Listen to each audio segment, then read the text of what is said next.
Hey,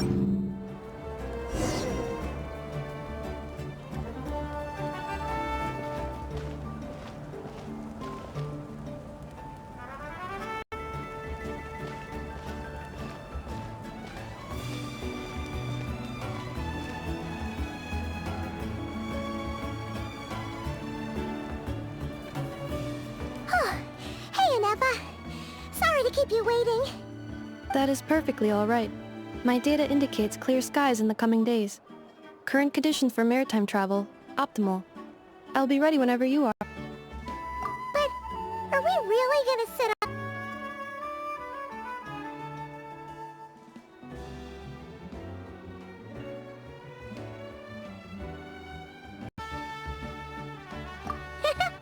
Funny you mention it. Hey! You didn't seriously think we'd let you leave without a farewell party, did you? No chance. Yeah, come on, Traveler. We've already made all the preparations.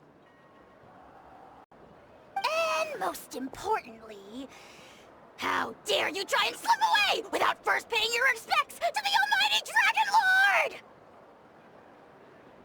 A little bird told us you'd soon be leaving for KRAI. So, we asked Paimon to give us a heads up before the date of your departure.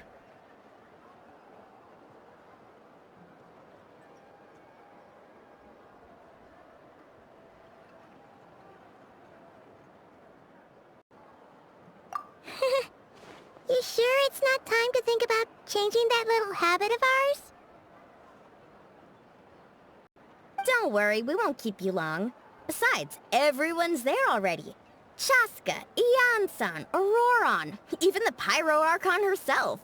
You're invited too, Anepa. Shilonen has a special gift for you.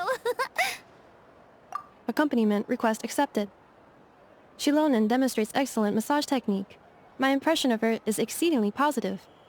Wait, so robots like massages too? Or is it just that Shilonen really knows how you're wired? Alright, enough with the chit-chat. Let's head to the venue. Woohoo! Party time!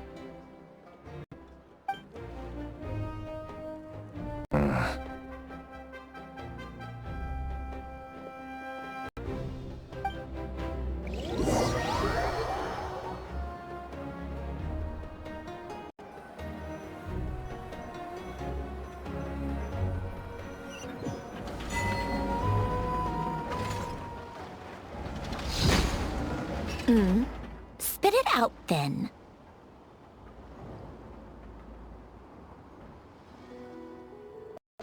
They've set off.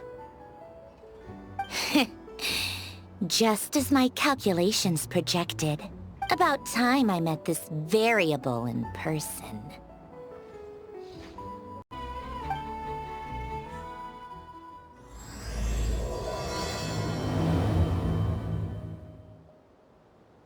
You know, every time we head to a new nation, there's always a point. Should have stocked up better at the farewell party. In other words, Paimon has marked the geographic coordinates from 2 minutes and 40 seconds ago as the boundary between Natlan and KRAI. This deviates somewhat from the official coordinates stored in my database. Anyway, what about you, Traveler? When did it really sink in for you? Huh, that actually kind of makes sense. What about you, Anepa? Come to think of it, maybe we should be asking the other way around. So, when you came over to Natlan, what was the moment you felt like you'd left KRAI? In that case, probably when my sensors could no longer detect the moon's power. The moon? You mean, that one we can all see in the sky? Negative. I was referring to... Huh? Here we are. Paimon, Traveler, we have arrived in KRAI. Oh, wow!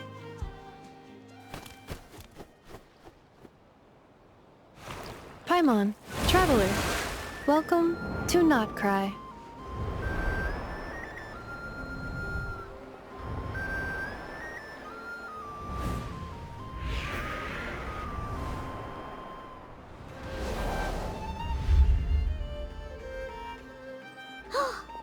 That must be Nasha Town up ahead!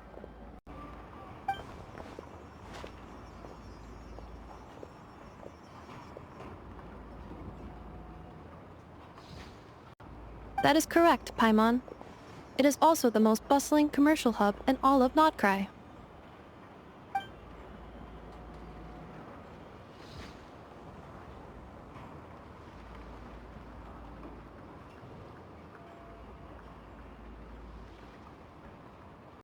Oh, sounds like the perfect place to start trying out all the local specialties. Huh? Is something up, Traveler? Paimon.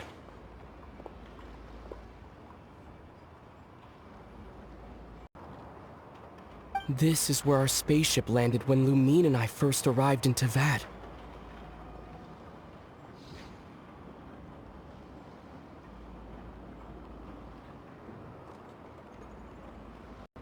Huh? Are you sure? But how come you've never mentioned that before? Seems pretty important. Oh, well, because those memories are really hazy. All I remember is Lumine waking me up and us leaving the ship.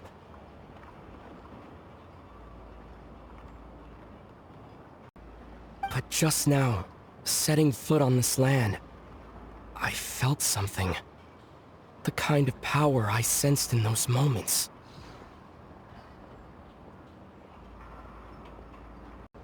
Are you referring to Kuvaki?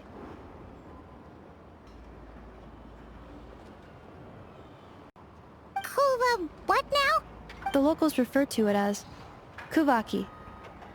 It is a unique elemental force found only in KRAI, or rather, a pure, primordial form of elemental energy. That is correct. Another similar concept I have found in my database is the primordial sea. Legend has it that long, long ago, the moon that shines in the sky above us once rose from the land of KRAI. Modern geological surveys and meteorite studies conducted in the region have since supported this claim. So, when you mentioned being able to detect the moon's power earlier, you were referring to Kuvaki?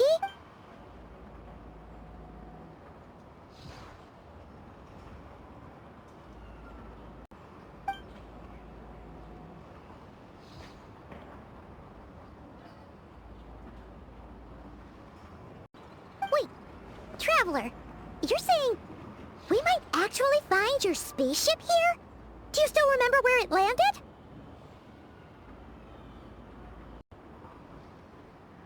KRAI is surrounded by the ocean. In other words, it could have been anywhere along its coastline.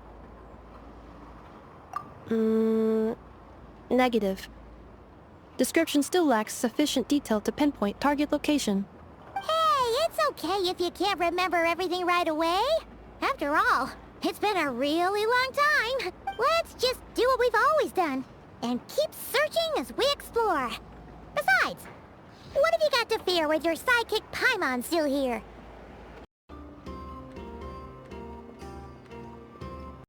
I'd be more than happy to help you out as well. Our pleasure. Anyway, just knowing that your spaceship's here...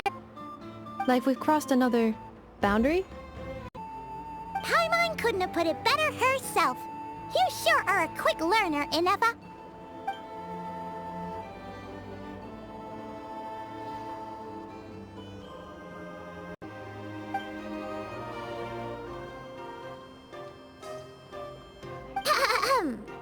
Well, as the best guide in the whole of Tavad, Paimon hereby does solemnly declare, KRAI, here we come!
reward on the road.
It just occurred to Paimon.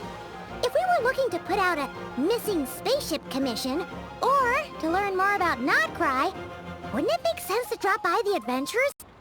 The guild is located in Nasha Town. Simply follow this road, and you'll reach it.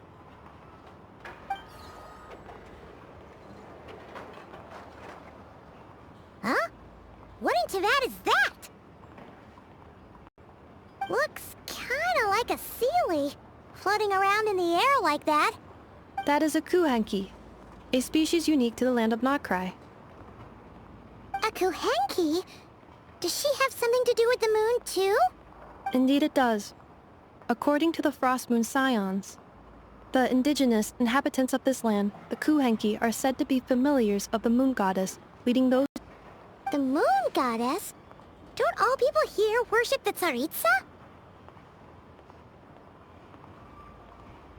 Although KRAI lies on Snezhnaya's border regions, the people here have held their own unique beliefs since time immemorial. As I mentioned, everything in this land shares a deep connection with the moon and the sky above. The beliefs of the Frost Moon Scions seem to date back to the civilization of the angels. According to the documents in my database, even the seven... Wow! So the origin of their beliefs goes back even further than the Archon War? Correct. At some point, you may come across some statues of their goddess. The Frost Moon Scions carved these as... Hey! Looks like she's floating away! I suggest you follow her. The probability of an ordinary person encountering a kuhenki lies in the single digits. Many here consider them heralds of good fortune. Everywhere I reach, there's such I've never even seen before.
keep this close. Is this?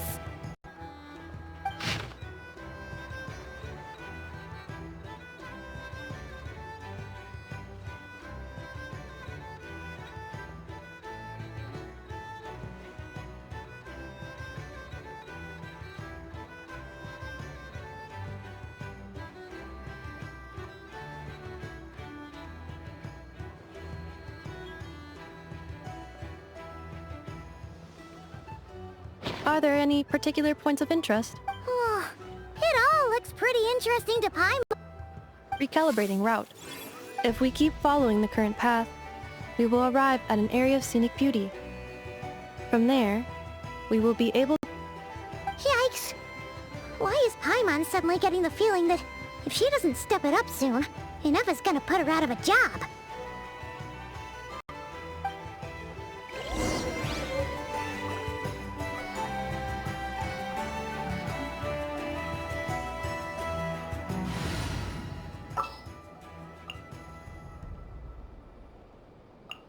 What's the news?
Town actually looks pretty big from here.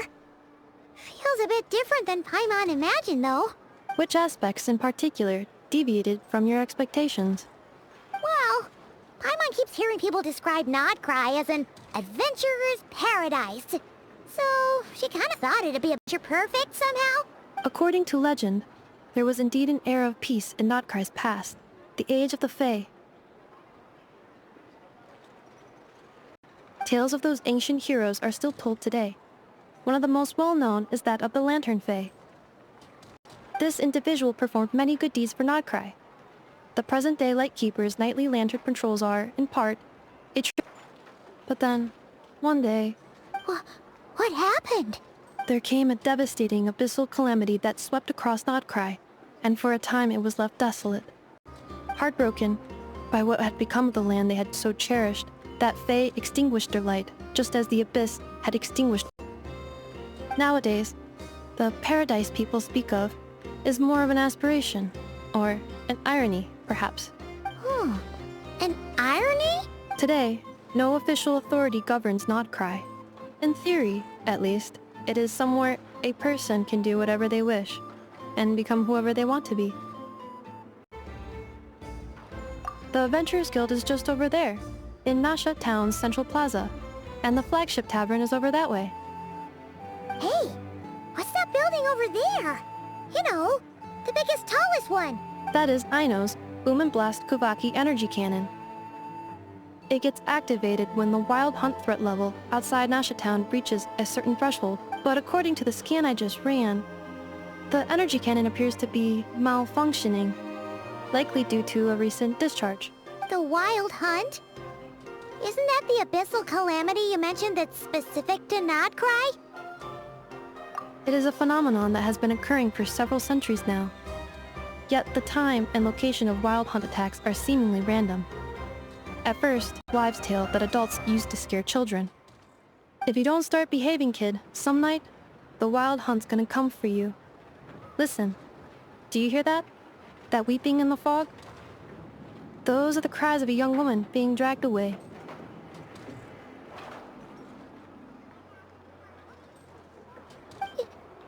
You're saying people actually hear things like that?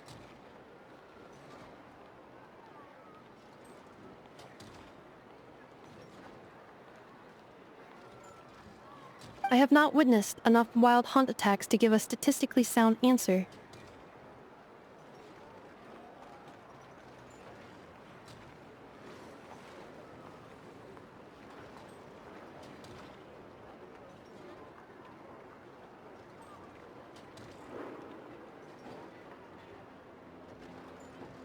But the oldest legends say that all people saw was the ghostly shadow of a woman in the mist.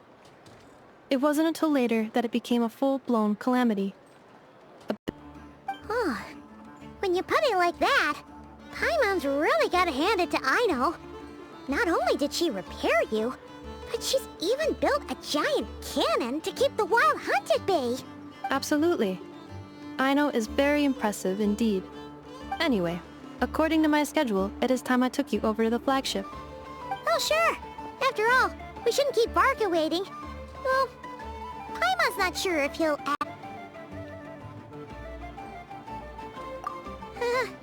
You're right about that.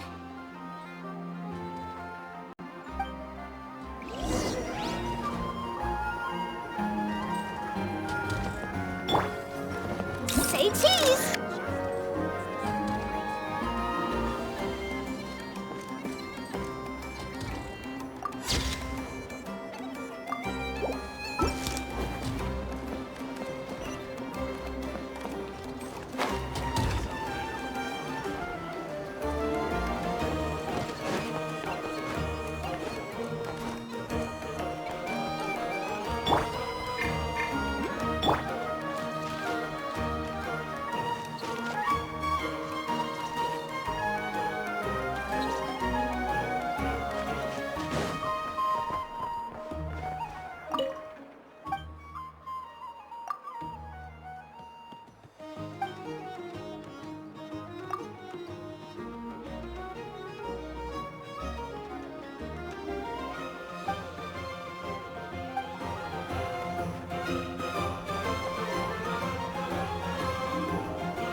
Here we are, the flagship. Varka told us to meet him here in his letter, right? Let's see. Varka? Varka! No matches, I identified. Huh. So he isn't here after all. Oh, guess we never did actually say... Hey, why don't we go ask the owner? If what they say is true, Varka's drinking prowess must have left quite the impression.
Our drink recommendations? Either way, I'd be asked.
Huh? Well, well. If it isn't the ineffable Inefa. Hello there, Demyon. You know each other? Of course! Inefa's a regular here at the flagship. So, robots are into booze too? Not at all. The energy conversion efficiency of alcoholic drinks is very low, and most of them are full of impurities. Still, I can affirm that red meat deserve a solid 9.12 out of 10. It has Aino's approval too. Funny that you should mention that. While you were away in Natlan, Varka would come in here every day to pick up a serving of berries and fried meat for I. Aww. He must have been worried sick that she wasn't eating properly on account of being so hung up about Inefa being gone. Actually it's 'cause Varka found out that Aino went wild after Inefa left, gorging herself on snacks she normally couldn't get her hands on. So it was more worry that she wasn't getting a balanced diet. I think I might have just put my foot in it. Anyway, since you're back from Natlan, these two must be the ones Varka mentioned. The Traveler and Paimon, yes? Yep, that's us. So, from the sounds of it, you must be a close friend of Varka's too. Varka? Goes without saying. After all, he's the only one around here who's ever managed to stay standing after 10 rounds of the roulette special. Paimon can't believe he's made such a name for himself. Though, guess it's hardly surprising how. Right now? Must be somewhere near Anvantinjarvi. That's... Huh? Where's that? It's a lake in the northern part of Nodkrai. Word reached him of trouble brewing around those parts, so he took his knights to check it out. Oh. So, we missed him? Varka knew you'd say that. So he specifically told me to make sure you stayed here and enjoyed yourselves. He sends his assurances that everything's under control. Well, if he's that confident, guess our only option is to accept. Anyway, it's not like there's any special cause for concern. He is the Grand Master, after all. Exactly. Plus, not only has he booked you into our finest room, he's paid for it in advance, too. Whoa! That's so generous of him! We might not have met yet, but Paimon's got a feeling that we'll get along with Varka like a house on fire. Oh, and by the way, he also asked me to serve up a portion of berries and fried meat for Inefa. That was prepaid as well. Thank you. No, thank you. I'm the one who should be grateful for your business. Traveler, Paimon, why don't you go ahead and drop off your luggage? I can use this time to go pick up some components that Aino asked me to bring back. Sure thing. Besides, now that we've got ourselves a map, once we're done unpacking, we might as well go for a stroll ourselves. Why don't we meet up again later? Oh. So you no longer require navigational assistance? No worries, we should be fine. We've got a rough idea of our way around town, so Paimon's reasonably confident we shouldn't get too lost. Thank you. This translates into an approximate time saving of 30%, meaning I will be able to see Aino about 45 minutes earlier than previously. Oh, right. You must miss her a lot, too. In that case, we better get a move on. A drink? Or some information? Either way, I'd be happy to oblige.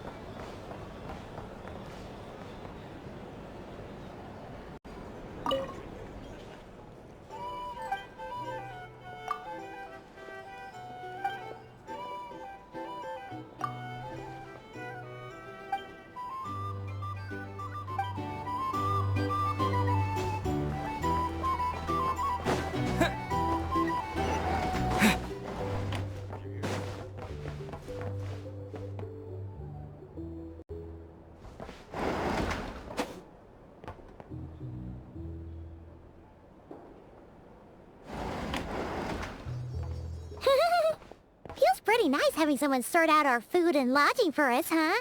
But is this really the flagship's best room? It's pretty big, make no mistake, but it looks a little worn out, right? Though, to be perfectly honest, that feels right at home with everything else we've seen of Nasha Town. You mean it's got something to do with Nodkrai's history? Oh, that makes sense. But what exactly was this calamity?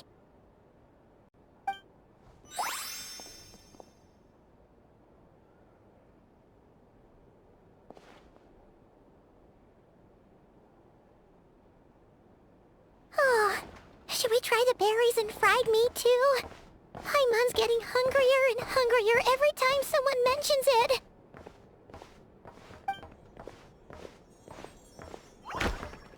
Oh! Sorry about that. Paimon wasn't watching where she was going.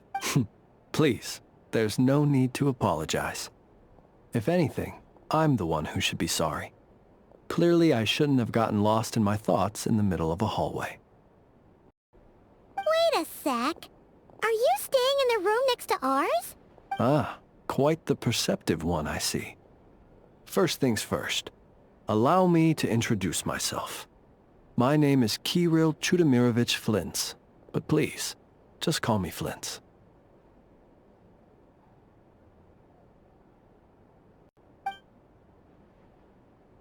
Whoa, that's an impressively long name for sure.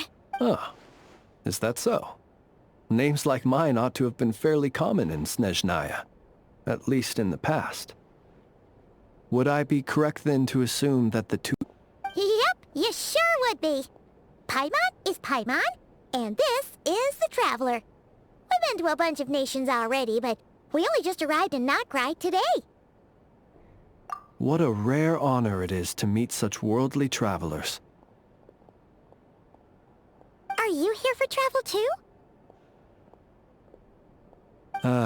If only I had the time to spare. No, I'm just staying the night. Oh, so you're here for business? That's certainly one way to put it. I'm a Ratnik of KRAI. Normally stationed near the burial green here today was to repair this lantern of mine.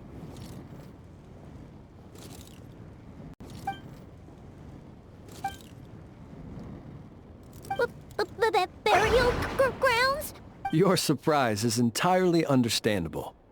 Most people cannot even begin to fathom the idea of a life surrounded by tombstones and decay. But if you've heard of the calamitous abomination that is the Wild Hunt, you'll know that in their wake they bring a host of souls tainted by abyssal filth.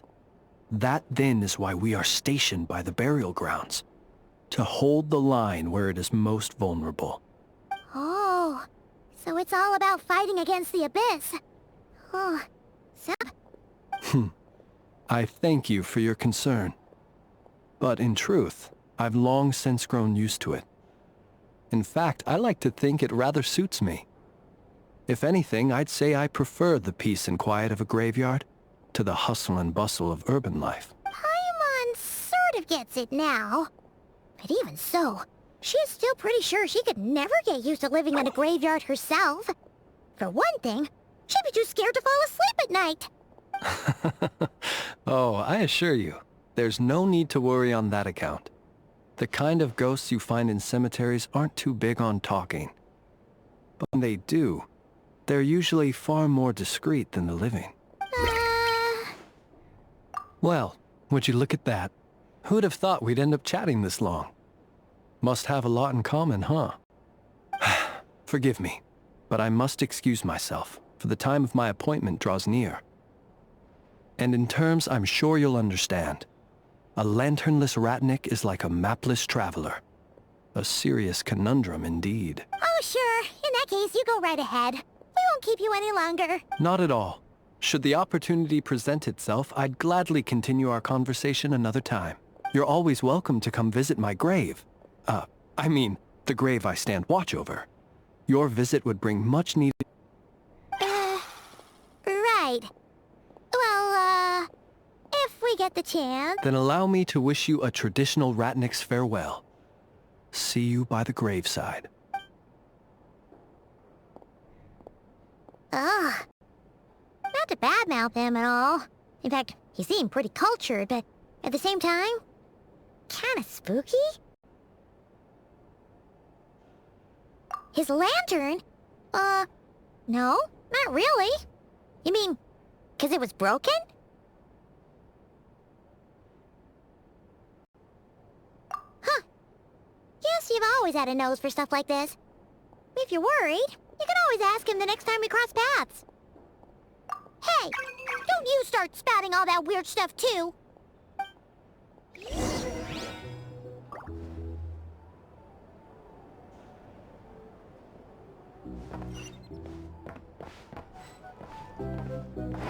It's so noisy here.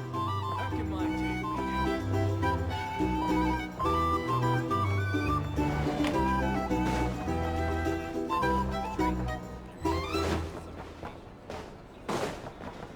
Here's the thing. You can't live life without a little spice. These are bounties. If you want to negotiate prices, go find a flea market. Well, for starters...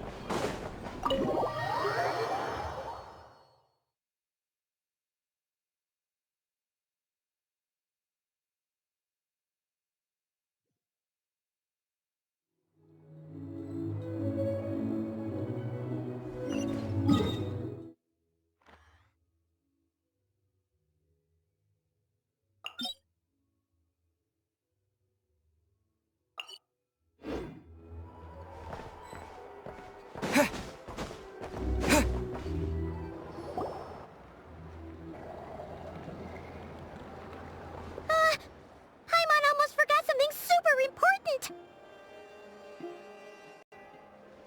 Were we gonna go try out the berries and fried meat? But now, heading all the way back to the flagship feels like such a waste. Please, accept today's boon. Come night or day, may the blessings of the moon goddess shine down upon you. Huh? What's going on over there? Wait, free food? Wow, the people here are so nice! Quick, let's grab some too. Paimon's super curious what their food tastes like. Moonlight illuminates the path before you, travelers from afar. Huh? How'd you know we were travelers? Just now were a song the birds in the sky, singing of your wanderings. You are no— The birds and the...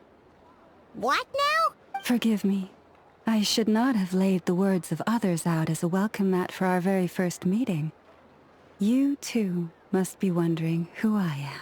I am Lauma, moon chanter of the Frost Moon Scions. Please. Happy to oblige. Paimon's name is Paimon, and this here is the Traveler. Thanks so much for sharing your yummy food with us. We'll take one. Think nothing of it. These fruits were the finest we found, delicacies gathered in the wake of the morning dew. It is the finest you found? Wow! The first fruit of the harvest must be placed upon the moonlight altar, not as an offering to the gods, but as a spark for lost hunters. For it is the blade of the starving. As perhaps you have already heard, we Frost Moon Scions revere and worship the moon goddess. We believe that together, virtue and compassion are the shining light that will lead us all out of the long, dark night. And now, with tides of haughty Fatui swarming into Nod— Huh! Look who it is again. Those unsufferably kind-hearted Frost Moon Scions. That's right! 2 servings each! We're starving over here! The Fatui! After what you've been doing to our sacred statues, how dare you even show your— Wilhelmina, bestow today's boon upon our guests.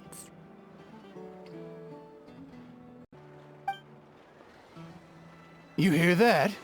No slacking now. We'll have the very best you got.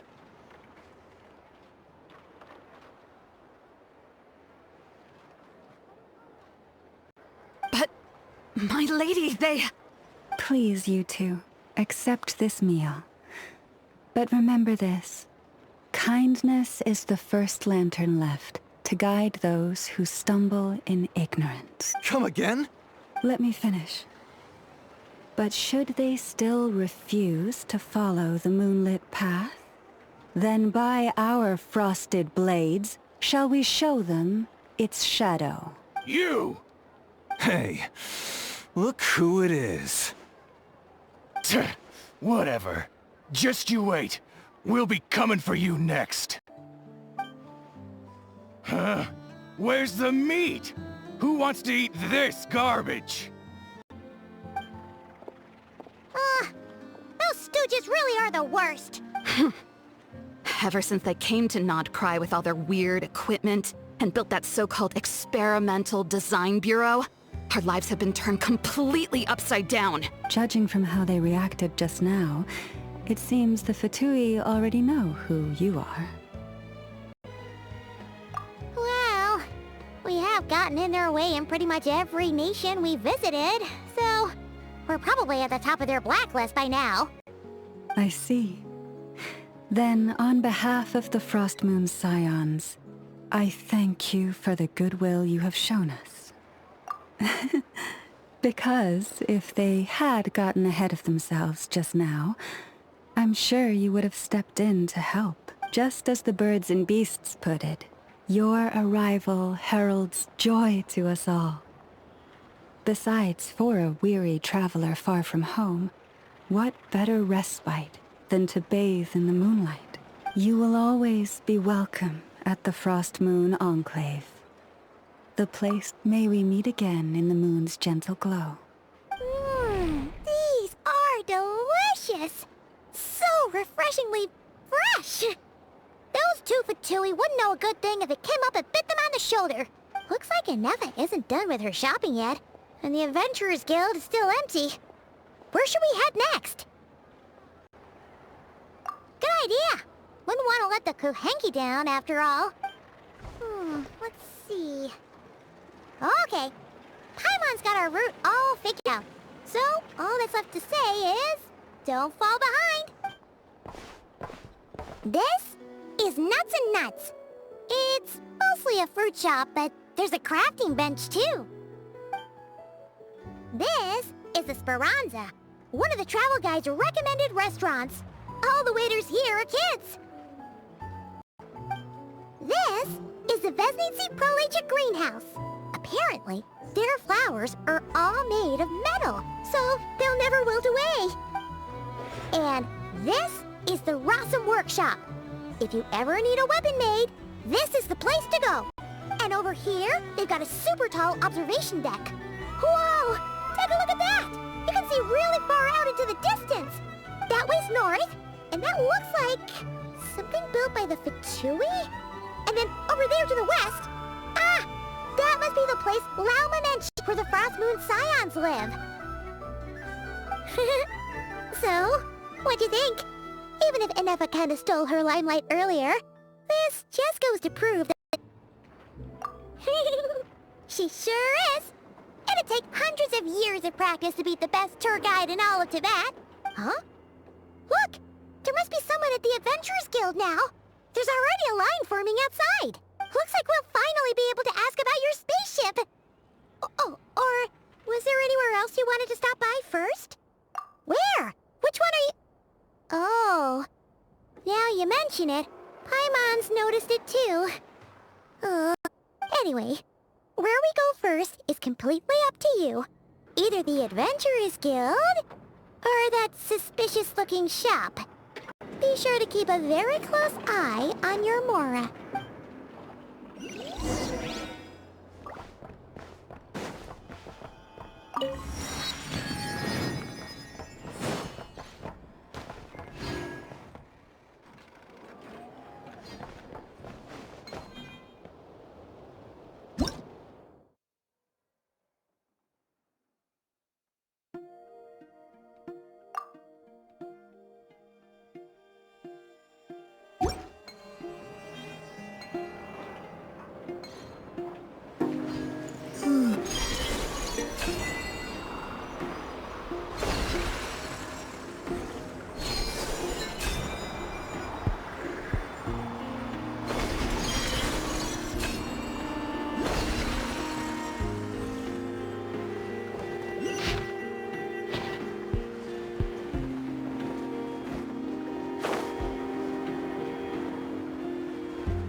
Please, here we go.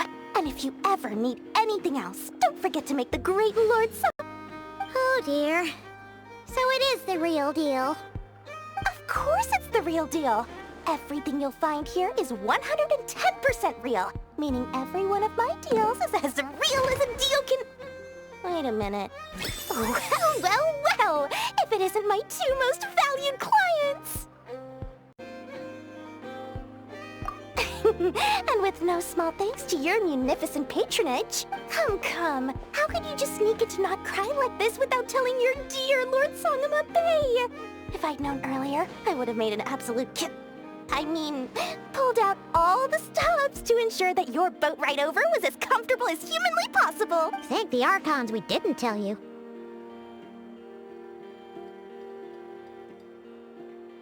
Oh, come now! You know as well as anyone how impeccably and conscientiously above board I am when it comes to doing business. Well, regardless of whether that's true or not, the main issue here is that we had no idea you had a branch in Not Cry. A clever merchant always has a backup plan. Or two, or three up their sleeves. As the saying goes, a rabbit with many burrows fears not the hunter's arrows. A merchant with stores galore hears no debtors at the door. Since you're both here in Not Cry, would you care for some of my finest local souvenirs? Whatever you're looking for, I have it. Or if it's Sumeru you're missing, I've got that covered too. We literally just arrived. Do we look like we're on the hunt for tourist trinkets to take back for our friends? My, your high-minded tastes never cease to impress. In that case, I know just the thing. You must be on the hunt for something like this? What's that? Your hat? Information, of course. Information about Not Cry. Locked securely in the otherwise impenetrable Volpe's brilliant mind. I knew it! I just knew you'd appreciate the value of my wares. On the back of all our pleasant dealings in the past, I'll even take a hit by throwing in some insider info for free. Wow. You sure are feeling uncharacteristically generous today. What do you mean by uncharacteristically? I am the most generous person forget it. Anyway, the long and the short of it is this. The moment I set up shop in Not Cry, it struck me how many different factions there were, all competing against each other for power and influence. Well, as they say, there's no time for business like a crisis. Things got even more turbulent after the Fatui pulled down 2 ancient moon's remnants. People began to catch a whiff of the potential profit. Not at all sorry to interrupt, but we're not here. Oh, really? But surely... In that case, what would you like to know about?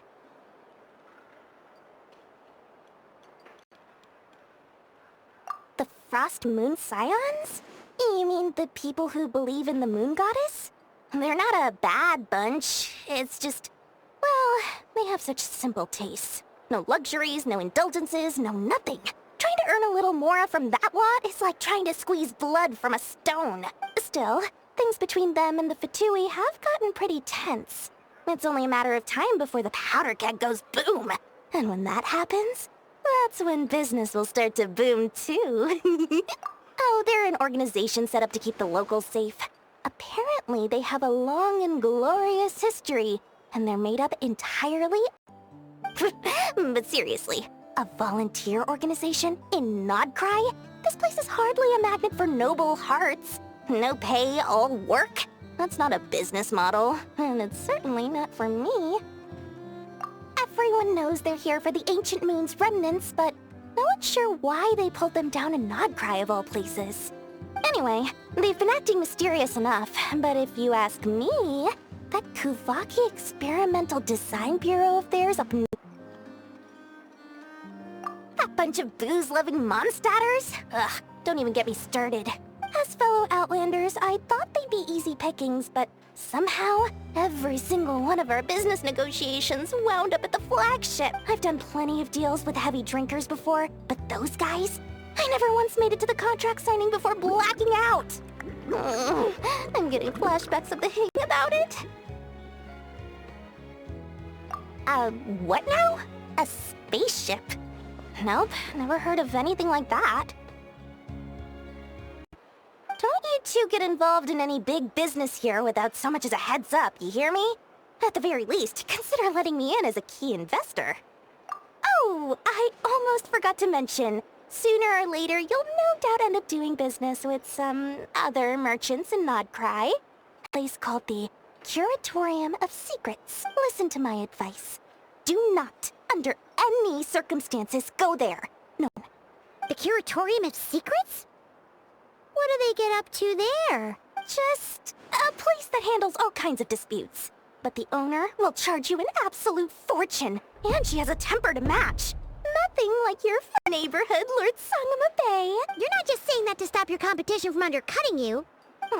When did that little pipsqueak get so sharp? And after I gave them all that info for free, just to win them over. What do you mean? Of course not. I'm only thinking about your wallets.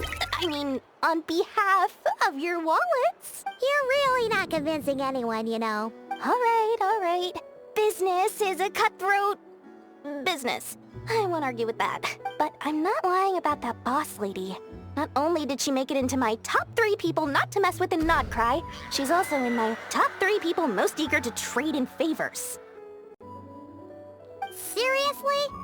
It feels like you're just bad-mouthing your rival. Fine. If you don't believe me, go see my conscience is so large. Why, you could fill 3 whole palaces of Alcazar's array.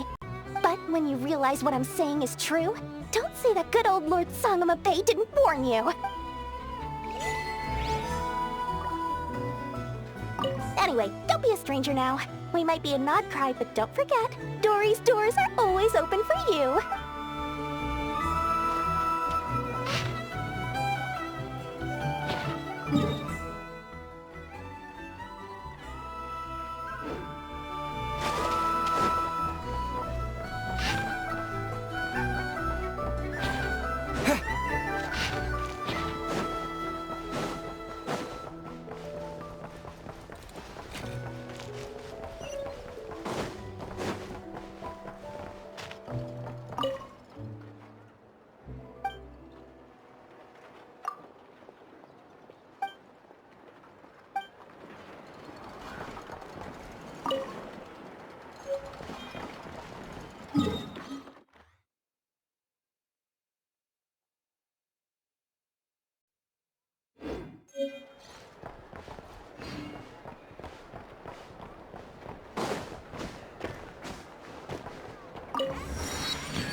This land holds nothing but promise for adventurers from all walks of life. Wouldn't you agree?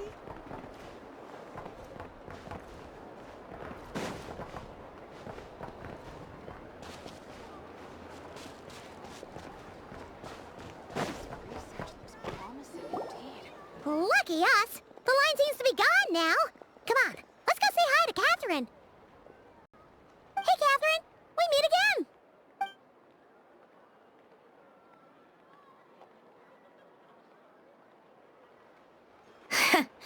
How ridiculous. Huh? They often say that mortals, shackled by their own flesh and blood, may fail to perceive the truth of this world, even when it is right beneath their very noses. Yet I had not expected firsthand. But Paimon must have gotten the wrong person? At second glance, you do seem a bit younger than Catherine. And you certainly sound a lot less friendly. A creator might forgive ignorance, but being mistaken for one of my own creations is being... Look very closely, for standing before you is none other than Marionette, 7th of the Fatui Harbingers.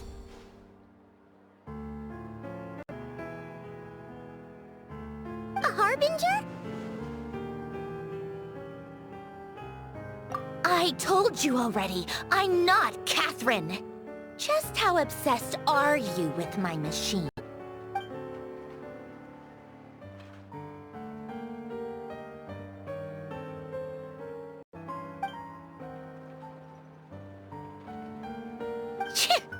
Today's encounter is merely a courtesy call. A friendly warning, if you will. You interfered with my work once before, with that little robot. I let it slide. After all, it was nothing more than a distraction. But we are in KRAI now. And as such, I strongly advise you not to stand in the Fatui's way. Otherwise, the next time we meet, I might just have to drop all this meaningless etiquette. Oh, please. You've got some nerve coming out with barely veiled threats like that. You're the one stirring things up here. Oh, perhaps you have misunderstood. Just because Nod KRAI lacks a ruler at present, that does not mean it should not be ruled. We Fatui are simply establishing a new order. Yeah, right. More like shady experiments, judging by your massive creepy research facility. I've said what I came to say. What you do next, only you can decide. So why don't you start by using your already limited processing capacity to calculate your even more limited options? And, being the refined young lady that I am, I shall indulge you just this once. Ad Astra Abasask. Welcome to Nod KRAI, Dominion of the Fatui.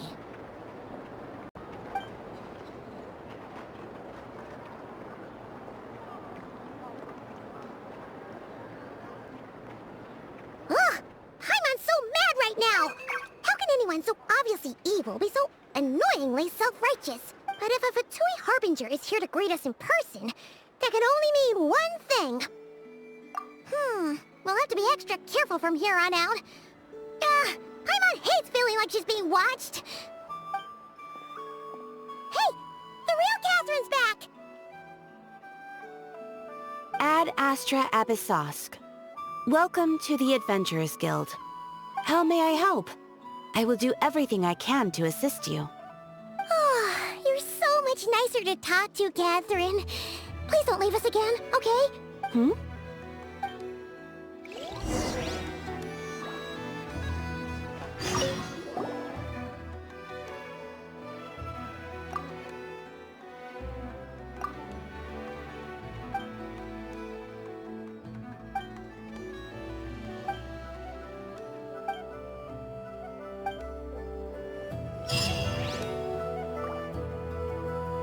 Ad Astra...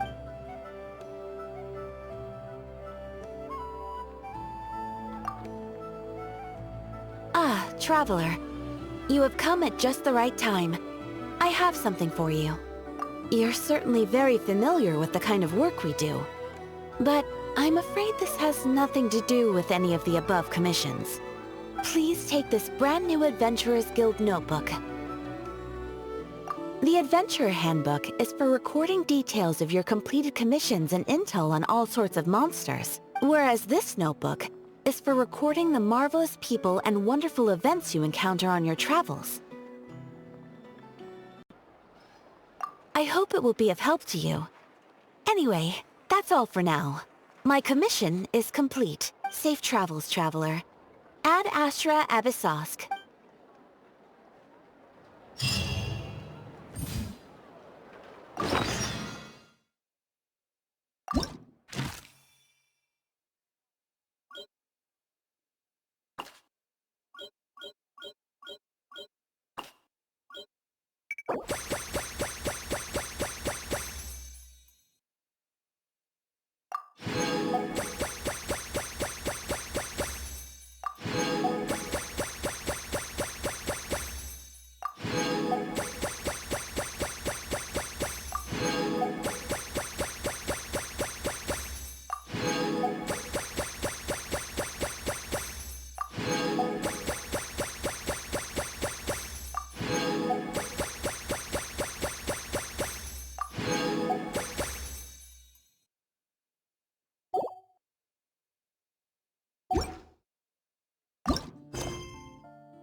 Hello.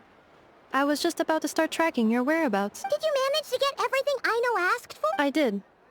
What about you? Do you need me to navigate or introduce any more places around town? Not for now. We've seen most of it already. We probably need some time to process everything we've learned, though. Any progress with the spaceship? No. Catherine came back just now, so we asked her, but even she hasn't heard a thing. One possible explanation is the vast stretch of time that has elapsed. Additionally, given the limited resources available on KRAI, it is entirely that the wreck was scrapped for parts, or even mistaken for a pile of broken machinery. Aww. Understood. In that case, why don't we go ask Aino together? After all, she was the one who salvaged me. Ancient dragon technology and all. If there really are any unusual parts floating around KRAI, there's a high chance they've passed through her hands at some point or another. Good point. And since you keep mentioning her, we're curious to meet this whiz-kid mechanic too. Understood. Then I'll handle navigation as before. ETA at the Clink Clank Krumkake craft shop. 34 minutes ahead of schedule.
Needs explaining, just give me a holler.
The tides of Kuvaki affect everything in KRAI.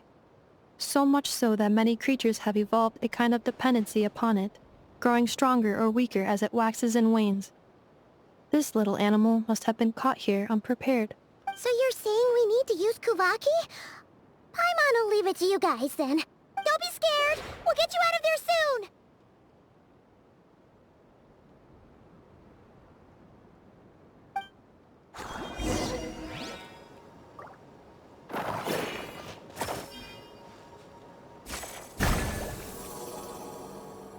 Oh! It worked! Off you go now, little one. Don't go getting yourself caught again.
Here we are.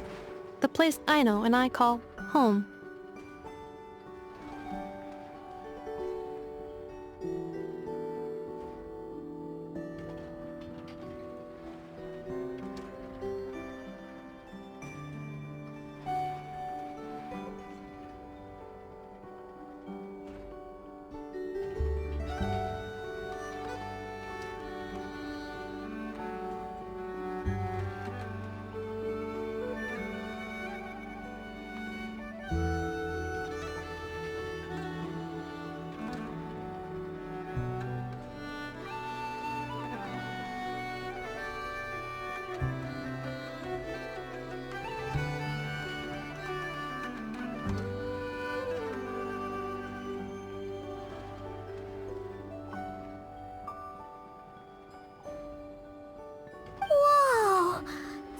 Machines that Paimon's never even seen before. And then there's all these little robots.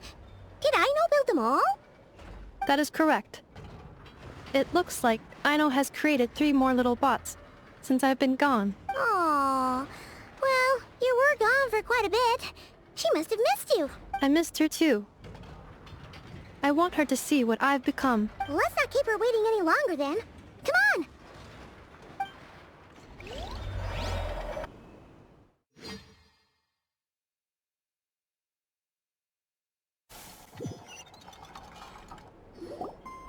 Aino, I'm back.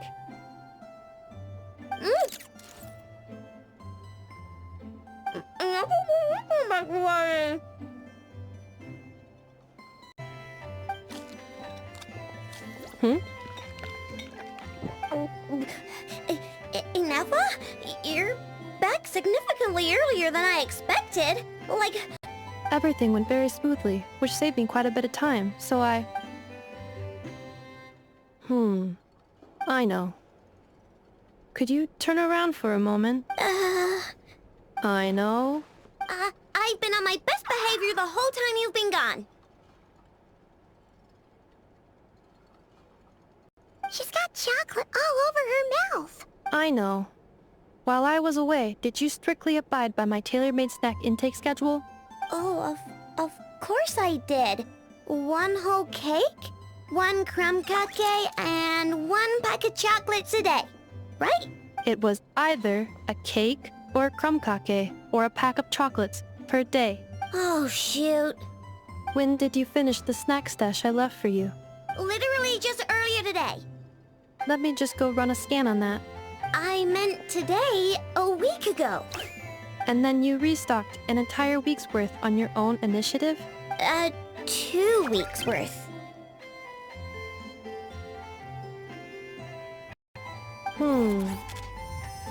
Why does Paimon feel like the roles in this household are pretty much the opposite of what she imagined? Calculation complete.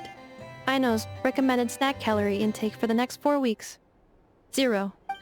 No fair! You're a meanie, Nefa. This is what happens when you break an agreement. Oh, come on! Don't do this to me! I only ate a teeny bit extra every day.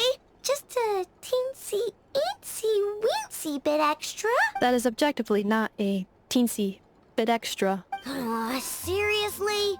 If you'd only arrived half an hour later, I would have had everything cleaned up and you wouldn't have noticed a thing.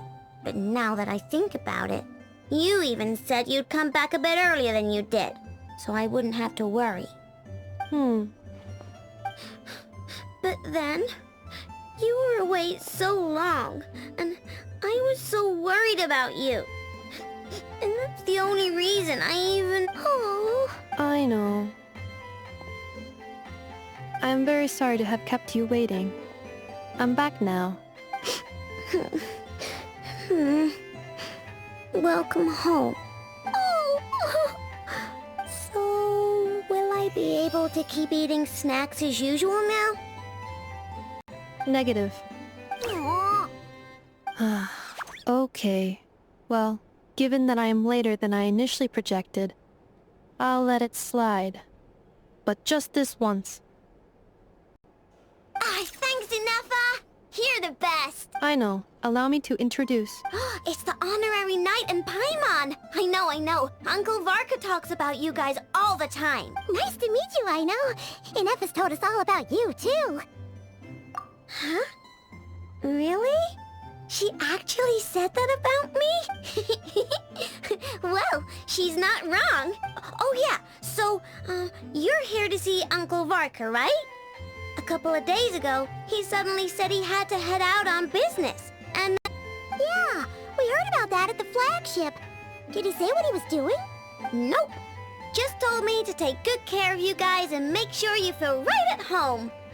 Oh, shoot. Please, take a seat.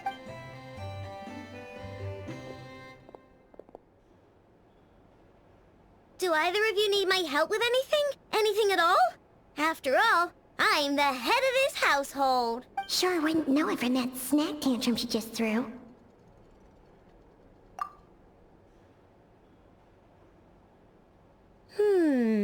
A spaceship, huh? From outside to that? Exactly. So, ring any bells? No. Oh. You sure? Nope means nope. Never seen the slightest trace of it. More specifically, by nope, I mean, I've never seen a single piece of tech in all of KRAI that might have come from out of this world. Not in any new machines or in any old ones either.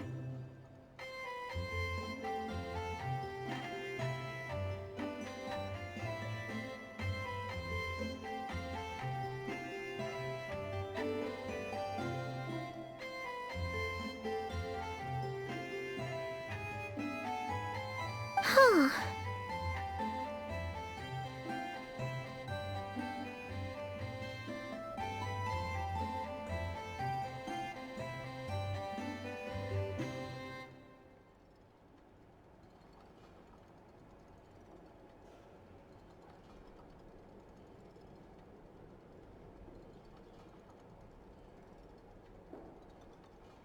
What Aino means is that your spaceship almost certainly has not been disassembled nor repurposed as parts for other machines.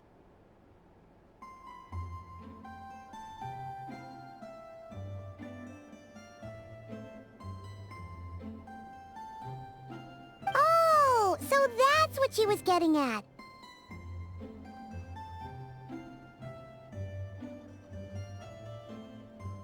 Yep.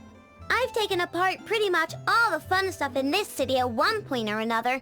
But I don't recall ever seeing any components that were anywhere near that special.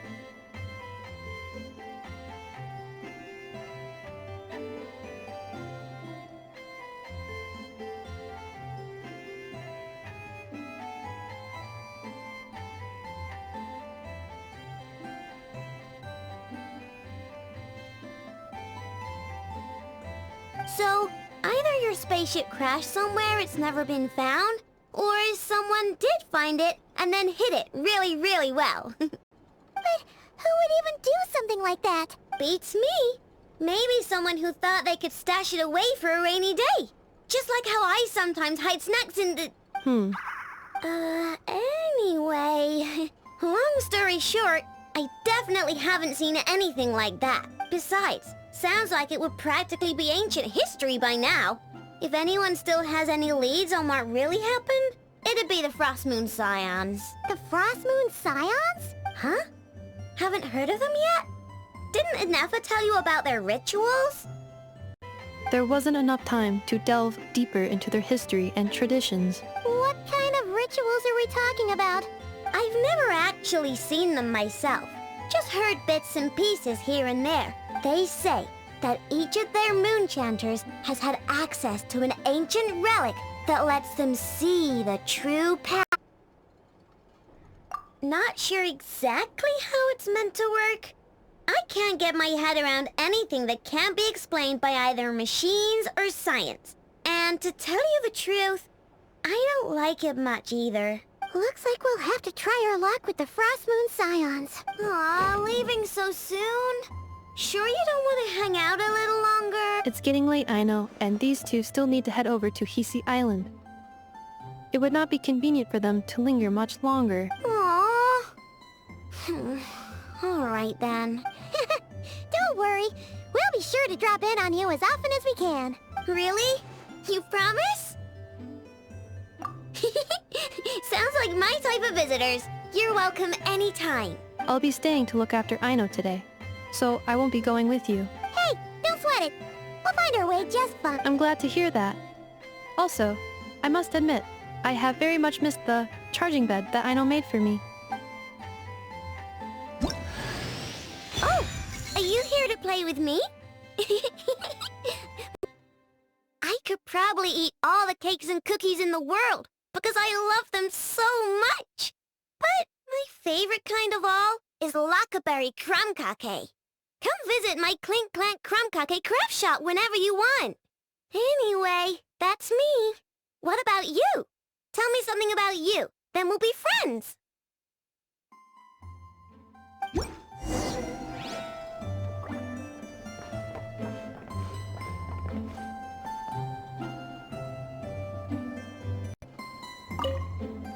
Inefa, Yes, feeling comfortable? I am indeed. No bed in the world is as comfortable as this one. Inefa, Yes, want me to increase the charging rate? please if you would. Thank you, Aino. Inefa, Yes, I'm hungry. in that case, please enable quick charge mode.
Settle down!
I stand against the long night and purge the darkness!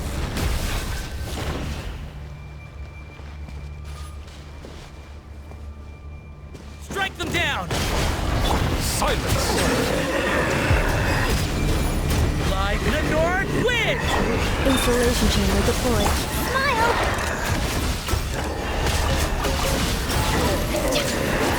Settle down! Let the mighty be humble! Live the north wind!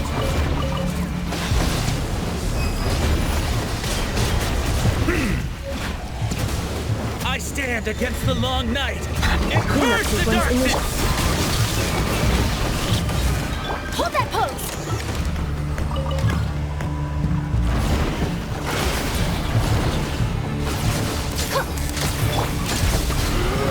Silence!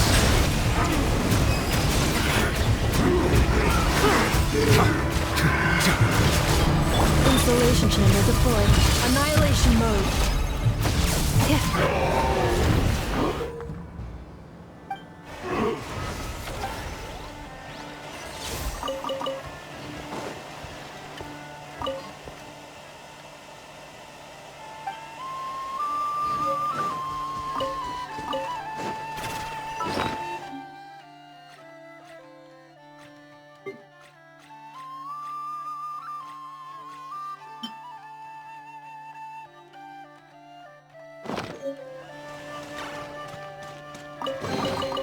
Estimating value of acquired items.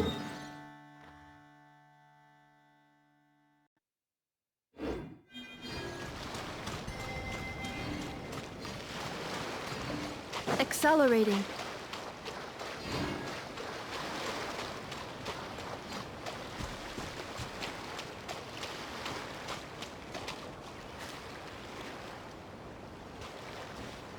That sure was heartwarming. We should definitely hang out with them more in the future.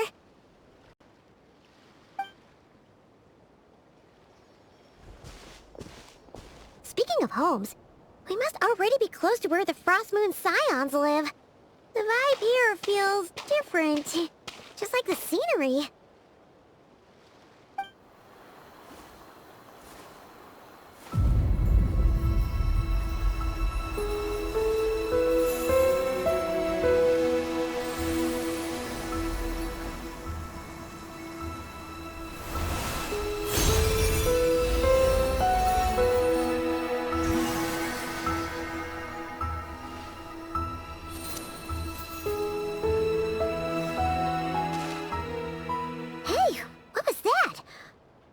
Flew by, and then the petals suddenly turned into... Is that a Kuhenki? Hey there! What's your name? Huh. Doesn't seem able to speak.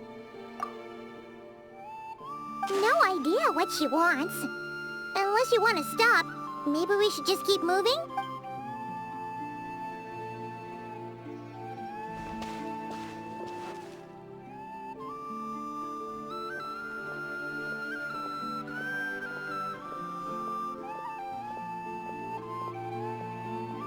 She's following us! Go on. Go on now. We've got stuff to do. Best you find someone else to hang out with. Hey! Don't make it sound like Paimon's some kind of meanie. Paimon had no idea what she wanted, okay? Ugh. Anyway, next time Paimon sees her, Paimon promises she'll be nicer. Seeing as we're on our way over to meet Lauma anyway, we can ask her about it while we're there.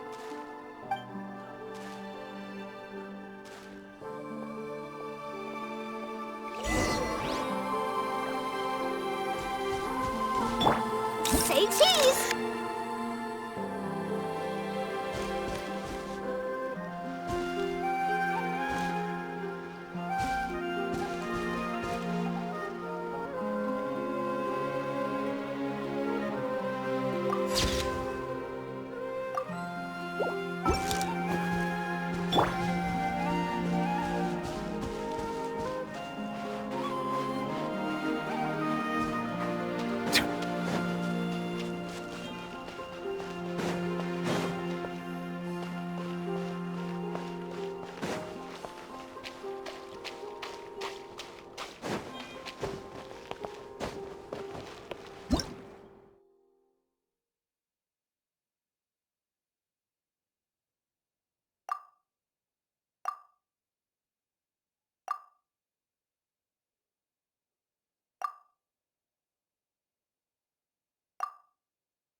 Huh?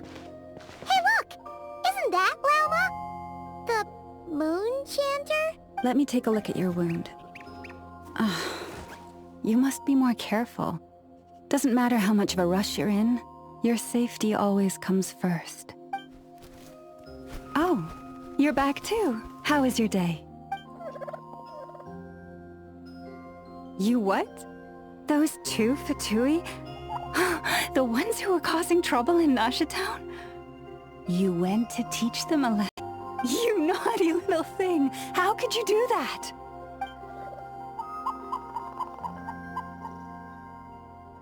They didn't notice. That's not the point. You mustn't do that again, okay? Next time, at the very least, bring a few of your friends along too. You'll be an easy target if it's just you on your own. Hey, Lauma! Still remember us? Oh, it's the Traveler and Paimon, isn't it? Welcome to Hisi Island. Not at all. Those who come with kindness in their hearts are always welcome with the Frost Moon Scions. Were you just talking to those animals? I was indeed. The Frost Moon Scions bloodline is unique, for throughout our history, there have been many among us who could communicate. What was that? Oh, is that... She says she was trapped in a plant earlier, and that you were the ones who rescued her. She wants me to thank you on her behalf. Oh, it was nothing. Barely lifted a finger. If you both are free, why don't you join us at the Frost Moon Enclave for dinner? Consider it a small thanks. We'd love to! And actually, we had something we wanted to ask you anyway.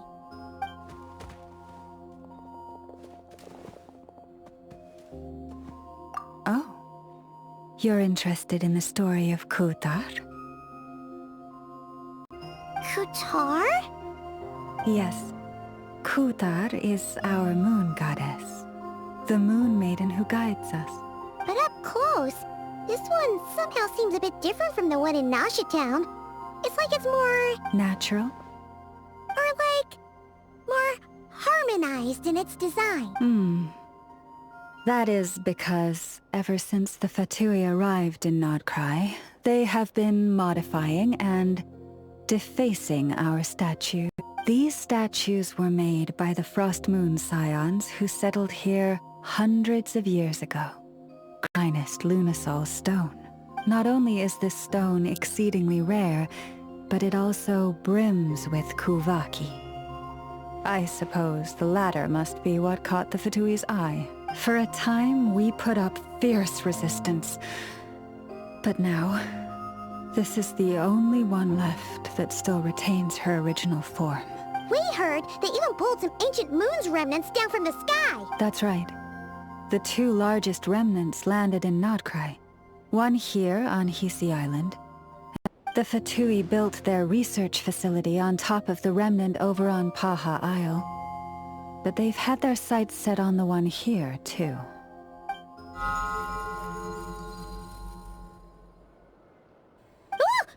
Oh! It's that little Kuhenki again! Surely that can't be. Hey! We've been wondering what was up with it, too. It just appeared out of some petals and hasn't stopped following us since. No, that is no ordinary Kuhenki. These we name Luonnotar, beings born from the moon goddess's blessing. Can you understand what it's saying? We honestly haven't got the slightest idea why it's been following us. I'm afraid not. I cannot fathom its thinking any better than you can. Sometimes a long time must elapse before the moon goddess's blessings turn into Luonnotar. Perhaps you two were simply there to witness that transformation. Oh, maybe. Legend has it that the Luonnotar bring good fortune. Given that it seems to have taken a liking to you both, why don't you let it come along with you? Really? Then you can start by helping us find some more treasure chests along the way. Capiche?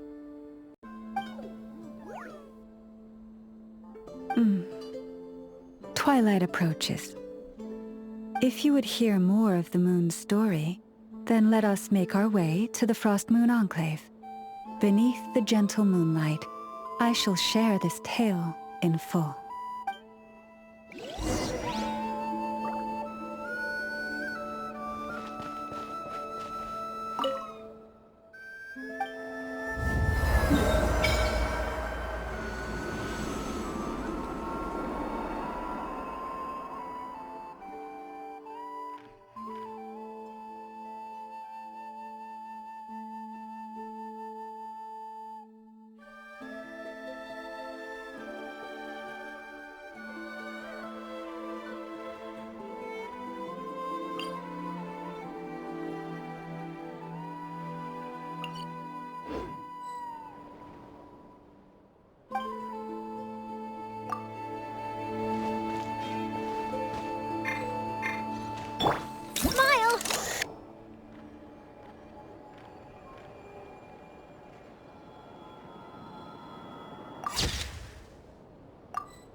Oh, Lady Lauma, you're back.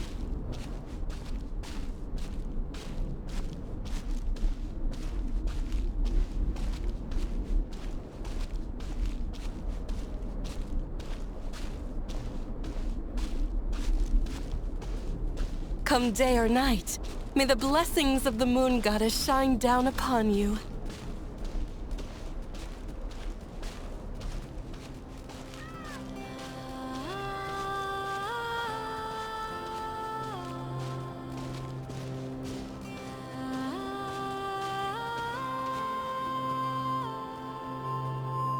Lauma, you have returned.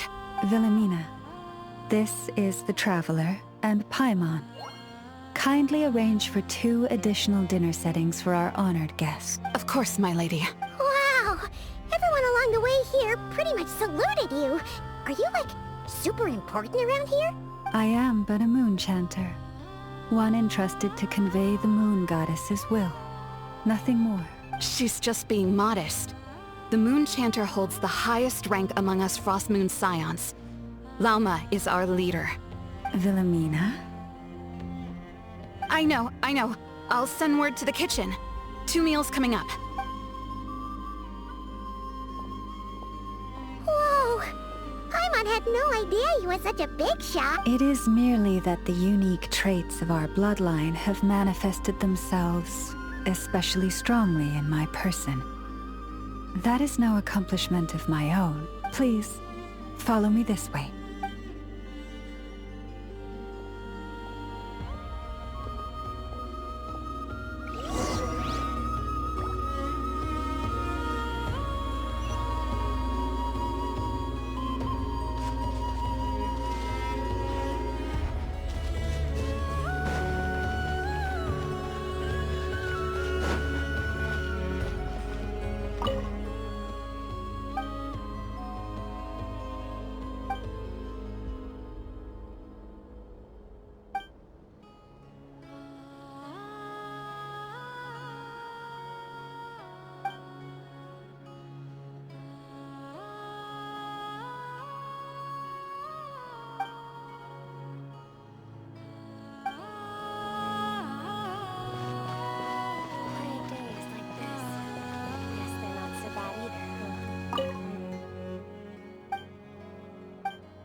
Prices like these are just outrageous.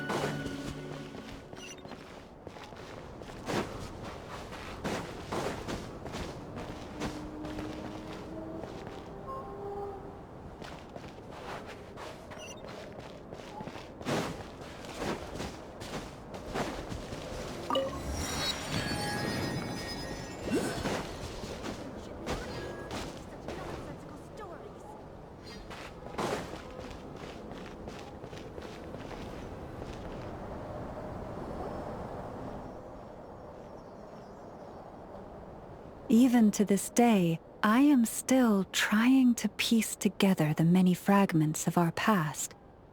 It is a story not only of the Frost Moon Scions, but also of the Moons. A story of the moons? Yes. We Frost Moon Scions are the last descendants of the ancient golden realm of Hyperborea. It is a memory uniquely ours. In the distant past, Tevat had not just 1 moon, but 3. It is said that they were created by the primordial master of this world, Cast. Firstborn was the eternal moon, largest of the 3. Legend has it that it was her immense kuvaki that gave rise to the ocean tides. Next was the frost moon, smaller than her big sister, yet brightest in radiance. Her glow became the cold, undying lantern of the night. Finally came the iridescent moon, smallest of the sisters. Most of the time, her light was those were all the more mysterious for it. Wow! Sounds like it all happened so long ago. So, what happened to them afterwards? Afterwards, well, as you have seen, the 3 moon goddesses perished. This happened in a war triggered by the Descenders, and of the 3 lunar husks, while the others were shattered to pieces. Oh, so that's why there were ancient moon's remnants in the sky. Yes. It is also said that when the moons shattered, most of their fragments rained down upon this land like stardust. That is why Nodkrai is blessed with such an abundance of Kuvaki. As for the remnant that the Fatui recently pulled down, that belonged to the Eternal Moon. Wait a sec. But you just said that 2 of the moons were shattered, so where are the remnants of the iridescent moon? The iridescent moon's remnants were never found. What happened to her after the war remains a mystery. Some say she vanished in an instant, while others believe that her remnants are simply too delicate to leave a trace.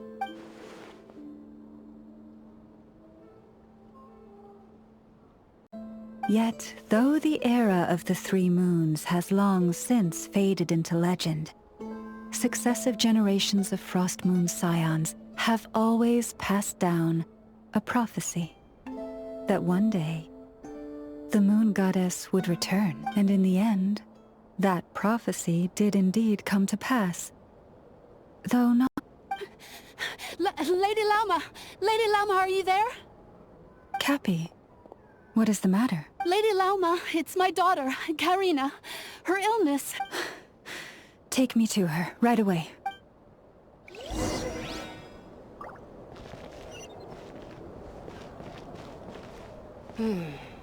Now where in the world did I put that book?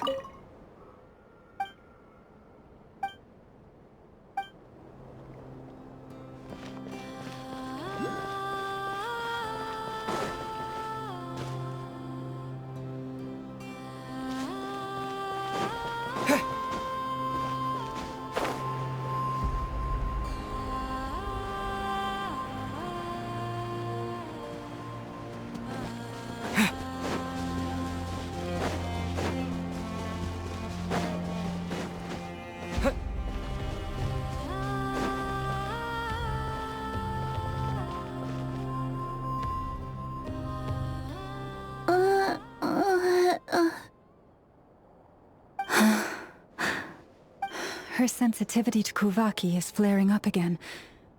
After her last treatment, did you follow my advice and seek medical help in Nasha Town? But those doctors are all Snezhnayan. They're outsiders, compatriots of those brutes who invaded our homeland. How can we possibly trust them? Not all outsiders are enemies, Cappy. They've been treating this condition for generations. They have the experience we lack. But we're Frost Moon Scions. Should we not remember what the outsiders did to our moons? Surely the Lady Kutar will work. But Cappy, Kutar is long... This is...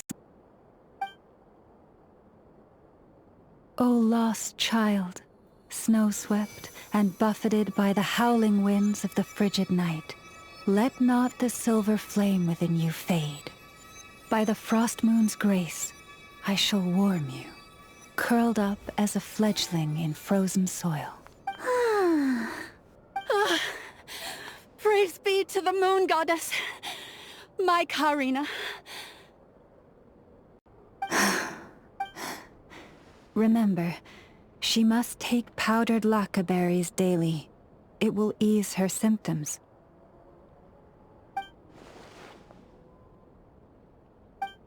Lama? Philomena, what is it? Dinner is ready. I see. Cappy, let her rest here for the night. I'll have someone bring her a blanket. All right. Thank you so much, Lady Lauma.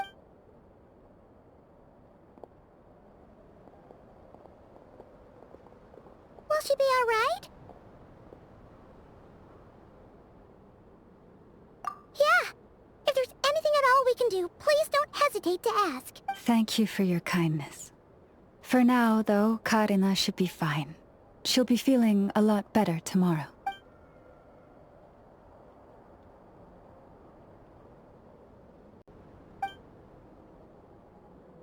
Please do not be worried. Come, let us head to dinner. I believe you still have some questions for me.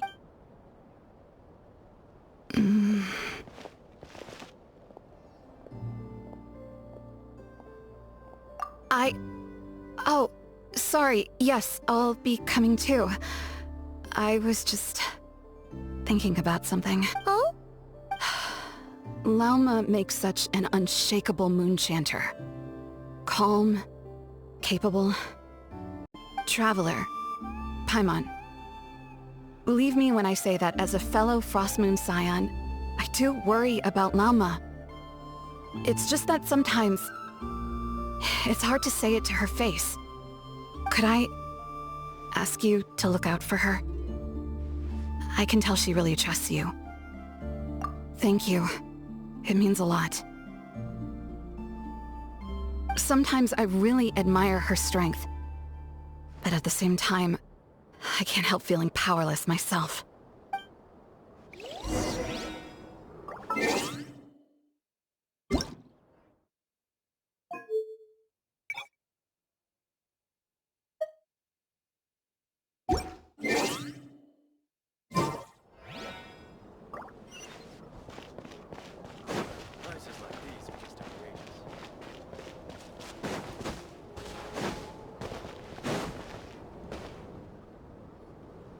Phew. Paimon's so full. That was even better than the stuff you gave us before. I'm glad to hear it. Thank you for accepting such simple hospitality. Hey, we should be the ones thanking you. Seriously, that was seriously scrumptious. How did you even manage to finish it? This slop's barely edible. Then again, I guess that's what you'd expect from savages. It's you! Those rude old Fatui we just met back in Nasha Town! My sincerest apologies. If you found the food we gave you earlier difficult to swallow, may I suggest taking a deep breath and joining us? These delicacies might change your mind. After all, I suspect that your previous meal may have been tainted with something most unpalatable. Huh? What do you mean? Tainted with what exactly? With the bitter snobbery of those who call themselves civilized. Why, you? Looking for a fight? Sure, I'd be more than... Hold it! We're not here to brawl. Yet. We're here on official business. Orders from above. We're here to deliver the Frostmoon Scions a warning.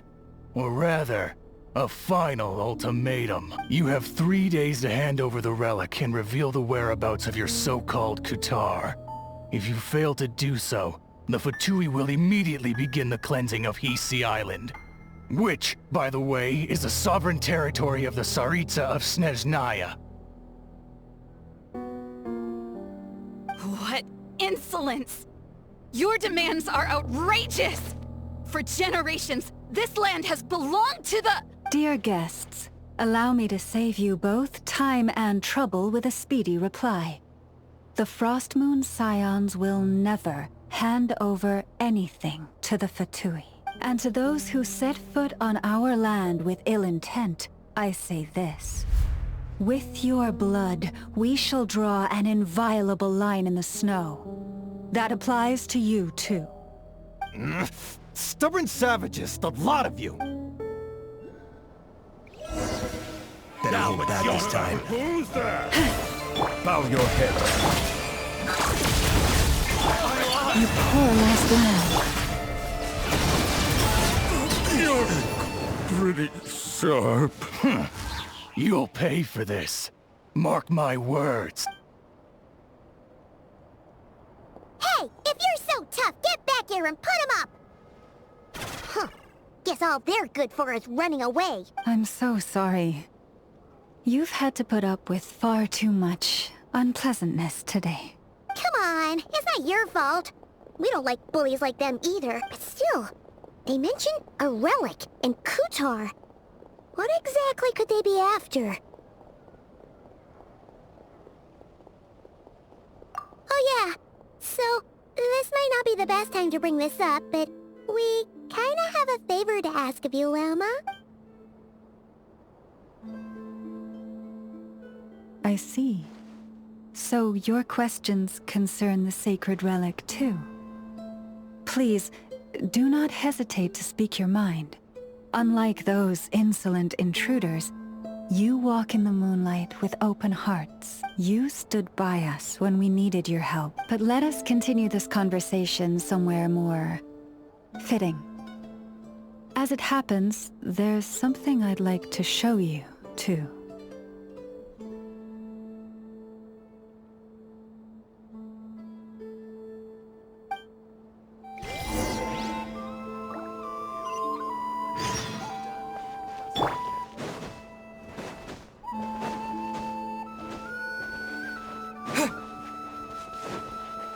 Whoa!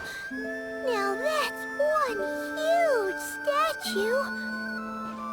This is the statue of our goddess, the Moon Maiden Kuthar.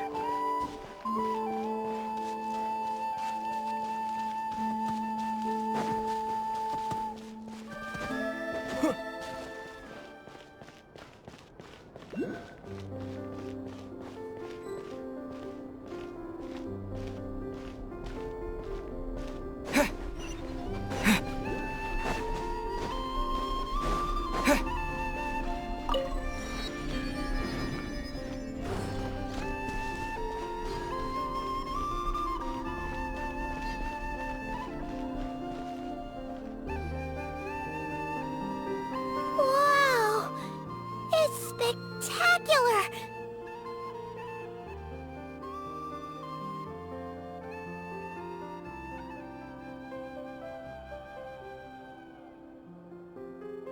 Kuthar was born here on Hisi Island around 500 years ago. As it just so happened, a priestess of the Frost Moon Scions witnessed the moment of her birth.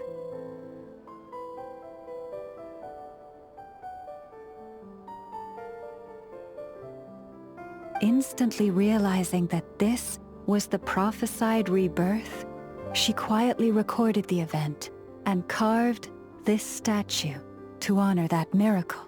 According to legend, Kuthar's birth was accompanied by the sudden appearance of many Kuhenki, who wove the moonlight that bathed her into silken vestments fit for a goddess. Hey! It's like it knows we're talking about it. From that day forth, the Kuhenki have been regarded as Kuthar's familiars.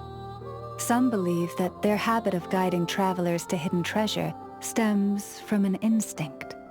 The same one that not only drives them to protect the moon goddess, but also to make her smile. After all, according to the records, Kuthar always looked lonely as she gazed up at the distant moon. Kuthar left Hisi Island before I was even born.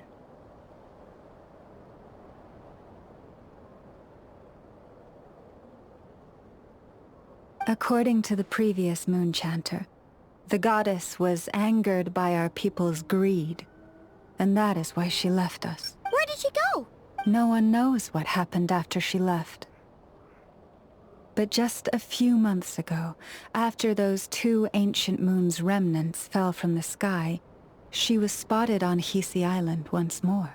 And the Fatui have been harassing and threatening us ever since. Judging from what they've said, our moon goddess is actually their missing harbinger, Columbina, the damselette. The damselette?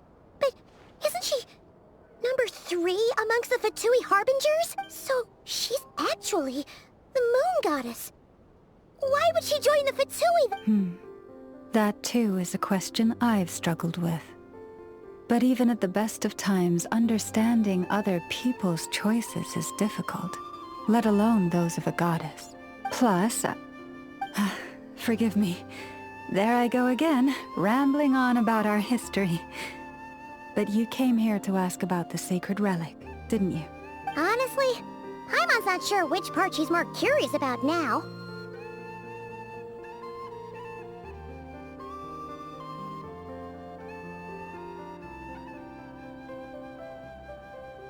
Since ancient times, the Frost Moon Scions have had in our possession a special fragment of the ancient moon's remnants. A piece in which I sense a power unlike any other.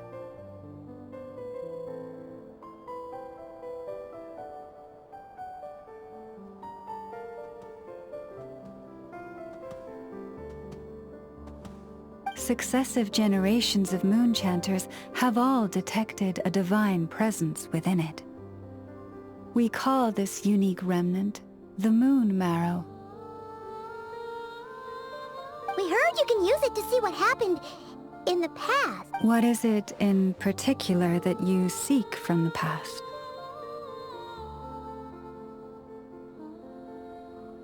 Well, basically, to cut a long story short, the Traveler here is actually from outside of Tibet.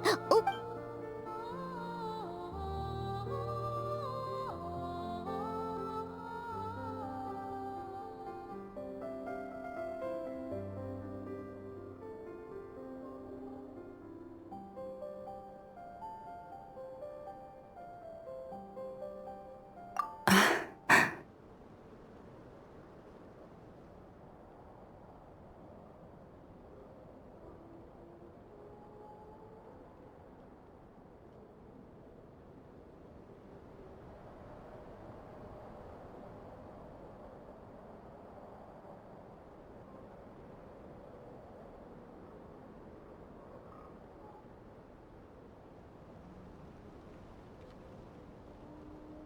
Thank you. Your honesty is a sign of your trust, both in me and the Frost Moon Scions.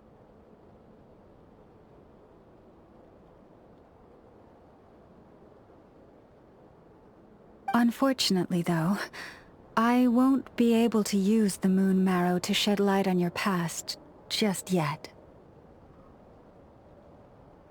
Our people revere the Moon Marrow as a sacred relic.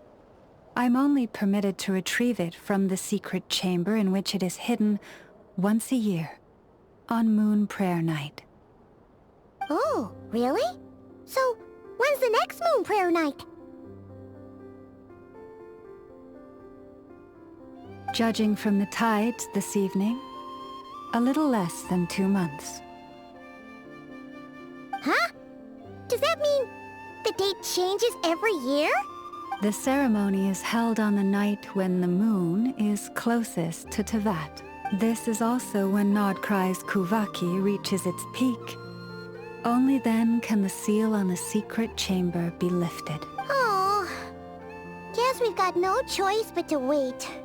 I am truly sorry that I cannot help you sooner, but as the Moon Chanter, I swear that I will do everything I can to help you find the answers you seek.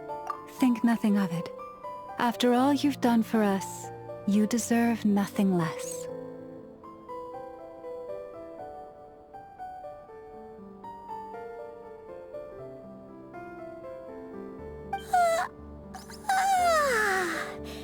Who'd have thought today was only our first day in KRAI? Feels like so much has happened already.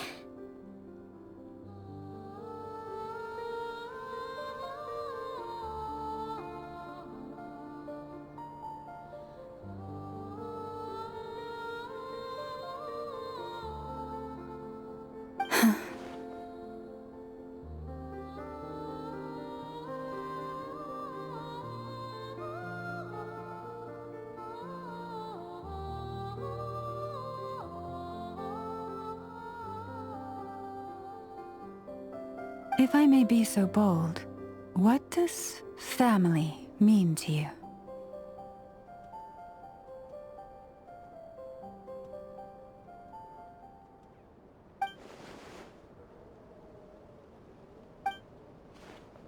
If you are aware of something, a secret that could hurt your family, would you be honest with them, or try to hide it?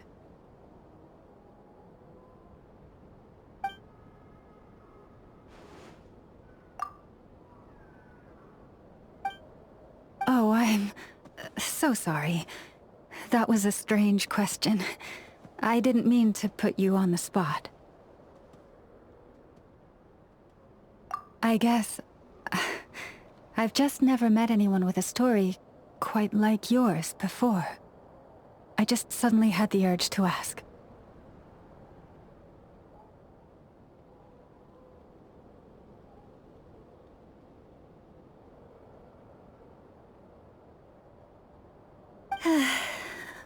It's getting late, and you two must be rather tired too.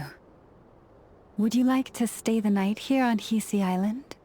I can have someone prepare some lodgings. Oh, that's all right. We've already got a room back at the flagship as it happens. Speaking of which, if you ever need us, feel free to come knocking. Do you need me to show you the way back?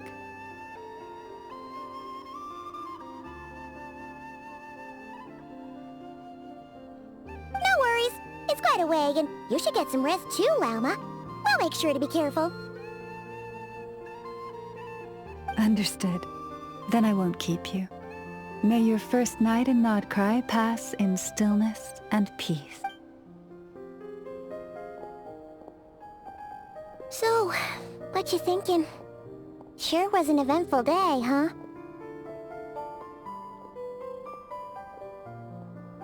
The good news is, we're not at a dead end in the search for your spaceship yet. We can always learn more about this place while we wait.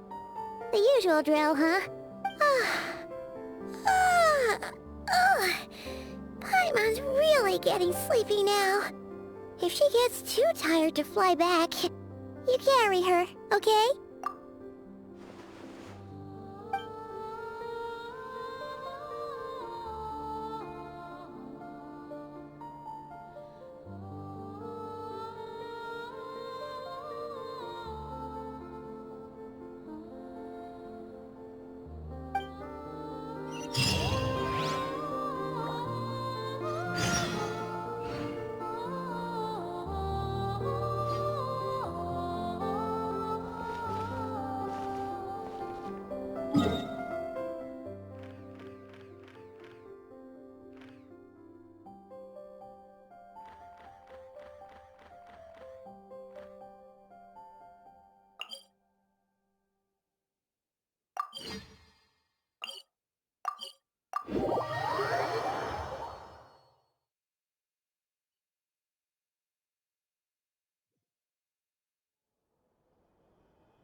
Hey, what are you doing here?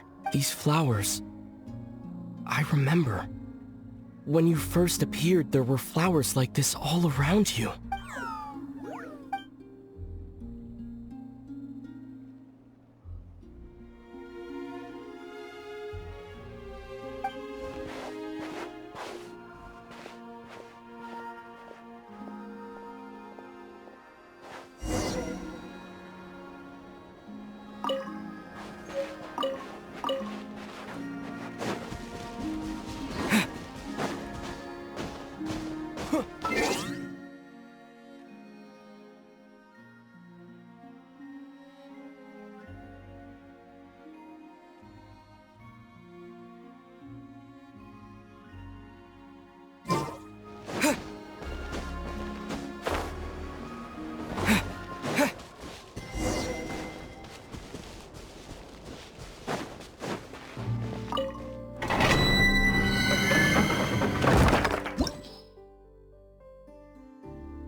Hey, what are you... These flowers...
Who goes there?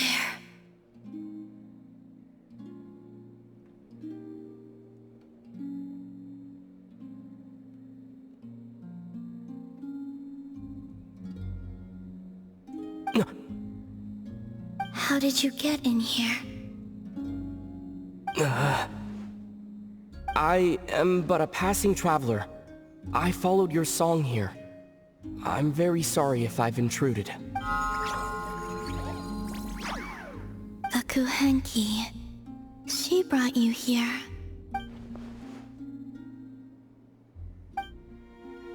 May I ask, are you the one they call Kutar? And the harbinger that the Fatui refer to as the Damselette?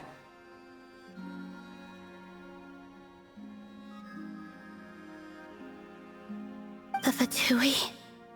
Are you here at their behest?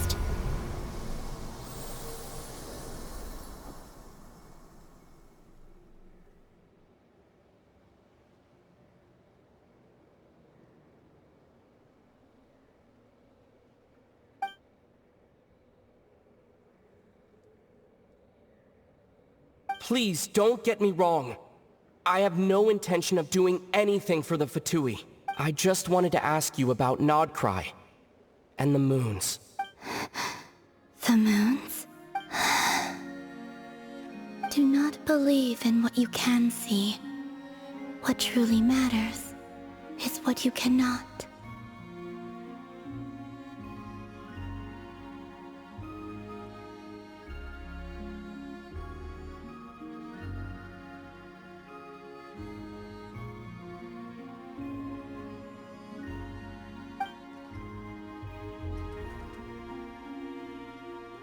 What do you mean?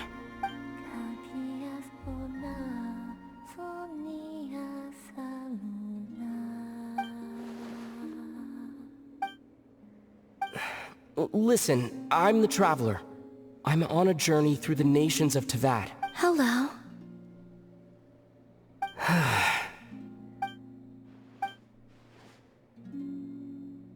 Could you tell me your name? Columbina. Kutar. The Damselette. The Moon Goddess. Pick whichever takes your fancy.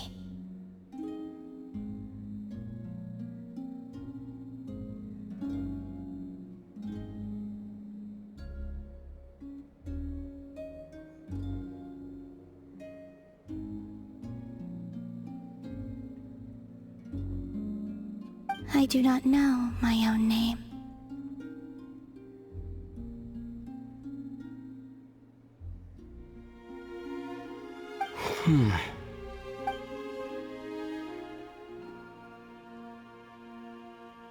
Then, Columbina.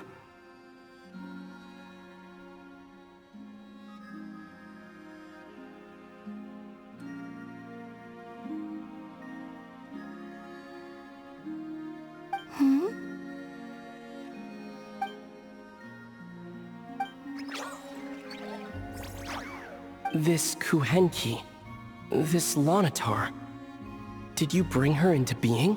Come here, little one.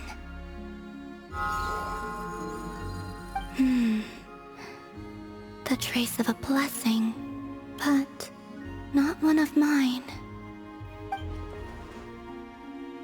People always assume I can do many things.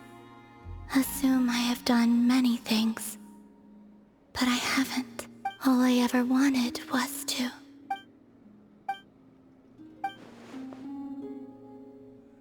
It's about time I got going. I'm very sorry for disturbing you today.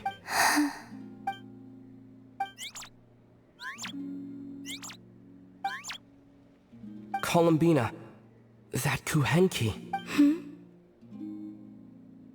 Oh, you're leaving? Go then.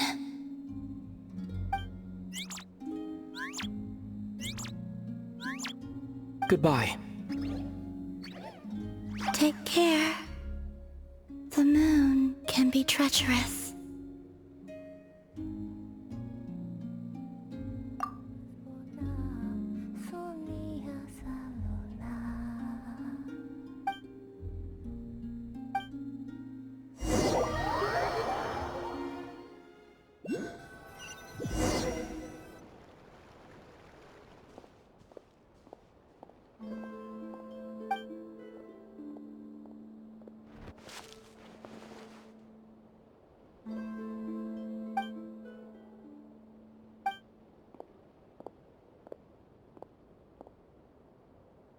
Wait, is that... Lumine?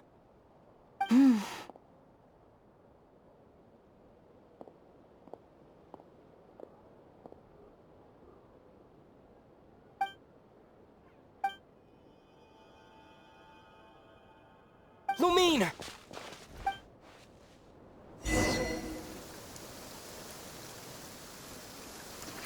Lumine!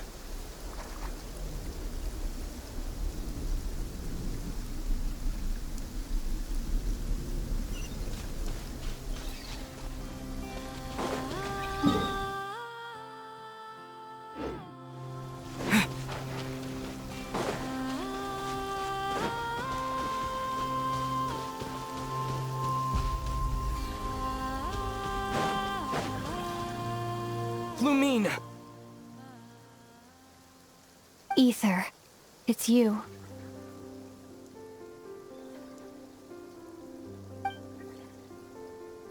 Why are you here on Hisi Island? If I told you I was here in search of the Frost Moon Scion's sacred relic, what would you think?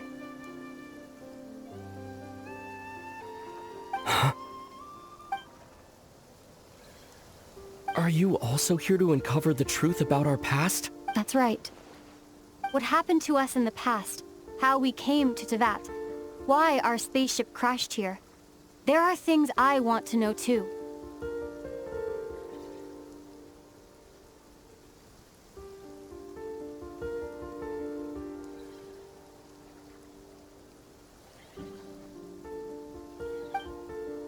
But I'm not about to sit around waiting for another 2 months to find out.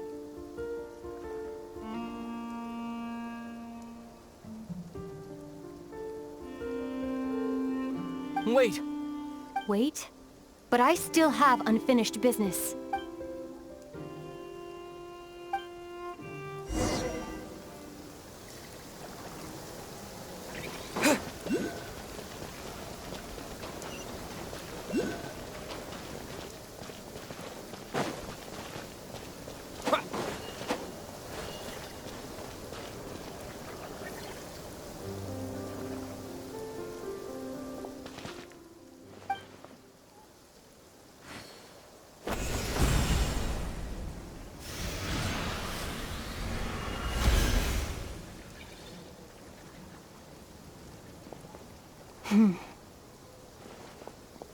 Hold on a second.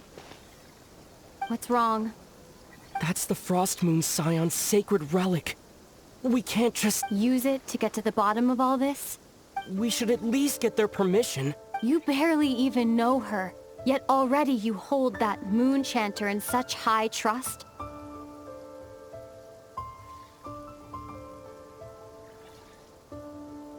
What do you mean? She told you that the seal can only be broken on Moon Prayer Night, when the flow of Kubaki is at its peak, yes? You heard all that? Watch this. Huh? But...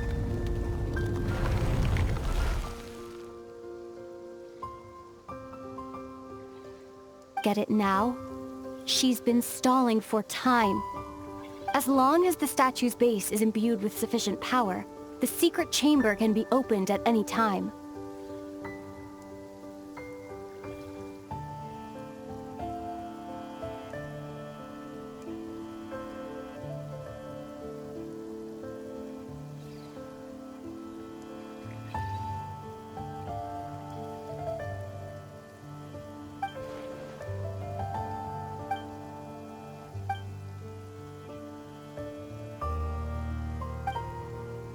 Is it such a sin when I don't put all my cards on the table for you, but not when someone else is doing it? It's not like that. Is it?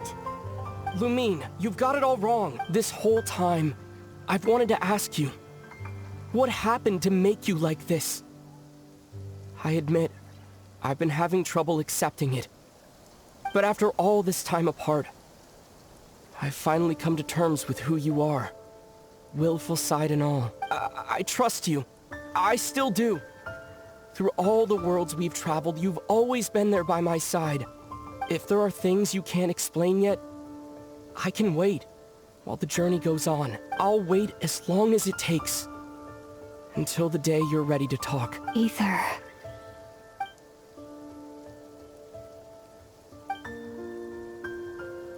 I'm not looking to borrow the moon marrow simply because of our past. It holds answers about the very origins of Tevat. I've always believed that if you want the truth, you have to see the whole story for yourself. I'm not asking you to trust me, Ether. Just don't try and stop me. If this choice weighs on your heart, then let me go in alone. Forget this meeting ever took place. Bit late for that now.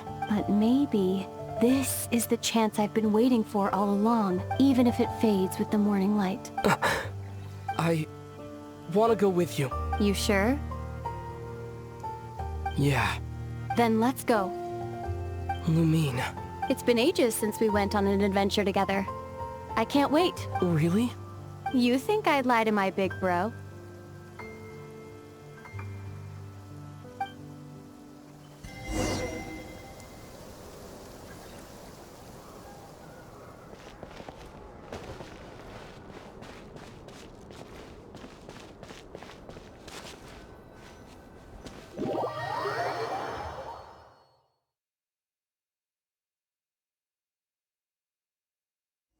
From what I understand, the path ahead is likely to be full of trials and challenges. A deterrence against intruders, and a test for those who truly seek entrance. I doubt the two of us will have any problems. I agree. Still, if we get separated, things could get tricky. Best we move together and watch each other's backs. Even the sound of your footsteps takes me right back. As a...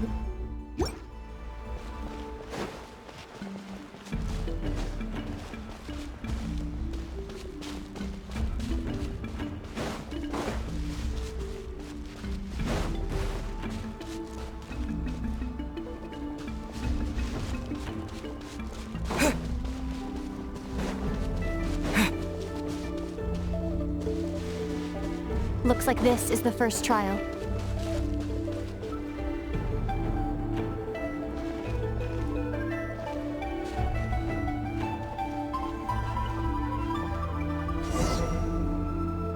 Ether, do you understand how Kuvaki works?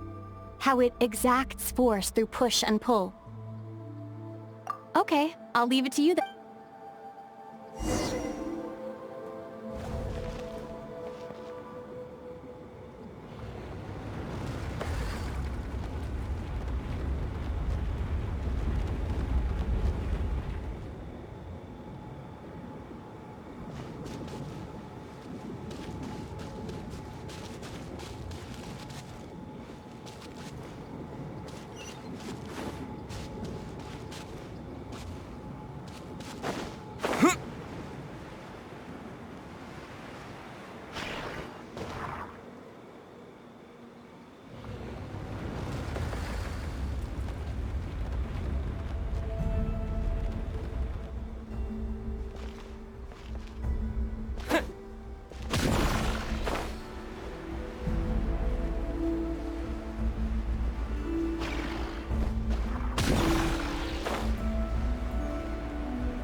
This should help Lumine get across. Lumine!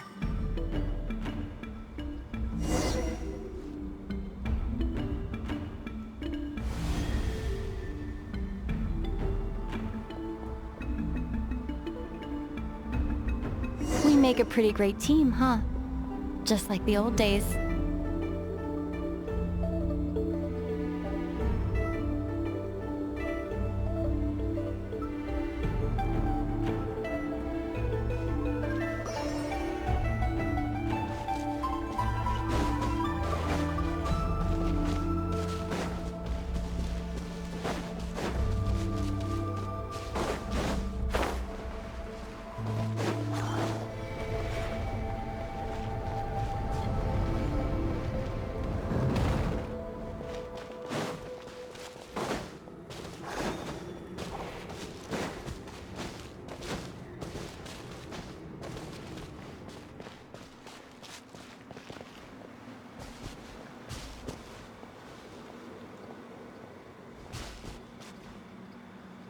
A wide open space.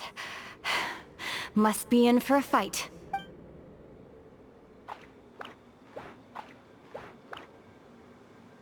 Was that it? What a letdown.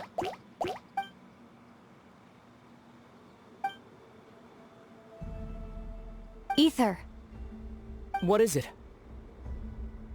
Why are you looking at me like that? Those enemies were weak, were they not? Maybe it's because the trial's only just begun. Actually, I've got an idea. Why don't we have ourselves a little friendly competition? Let's see if your journey has made you rusty. You're on.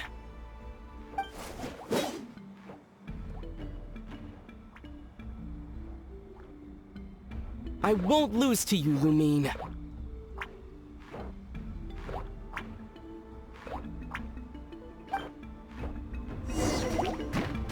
If memory serves, I used to come out on top more often than not. You sure you're alright? Seems your memory's slipping, Lumine. Save it. We'll know who's stronger soon enough. Let's see what you've got!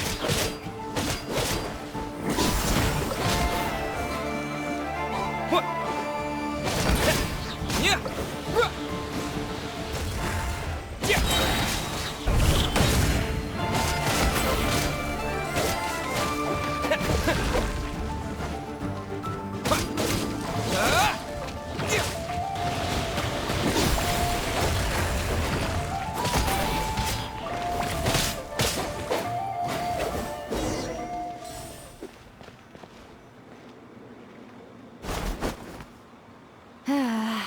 Fine. You win. Didn't feel like you really wanted it anyway. Going all out in a place like this? Sounds like overkill to me.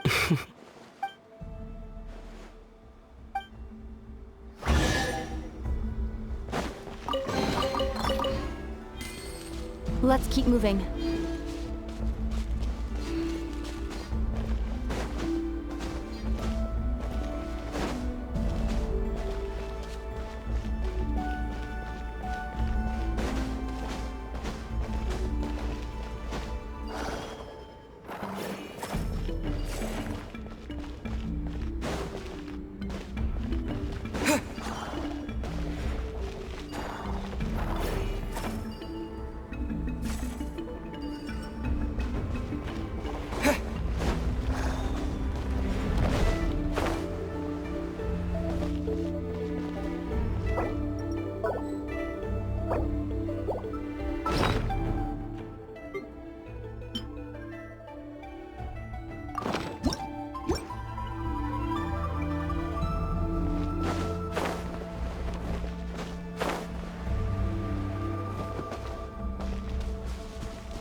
What is this place?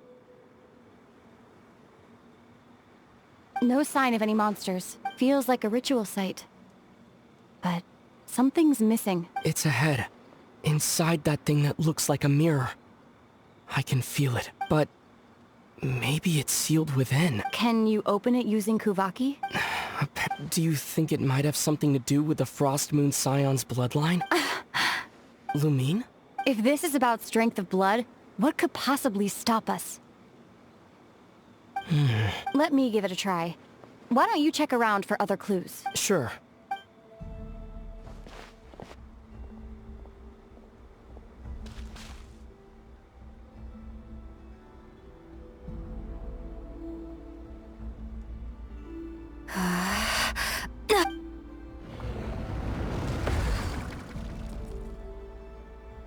Found it.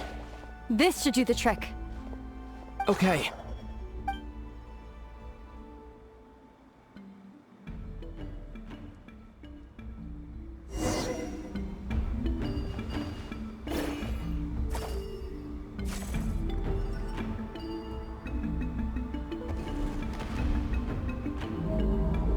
Yep, that got a reaction. That's one down.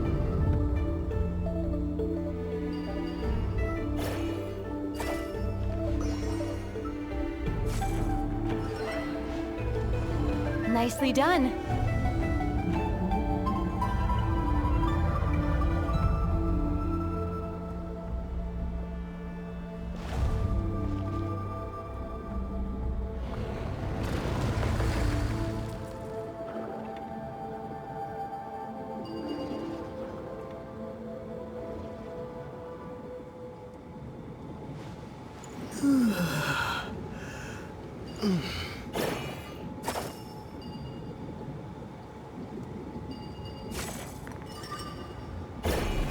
You've got this. One more to go.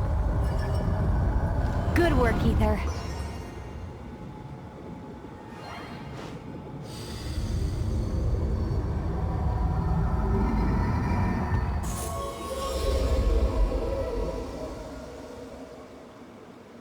The door's open. Come. We must be close.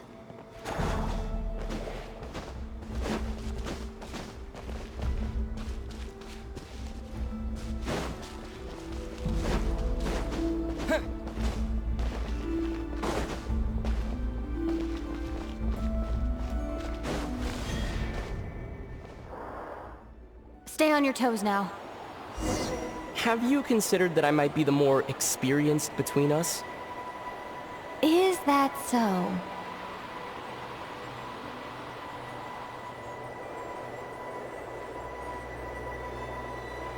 So, will you be heading off again after we're done here? Maybe, maybe not. Another cryptic response. Don't worry about things that haven't happened yet.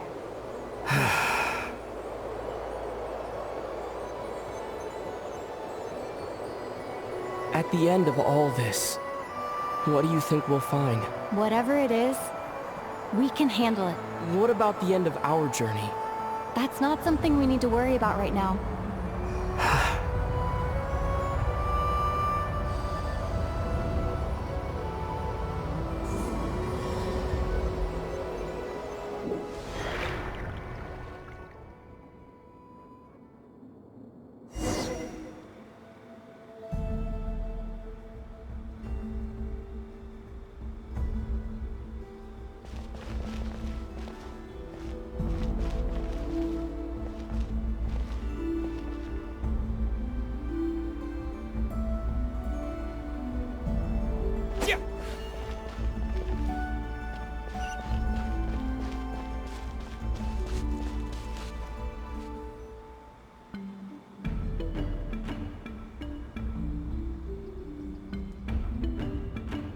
Looks like the final trial is just up ahead.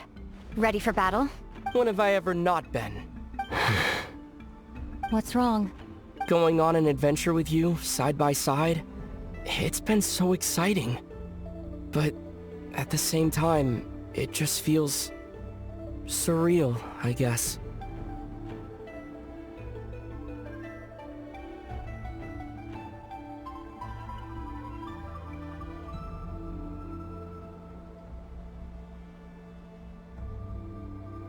Maybe because it's been so long.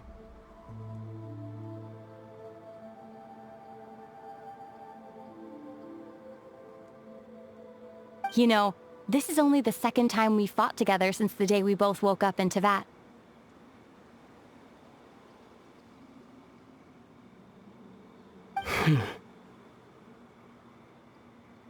Maybe that's it. Ether.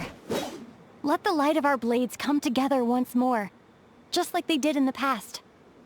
What do you mean?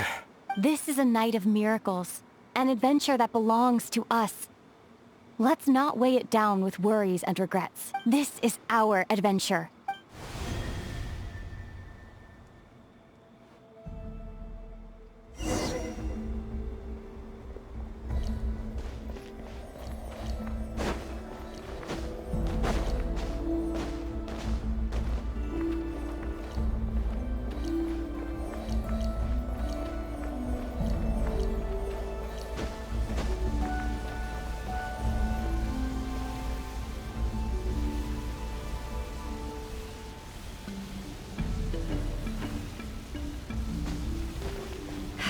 Here goes nothing. Prepare for battle. Stay focused! Dodge its attacks!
It's over.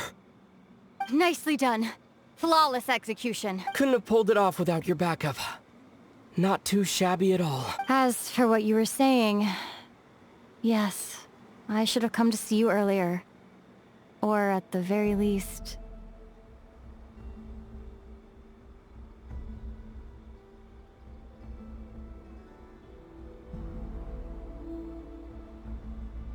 Spent more time with me going on adventures like this. Something like that. Instead of just running off and expecting you to follow my trail. Wait a sec. That's not an official apology, is it? That goes without saying. Come on. Time to claim the treasure we came for.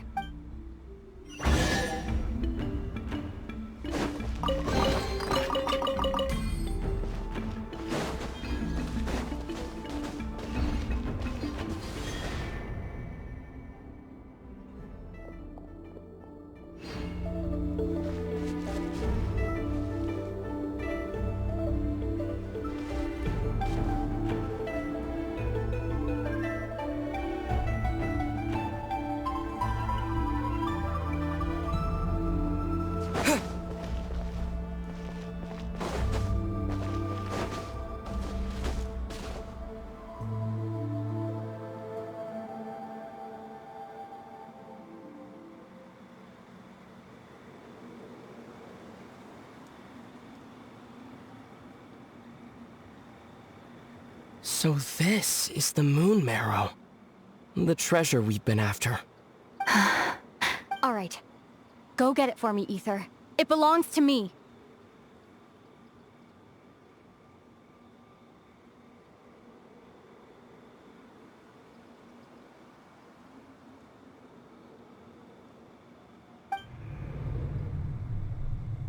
What's wrong, Ether? After everything we've just been through, you still don't trust me? Don't you want to know the truth too, just like I do? Rest assured, I'll share the truth with you afterwards. Now, go bring it to me.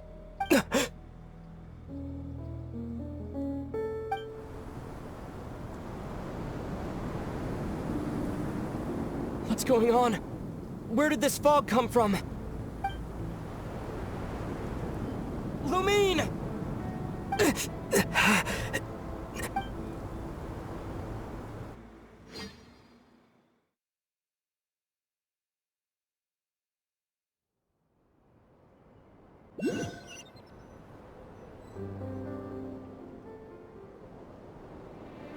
Lumine!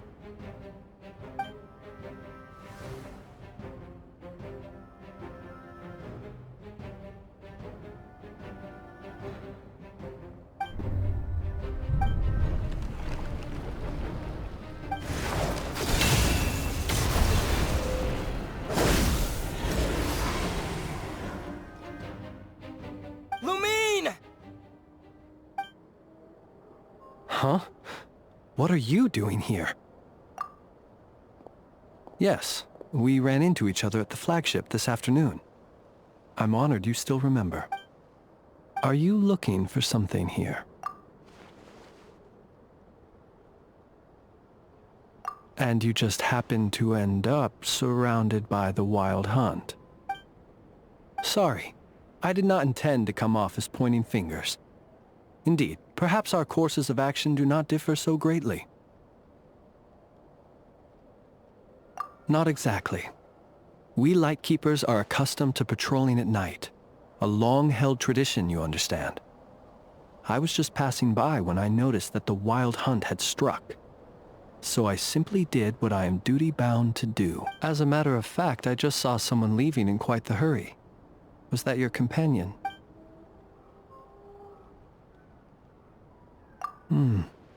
Perhaps I should take my leave now. After all, my patrol isn't over yet. KRAI is a dangerous place to be at night. I'd advise that you head back soon as well.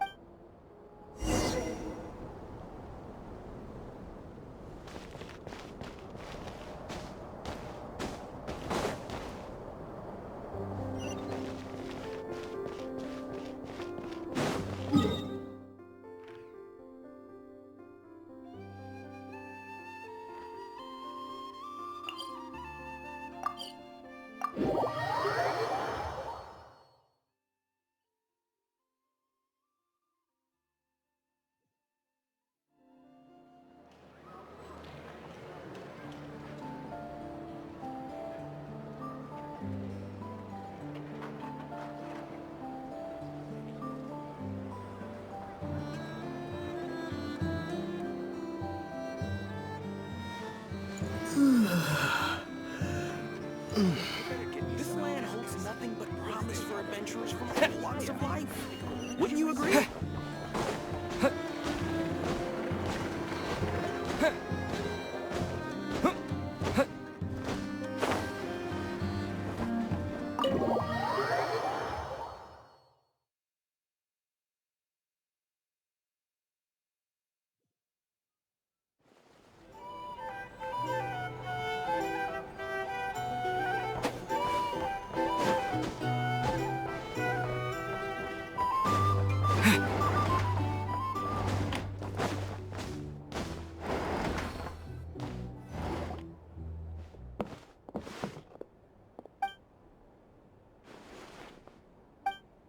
Paimon woke up and saw you were gone, so she made you a cup of berry juice to help you sleep. Her own secret recipe. When you get back, drink it up and go get yourself some rest.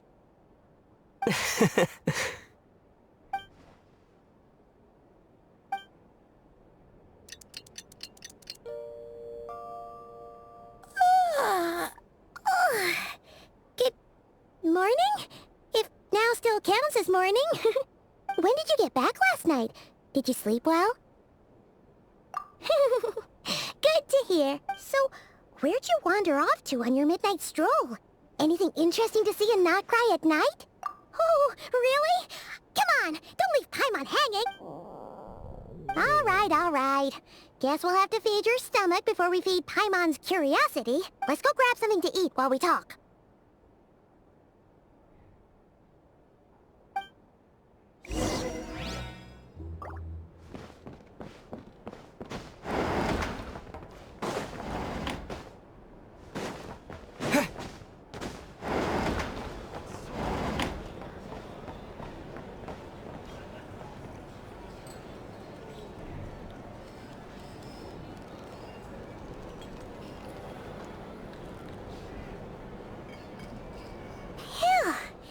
This is just the best, huh? Free food, free lodgings. This park is friend for life material, that's for sure. Hey, did you hear what happened? Hear about what? You know, all that commotion over at the Frost Moon Scions. Crazy, huh?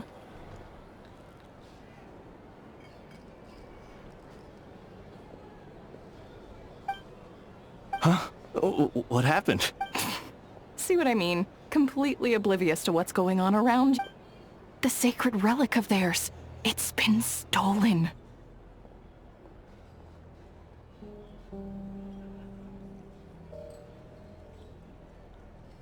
Hey, slow down. Paimon knows you're hungry, but you don't have to worry about her stealing your food. At least, not today. What? Was it those Fatui? No idea, but the news has already spread right through Nasha Town. What did their high priestess what do they call her again? The moon something? Anyway, what did she say about it? What could she say? She's the one who discovered it was missing. She was in Nasha Town first thing this morning, hoping to launch a joint investigation with the Voynich Guild. Whoa! Did you hear that? Lem and the others, their sacred relic's been stolen! Who into that would even have the nerve? Paimon bets it was that bunch of good-for-nothing, rule-breaking, troublemaking Fatui!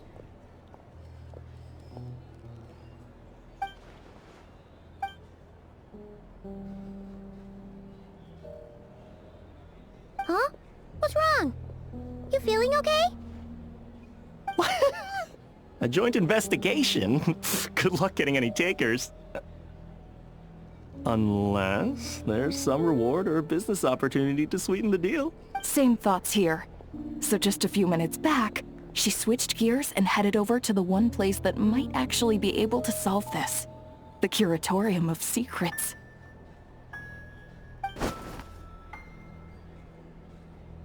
Ah!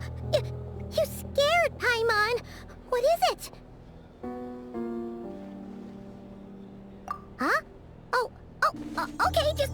Hey! Paimon's not a baby, you know! Quit pulling her arm!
Huh? There's no one here. But didn't they just say Lauma came this way a few minutes ago? No one except for a cat watching over the front desk. Excuse... meow? Are we supposed to check in here? No idea what that means. Is this Lauma's personal receptionist or something? Pretty sure she'd be the only person who could actually understand it.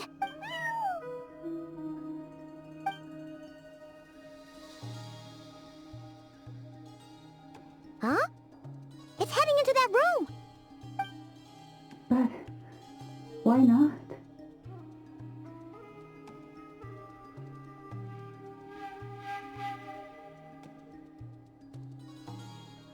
Like I told you already, that's just... Huh? Another client.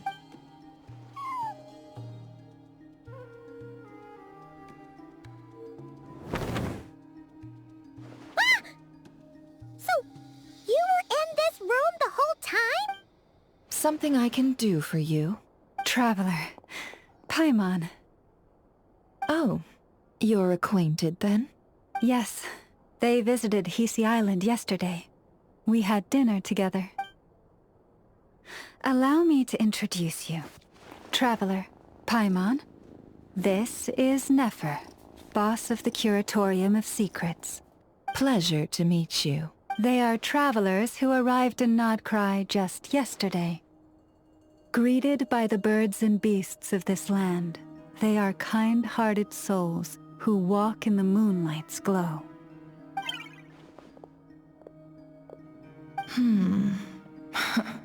Interesting.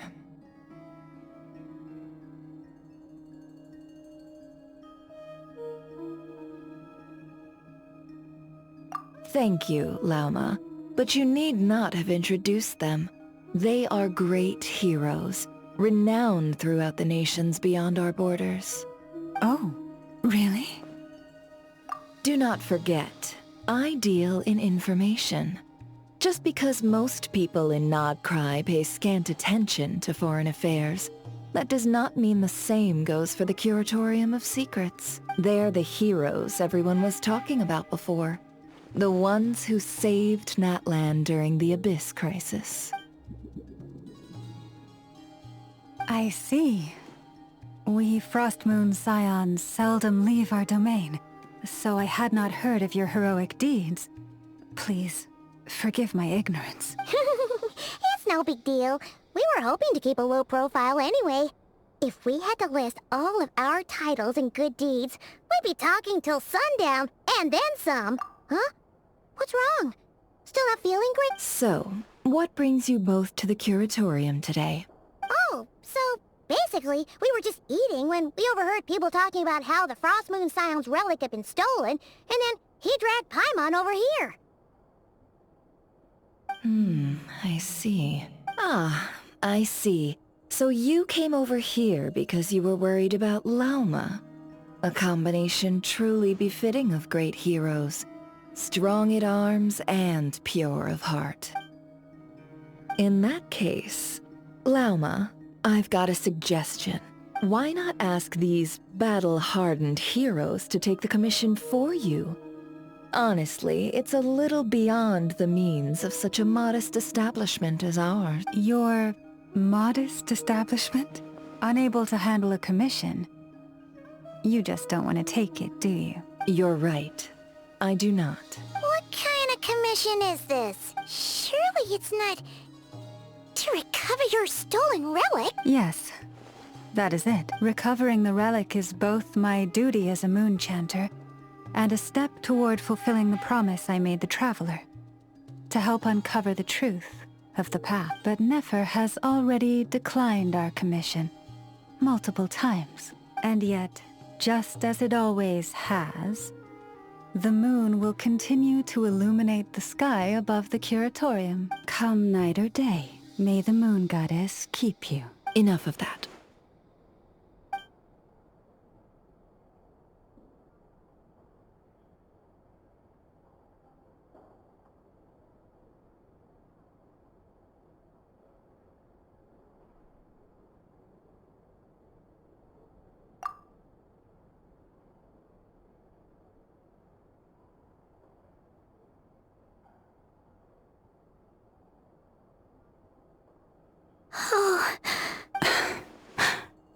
So, according to him, he never came into contact with the relic. So he suspects his sister may have taken it. I understand. The Frostmoon Scion's secret chamber has remained hidden from the world for generations. But the reason outsiders are forbidden entry is not only to prevent theft. Within the chamber lie ancient trials, challenges designed to test the worthiness of those who enter. To intrude without rightful cause is a most perilous act indeed.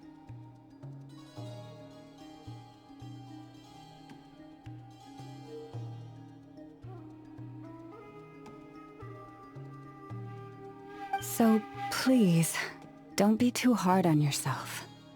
The fact that you made it through those trials proves your right to stand before the relic. To put it simply, the Moon Marrow itself has deemed you worthy. No. Your honesty tells me everything. You never sought to take the Moon Marrow for yourself. As for what happened at the end, I suspect the chamber's protection mechanism may have been activated. Among those who entered the final chamber, there was either someone with impure intent, or else an abyssal presence. The Abyss? Perhaps that's why, then. Either way, the Moon Marrow was taken, and I believe you. So the problem remains the same. I need... See? Didn't I tell you it would all work out in the end? But before everyone starts celebrating, forgive me for asking just one more thing. Are you absolutely sure your sister took the relic?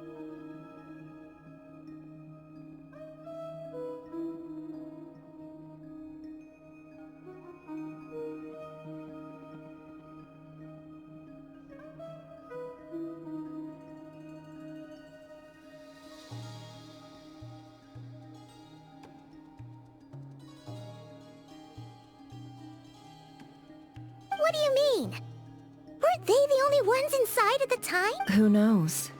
Think about it. After your sister broke the seal with abyssal power, what was to stop someone else from following you in there? In theory, nothing. And as it just so happens, I received a tip-off from one of my sources earlier this morning. Word is, today of all days, the Fatui suddenly called off their search for the relic.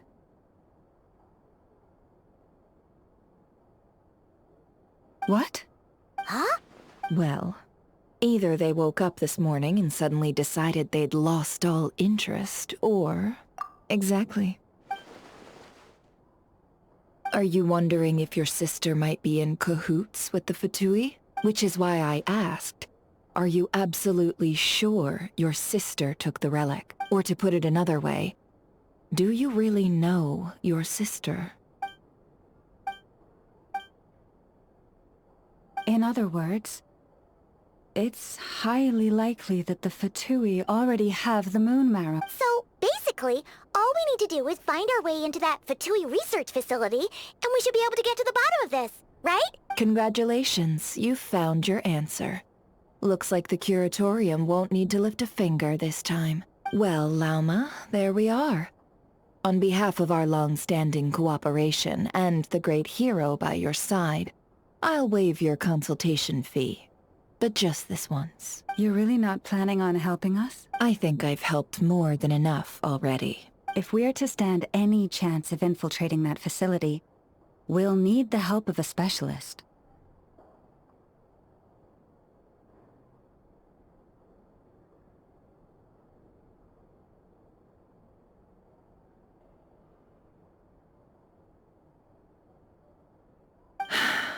Just so you don't get the wrong idea, let me make myself crystal clear. The Curatorium of Secrets has always striven to abide by a policy of strict neutrality.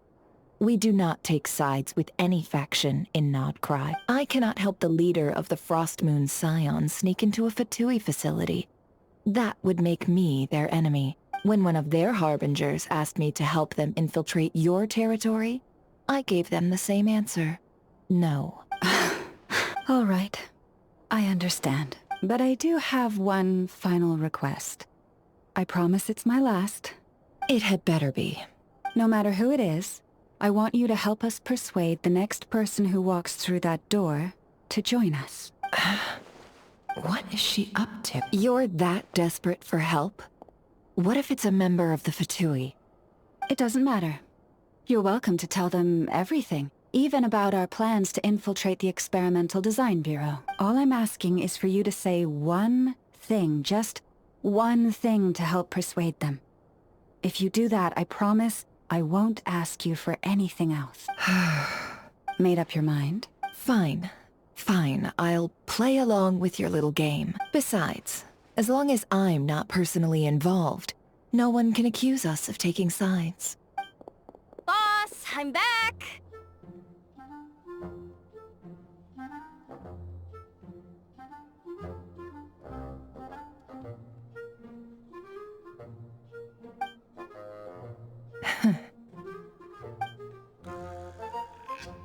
You won't believe the luck I've been having today. Remember you sent me to find that runaway cat, yeah? And you said I'd only be back after dark? Well, guess what? Right after I left the house, this big ibis flew over and the missing cat was right in its claws. And once it got close, it loosened its grip and...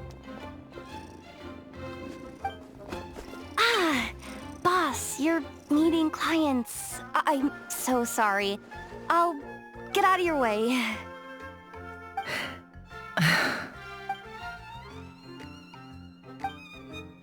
Yehoda, dear, come here.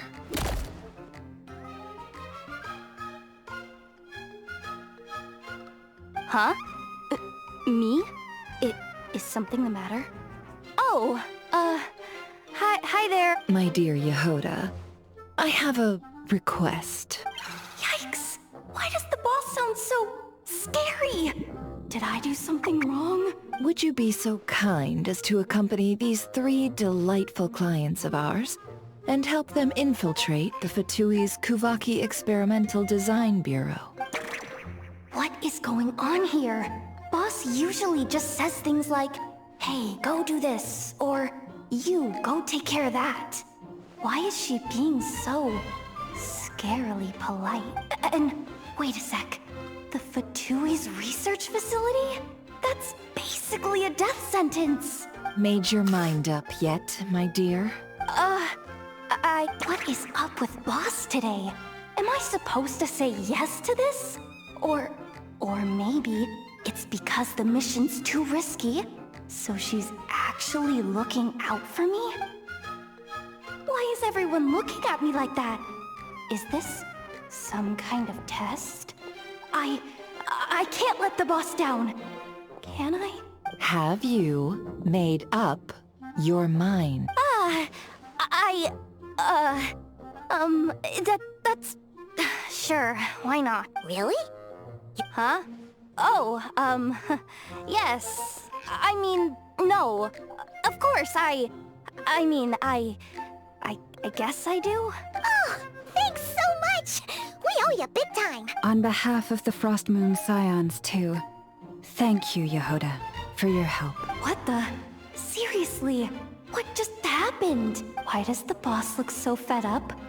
Oh no. Was I supposed to turn them down? All that mentoring, time spent teaching her how to deal with different factions. In one ear and out the other. Never. You got what you wanted. You promised that was it. I know this goes against your principles. I won't forget the favor. Trying to get me to change my mind now? Of course not. I just wanted to say thank you. So, thank you. Oh. Yehoda, we'll leave the planning to you. Let's discuss the details elsewhere. Huh? Oh, okay. What have I gotten myself into? Oh, by the way, Yehoda, before you go... What is it, boss? You're fired. Huh?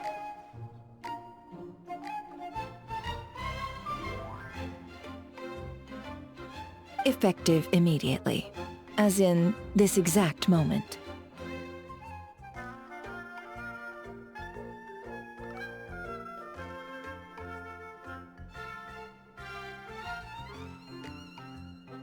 The curatorium will take you back, of course, but only once you've completed this commission for our 3 clients. What? Is there some issue? Well, here's the upside. Without me taking a cut from your commission, you'll earn more. Seriously? Can someone explain what's going on here?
Are we sure Yehoda's alright?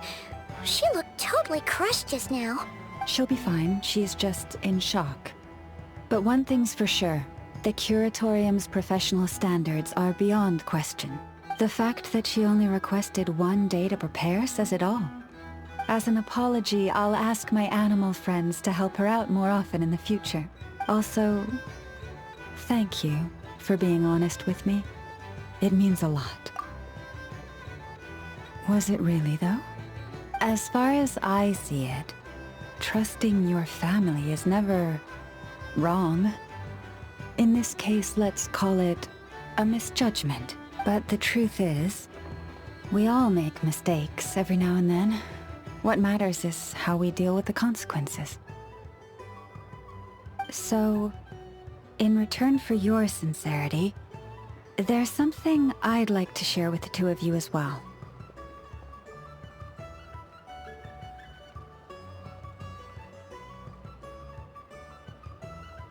Oh? What is it?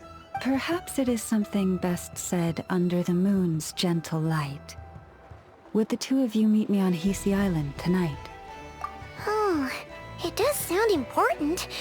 You're right. There's too many people here.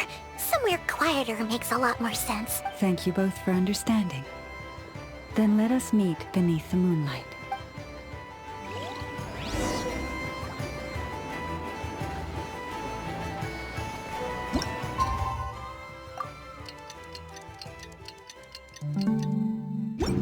It's about time, and the moon's already up. Let's head over to the place we agreed to meet Lauma.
Say cheese!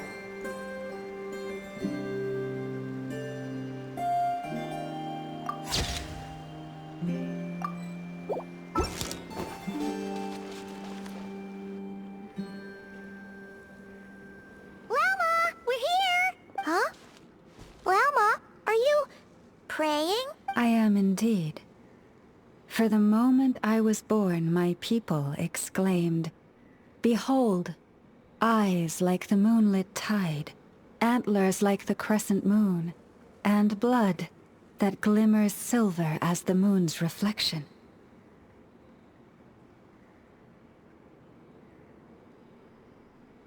From as far back as I can remember, I was revered as the Frost Moon's emissary and the Moontide Maiden.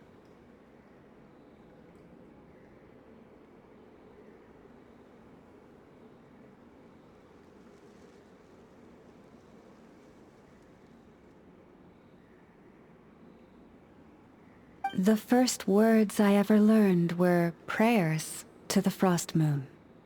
The first gestures, those of our sacred rites.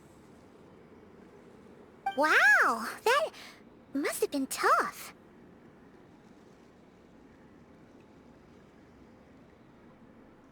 Back then, I didn't know any better. It all just seemed so natural.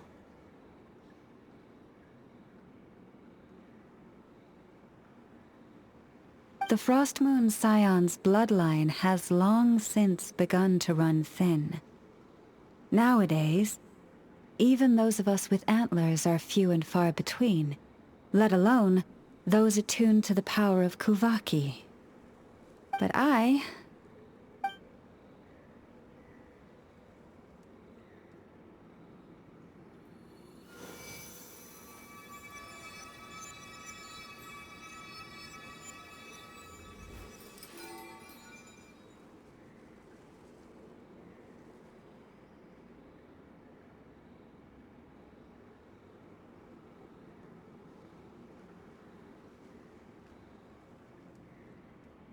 Whoa!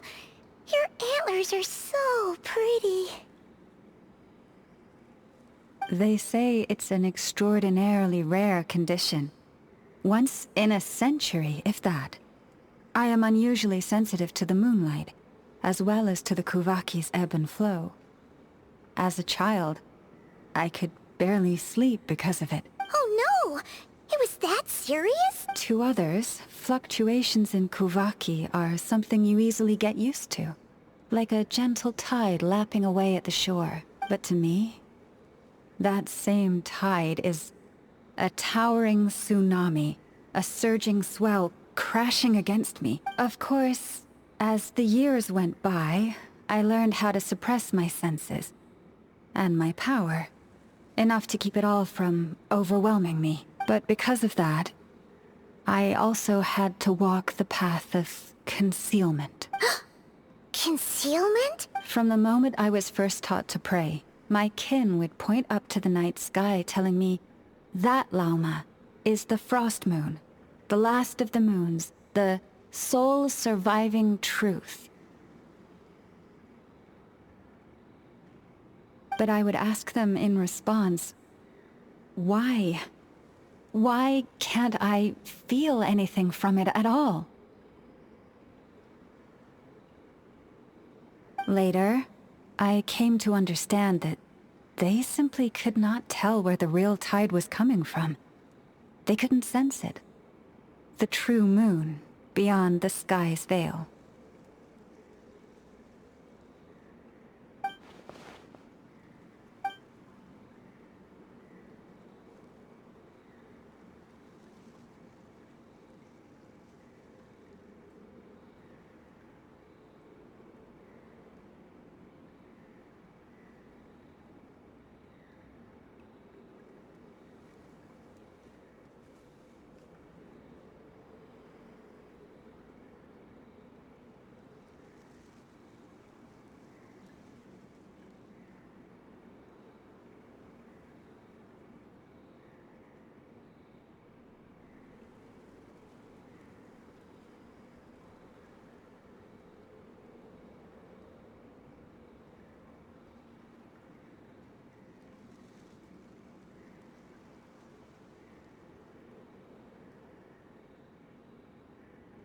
The moon is false.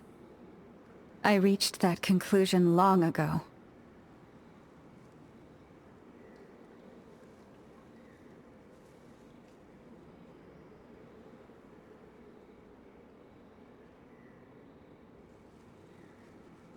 But there was no one I could tell. Not a single soul. At least, not until now. Am I the one who's wrong? Is it the moon that is false, or my own senses? I asked myself such questions time and time again.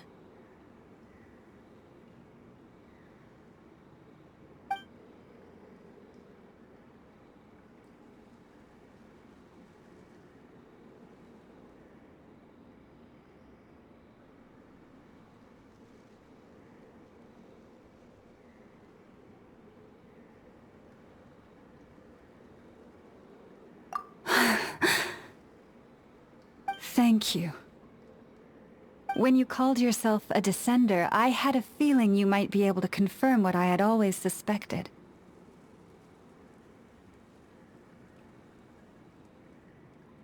And now that you have, it's exactly as I imagined. I feel relieved.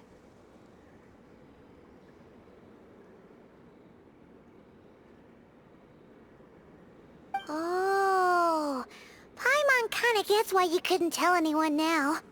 It's not easy to change people's minds on something they've believed for hundreds of years.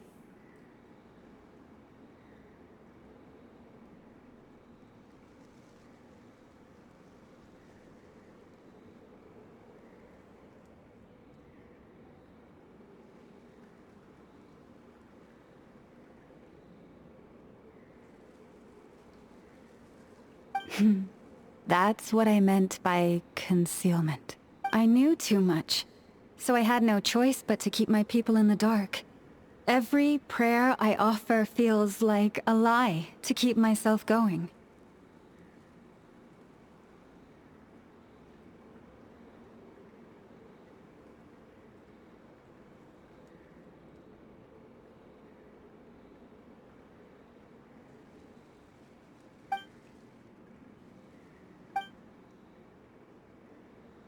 You've already met our Kutar, haven't you?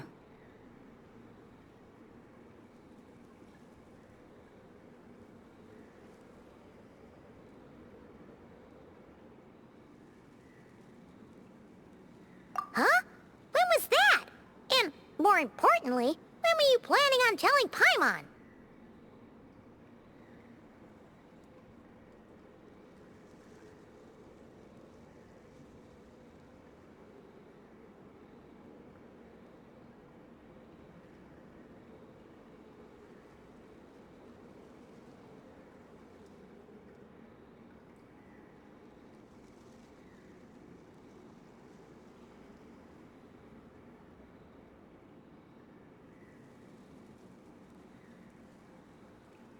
Ah, no wonder.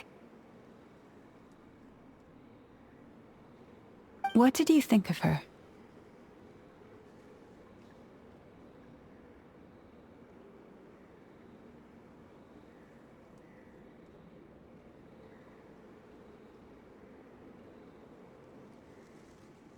What exactly do you mean by up in the clouds? I understand what you mean. She is quite indifferent to the world outside herself. But I find it hard to hold that against her.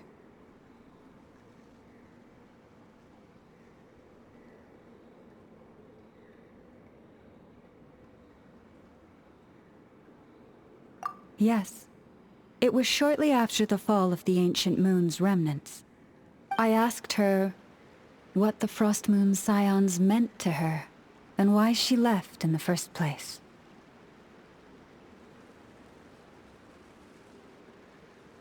Yeah? So, why did she?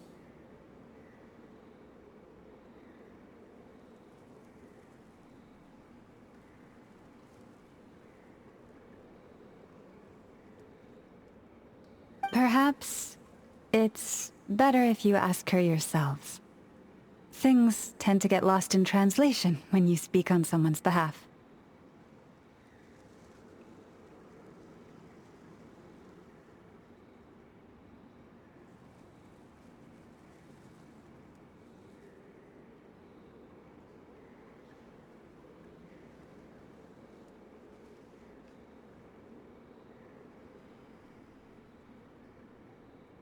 What I can say for certain is this.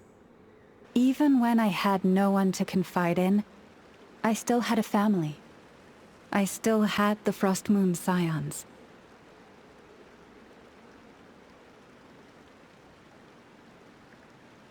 But that girl, born beneath the moonlight, perhaps she's never felt she had either. The truth is, though, she might have had it all, if only the Frostmoon Scions hadn't let her down.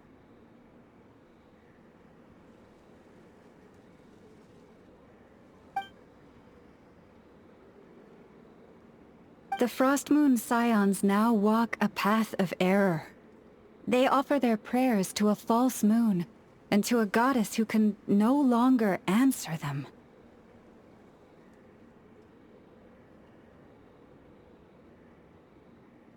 I want to change all that.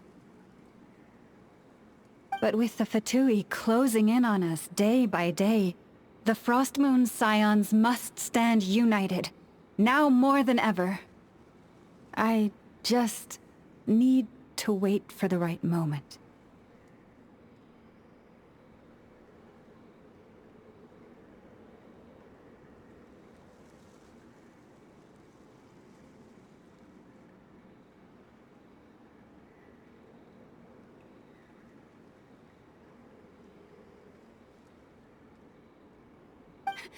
Lady Lauma!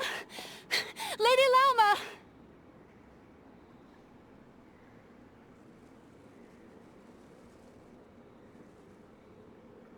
Cappy? Has Cardina's condition deteriorated again?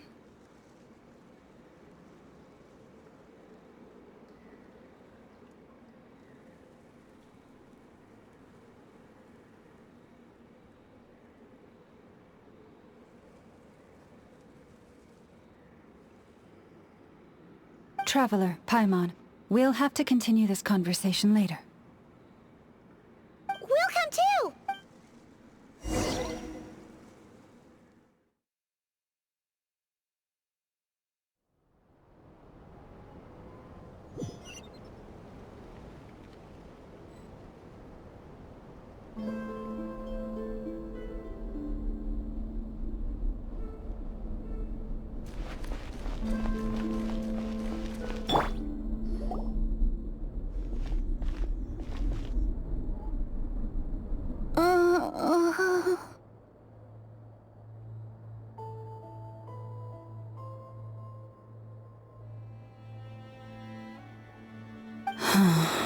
Why? Did I do something wrong? I've been praying to the moon goddess every day. Why isn't she getting any better?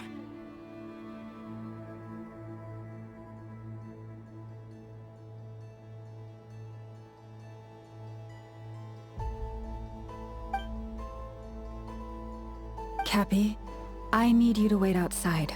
I'm about to start her treatment.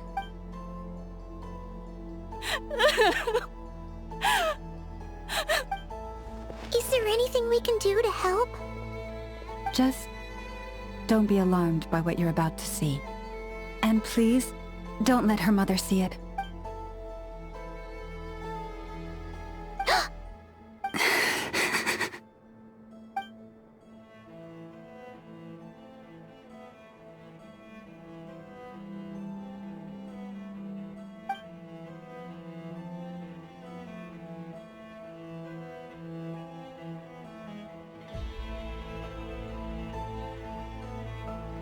Shh.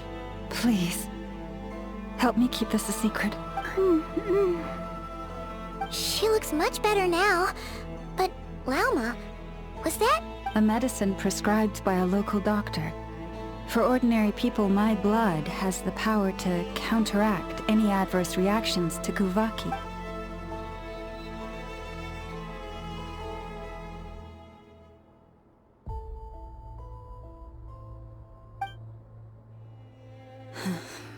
So, now you know another of my little secrets. I had hoped to guide the Scions out of error before Karina's illness reached this stage, but clearly, I was too late.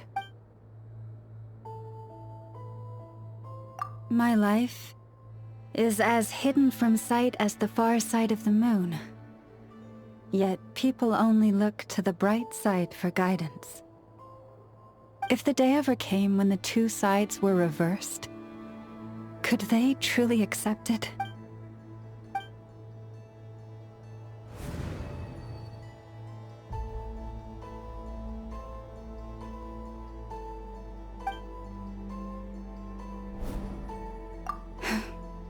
Hearing you say that puts my heart at ease. Mm-hmm.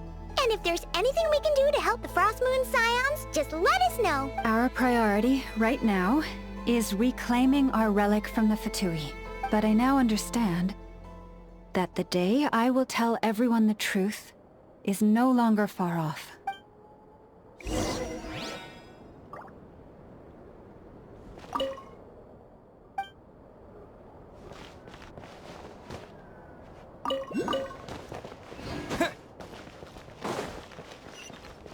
Prices like these are just outrageous.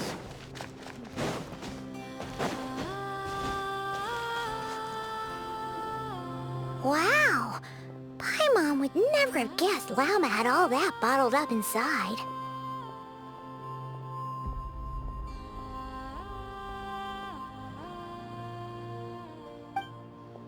Hey! Watch your step! Ah! What's wrong? Oh, you scared Paimon. You scared me there too. Almost stepped right into one of my traps. A trap? Why would you leave a trap somewhere like this? Well, it's not like this is a main path. And besides, we Frost Moon Scions would recognize it instantly. Alright. You don't seem like you're with the Fatui, so I guess there's no harm telling you. Lauma asked me to set up these traps to keep the Fatui at bay. Oh!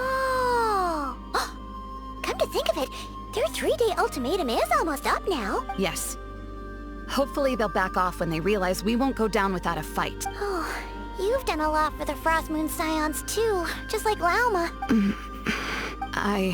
Philomena?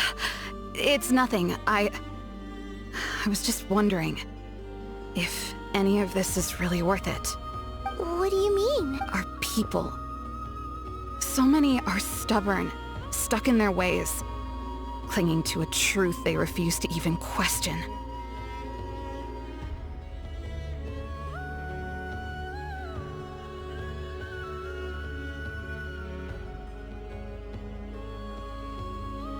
Do they really deserve everything Lauma's doing for them? Well, yes, but even so, no. I shouldn't be saying this. Just forget it, okay? Bye. Huh? Why did I say all that? Or really, why am I still doing any of this? Either way, this will be my final night with the Frost Moon Scions. Wow, she sure took off fast. So, are we heading back to the flagship for a break, or what? Wait, you're not thinking of visiting that damselette up in Cloud Cuckoo Land, are you?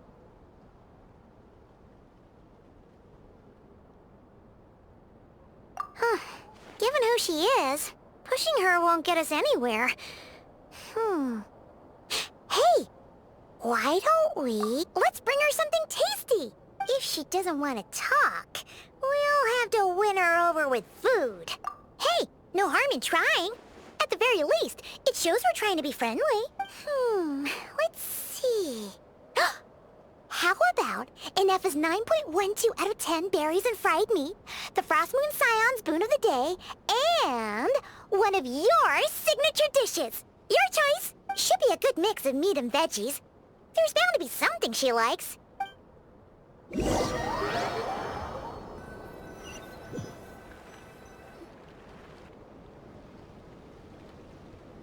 All right, food's packed and ready. This is the place, right? feel like we're going to visit a patient. Oh, no. Take this seriously, Paimon.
Remind me, who are you again?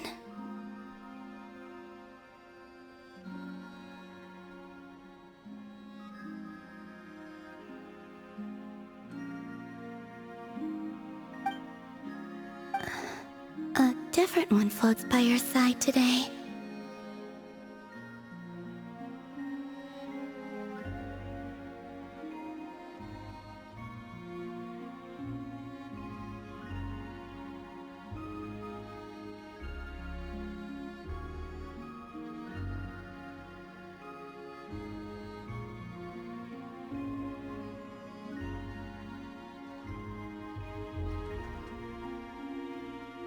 A different one? What's that even supposed to mean? Oh, there goes Paimon's perfect conversation starter. Hi there!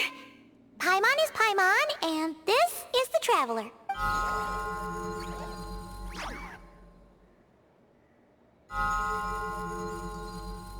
Oh, there you are. Between the two, I suppose you're cuter.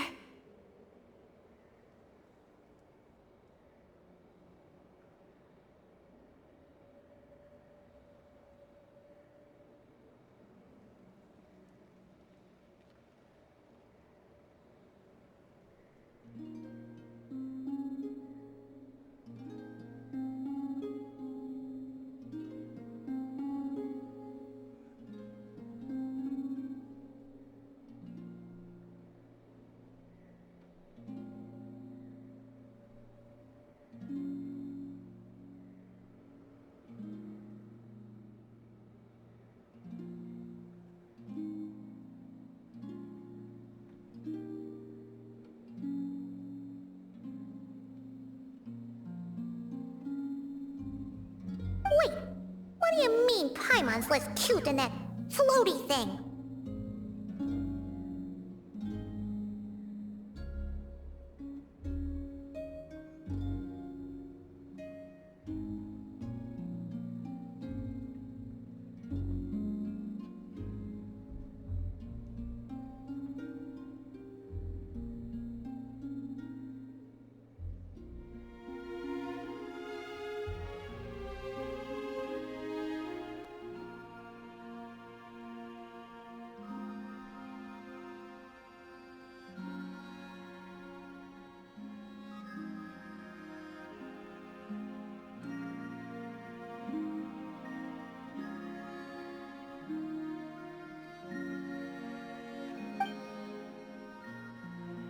Columbina. What is it? What's your favorite kind of food?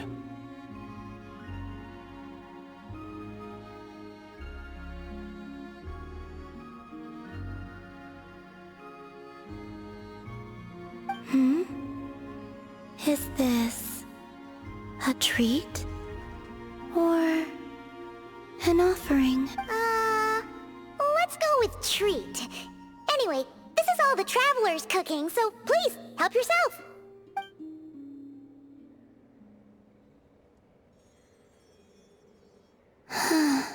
Oh, that wasn't exactly a yes, but she didn't turn it down either. What could she be thinking? So, what do you want to ask? Hey, she's actually playing along! Quick, now's our shot.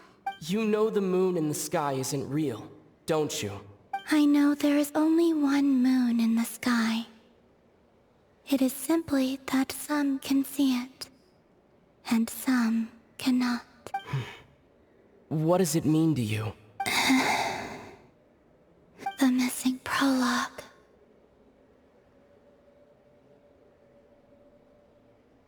What?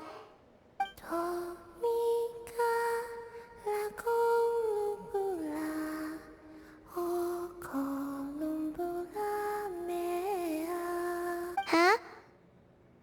What does that mean?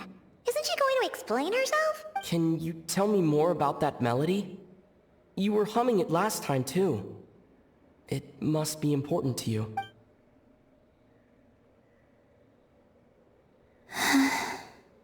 It is all I remember from the moment of my birth. A melody. A few lines of lyrics. Like a lullaby from a foggy dream. Oh, so who was singing it? I do not know. I have nothing else. Just that song. Huh? And the Frost Moon Scions who found me. They had nothing either. But hope. Before I even knew what was happening, they were already calling me their goddess. And I had no reason to decline. Like two lost infants unknowingly exchanged, I adopted their faith. And in return, they adopted me.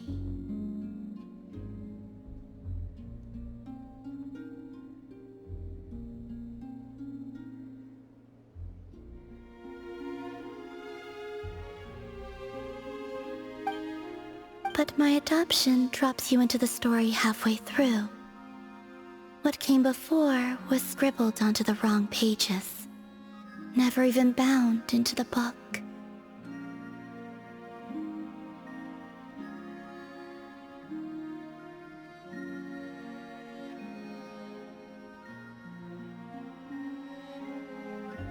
That sense of something missing only served to nurture their greed and doubt.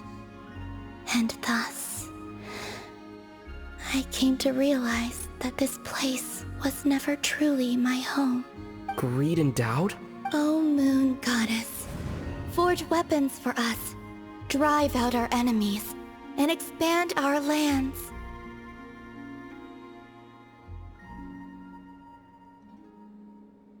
O Moon Goddess, heal our wounds, ease our suffering, grant us strength. They asked for everything, and I obliged.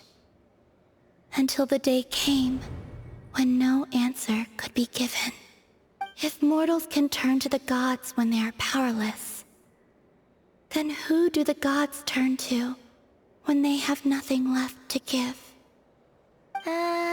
You've got Paimon there. In those days, the Frost Moon Scions cared more for faith than for truth. Reality rewrote the sky in words I could not understand. I did not want to read a tampered version, so I simply stopped looking.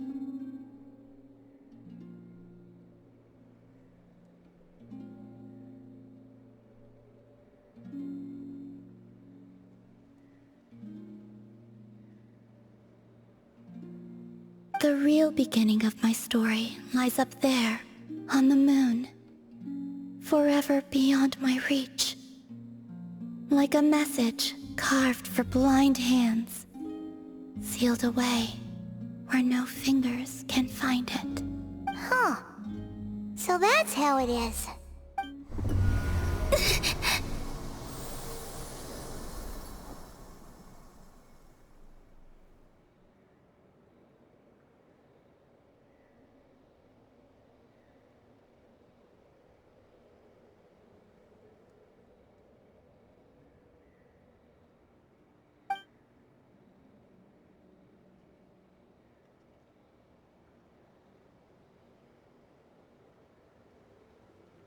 What's wrong?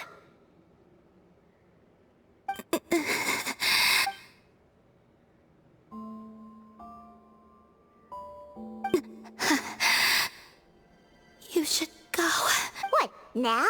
But you really don't look well. Did something just happen? Is there anything we can do to help? No. Aside from answers, I have nothing else to give you in return. This is the price of running away from home a second time.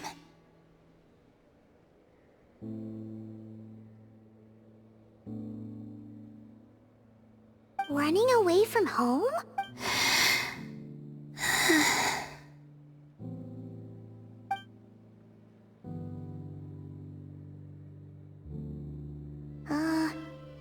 Is she heading towards the food? Did all of Paimon's questions make her hungry? Do you still have many questions? I know I should offer more in return for your kindness, but I'm feeling a little worn out.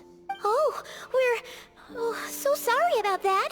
The Tsaritsa was right. Freedom always comes with a price.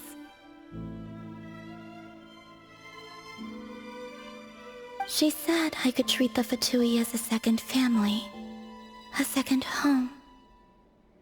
But in the end, they were no different. All they wanted in truth was my power as the moon goddess. I'd rather not dwell on such unhappy memories. I have fulfilled my promise to the Tsaritsa, though it has used up much of my power. So you see, this has nothing to do with betrayal. So, you're just staying here for now, resting and recovering your strength? Yes. What about these flowers? They have grown in KRAI for many generations. They're highly sensitive to the ebb and flow of Kuvaki.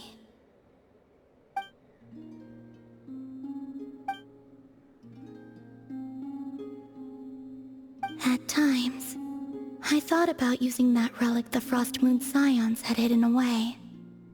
I could sense the power within it, but going out is such a hassle. People might see me, and I promised Lauma I wouldn't show myself to anyone. Besides, I know it's gone now anyway. Really? Lauma asked you to stay in hiding? Uh-oh, she's looking back at the food again. But Paimon's still got some little crumb cupcakes here.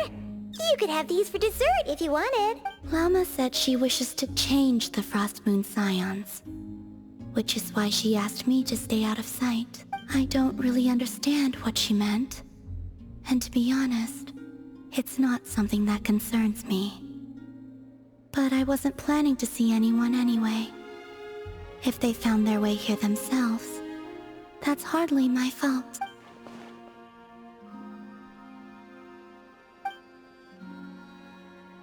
Lauma, the Maiden of the Grove. She is quite unlike any Frost Moon Scion I have ever met before. After hearing my story, she actually apologized for how the Frost Moon Scions treated me back then. She told us she feels like she's been living on the far side of the moon. Is that so? I actually got the opposite impression.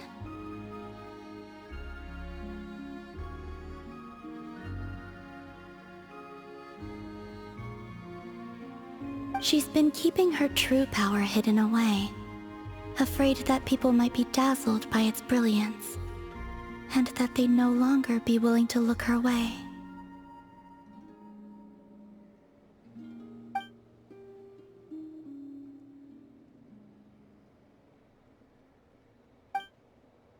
So what do you wish for now?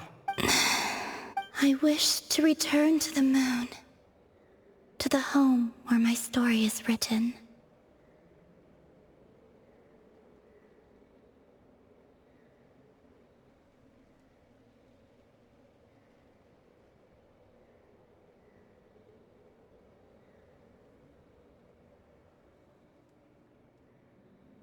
Right now, that is all I wish for.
Tonight's the night we infiltrate the Fatoi's Experimental Design Bureau. Come on, we better go meet up with the others.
Let the record show that I verbally consent to relinquishing these items into your possession.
I'll keep this close.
Ultimatum protocol.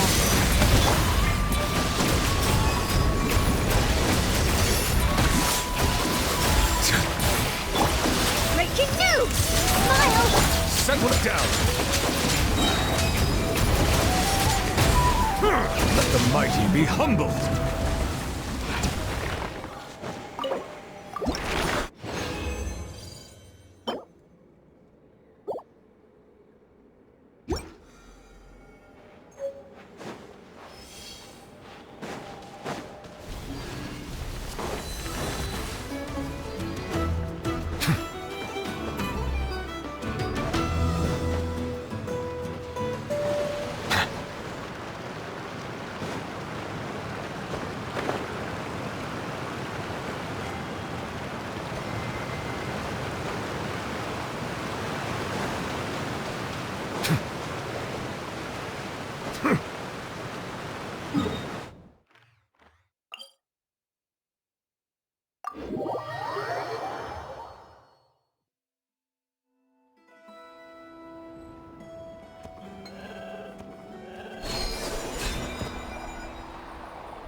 here by yourself, Lauma.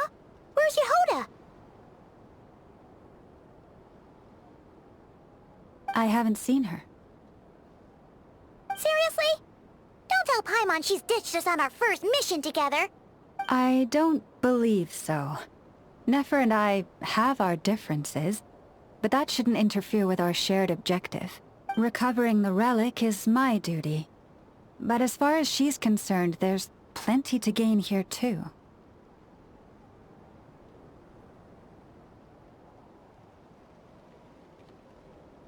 In KRAI, it's common knowledge that the Curatorium has a nose for profit and opportunity.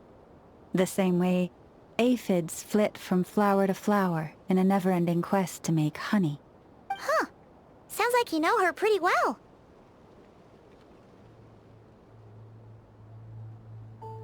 Still, Yehoda sure is taking her sweet time.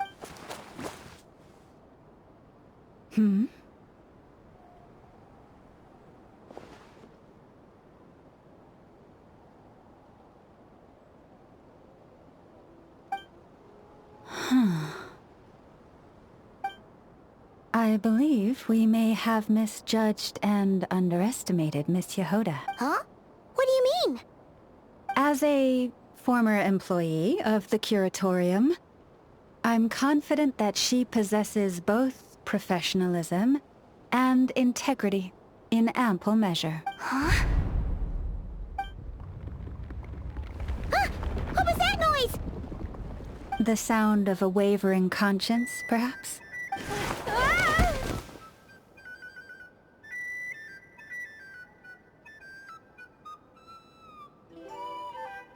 Whoa! Something just fell down. Hello, everybody! What kind of an entrance is that? Wait a second. Have you been hiding nearby this whole time? Yeah.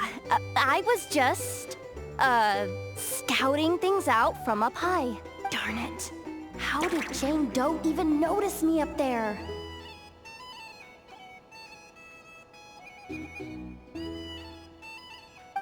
I can't believe I'd only realized I'd run out of smoke bombs this morning. What if something goes wrong inside? How am I supposed to make a quick getaway now? Thought I could just hang back and wait for the clients to get cold feet. But nope. Turns out they're all completely fearless. Don't they know how scary the Fatui are? Really sorry, everyone. Truth is, just as I was heading out this morning, I discovered I'd run out of a super important, completely essential, absolutely indispensable piece of equipment. So, what are we gonna do? Well, as I see it, there are two options. Plan A is, we take a detour to Nasha Town to restock. Though, who knows if any shops will still be open this late. Plan B is, we call it quits right here. Disband the team and I'll go home. My place is only like a 10-minute walk from here, so... Personally, I vote Plan B. Bada bing, bada boom! Maximum efficiency, minimal effort. Don't try to solve your problems by running away. Not a fan of either? Then I guess our only option is to fall back on Plan J. That's J for Yehoda, by the way. Why didn't you just tell us that was an option in the first place? Come on, that would have totally ruined the surprise. Boss pulls this trick all the time, and it's always the clueless ones who end up praising her to the skies. Feels like you just threw shade at a whole lot of people. I have faith in your professionalism, Yehoda. You don't need those flashy tricks. Your abilities alone are more than enough to earn our respect. Huh. This Jane Doe sure has an eye for talent. Speaking of which, maybe it's time I started calling her something nicer? You really mean that, Jane? Lauma Doe? I do. I'll tell you what. It's not every day you get to work alongside such considerate clients. I have a feeling we're gonna make a great team. Plan J is this. We find our way in through the freight access on the facility's east side. It's tucked away from view, and security's lighter at night. I've prepared some special gadgets too, so we should be ready for anything if we want this to go without a hitch. We'll need to work together every step of the way. So everyone, stick close behind me. Now that finally sounds like a real pro talking. Hey, you saying I didn't before? Kinda, yeah. You... Ugh. Never mind. A top-tier treasure hunter like me never lets the naysayers get to her. Alright, let's go over what we agreed on yesterday. The goal of infiltrating the Kuvaki Experimental Design Bureau is to locate and, if possible, recover the relic that the Fatui stole. We also need to figure out why they built the facility in the first place. I'm worried that they've set their sights on the ancient moon's remnants on Hisi Island too. Well, now that we've got a plan, time to get this show on the road.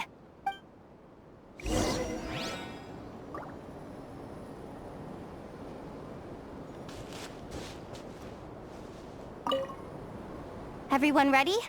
Yeah? Then, let's move. All right then, let's get this job done.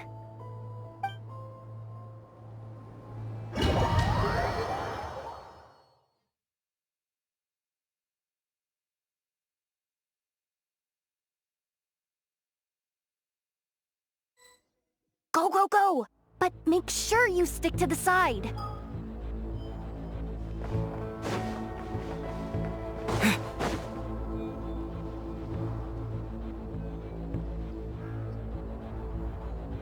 Just as I thought.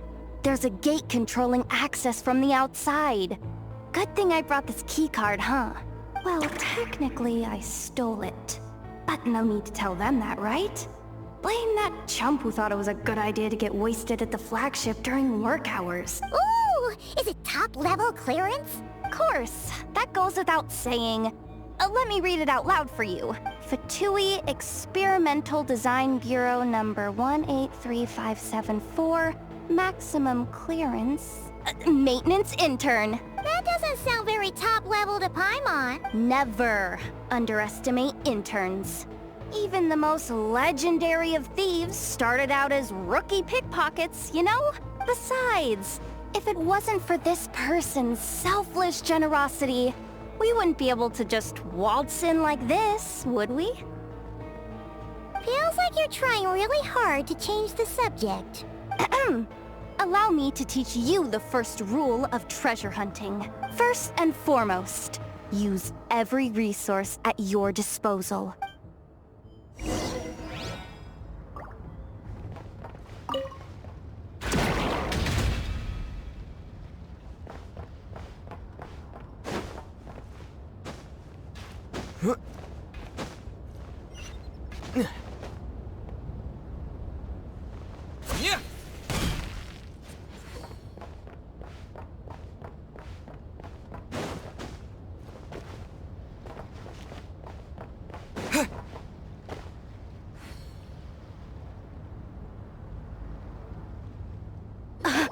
I get it now.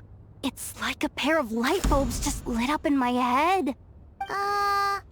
What did you just get? The blue light, aka Plan A, is telling me to take the path along the left side.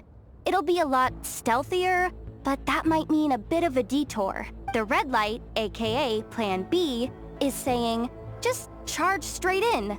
But that'll mean dealing with, like, a dozen sentry bots already powering up. Although, I might be able to switch them to training mode. Their attacks will be weaker, but we'll still be in for a fight. Can't you just put them in sleep mode? Hey, I told you, I'm just a maintenance intern. Give the new recruits some time and space to blossom, will ya? We're still pretty close to the entrance. Surely they'll call the whole thing off once they see what these bots can do. Anyway, I say we go with Plan B. Either way, I won't be doing any of the fighting, so the shorter route sounds good to me. If we can avoid fighting at this stage, we should. Plan J. is to call it a night so we can all make it back to bed before sunrise. After all, the deeper we go, the more dangerous this is gonna get. So we might as well give up while we still can. Well, all right then. Just don't forget, whatever you do, don't let those recon bots spot you. Let's see. No kidding. Anefa told me about something like this before. I can't believe that dumb robot actually helped me out for once. All you gotta do is this, and the recon bots will be reassigned to another position. That way, when it's time to move forward, the path will be clear. Which reminds me, it's about time I taught you the third rule of treasure hunting. Go with the flow. What about the second one? You skipped that one. Huh? Did I? Oh geez, must have gotten muddled again. I mean, the second rule is exactly the same as the first. Guess that's what you meant by going with the flow, huh?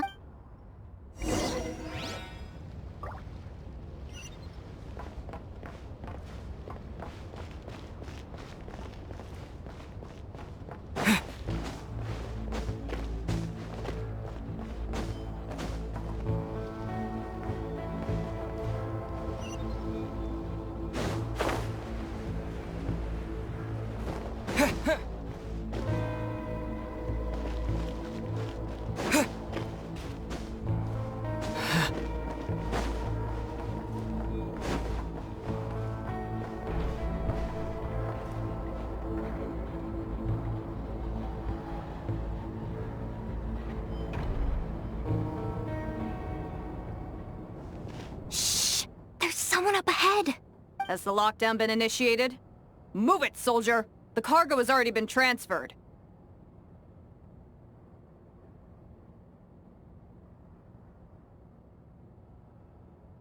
The lockdown procedure is complete, Commander.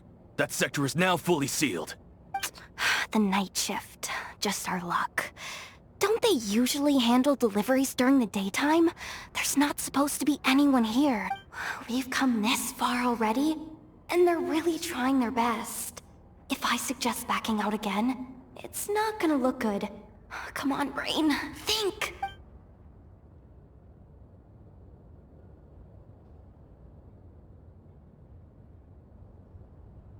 Got it! The freight shaft to the upper levels. We might have a shot there. Let me see. Huh? The recon bot in the middle's not responding? A double lock failsafe? We've been outfoxed. Stay calm. Stay calm. One step at a time. Let's just find a way across first.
Don't worry. Bots are way easier to deal with than people. At least their behavior is predictable. First, let's find a safe spot to land. Good. That spot shouldn't draw their attention. Let's go. Let me just try something. Maybe I can use the terminal to command them to move out of our way. Security verification? With 10 questions? Are you kidding me? You really trust me that much? Fine. I'll do my best. But just to be clear, if I can't answer a question, I'm backing straight out of the terminal. No way I'm risking triggering any sort of alarm. Come on, Yehoda. You can't give up now. Question 1. What is our motto? Oh, I know this one.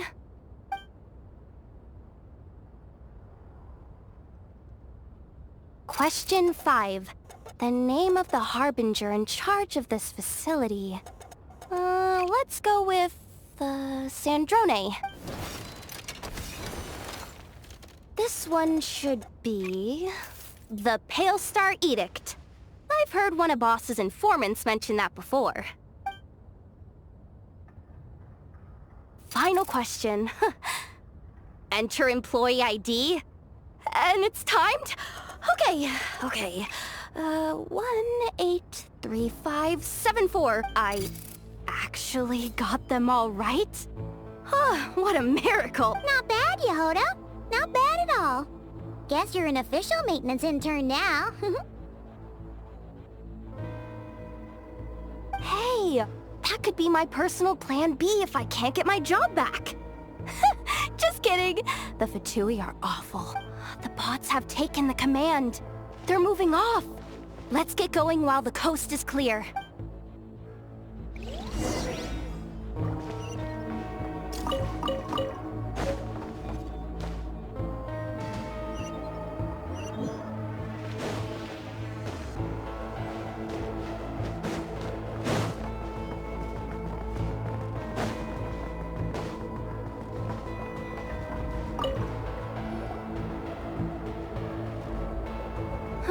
Didn't think they'd even cut off the supply of Kuvaki.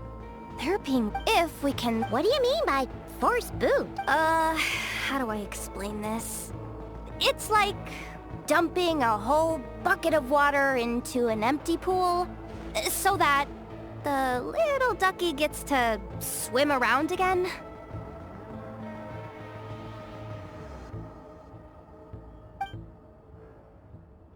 You should probably just ask Aino instead. So, we just need to find that bucket of water, right? Paimon thought your explanation was great. Kinda adorable. In a childish sort of way. Hey, you could have just skipped that last part. Here, bucket. Where are you hiding? Judging from the concentration of Kuvaki, over there. Wow, you can sense that, Laumado?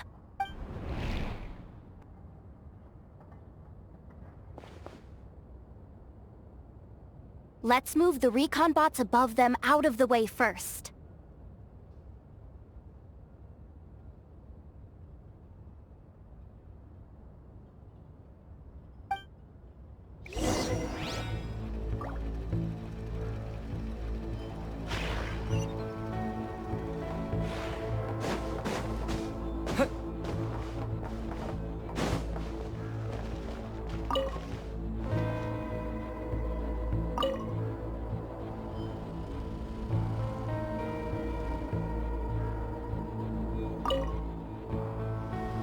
All right, that should keep the alarm from going off.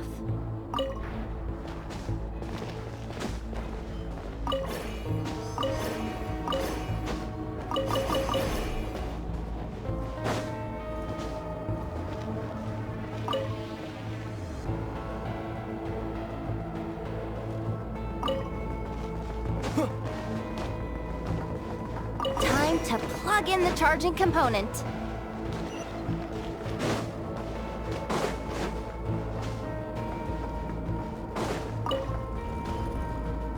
Running at last. Let's hope nothing else goes wrong. Please, everyone, step inside. Oh, it's so dark in here. Well, it is a cargo crate after all. No point in being picky about lighting at this point. Ah! Something sharp and pointy just poked me in the back! Sorry. That was probably just my antlers. It's pretty cramped in here, so I had to crouch down. Oh, having antlers must be inconvenient at times like these. Ah! What's going on? Don't tell me something's gone wrong already. Looks like there was only enough juice in the emergency power supply to lift us this far up. Ugh. Awkward. Am I gonna get docked for this? Based on the boss's policy of docking pay for every screw-up, No, wait a sec. I've already been fired. Doesn't look like it's moving again anytime soon. I think we can get through if we follow the ventilation duct along the outer wall. The entrance has gotta be somewhere.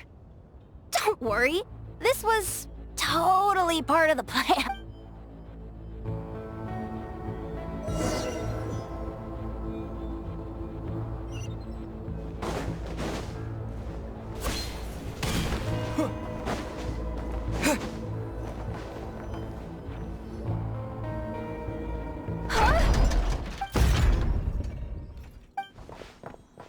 Yehoda?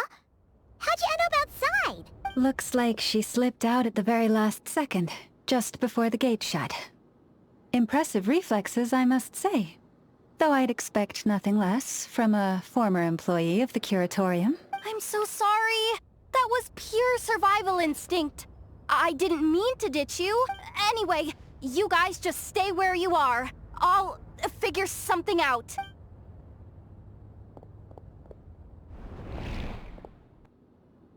Hey, there's a terminal nearby. Hang tight! Can you hear me now? The duct security protocol has been triggered. The gate must have dropped when it detected a living presence. Wait, so we're trapped in here? I'm checking what I can do from this end. Watch out for the laser up ahead. What laser?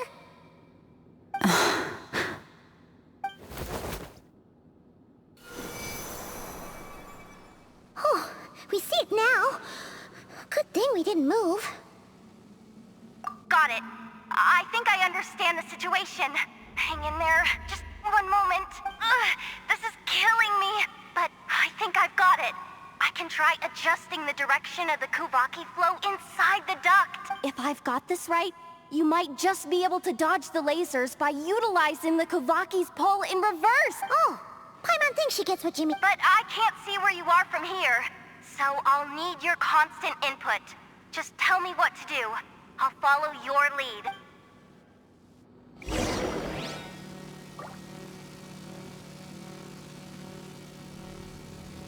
Like this, right? So, wanna grab dinner after our shift? Okay. How about the flagship? Too far. And besides, we're not exactly in with the locals. Okay.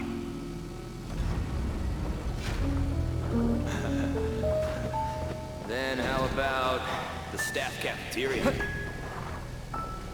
Brimming with bright ideas, aren't we? Like this, right? Like this, right?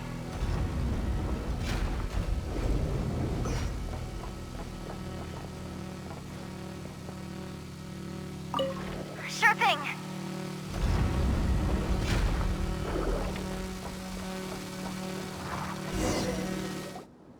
Oh, we made it to the other side. And all thanks to Yehoda. What? But the gate hasn't opened. How's she gonna meet up with us? Yehoda! No irregularities detected in the duct. Confirm. Confirm. Confirm. Just confirm the command already, you useless excuse for a terminal. You piece of robo-junk, you mindless pile of scrap!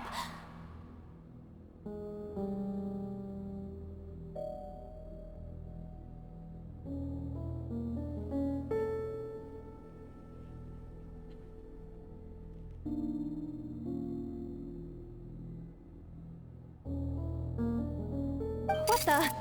insufficient clearance? Of course! I don't have the clearance! You oversized... Ow! Go with the flow, Yehoda. Go with the flow. If the others make progress, that's great. But you can't bank on it. You've never been one to depend on others. So, it's about time you stepped up to the challenge.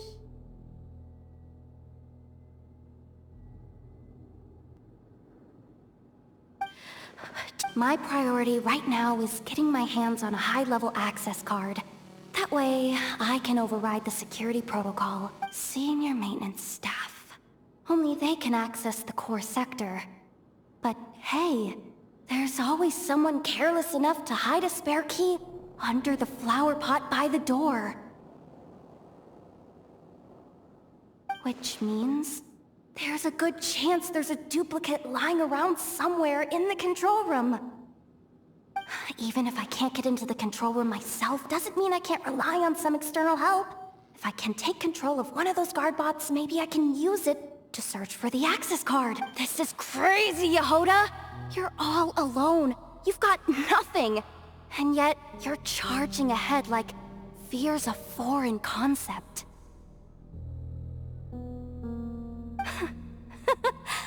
Maybe that's exactly why. 'Cause I've got nothing left to lose! Confirm! Am I a genius? Whoa, this feed's super clear. This is gonna be a piece of cake. Wait a second. This thing's not a guard bot. It's a janitor bot.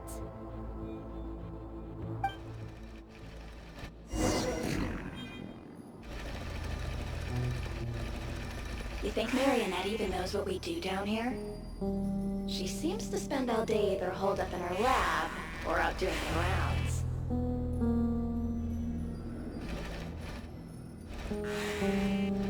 It's still a mess over there. Go clean it up.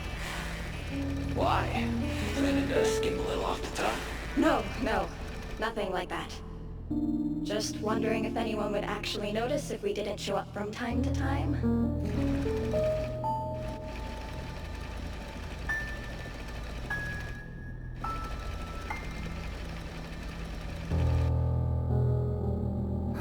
Let me see. There it is! Hey! Why'd you stop? You haven't finished sweeping that corner. But, I can see the card from here. Guess I have no choice but to swallow my pride and stay in character for now. Sweep up the crumbs by my feet. Yeah, good luck with that. What are you gonna do when they ask for a progress report?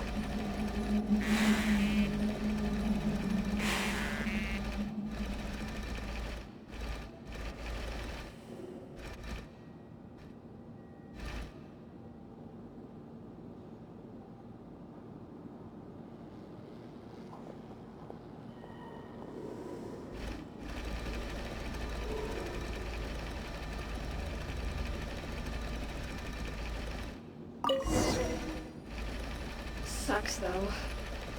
Finally sent somewhere warmer than Snezhnaya, yet we barely get to see the outside world. Gotten rid of the dust behind the door yet?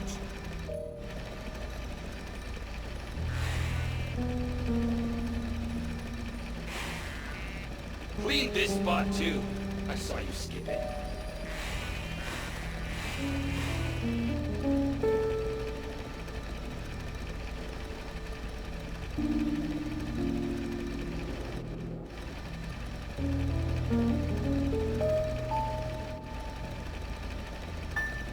Come on. Where's that bot passage when you need it? There! The terminal's just ahead.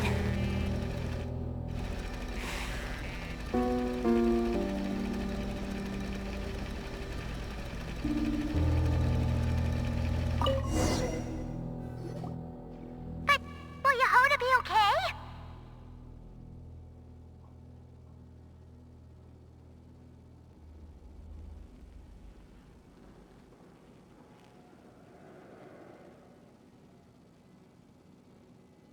Paimon, She said she'd use every resource at her disposal, so let's have some faith in her abilities. Besides, when it comes to surviving in KRAI, she probably knows more than any of us. So, they really do believe in me. But how long are we gonna have to stay here? Paimon doesn't want to get caught by the Fatui either.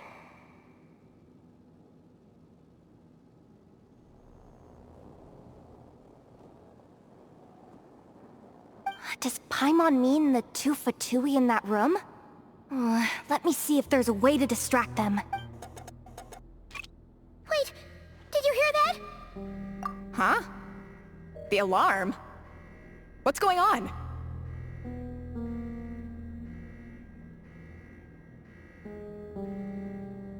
Let's go check it out. This looks like somewhere important, but there's nothing here. Hey guys! It's me! Yahona! Are you okay? I'm fine. I managed to swipe a high-level access card and triggered an alarm to draw the guards off. But we don't have much time.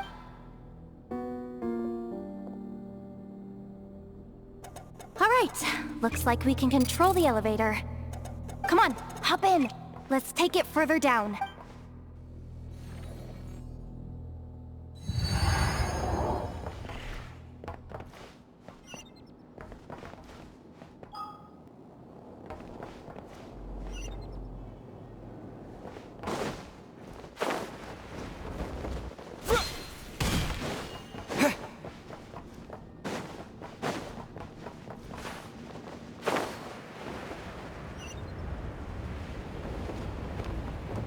We should be able to use the terminal to move the drawbridge. Here's the access card. I'll keep watch while you handle the controls.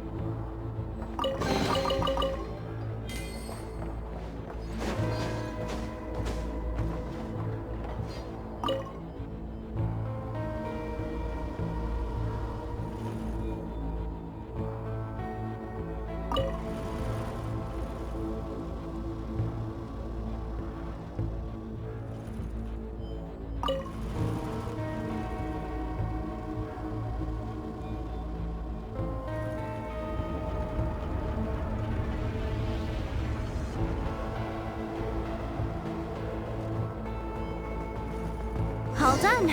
Let's keep moving.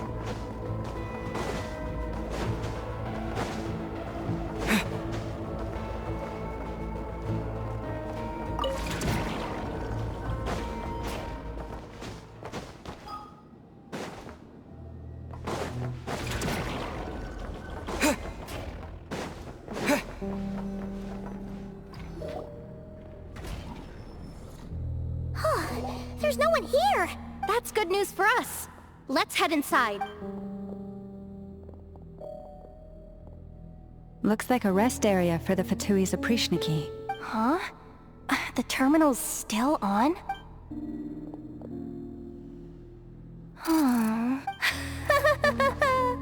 Looks like that good news is now half good news, half bad news. What do you mean?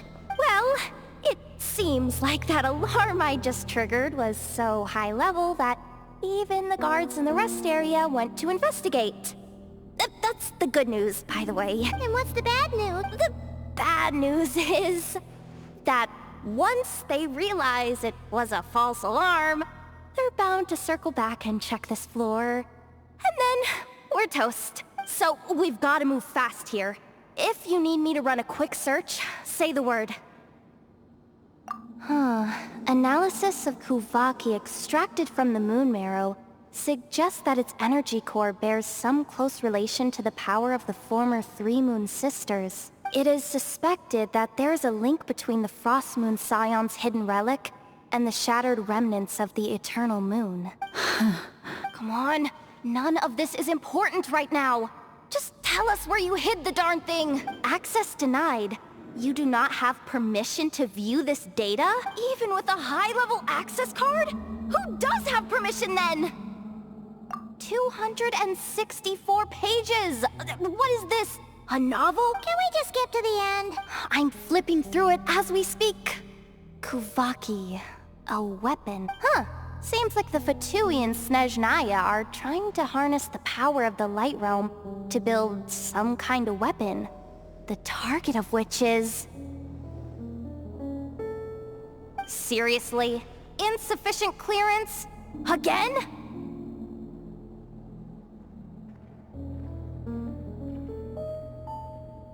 Ah, good idea! Pulling it right away. Wow! What's with that huge hollow structure down below? That might just be it. Secluded, out of the way. Exactly the sort of place they might be keeping the relic. Looks like that's about all our current clearance gives us access to. Based on what we know so far, it seems like the rest must be hidden inside that massive hollow beneath us. I could sense something beneath the water down there. Something unsettling. If they've gotten their hands on the moon marrow, odds are it's hidden down there too. And here I thought we were almost done. But nope, we're going deeper and deeper into the danger zone. Chin up, Yehoda. Once this job's done, you're buying yourself the biggest nod-crying hot dog in town. Deal's a deal.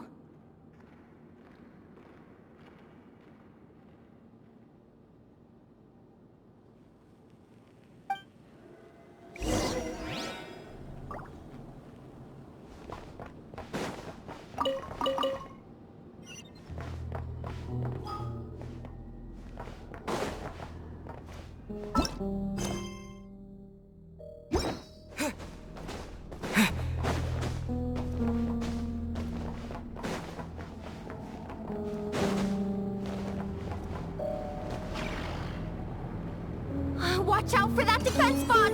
Ah! It's aiming right at us! You'll have to use Kuvaki to deflect its attacks back the way they came! Leave this place.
Forest, protect... Ah!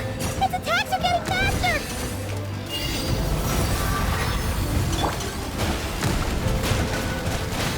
Water jet!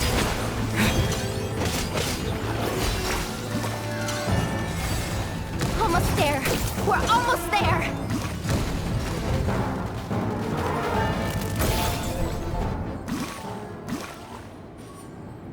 Oh, it's finally down. Quick, let's hurry down to the lower level before we're spotted.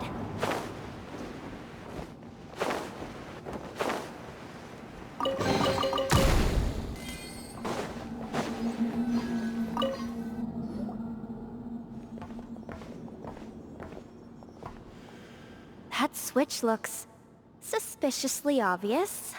No way I'm pulling that. But you guys, go ahead. Hey, you spotted it first. Shouldn't you be the one to pull it? Not a chance. I'm just the guide, remember? At most, I'll help you look for an escape route. They don't seriously think pulling this thing's gonna lead to treasure, do they? I'd be amazed if it doesn't set off an alarm. Besides, I didn't even bring my smoke bombs. Which reminds me of the actual second rule of treasure hunting. Better safe than sorry.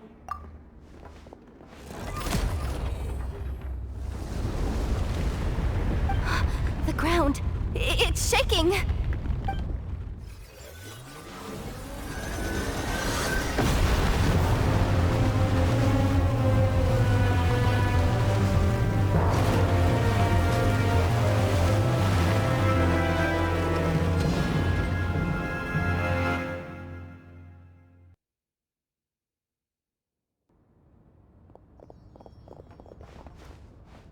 Wait, did the surface of the water open up?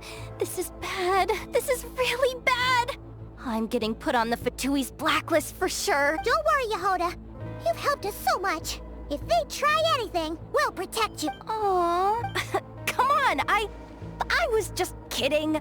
I'm tough, okay? Just haven't had the chance to show off my fighting skills yet. Me, afraid of the Fatui? Ugh, not a chance. I suspect the relic is hidden down below. Yehoda, your commission ends here. I am truly grateful for everything you've done for us. You don't need to put yourself in any further danger. I'm coming with you. This has nothing to do with the commission, or the danger, or whatever. This has already gotten way out of hand, so I'm coming too. End of story. Aw, she's blushing. Hey! Zip it! Why'd you keep staring? You looking for a knuckle sandwich or what? Come on, move it already!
It's really deep down here.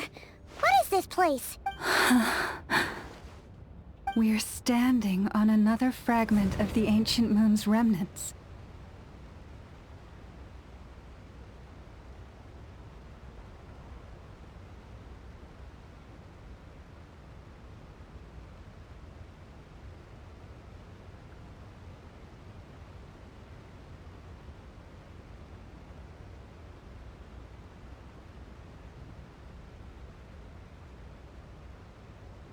So this was the source of the Kuvaki I sensed earlier. Wait, what?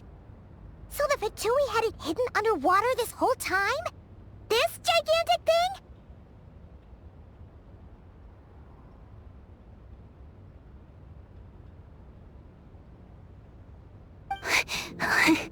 Yehoda, you've been kind of quiet since we got down here. What?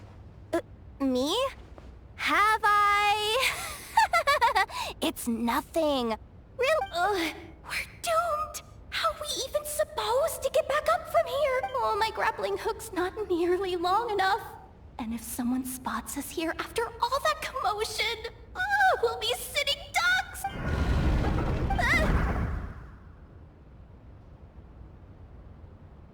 no! That door's opening! No, please, no! We finally made it here were so close to getting the job done. I didn't risk my neck just to die before I've even had a chance to spend my reward. What happened?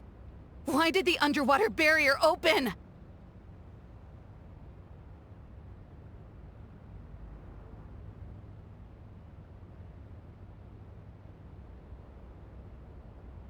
How could this be? Huh? Lauma? And... you guys... Wilhelmina? What's going on here? Looks like... there's no point trying to hide it anymore. Well, what are you talking about? I thought you might come, but I didn't expect to see you here so soon. Forget it. The Moon Marrow isn't here. You... joined the Fatui? Yes. When? The day I could no longer bear to live a lie. At first, the Fatui wouldn't accept me. But then, one of their harbingers noticed me, and... said she'd give me a chance.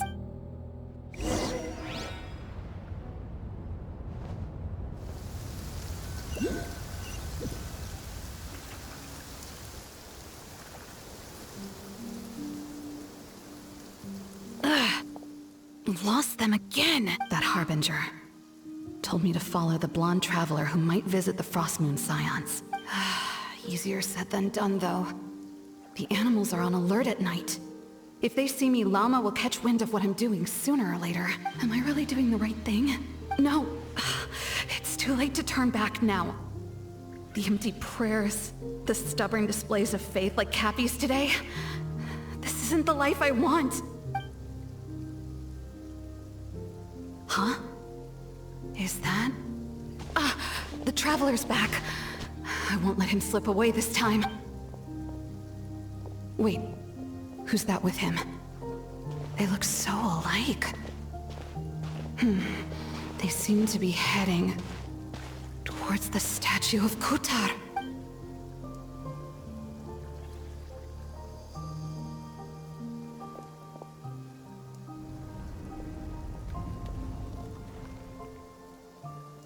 They've opened the secret chamber? But wasn't it meant to be sealed? Wait a second. The Moon Marrow! Surely they're not after the Moon Marrow. I'd better go report this straight to... Hold on.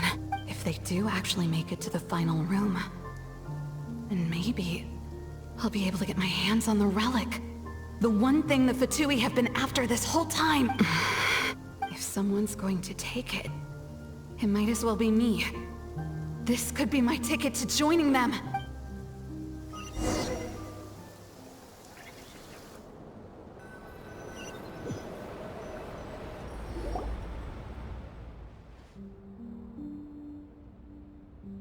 Yes. And in your final moment of hesitation, I took the chance. And then you gave it to the Fatui? But when we talked to you before, you seemed so genuinely worried about Lauma. Because I thought she was as fed up with the Frostmoon Scions as I was. We grew up together, Llama. I know you were chosen to be the next Moonchanter when you were just a child. They never gave you a choice in that. I saw the look in your eyes when you were treating that child. That sense of helplessness. Surely you too must see that this blind, inherited faith of ours is simply holding us back.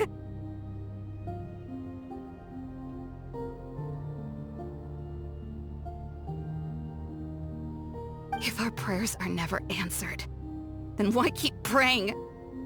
Do they really deserve all of your devotion?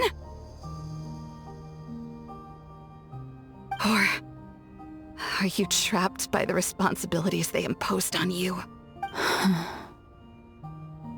So those are your reasons for wanting to leave the Frostmoon Scions? Isn't that reason enough? When we pray to the moon, we do so to show our gratitude for the life it granted us long ago. It reminds us to strive for something higher within ourselves. But I know that's not what you want to hear. You're right, Wilhelmina.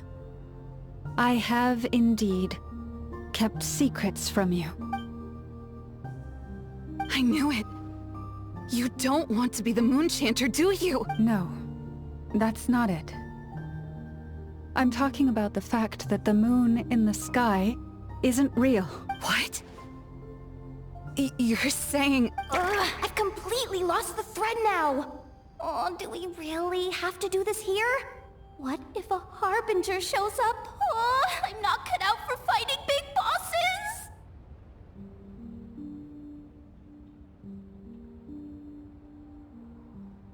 The pain you sensed in me was the pain of hiding this truth.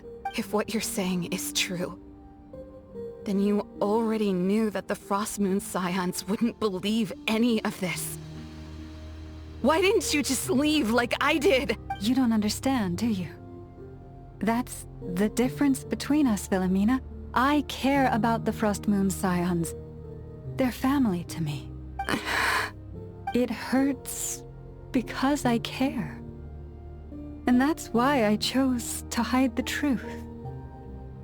But now I understand. That was a mistake.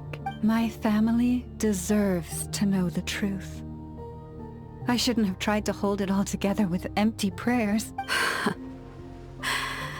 Are you trying to say that I only ever cared about myself? There's nothing wrong with that in itself.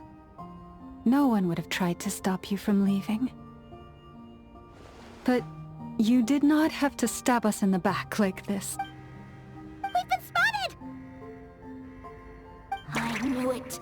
I just knew it. Oh, what now? If a Harbinger shows up, I'm out of here. No darned relic is worth dying over. Looks like I misjudged you, Llama. I didn't think you had it in you to stand up to your fate. Turns out, you are a great Moonchanter after all. But you were right about one thing.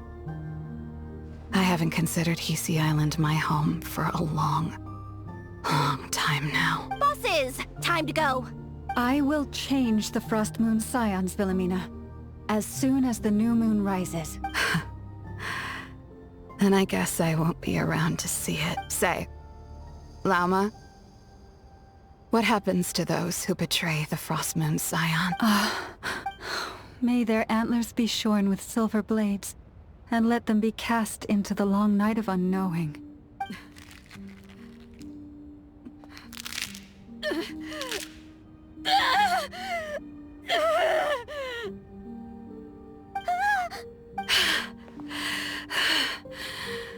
I have honored the ways of the Frostmoon Scions one last time. Think of it as a gesture of respect, Llama. There they are! Llama? Marionette has the Moon Marrow. She went to Starsand Shoal. Don't flatter yourself now. I'm not trying to atone. I just don't believe you'll actually be able to change them.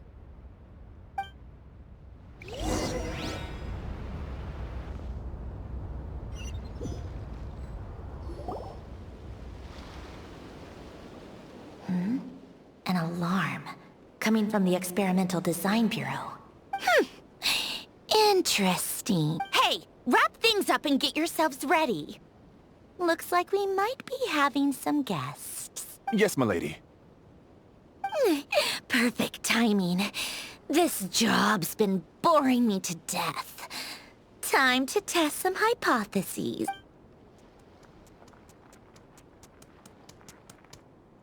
Bosses! I mean, esteemed clients. I mean, generous benefactors. Wait up! Come on! Sure you don't want to consider heading home first and coming back another day?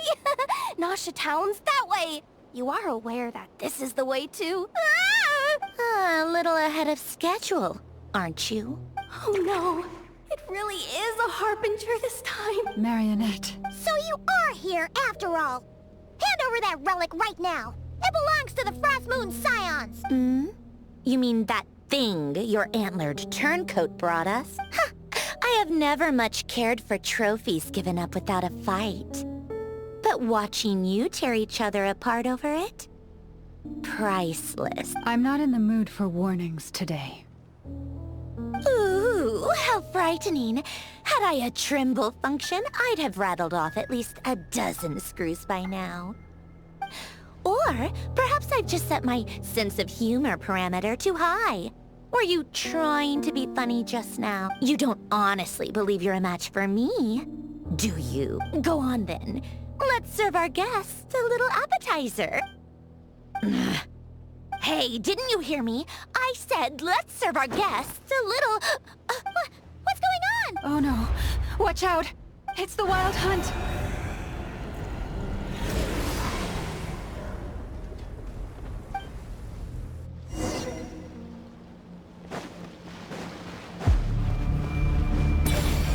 Insulation chip. Silence!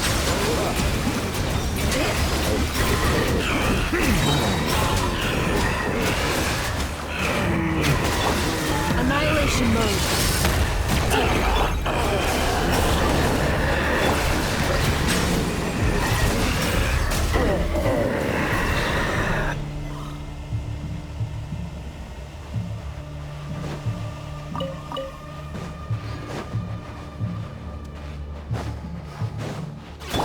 Defensive mode engaged. Settle down! Reset device.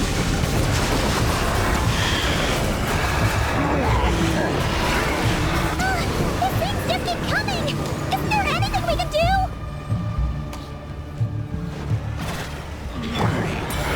Cleanup sequence initiate. Bow your head.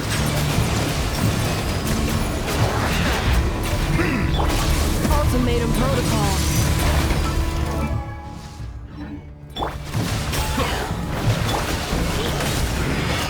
Hold that pose! Silence! Let the mighty be humbled!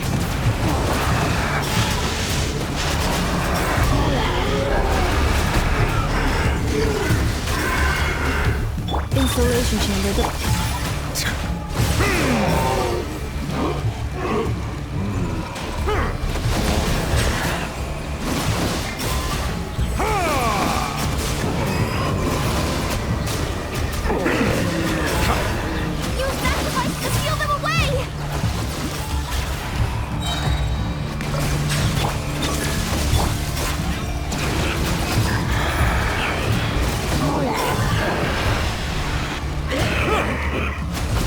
The tides beckon.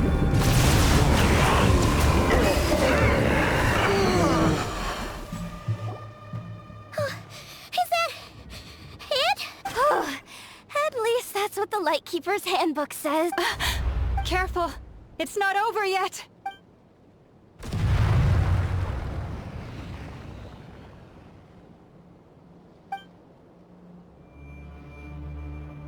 Paimon! Lauma! Yehoda!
Wait, what was that?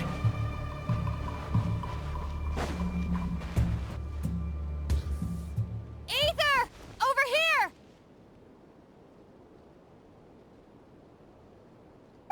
Lumine! Quick, grab my hand.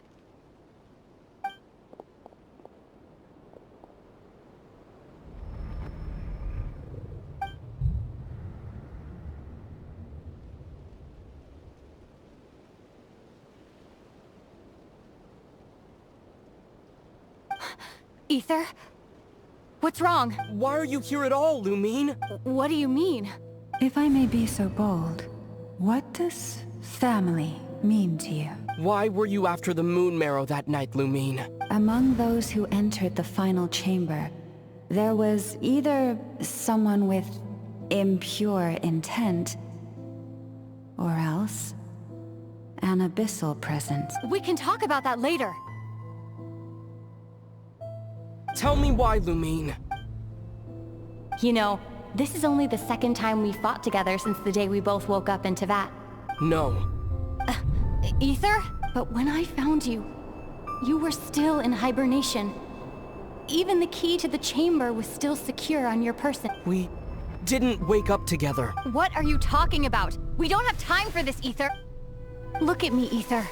Don't you want to explore this world with me?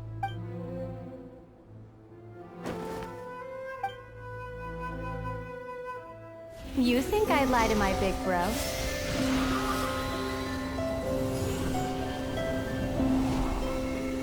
What a letdown.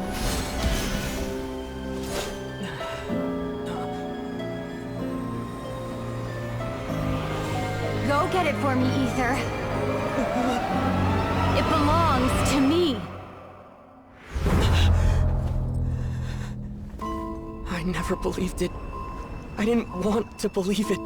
That strange feeling that something was off. I wanted it to be real so badly, even if it only lasted a moment. But you're not my sister!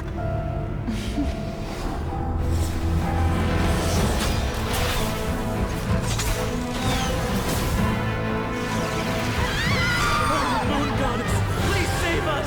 Why is this happening to us?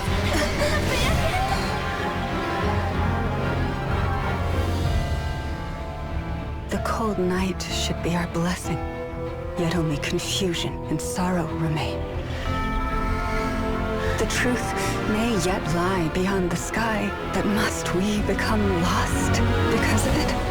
Standing before you, as a scion of Hyperborea and the Frost Moon's emissary, I say this.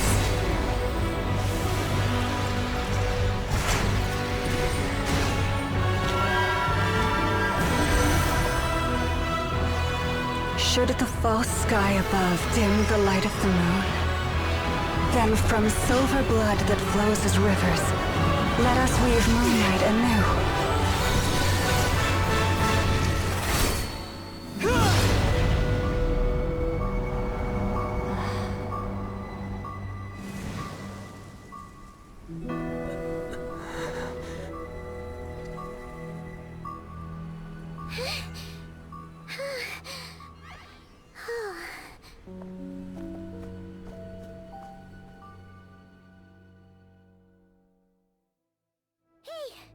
Is everyone okay?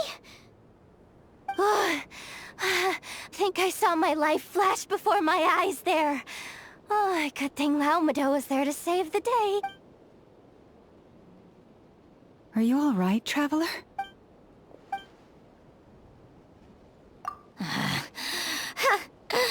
Well, that took you long enough. Seriously, how many of you are there?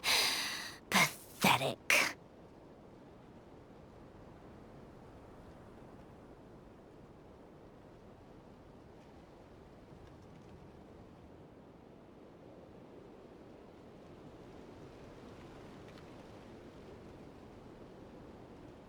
Oh no.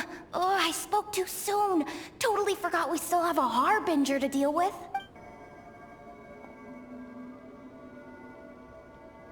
Hey, is that the moon marrow? It was hidden inside that big robot of hers all along, but that robot... That's Polonia to you, not just some robot. Take it and get lost. Huh?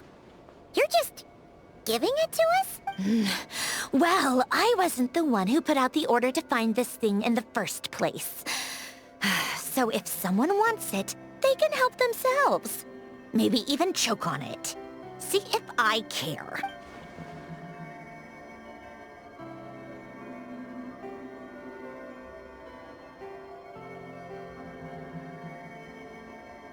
So, are you waiting for me to change my mind or what? I'd be more than happy to pick up where we just left off. But I should warn you, I'm in a bad mood right now. Let's go. Fine by me. Totally, completely, absolutely on board with that. It's finally over. If that doesn't make the most thrilling commission of the year, I don't know what will. Looks like the Fatui are all gone now. Lauma?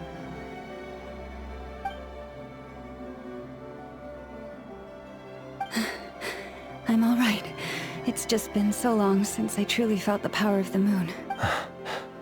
I thought I sensed the wild hunt nearby. Don't tell me you've already taken care of it. Hey, it's Flynn's! Hey, he's that Ratnik. Unless I am mistaken, you are the Moonchanter of the Frost Moon Scions, are you not? May I ask, what is that in your hand? Please, don't get me wrong. I've been tracking the wild hunt lately, and I've come to suspect that its actions aren't as aimless as they might seem.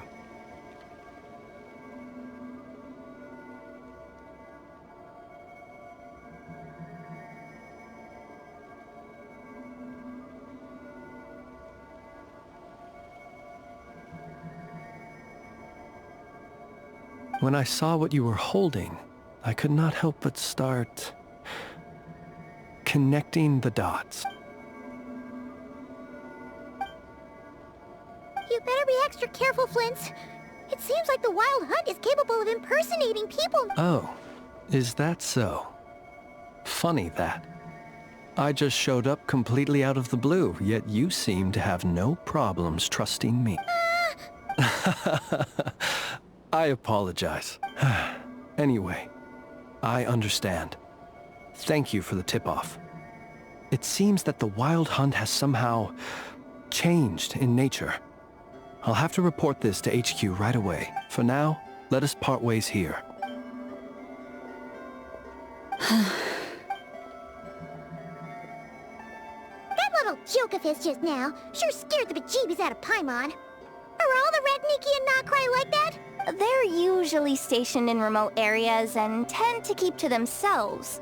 So, it's not surprising they end up a little eccentric.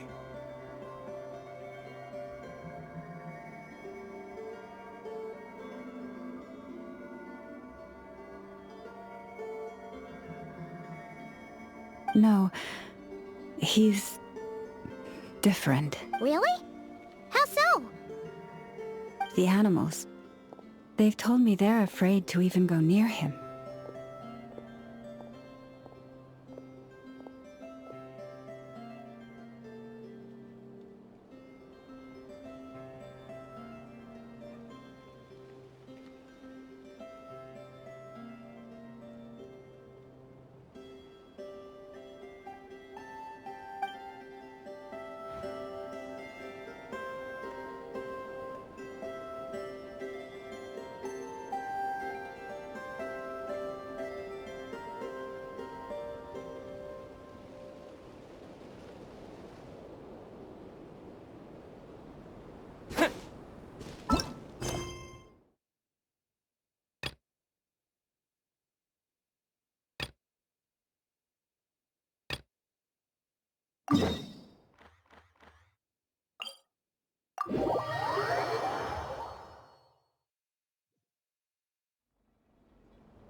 Yes, I'm sure you have very many friends indeed.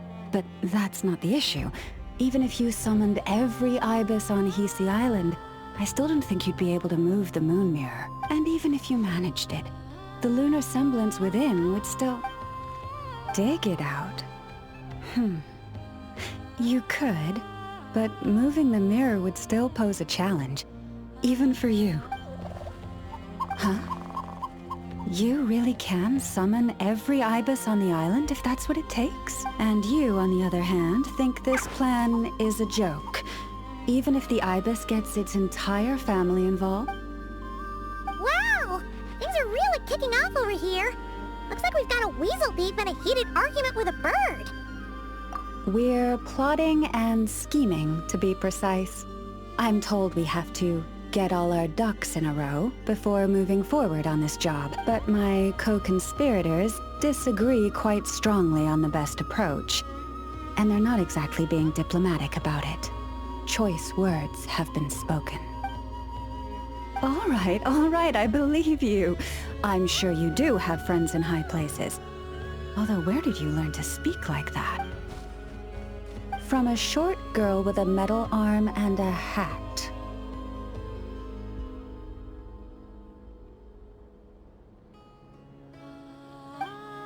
Oh, of course you can keep talking like that so long as you enjoy it.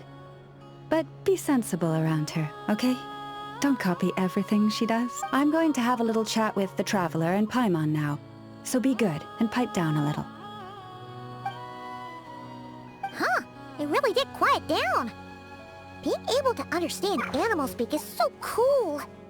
Paimon wishes she had that ability. Trust me, Paimon, you would not enjoy it very much at all. Don't misunderstand. Nothing terrible would happen, and it doesn't drive you insane or anything like that.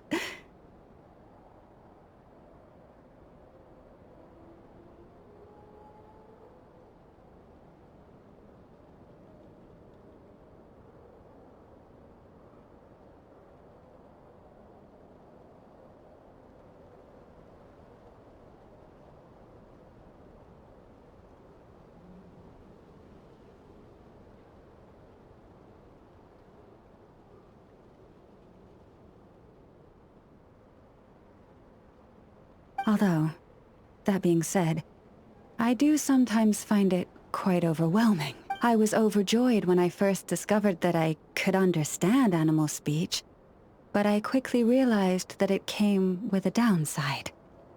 This ability is always active, and I cannot control it.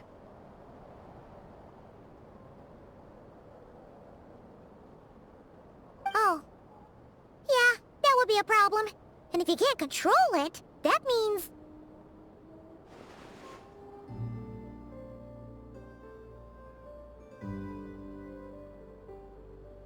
Exactly.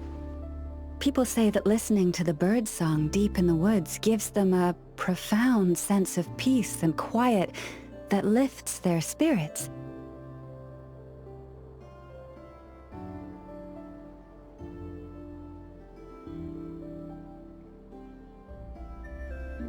But no matter where I go, I can never find peace and quiet.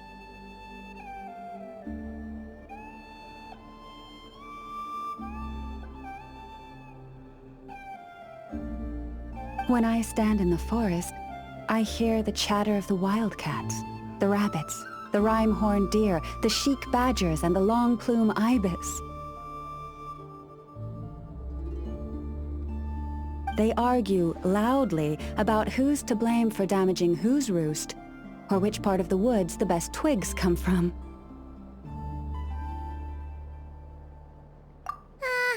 Alright. Guess talking to animals isn't all it's cracked up to be.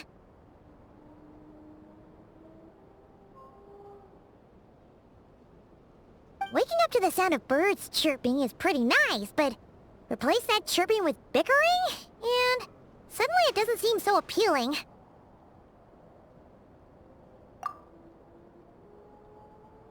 As for me, I've lived with it so long that I'm used to it now. In fact, it would probably be quite an adjustment if I woke up one day and couldn't hear the finches discussing which cup in which house makes for the best bath.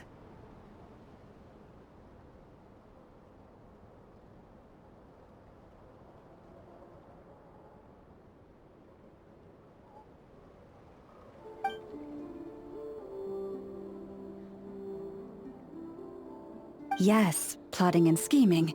Thank you for reminding me. I got a little sidetracked. Although, now that the Traveler's here, we might just have the solution to our problem.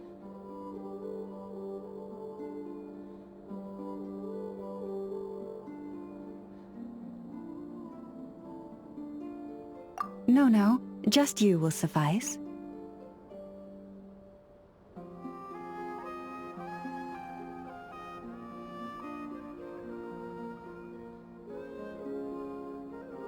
This job involves breaking into a storage room by undoing the seal created with the moon mirror by a previous moonchanter. But for someone of your talents, I'm sure it will be a simple task.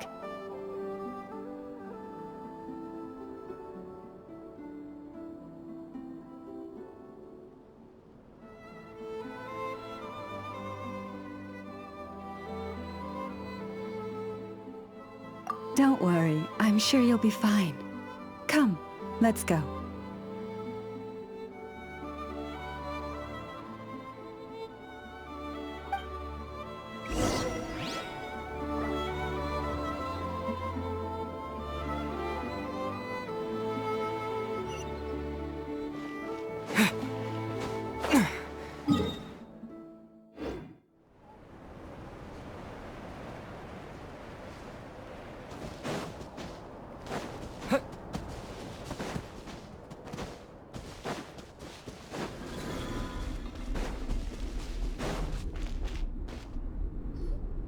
Here we are. What you see now is the moon mirror, within which the lunar semblance is sealed.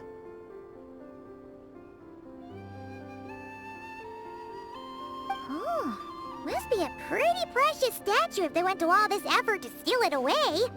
Will there be some traps inside? You know, the kind that send arrows flying out if you step in the wrong place? Do not worry. This little one did some scouting for me ahead of time. The seal does not contain any such fatal traps. Oh, nice. That's good to know. And yeah, that sounds like a job for a weasel thief. That's true. Each time I ask it for help, I have to pay it one more the next time we meet. Huh, what a thieving little weasel! Oh wait, that tracks. But considering that it's helping you keep watch on the lunar semblance, it might need a name change. How about... Weasel Guardian!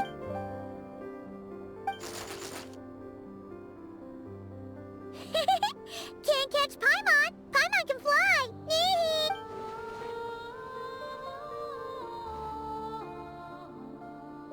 Come on, be nice to our guests.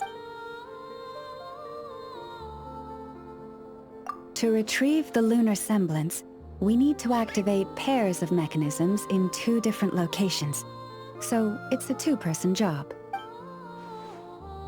If you head over there and take the mechanism on that side, I'll take this side. That won't be a problem. I have eyes in the sky. It will keep me updated on where you are and which mechanism is in front of you. Don't worry. All you have to do is follow my instructions.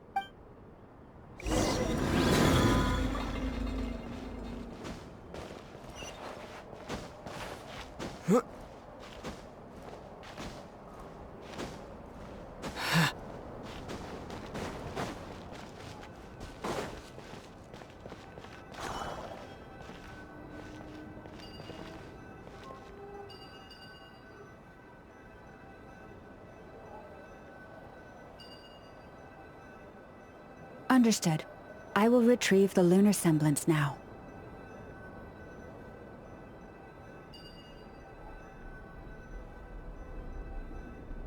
Huh?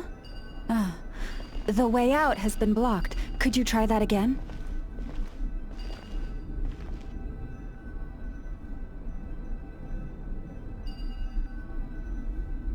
Understood. I will retrieve the lunar semblance now.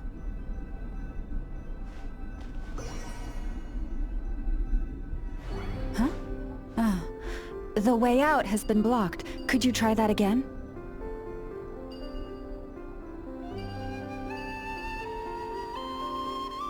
Understood. I will retrieve the lunar semblance now.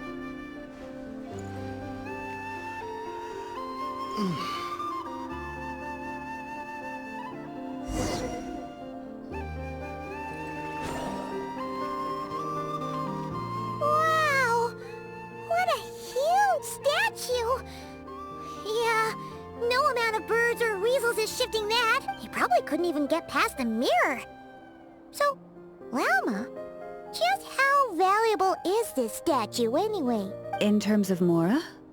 Not much, I suspect. It's crudely fashioned, and the kind of stone it's carved from is found everywhere around these parts. But to the moon chanter of that era, and to the Frost Moon scions of today, it is a priceless treasure. If nothing else, I now have concrete proof of its existence. That's enough to confirm the reliability of several documents on the topic. To me, that makes this a very successful trip. Thank you for your help. I knew I had judged you correctly. The moon mirror posed no obstacle to you, and our little friend here was very impressed with your mechanism operating skills.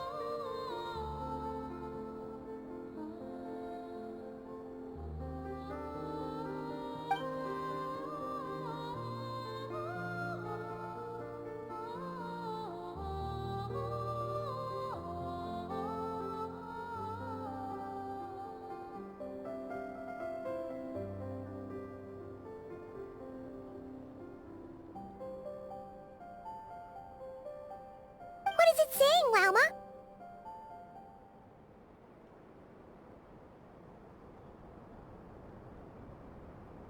It says that the Traveler is the best treasure hunter it's ever seen. It wishes it could join him on a quest to unlock all the treasure chests in the world.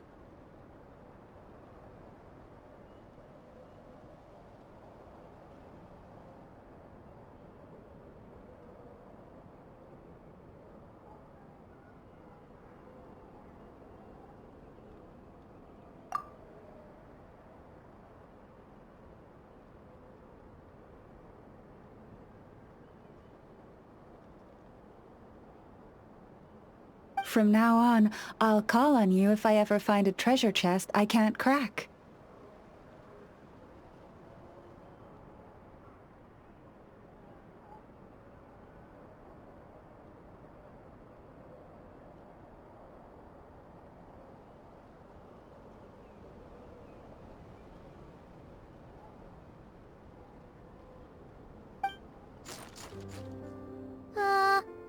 Okay.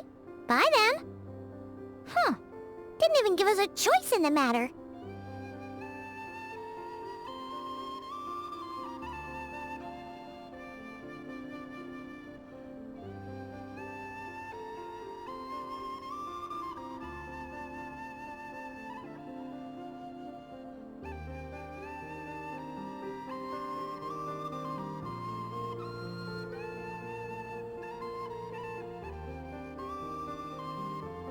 Don't worry, it won't come knocking on your window every day with a Mora coin in its jaws trying to drag you off on a treasure hunt. And it certainly won't be visiting your room in the dead of night, moaning about locks it can't pick.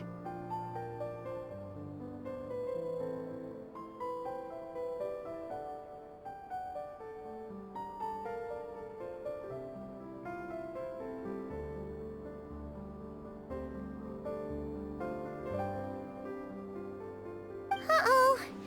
We better make sure to lock all our doors and windows before we go to sleep tonight.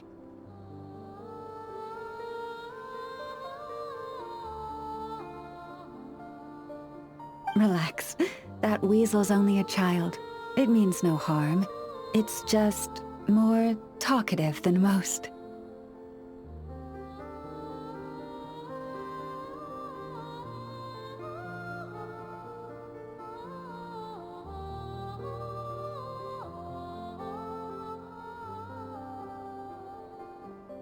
All right, let's head back. It's almost time for dinner. Oh, and we still need to figure out how to get this statue back to our library.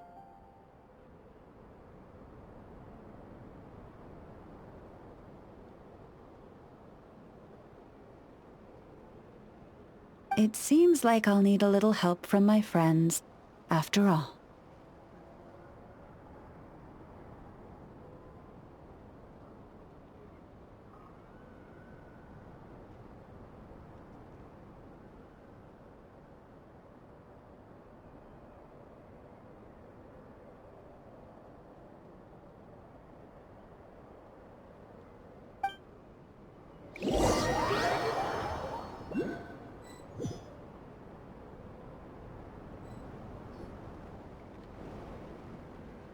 Just here will do.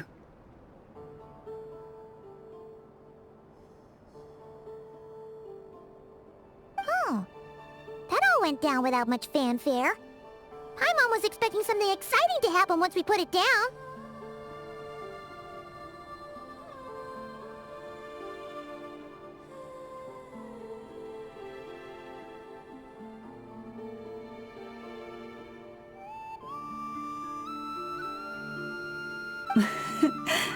Well, it's just a plain old statue. A historical relic. It doesn't hold any kind of mystical power.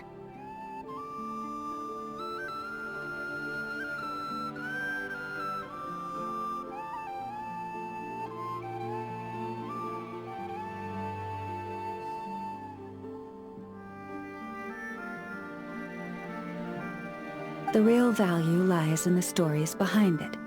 My job is to dig those stories up, wherever they might be hiding, verify them, and then share them with the people.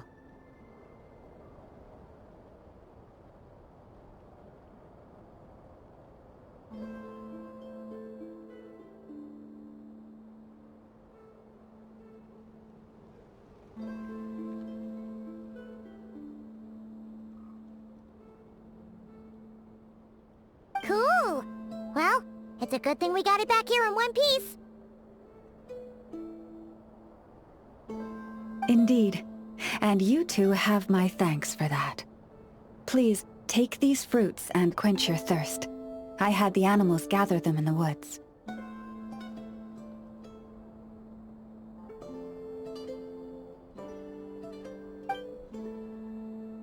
And after that, forgive me, but I have another request to make of you.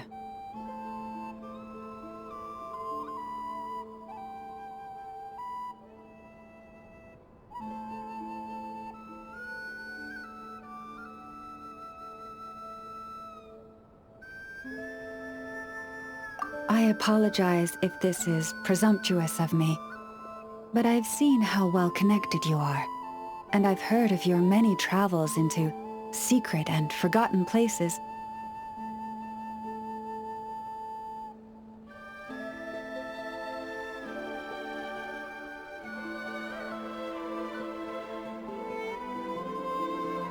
On your future travels, if you ever come across any texts about the Frost Moon Scions, could I borrow them and make a copy with which to enrich our library?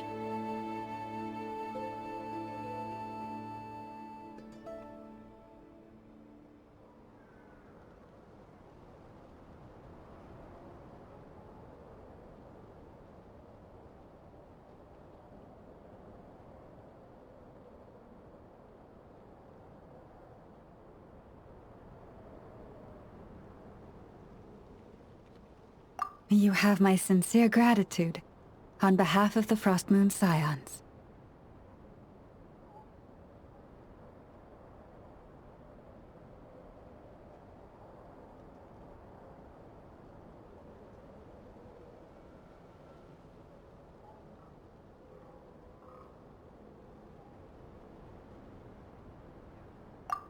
Oh boy.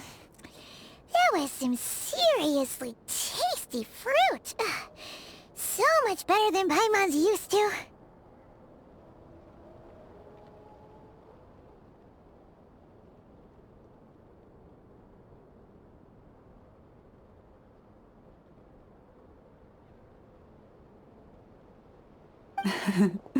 These animals have lived their whole lives in this forest.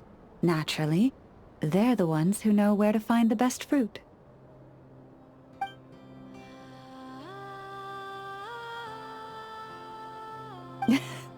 This one says to eat as much as you wish, because it's the top fruit finder in the whole forest. It'll fetch some more right away. Awesome! Thanks so much!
Oh, you're back.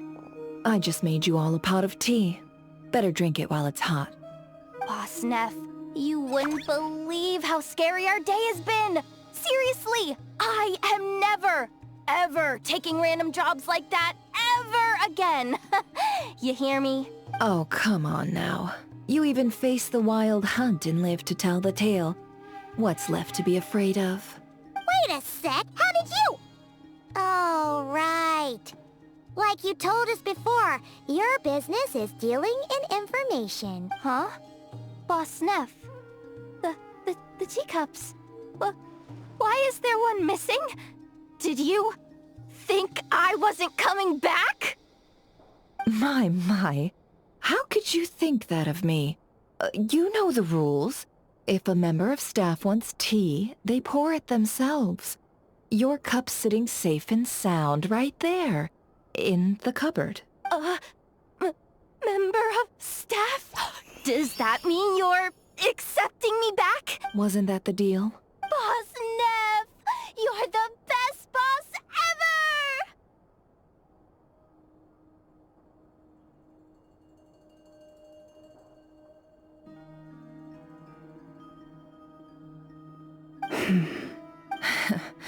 You never change, do you?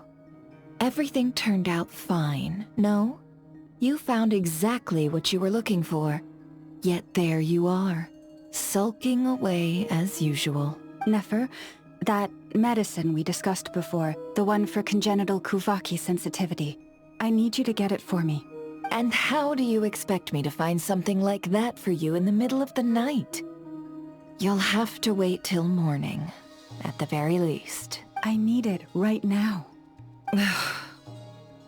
All right. I'll see what I can do. But you know urgent means extra charge, right? Thank you. You know what? You do seem a little different. In a good way? Or a bad way? Who can say? I'll take it either way, so long as you don't start making a habit of asking me for ridiculous favors.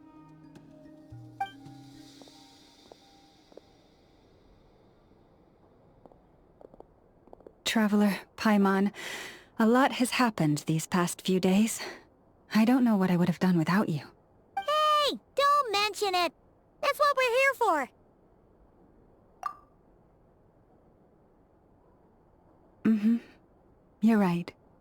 And tonight, I'm planning on telling them everything. Tonight?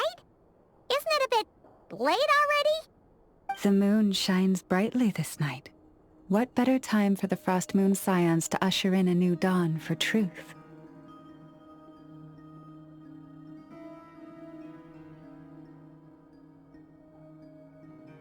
Thank you for your kind words. But before I do, there's one more thing we need to deal with. Oh yeah! Now that we have the moon marrow... You'll have to forgive me. I used too much of my strength in the battle earlier. I fear I won't be able to help you uncover the truth of the past. Not right away, at least.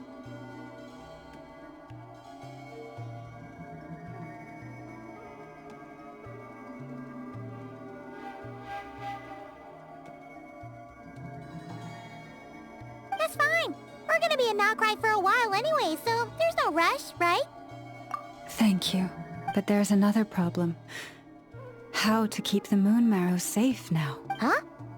Can't we just return it to your secret chamber? The seal has been broken. Even if it were restored, now that the wild hunt has gotten in once, there's no guarantee that it won't happen again. Oh, right. Yeah, that makes sense. Back when the Frost Moon Scion's bloodline still ran strong, in special circumstances, a moon chanter could act as a vessel, safeguarding the relic within their own body. But it is a grueling trial of will and endurance. The moon chanter who did this only lasted 2 days. As for me, I might be able to last 5, at most. Hold on. You'd be using your body as a vessel? Yes. You can think of it like dropping a red-hot ball of iron into a bucket of water. How long the water lasts depends entirely on the bucket's size.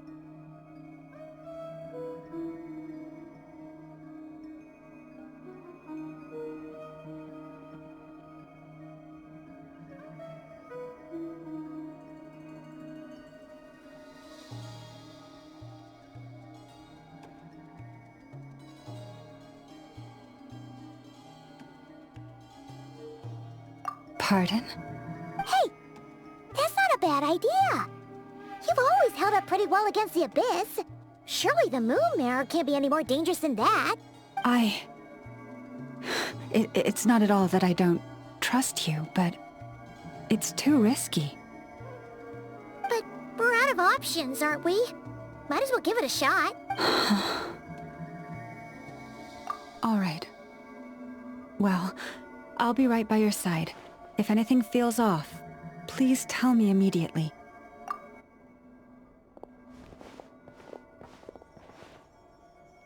Here. Hold it in your hands. Feel its power. Imagine you're a lake, a cluster of stars. Let the moon become a part of you. Whoa! It went into your body!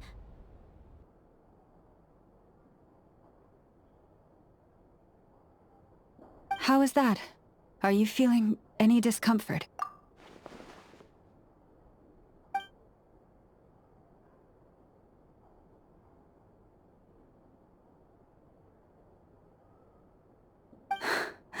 Astonishing. Not even the slightest hint of lingering fluctuations. It's as if all that power just sank to the bottom of the ocean. Well, looks like we won't have to worry about the wild hunt catching its scent now. Phew!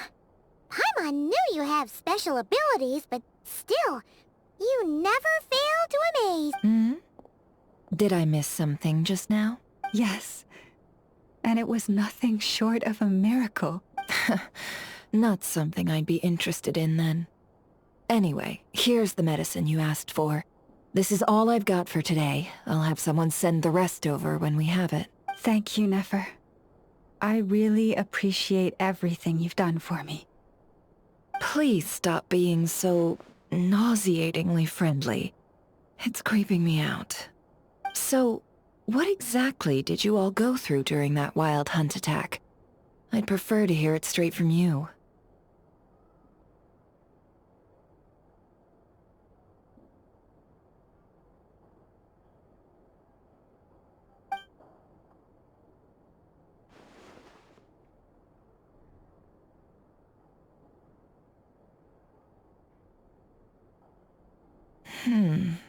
A phantom that can mimic the appearance of others.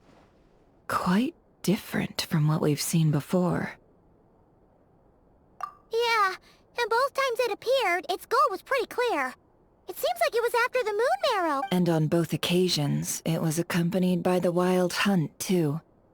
It appears there must be some close connection between the two. I must say, I don't often see you look this serious, Never. Too late in the day for thinking, that's all. We'll pick this up again later. You all feel free to keep chatting, though. Just don't forget to lock up when you leave. On that note, Traveler, please keep the moon marrow stored within your body for the time being. We'll take it back off your hands as soon as the wild hunt's been taken care of. Once and for all. Of course.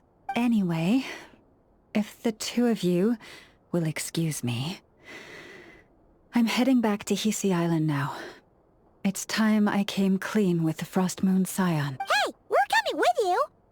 Though, guess we won't be able to do much more than cheer you on from the sidelines. That alone means more to me than you could ever know.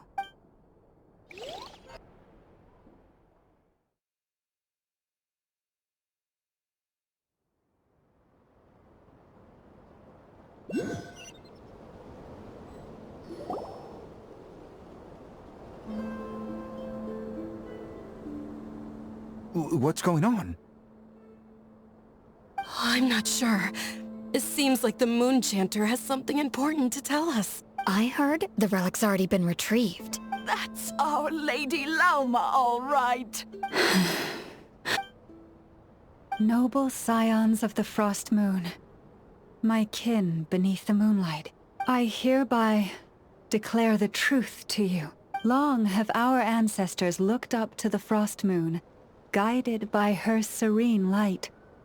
Yet now, she lies hidden beyond the limits of the sky. And so, Lauma began to reveal to the Frost Moon Scions a truth long hidden within her heart. A story of a false moon and the death of gods. Kutar was indeed born of the moon, but that does not give us the right to reap without sowing, nor clothe ourselves without the toil of weaving.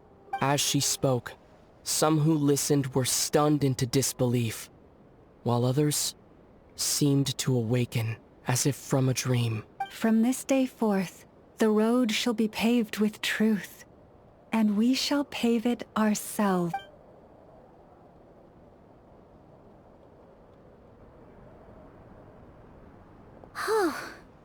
After everything Lauma said last night, Paimon wonders how everyone's adjusting. Still, judging by their reactions at the time, it didn't seem as intense as Paimon might have imagined. Says a lot about how much trust she commands, huh? Hey look! It's Lauma! Welcome, both of you. The animals were most lively this morning. They told me of your coming. Nothing too dramatic happened, did it? No one took it so hard that they went on a binge-eating rampage and ended up cleaning up the whole pantry? Or something? Hey! Paimon's just trying to lighten the mood. Thank you for your concern. Change doesn't happen overnight, and new ideas need time to take root. But nothing as extreme as that has happened, no. Although... although what? Well, just as I thought might happen, some have chosen to leave the Frost Moon Scions for good. For them, losing their faith was like losing their home. Confusion, frustration, helplessness. I saw it all, reflected in their eyes. Oh. I respect their choice. May they carry the Frost Moon Scions' blessings far and wide, should they be willing to do so. If we meet again someday, Perhaps we will be able to sit together and share stories once more. Others sought me out afterward, though, and thanked me profusely for sharing the truth with our people. They said they used to see me as distant, even somewhat unapproachable, whereas now I seemed much closer to them. Like a friend, or even a family member. Sounds like a win overall. Paimon thinks you did the right thing, Lauma. Thank you. Though, I wanted to ask, do I really come across as distant? Well, maybe just a little. To people who don't know you, you are kind of tall, especially if you consider the antlers. I see. That's a bit of a hard one. My antlers tend to grow under the moonlight, so I can't quite help it. It brings me comfort to hear you say that. By the way, how has your body been adjusting to the moon marrow? I'm glad to hear it. I've also suggested to Nefer that we meet within the next few days. We need to figure out how to counter this new manifestation of the Wild Hunt. But for now, let's just relax. I want to enjoy this feeling a little longer of finally living on the bright side of the moon.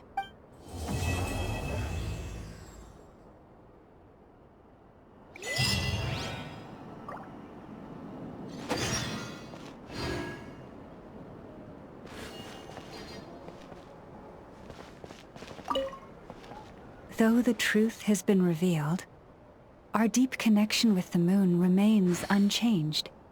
In fact, its power runs in our very veins. What has changed is our understanding of where the true moon lies, and that we must walk our own path in life without relying on a power outside of ourselves. Which is why we now say, come night or day, may the moonlight connect us.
The Wild Hunt assault on Star Sand Shoal, you mean? Huge wave. First I've ever seen of that size. Good thing it was so brief. No, I mean there's been another, to the north of Nasha Town. What? How many does that make in the last couple of days now? What are the Lightkeepers playing at? Can't be helped. There are only a handful stationed on our side in the first place, and the cannon hasn't been fixed yet either. They've been strained to breaking point for a while now, I'll bet. I'm bugging out if this goes on much longer. And here you all told me this was a good place to do business. Fool me once, I say. Hey now, this could be our big break. My second eldest brother made his fortune off Wild Hunt attacks, you know. Come on, let's get moving. There won't be anything left for us if we're late. Left for us to scavenge. I did hear about an overturned cargo vehicle over there. Hey.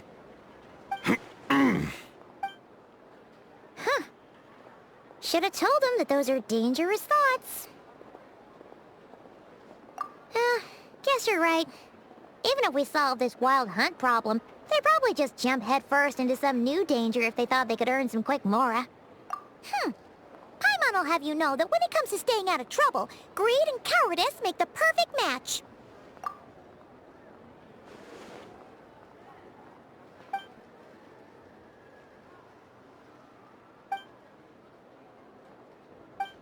Hey look! Aino and Inefa are here in Nasha Town! Oh, considering what those people said earlier, do you think they're here to fix that cannon up? Dying to know something, aren't you? You totally zoned out just now. What? No! Paimon doesn't want to spend her days running from that thing. Anyway, let's just go, shall we?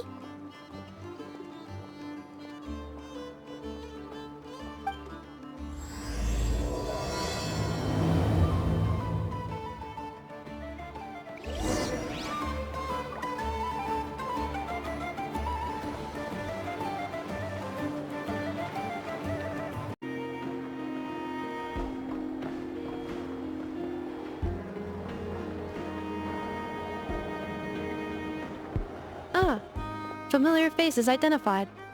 Our good friends, the Traveler and Paimon. Whoa! Free manual labor detected!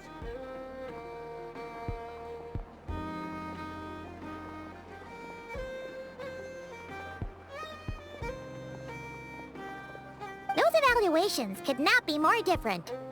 This is Sosi, Sergeant Major of the nearby Lightkeepers. He's stationed here in this town.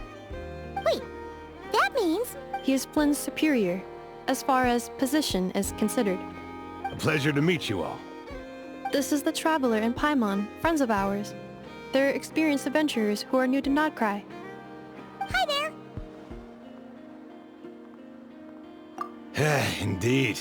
The sooner we can get it firing again, the quicker we can ease our current predicament. 2 more wild hunt incursions have come sweeping in at different locations after the last one at Star Sand Shoal. Our manpower is already stretched as it is. This is more than we can handle. Hasn't Flint's gone back to your HQ to ask for reinforcements? When will they arrive? Huh. Has he now? Yeah. That's what he said he was gonna do anyway. He hasn't contacted me about that yet. As per standing orders, he should be leading a team to root out the wild hunt. But I haven't received any reports for a while now. Well, he does act outside the remit of his orders sometimes. I'm a superior, yes, but I wouldn't say I have much control over his actions. So, he made the call for backup on his own initiative? Hard to say. Contacting HQ's a tricky business. I should know, I've tried. They either refuse my requests outright or end up dragging their feet. And all the while, we're the ones who have to deal with the wild hunt. Which, by the way, can strike anywhere in KRAI without warning, sweeping across vast swaths of land. This has been a real test of our endurance, to say the least. We need to send our personnel where they're needed most. A single missive will not do much to change HQ's attitude, I fear. Flynn's understands this well enough, I'm sure.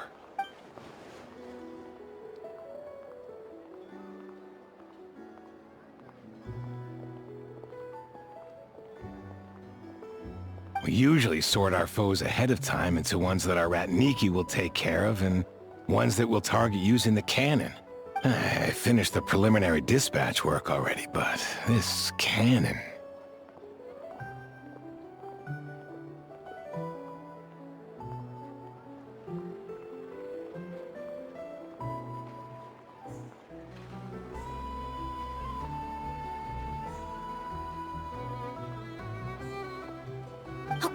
Okay. Hurry up, Aino. Fix this, Aino. You fix it if you're in such a hurry. That, or bring me some snacks. This is tiring work over here. Could you at least tell me how long we'll be delayed? We're way past our scheduled firing time. Well, that's your fault for firing too often recently. Machines get overworked too, you know. You could try thinking about their feelings for once, maybe. Sorry, what? A machine's feelings? In layman's terms, this refers to wear and tear. As such, a machine is more liable to fail the unhappier it becomes. The exact probability here would be... All right. I'm not good at this stuff, I know that. But let me stress that we Lightkeepers are the primary financial backer of this cannon. And our backing does cover the fees for subsequent repair and maintenance.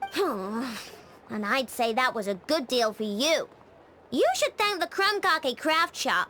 That means me, by the way, for making you such a huge and powerful weapon for such a measly price. Do you even know how much it would have cost you if you bought all the parts legit and fresh off the assembly line? Reminder, your future snack budget will have to be halved without the long-term commission payment, I know.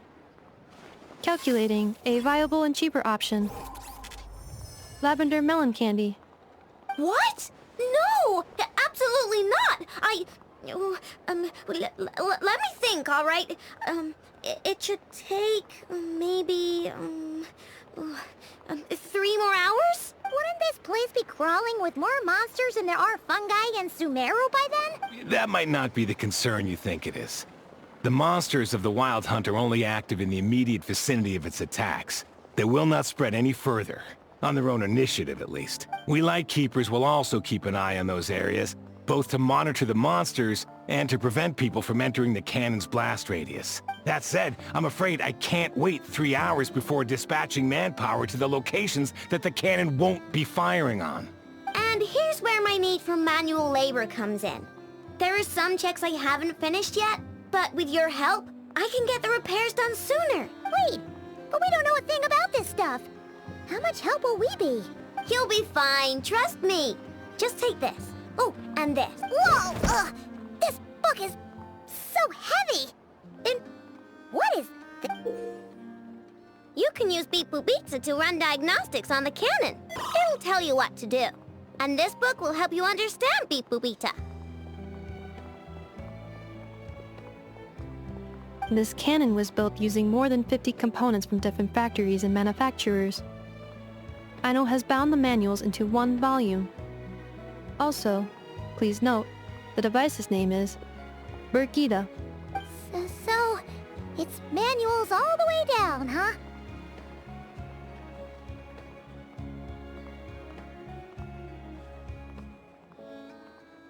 Yep, and if you're quick about this, we might just cut our time to fire down by a whole 2/3.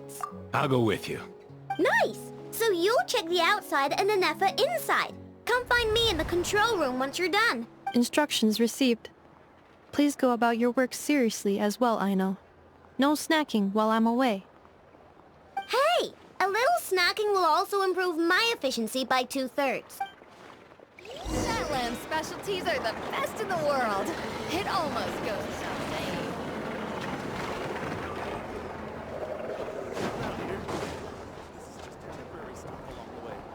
The actual vacation comes right after this. I promise.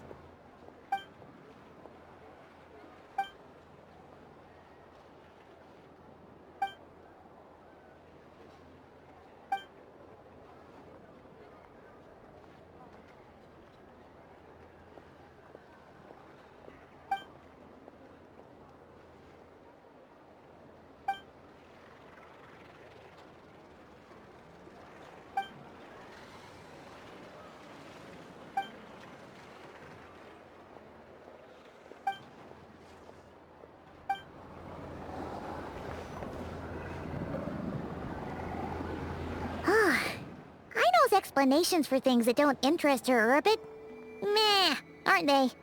Or is that just how geniuses are? Isn't Beep Boopita just following us around? Sure doesn't seem as smart as she said it is.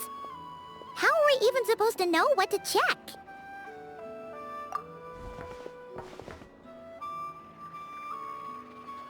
I've watched Anefa perform routine repairs before. It seems some sort of maintenance port must first be found, and then this small robot will automatically interface with it. Ah, so you're in the know. Nice. What does that port look like? Now that I'm not so sure of. Let's search around together and see what the robot reacts to. Works for Paimon. Is this it? Probably not. Or this one? Oh, ew! Stinks of machine oil.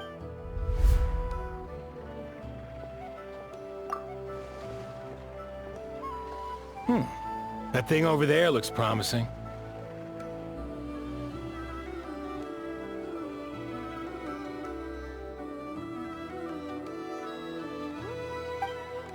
Where? Oh, yeah! It does! Let's try it out. Whoa! It's flying!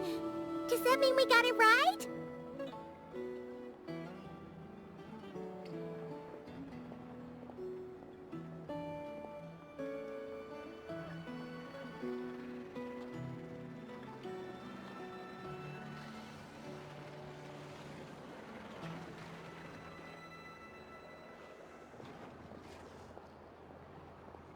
So, what do we do now? Vacation? You're right. This is clearly some sort of exile.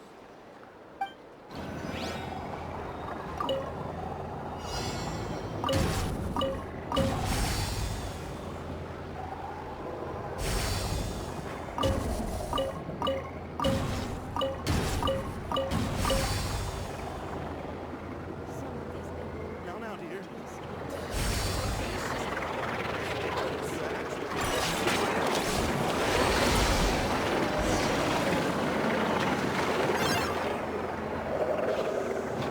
Wow, what do you know? I know was right. We got this working without understanding a thing Beep Boopita said. Still, it's impressive how you figured things out right away. Paimon's up next, along with this stupidly heavy book. Ugh, let's see. Should be just like checking a dictionary, right? The matching result for this symbol is... check passed. All systems normal. Wait, is that it? Well, as they say, no news is good news. Yeah, guess you're right. Just feels like we did all this stuff for nothing, that's all. On to the next spot, then.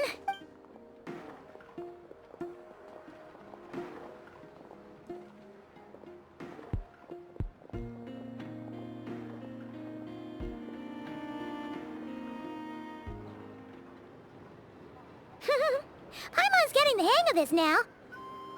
It's this thing, right?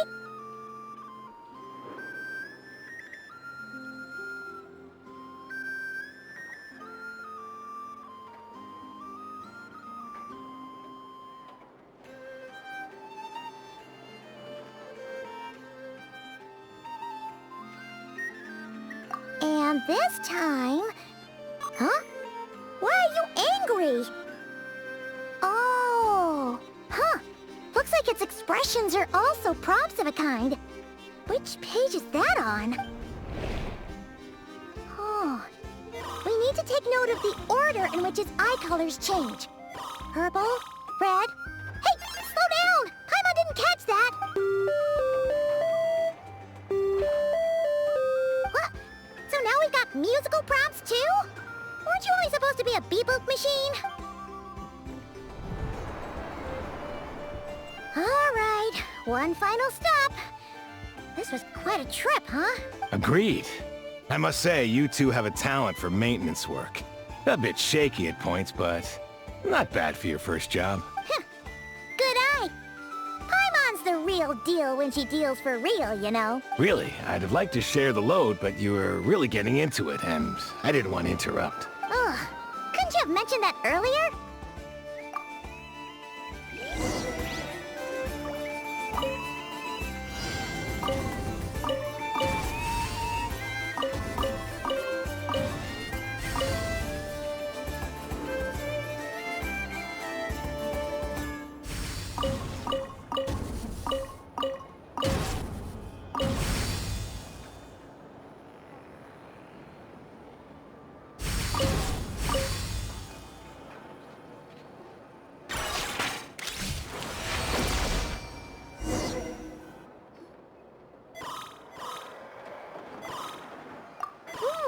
A pictorial prompt this time.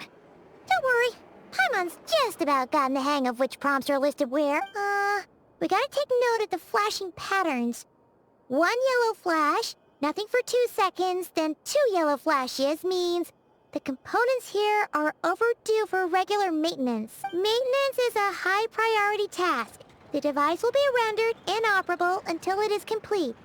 Switch Beep Boopita to input mode to send out a signal to unlock components. The description of input mode isn't on this page. Ugh, more page flip. Phew, that was a real struggle. Well, Paimon needs a break now. Yeah, good work indeed. But it seems this input mode requires some additional work to operate.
Well, looks like we're all good.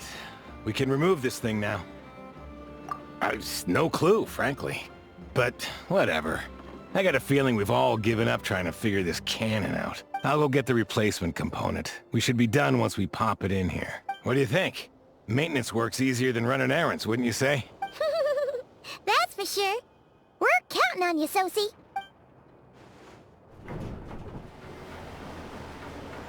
You know what? Paimon took him for the stony type at first, but he's actually a pretty nice guy. Let's wait for him here, huh?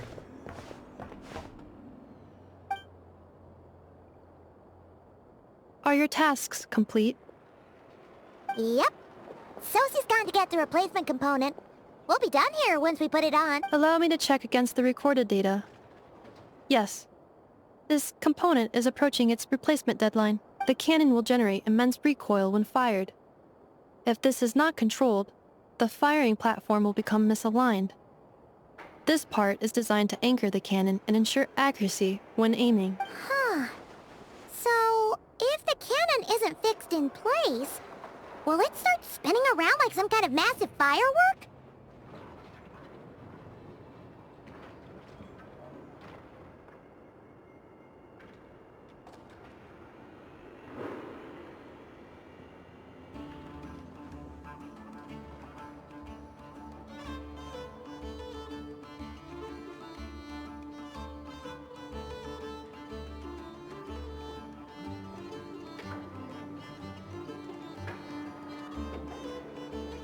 A novel analogy, but an apt one. The large-scale damage that might follow would be undesirable by anybody's standards. This component is currently easily damaged. The materials are not up to par, and there are still some design flaws. But Aino and I are working to improve it. Estimated waiting time remaining: 7 minutes. Would you like a crumb kake? Dessert's just the best after a hard day's work. Certainly. It will be ready shortly. Observation. Freshly baked krumkake results in the most efficient improvements upon human happiness indices. As such, I activated an internal heater before starting repairs. Thanks for the treat. Aino's lucky to have you.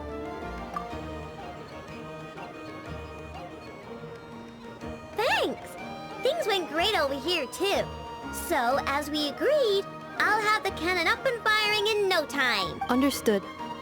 I will inform the inhabitants of Nasha Town and have them make preparations for the shock and noise that will inevitably ensue. And I'll inform the Ratniki stationed around Wild Hunt anomalies to make sure they fall back in a timely fashion. Thanks for your kind assistance. I better make a move. Ratniki from other sites should have sent reports back here, and I'll need to sort them out promptly. Righty then. See ya! Bet this huge cannon's a real sight when it fires. That is correct. A huge crowd tends to gather on its own accord on such occasions. Pure, bright energy rays have never failed to inspire obsessed admirers. If you are interested, you can come back later to behold it in all of its glory. Sure. We did help fix it after all. It'd be weird if we didn't want to see it in action. Oh yeah.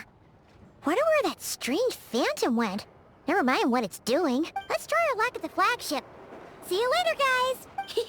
Just be sure not to miss my masterpiece in action.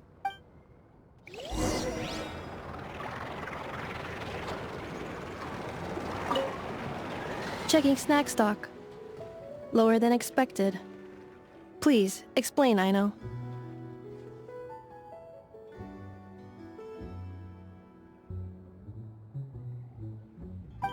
Later. Can't you see I'm busy? You know, saving the poor, anxious inhabitants of this town?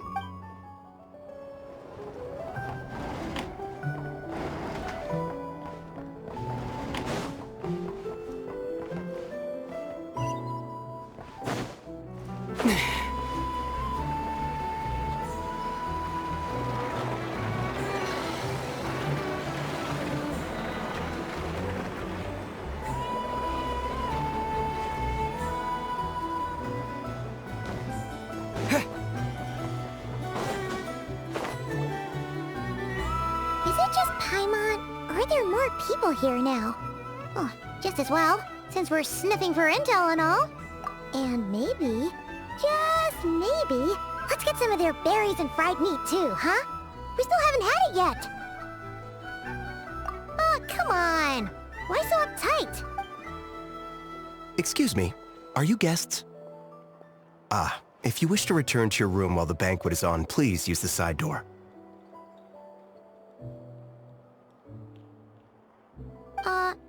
No, we're not heading back to our room. Are we not allowed in here right now? That is correct. Only those invited to the banquet may enter. Our goal is to ensure that our regulars can enjoy peace of mind and comfort, so that they can speak freely with one another. Familiar with our ways already, I see. But here in KRAI, channels hold equal value to Mora. I am but a lowly employee, so you'll have to forgive my inability to help in this matter. It's fine. Can't be easy being you. Looks like we'll have to switch channels then. Never, right? The Curatorium does seem to already have an amazing intel network up and running. But if we ask her straight up, she'll likely squeeze us for all we're worth. Ooh, Paimon's got a plan! Lauma got Never to help her prep some medicine, right? We'll be heading to Hisi Island later anyway to ask Lauma to help us use the moon marrow.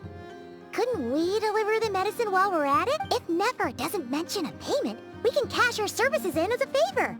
If she does, then we can use it to haggle. The thought of Mora made it worth the effort of thinking up. Come on, let's go!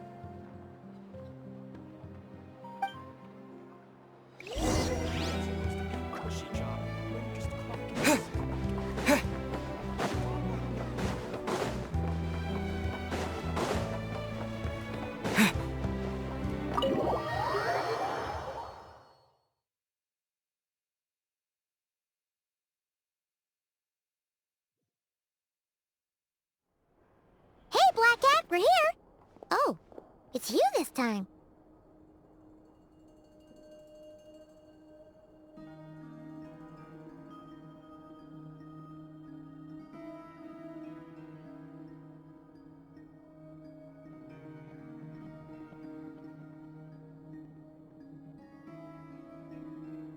Hello, you two. What's up? Not much. Just here to say hi. Also, we'll be going to Hisi Island later, so we can deliver the medicine to Lauma for you if you need. How thoughtful of them. Bet they want something from me in return. Well, the faster the delivery, the better, naturally. And we're lacking free hands right now, so that would be a great help. Yehoda's gone to get the medicine, and she should be back any moment now. If you have nothing else to do, feel free to wait here. I'll have someone bring you some snacks. Don't mind if we do then. Thanks! Oh yes, I'm sure you've all heard about what's going on. Nasha Town's in turmoil, and right now everyone wants intel. Whether it's to strike it rich, save their lives, or escape whatever predicament they've found themselves in. Ah, so you're busy making Mora. How nice. It's not all good news, I'm afraid. We're stretched so thin that our clients have taken to competing for our services via auction. The price for taking priority slots has all but skyrocketed. In other words, we've had to suspend free intel handouts for now. She cornered us right away. Did she guess what we really wanted from the start? If there's anything that worries me right now, it's the wild hunt. It affects everything we do, yet the number of people who can ensure cargo safety in the face of such a threat is vanishingly small. Huh? That doesn't sound too hard. If you need something delivered, hit us up and consider it sent. Is that so? But... no. Forget I said anything. Is there now? You should have said so sooner. Far be it for me to extort you, of all people, for intel. But seeing as you so kindly made me an offer, I suppose I'll accept. What's there left for us to say here? More like our common perspective. Most who live here only wish to defend their own interests. But we are different, are we not? We both seek to resolve the chaos that the Wild Hunt has caused. More like make a profit off the Wild Hunt. Paimon doesn't believe a word she says. Dissatisfied, are we? The number of commissions over at the Adventurers Guild spikes during tumultuous times, too. Would you call taking those jobs for Mora a sin? Well, We might squeeze some advantage out of chaos, but equally, chaos could uproot everything we've built at any time. Such is the threat of the Wild Hunt today, and what business would there be left should it end in some great slaughter, or put to flight many who call Nasha Town their home? And as I understand, the two of you are here in KRAI to follow a trail of clues yourselves. Well, yeah. In that case, we should keep KRAI the paradise people say it is. At least, until our respective goals have been accomplished. You must understand. No force exists here that would inspire unconditional unity amongst all parties. After that incident with Lauma, I'm inclined to believe you. Your selflessness is admirable, to be sure, and rare around these parts.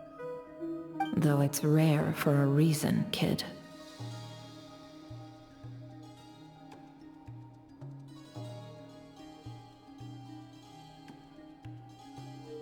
Just a shame that our mysterious phantom has hidden itself well.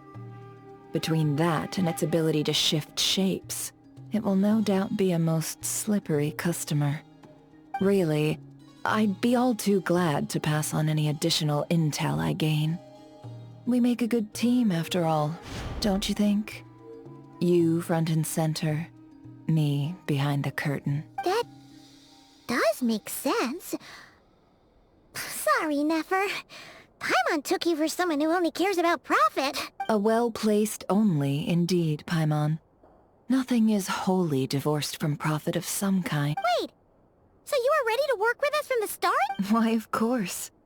In fact, I was wondering when I might bring this up the moment you enter. But...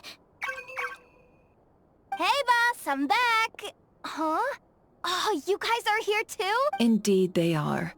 In fact, they've volunteered to deliver them. Really? Great! Oh, in that case, guess I'll be clocking out now. Got a few more places for you to visit right here, dear. Oh, haven't I already worked a few days worth of overtime already? Well, guess the extra more is pretty nice. Well, we better get this medicine delivered pronto. Huh? Surely not. The special medication from before wasn't salt. Wait, that can't be. Let me see. This isn't right! How could it be salt? It was raining back there, so... could it have happened while I was resting at the store? Sorry, boss. I'll get it back right now. Trust me, I'm super fast. Hey! Slow down! Well then, any plans? If not, what say we go into town and ask around about the wild hunt?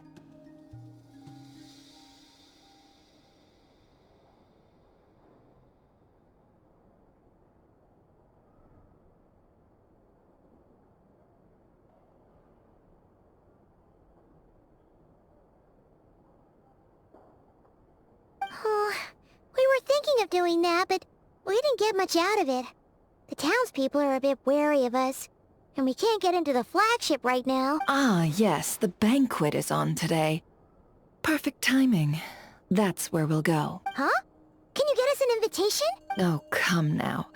What are we? Sticklers for the rules?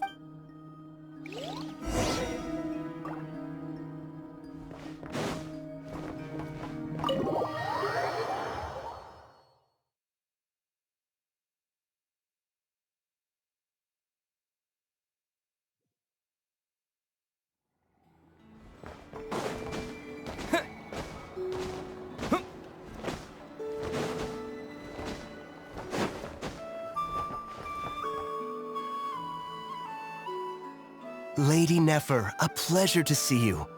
Oh, and our guests from earlier, I see. That's right.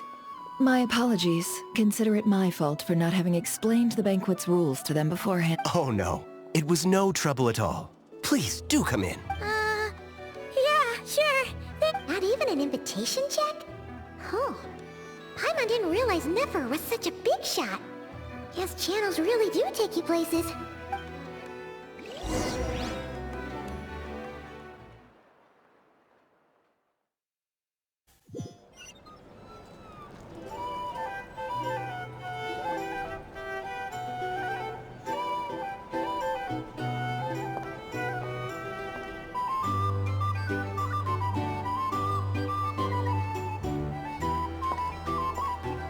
Finally!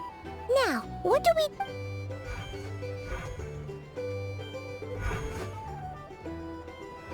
Pardon me.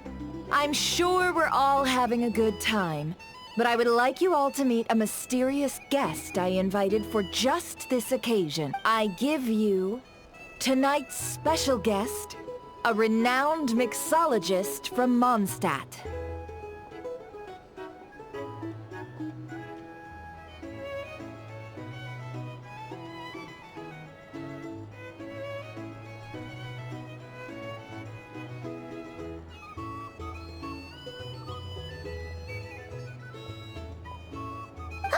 Are you serious?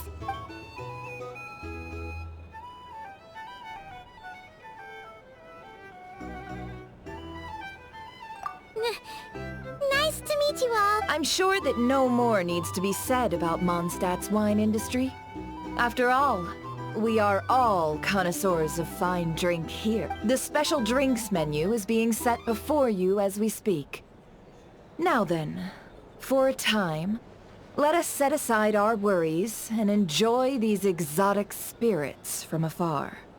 Ah, I see. A new face for the bar. And here I was thinking, that ain't a familiar face. No wonder. Well, it's a rare occasion to be sure. Wanna order a glass or two? Sounds intriguing. I spoke to the owner. The bar is all yours. The recipes are available for your perusal here. Not to worry. I've taken the liberty of removing the more challenging option. How'd you set this all up so quickly? Well, as long as you know what both sides need, negotiations are essentially just a process of confirming the deal. No one would turn a beneficial offer down now, would they? The flagship already had plans to invite a professional mixologist from Mondstadt anyway. So consider this a trial run. With the list of drinks brought out in advance, Demyan will assist you. Serving guests with drinks will be the perfect opportunity for you. Of course, every guest will have their quirks, so you'll have to be careful not to arouse their suspicion. Got it. We'll give it a try. In the meantime, I'll go mingle with some of the guests who pique my interest. There'll be a little event during the banquet's second half, by the way. See you then.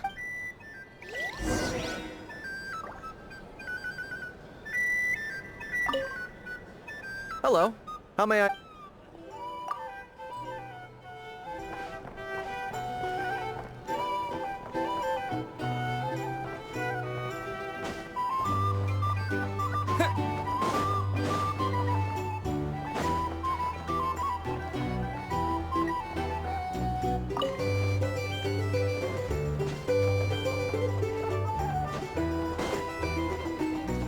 Hello.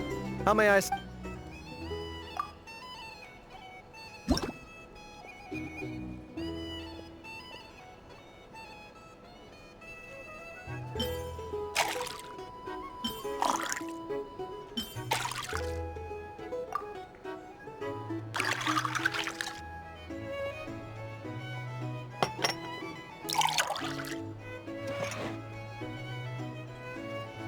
Good work! Now then, get the drink to the guest. Wouldn't want to keep them waiting.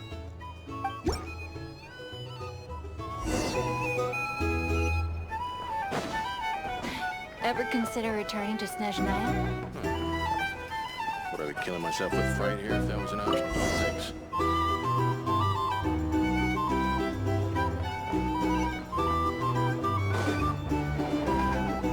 Tell you what, I envy people like you. I'm like a man in a leaking boat, soon to be food for the fish. Wouldn't have come to this dump if there were any better place to be. Come now. Surely it isn't that bad. We've still got the light keepers. You trust them? I wouldn't. Wouldn't trust anyone, really. We're stuck with the wild hunt here. The Snezhnayans can't be bothered, the Lightkeepers can't spare the people, and everyone else, they're a mess. I'd sooner put an ounce of faith into that cannon. Forget it. Let's just drink. Let's see if this new mixologist is worth the billing.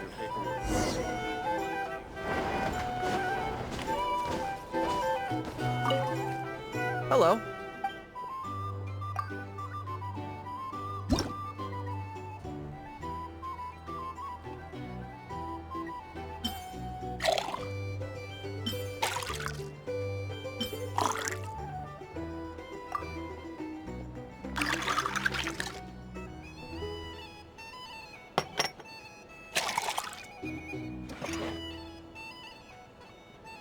Good work! Now then, get the drink to the guest. Wouldn't want to keep them waiting. Doubt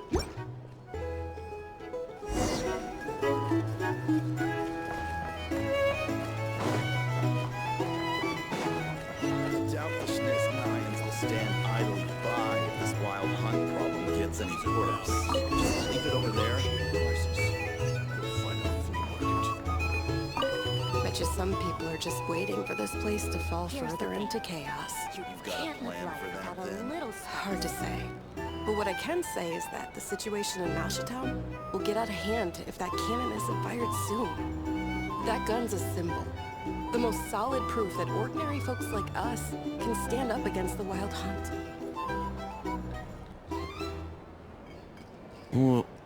Wait. What are you angling for exactly?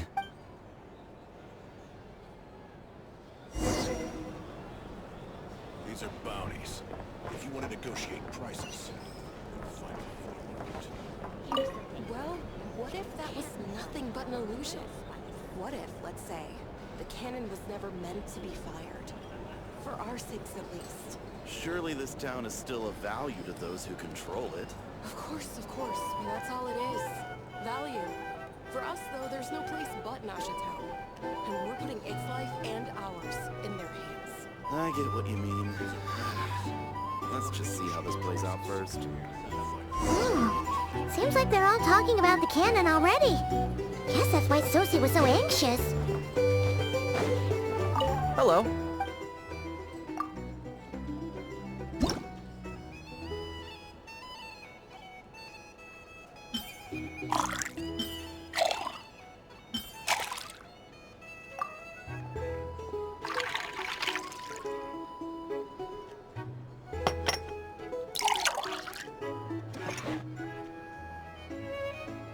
Good work.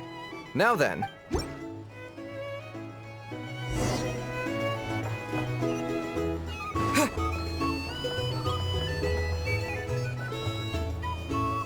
Oh, so this order was yours, huh? Indeed. So, any notable news? Ah, you two must be Nefer's friends. A pleasure to meet you. If you've got a moment, let's have a drink. On my tab, of course. Paimon doesn't recall there being any other orders right now. Sure then, we can take a break. Then come, sit. Dimyon, 2 wildberry trails if you would. Without alcohol, much obliged. Hints is the name. I help out at the Rossum workshop in town. They usually put me in charge of making and repairing simple machines. Paimon's name is Paimon. Pleased to meet you. Anyway, help me keep an eye out, all right? Valuable intel will be suitably compensated. Oh, come on. Is that how it is between us? I mean, I wouldn't even have this job if it hadn't been for your help back then. So, you've known each other a long time? That's right. I came to Nodcry with nothing at all.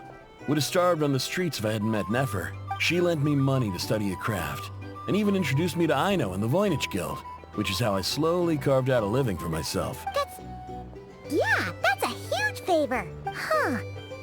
So Nefer can be a nice person sometimes, huh? Well, I'd also say she needed a willing and able machinist at her disposal. Come now. Aino's talents are better spent on issues bigger than basic machine repair and component manufacture. I did think myself a dab hand at such work at first, but compared to her, I might as well be a trainee who couldn't weld a wire to save his life. Got the scoldings to show for it, too. It took me a long while, but I finally got to the point where I could make my own machines, and even maintain some of Aino's relatively complex ones, like Kuvaki detectors or mechanical arms. He's the one responsible for maintaining Yehoda's robotic arm. Oh, speaking of that, didn't Sosie have a mechanical arm too? That's right, one of Aino's masterful designs. I could never design one of those in my life, but if you gave me its blueprint, I could hammer one out. Nowadays, I've got regular customers, which makes for a decent keep. Even got a kid, if you can believe it. I wouldn't have, had you told me my future when I first arrived here. On the flip side, being a family man means I can't just flee this place whenever I feel like it, so I'm afraid I'm counting on you to help solve this wild hunt crisis. All the more reason to be proactive and do your part. Ringing our... Oh, wait. Just another question that's been bothering me. Have you heard anything about people seeing illusions within Wild Hunt anomalies? People they know, perhaps?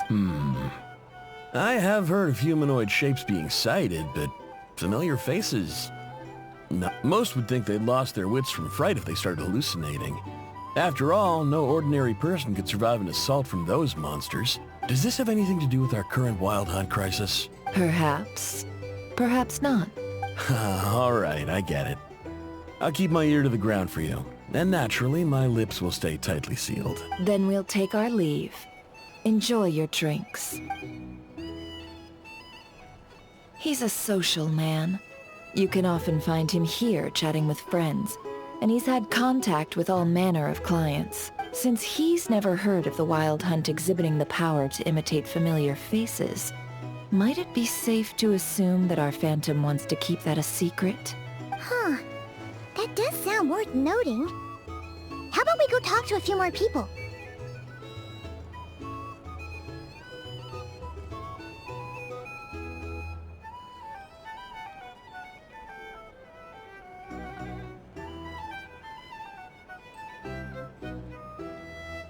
A good idea. and one our upcoming activity will facilitate. Let me show you how it's done.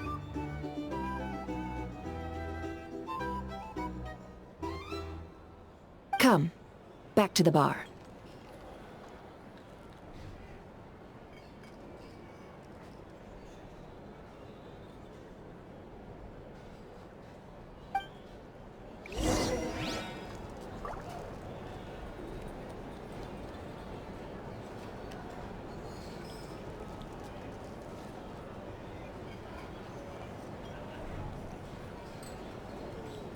These are bounties.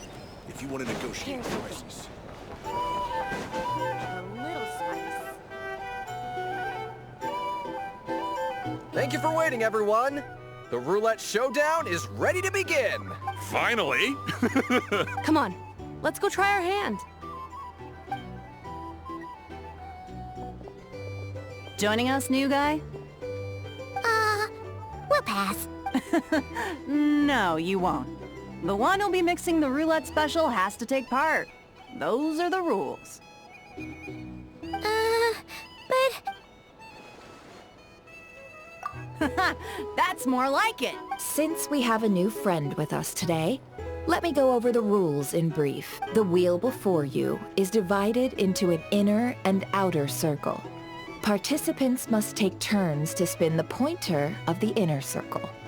Whatever beverage it stops at, our lucky contestant will drink. The drinks are divided into juice, tea, and alcohol, with that last further divided into 3 levels by intensity. Spin your way to a non-alcoholic beverage, and you'll score no points. Otherwise, you get 1 to 3 based on alcohol content. During a round of drinking, one participant may choose another with less points than them and pose a question, which the other party must then answer. This sounds like it might favor those who score higher, but push your luck and you might not recall any answers you were given the next day. Defeats the purpose, wouldn't you say? And that's why the person mixing the drinks has to take part. You know, just in case they decide to pour heavy, then sit back and watch the show. Not that our newcomer looks like the drinking type. Either way, looks like we're in for a show. Anything you drink will be replenished. And additionally, I have decided to sponsor a grand prize for this grand occasion. A single serving of Dark Horse.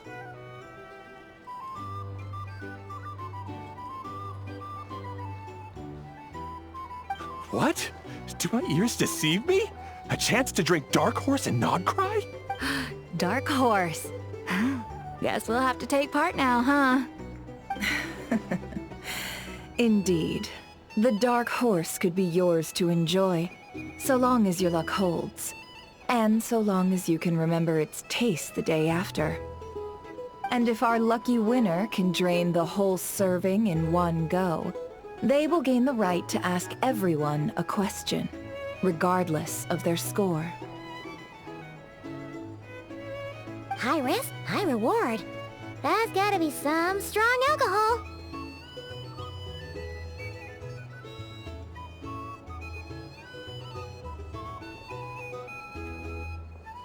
Now, if there are no other questions, let us begin. Allow me to get the ball rolling.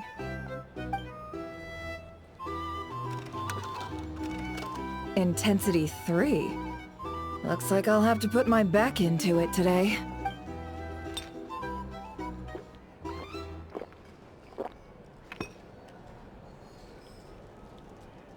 Let's go! Wow, this is kinda intense. Oh, my turn. All right, man, fess up. You've been making a killing lately.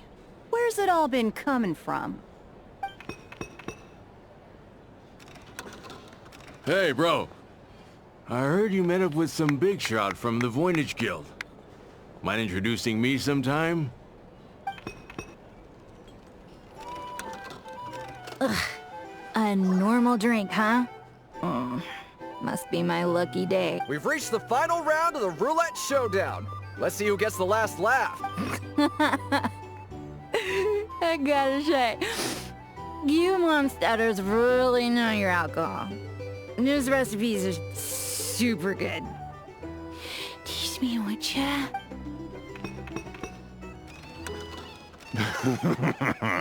I was wanting to ask about your wife. Your wife.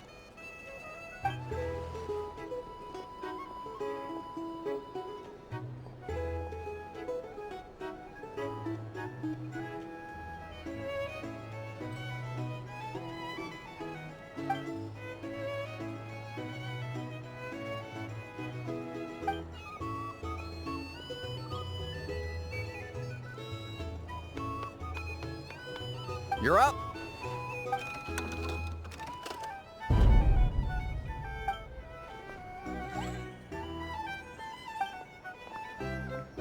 Whoa! New face here just drew the dark horse. Bottoms up! Bottoms up!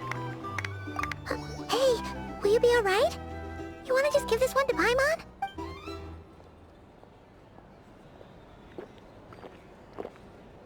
Whoa! He actually downed it in one gulp. Nice job! No wonder you Mondstatters have such a reputation. Me? Well, what do you think? Monsters, of course. Absolutely. If there was something else, I didn't stop to see it. Just took off as fast as I could. Oh, and guess who showed up just as I'd gotten out of there? Those good-for-nothing rat Niki, that's who. If my luck had been just a little worse, they'd have found nothing but my corpse. Or whatever was left of it anyway. Either way, there's nothing in there you'd want to see. I see some downcast faces. Why, have we all hit our limit? Says who? I'm still raring to go. 'Cause you didn't drink that much. In that case, let me raise another glass. To a blast of a showdown and a wonderful evening. Hello, sir. Lady Nefer has ordered a fresh round of drinks. Could you deliver it to her?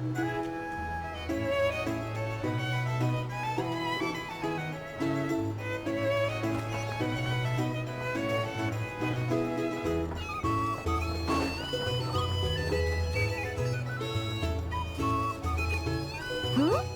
Are they playing cards? Paimon spies some elemental dice. Same as usual then? One die, 100,000 mora. I'm not here to do business with you. Come now, I've already ordered us drinks. Or are you looking to add another line to your ledger of arrears? Oh, so this is a business deal. So, let's go over this again. One die, 100,000 mora. Hmm?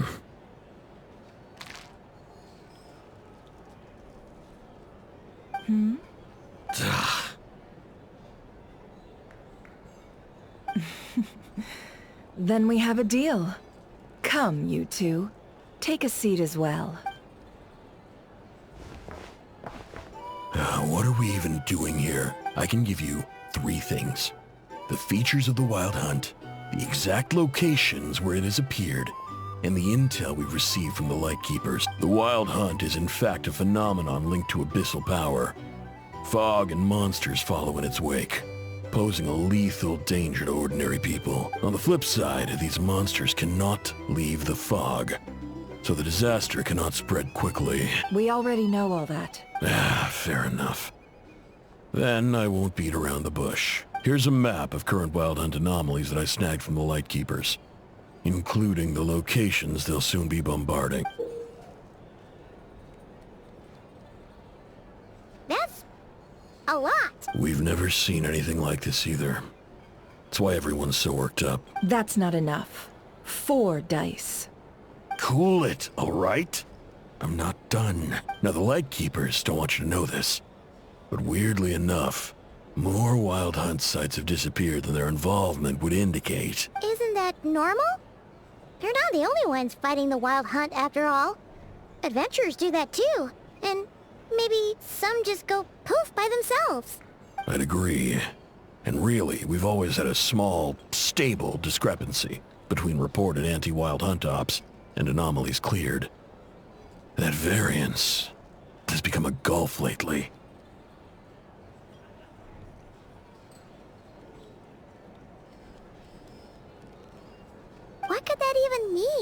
I've got two theories.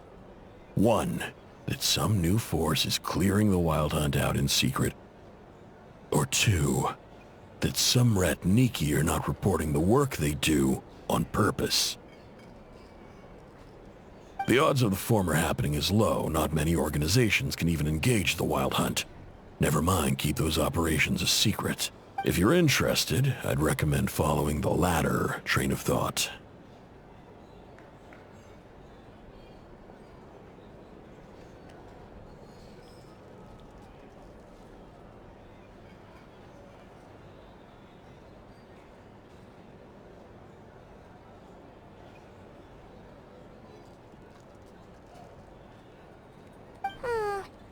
Paimon doesn't really get it.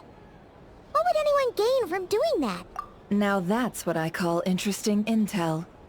No wonder you've been doing well for yourself lately. Even if you've mostly just been reselling my intel. Please, stop.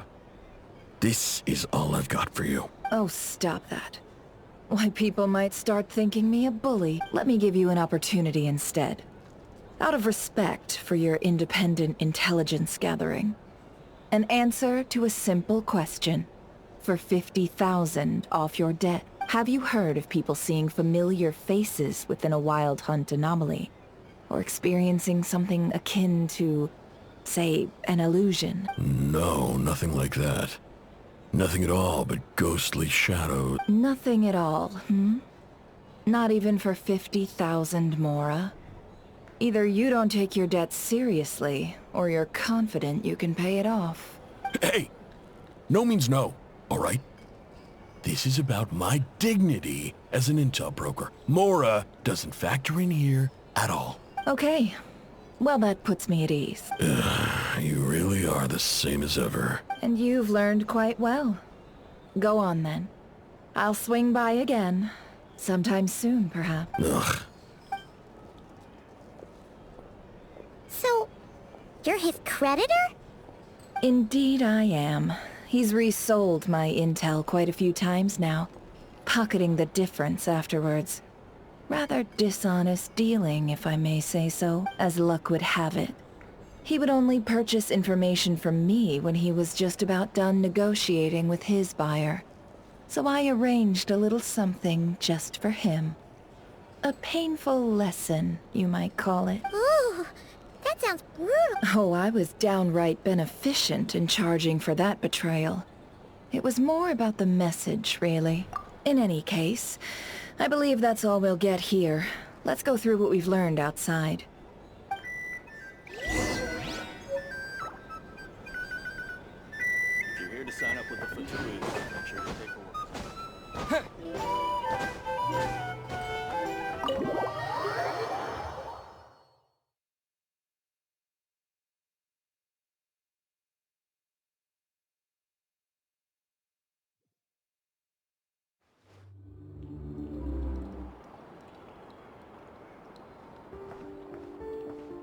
Most of our intel seems quite dispersed, so let's try piecing it all together. Well, first, no one else has seen that weird phantom, apart from our encounter on Star Sand Shoal. Indeed.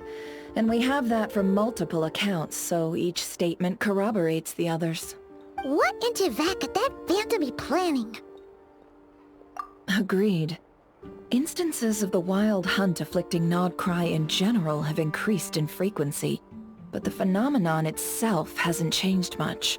What you encountered must have been something special, with our mastermind concealing themselves within, in order to target the Moon Marrow, in which case, two questions arise. Who is this mastermind, and why would they want the Moon Marrow?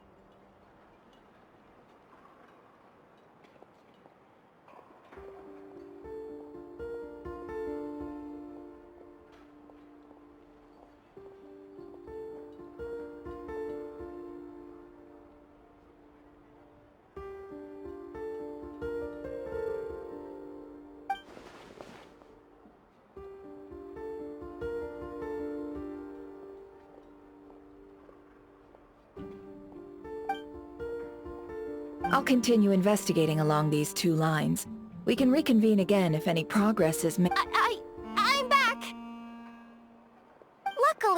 store owner kept the medicine bottle I left on the table safe for me.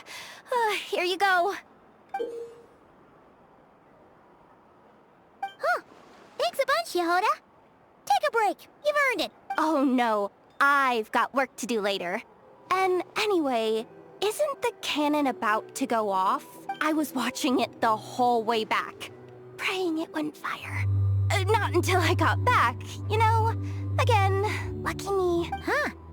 So you're interested in that big gun? Of course.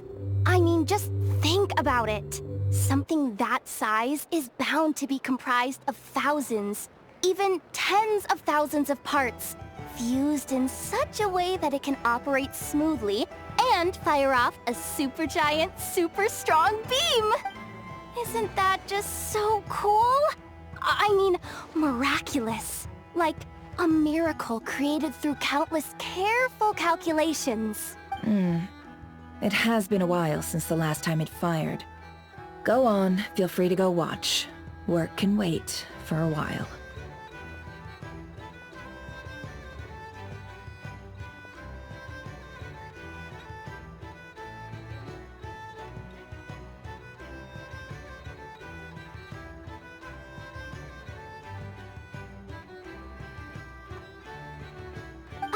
Thanks, boss. Anyway, y'all wanna come? It'll be worth the while and worth your wait. I swear. Might as well. Fruits of our labor and everything, you know? Woohoo! Let's go! Kaboom!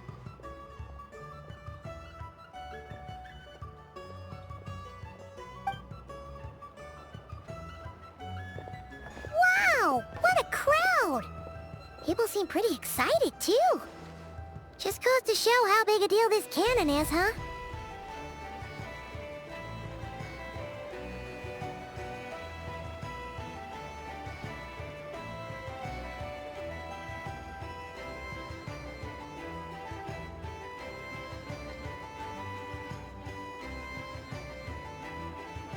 Oh, for sure. One shot, one kill, problem solved. Simple and practical. Just the way we like it.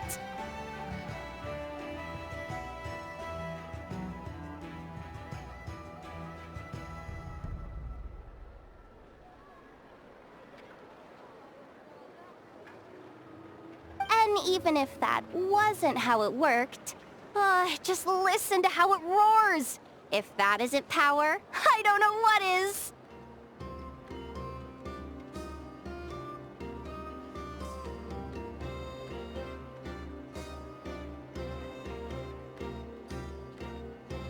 Oh, if only I had that kind of strength.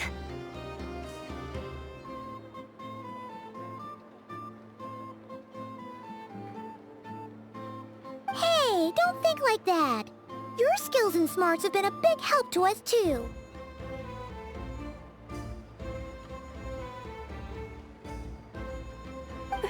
Really? They think that? Oh, I'll do my best the next time we work together. For sure.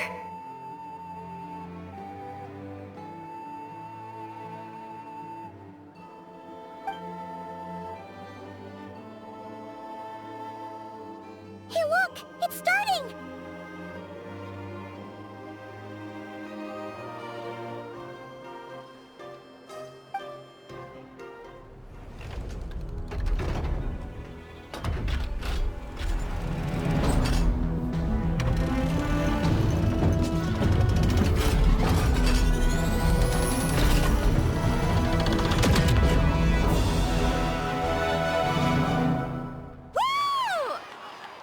Nice one! Finally, all fixed up. Nothing to fear now. Awesome! Felt that one in my boat. Whew. That sure was powerful. And pretty dazzling, too. Guess that's why everyone's been counting on this thing. Surely the Wild Hunt doesn't stand a chance. I feel so alive right now. Overtime. Ha! It's gonna be a piece of cake. You know, Paimon's been wondering, if you're so interested in machines, why don't you go work for Aino? That's what we call drawing a line between your work and your hobbies. I've got some mechanical talents, sure. But this job I have now, no one can do it but me. Not even I know or her silly robots.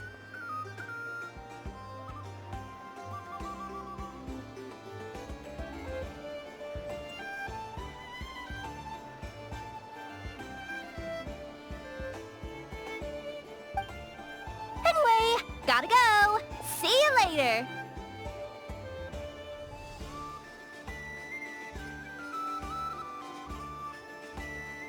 Says the person who got salt and medicine mixed up. Huh. Looks like the crowd's breaking up as well. Let's head over to Hisi Island. Let's not keep Llama waiting.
Let's see now.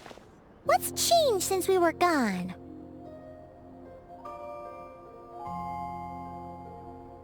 Yeah, if anything, looks like things are settling down. That's Llama for you. Hey there, Llama! We're back!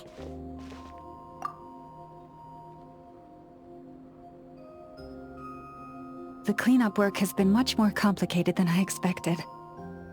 Solving problems that have built up over time is a tall order, to say the least. I believe it will take a few weeks more. Fortunately, those who remained appear to have shaken off the initial confusion and are becoming more proactive by the day.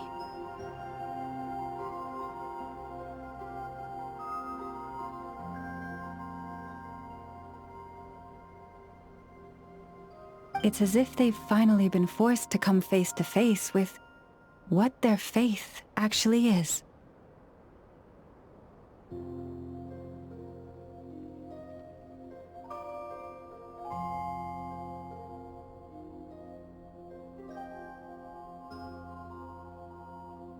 And it's all thanks to you.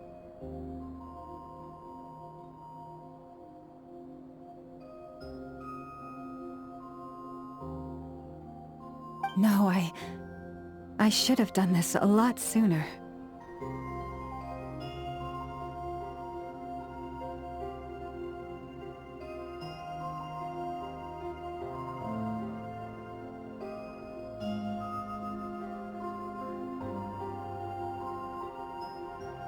I've been focused on taking care of myself these past few days, so I'm in a good place.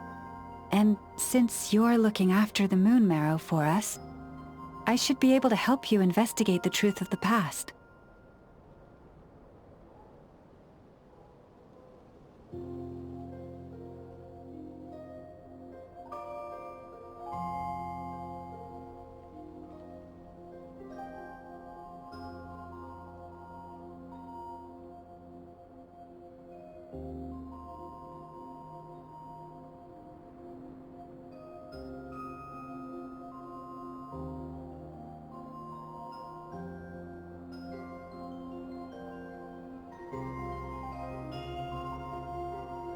Speaking of which, have you heard anything new about that Phantom? I've tried asking around, but to no avail. What about you? We haven't made much progress either. But here's what we've got.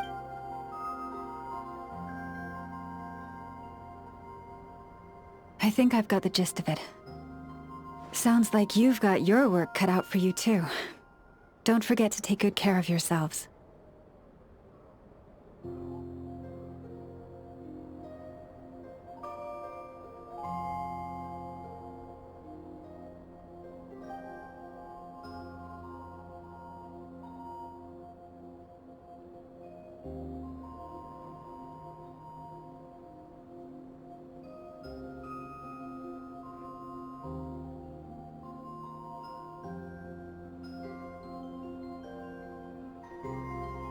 In any case, please, come this way.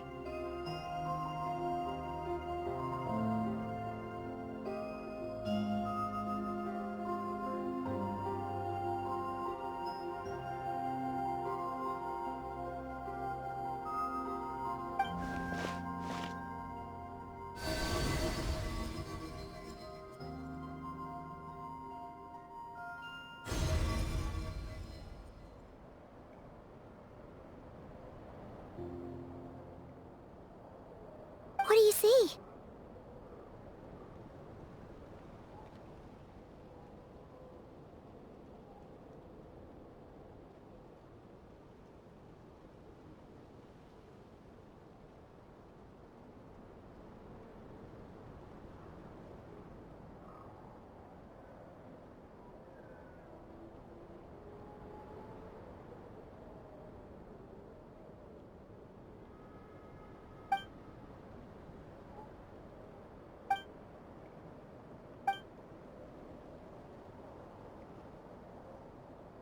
What? Is it over already? This appears to have occurred a long, long time ago. The memories I sensed are highly turbulent and disordered.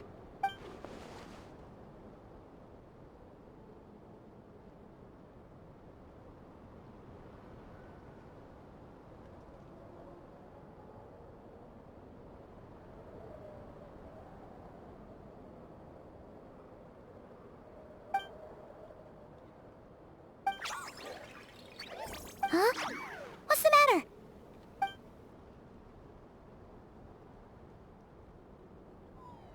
The flowers changed color.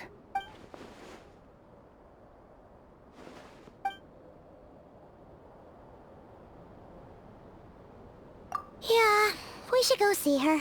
I'll leave that in your hands then. Oh wait, here you go. This is the medicine you asked the Curatorium of Secrets to help prepare earlier. Thanks for coming all this way with it. You've been a huge help. Also, if I may, I have a feeling that Kuthar might be able to help you get a more detailed glimpse at the memories about your spaceship. Oh, that's true. She's the Kutara after all, but we best check if she's doing okay first. See you later then.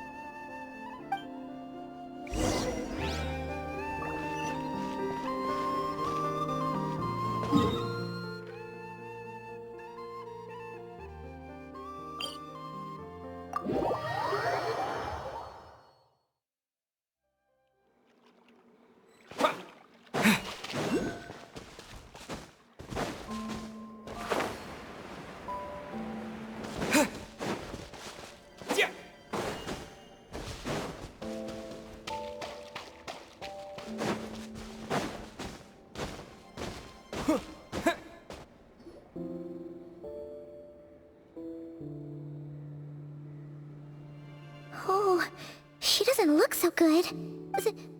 Sorry for disturbing you, but are you okay? Dizzy. It's like I'm returning to the moon. Wait, it's not that bad, is it? I sense the moon's power within you. We got the moon marrow back from the Fatui. Can it help you in any way? And what do you require this time? Come on, don't even think about that. Right now, you gotta focus on getting better.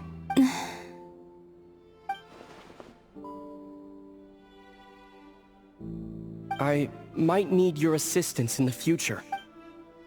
Oh. Very well. Give me your hand.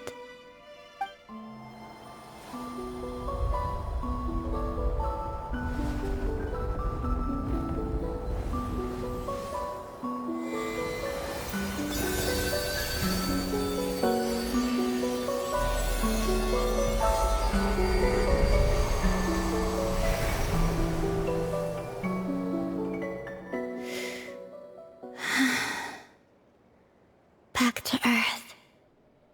My thanks. Your feet never left the ground. But anyway, feeling any better?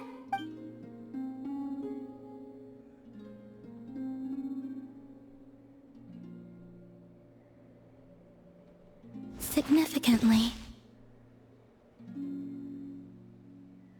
the moon within your body, it is as silent as a reflection in the water. Fascinating. I merely drew forth a ray of its light from the water. Enough to keep me tethered to the ground for now. I think I sense some other changes as well. That is the moon goddess's favor. All things I come into contact with will bear this mark.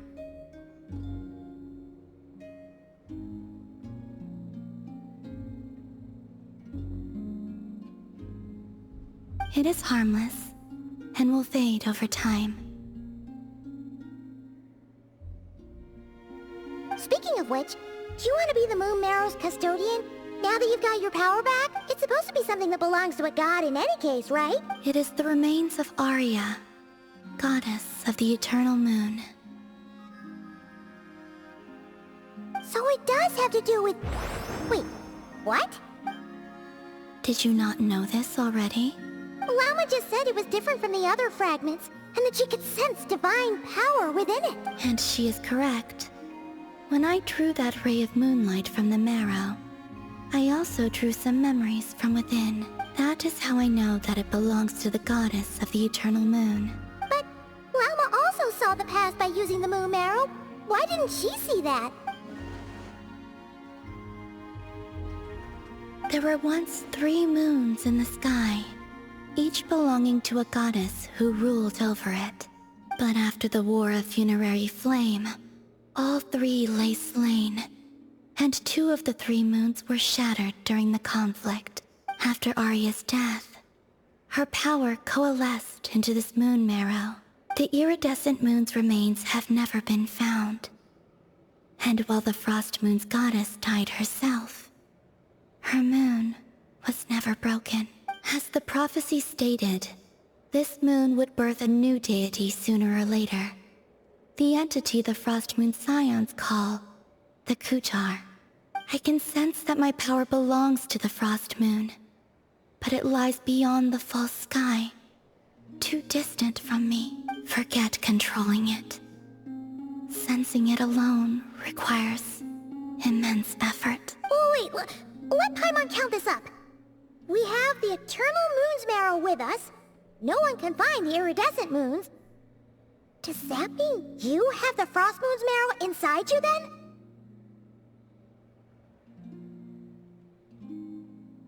No. It can only form after the moon goddess is dead. Consider it a form of energy core. You may as well ask if there are rocks on the moon. Oh, so you're saying that you represent the Frost Moon's power, right? Yes. Now, a god with a gnosis is named an Archon.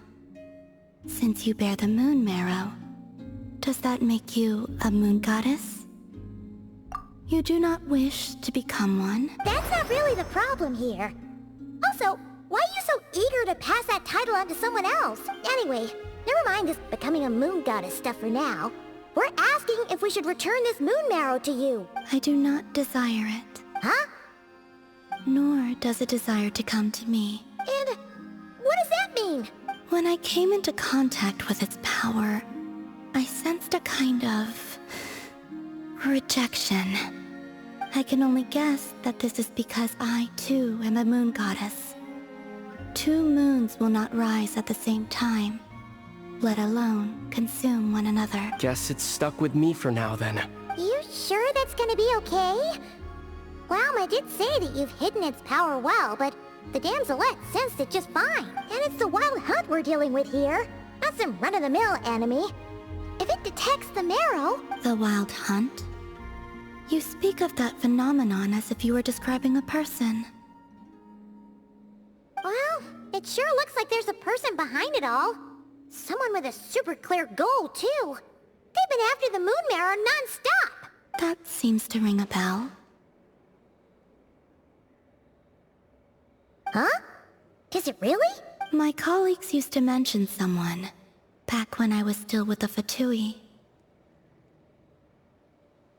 He hailed from Conria, gaining abyssal power during the Cataclysm, and he had a consuming fixation on the moons. Conria? Well, we don't know if the phantom we saw has anything to do with that, but the details kinda match. What was his name? I only know what others called him. The Reikir of Solnari. Huh. There was that title too. Yes. Wait a second. Dane mentioned him, didn't he? Does that mean that our enemy is Rarier, one of the 5? If that was the case, surely he'd be stronger than this, though. I have heard that he disappeared not long after the Cataclysm. But when I asked my colleagues where he went, they replied, "Do you really not know?" Why would they say that? The tale of his final fate has it that he fell into the moon's reflection, from which there can be no return.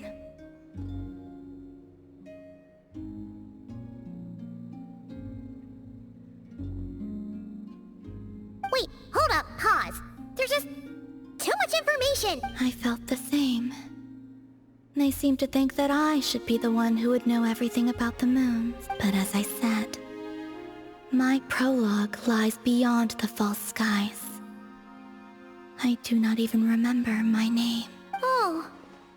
Either way, following his departure, the Wild Hunt situation worsened drastically, and it has since become a byword for abyssal disaster. The present phenomenon may have inherited the same title, but it far surpasses its past incarnation in both scale and lethality. Oh, just think that we're up against one of the infamous 5 Sinner. That's way too much for us to handle. That incident on Star Sand Shoal must have been luck then. Or maybe he wasn't giving it his all, and even then, he still defeated Marionette. Oh? What did you just say? Would you mind repeating that? That's your ex-colleague? So, we were on Star Sand Shoal together, and she was beaten by the Wild Hunt. Did you just laugh? No. She totally did. Are you two on bad terms or something? No. I simply imagined the put-out expression she must have worn in that moment, and found it interesting. She seemed quite shaken. Oh, she'll adjust soon enough. She's very good at that. Okay, anyway, we've gotten off topic. Now that we know how dangerous the guy targeting the Moon Marrow is, you sure you want to carry it around with you, Traveler? If Fatui intelligence is to be believed, Rerir would prevail even if all of Nod KRAI were to stand against him. Perhaps something restricts him, if only for the moment.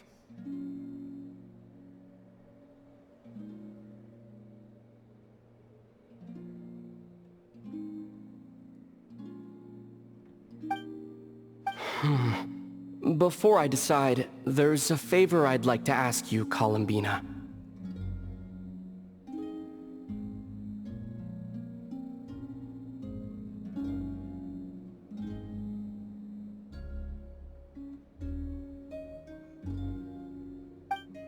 What do you need? Do you think you'd be able to show me what happened when my sister and I arrived in Nod KRAI? I mean, when our spaceship first landed. Sure. That was quick.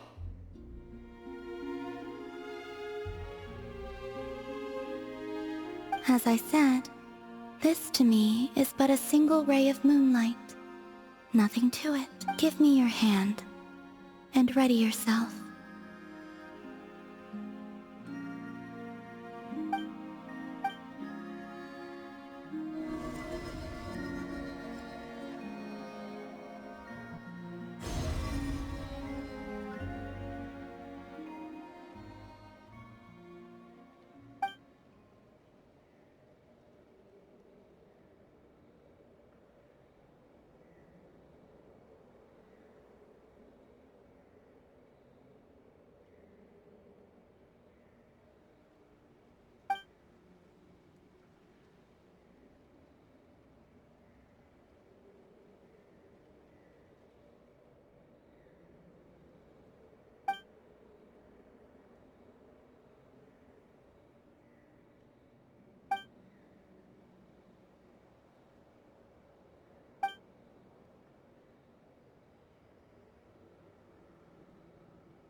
Where is this? Ether! Come on! We have to leave this place!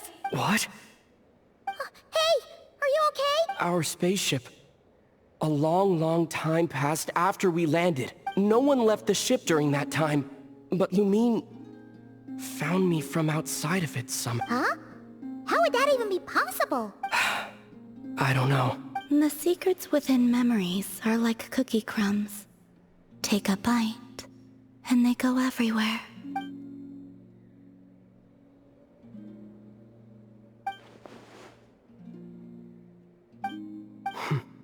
All right. I'll keep the moon marrow with me. Well, if you say so. Paimon can't stop you, but still. Ooh.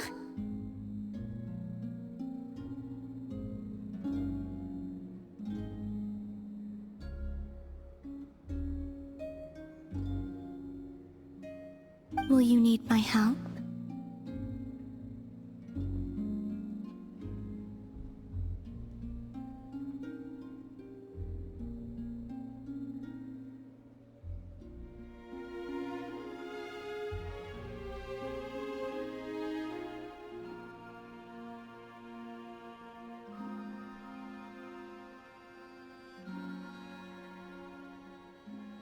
I could help you conceal the marrow. You could? Oh, that'd be great. Detecting it within you is already no easy task. But I can teach you to further conceal its presence using Kuvaki, like this.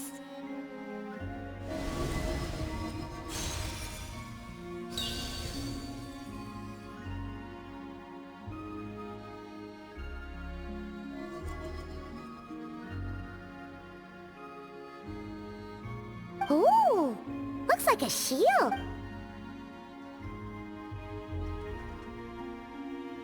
Can you sense it? Now, try to maintain it. You learn quickly. Huh. Looks pretty sturdy. Could probably be used in self-defense in a pinch, huh? Are you always here, Columbina? It's kinda dangerous out there, sure, but have you, like, taken a walk outside or something? I dislike strangers. Slightly better. Yeah, the Frost Moon Scions have changed since you last saw them. Who knows? You might actually like them. I will consider it. She seems kinda tired. Either way, thanks for agreeing to help us. It wasn't much. The flowers here. They like guests like you.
Best let her rest.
The Raker of Solnari.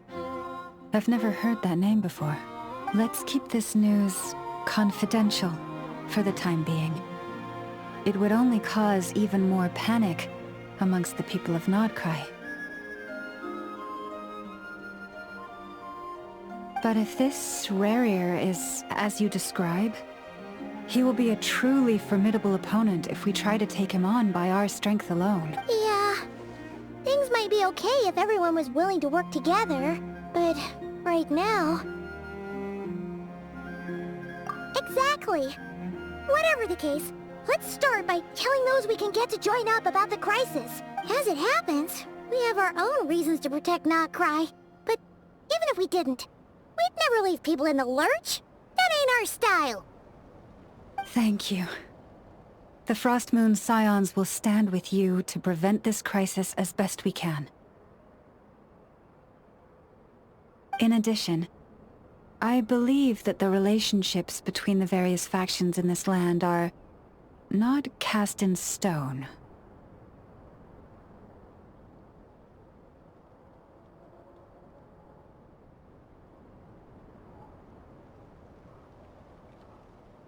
The winds of change are blowing, and we Scions have nowhere to run.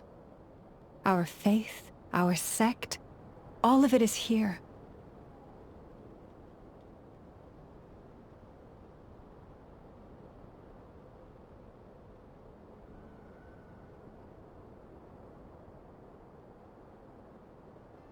Whether our foe is the Fatui or this Raker, we must stand our ground and remain true to ourselves, even to the last.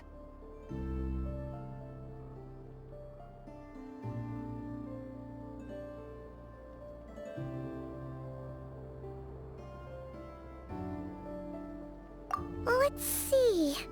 Speaking of allies, the Krumkake craft shop is the closest by, right? Enough is sure to help us.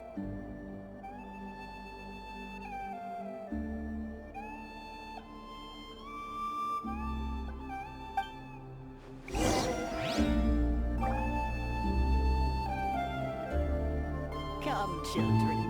It's time to offer up your prayers to the Moon Goddess. The wind blows stronger. May your path ahead be smooth.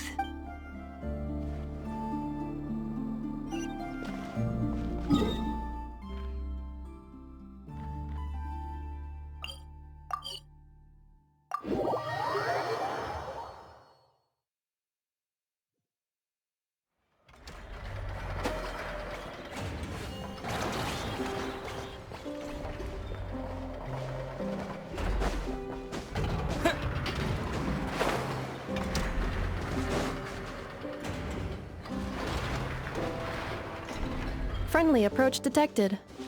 We meet again. Listen! Listen! We've got updates on the Wild Hunt situation. Threat level exceeds expectations. Phew, doesn't matter if he's the Rahira Solnari or Solari or whatever. One volley from my cannon, and he'll be blown to smithereens!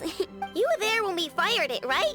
If that isn't the kind of firepower that helps you sleep at night, I don't know what is! True, but the cannon only works against shambling monsters, right?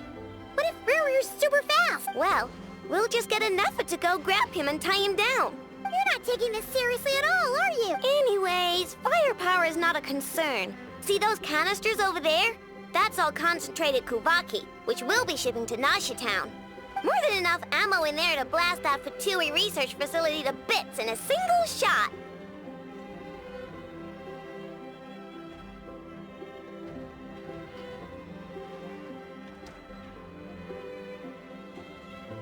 You sure have been looking forward to this battle, huh?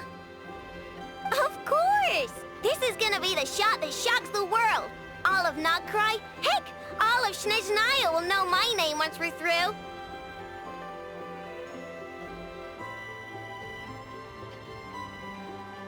Sure, travel safe! I know. There remains intel left unshared. Oh, right. Yeah. Since you're investigating the Wild Hunt, Something pretty weird's happened in Nasha Town. Should probably watch out for that once you're back. Remember that Sosi guy? The Ratnik in charge of firing the cannon? He's been found dead in their organization's offices. Wait, what? Didn't we just see him, like, half a day ago? Yeah, it's still new news. So not many people are in the know. We were only informed because we'd worked together closely. And even then, only just now. I'll send Anafa over to Nashi Town with some flowers later. Oh, he seemed like a good guy. Didn't put on any airs despite being a superior officer either. The data concurs. This gentleman appears to have been one of the most accomplished amongst the Lightkeeper's Sergeant Majors.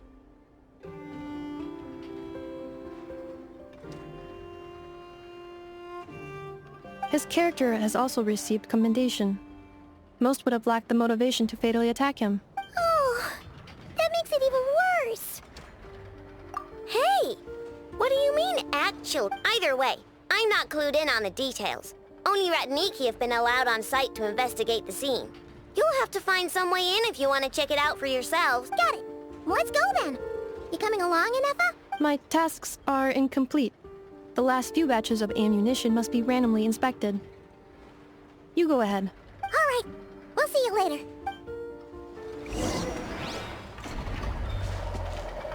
Batch inspection complete. Approved. Next up.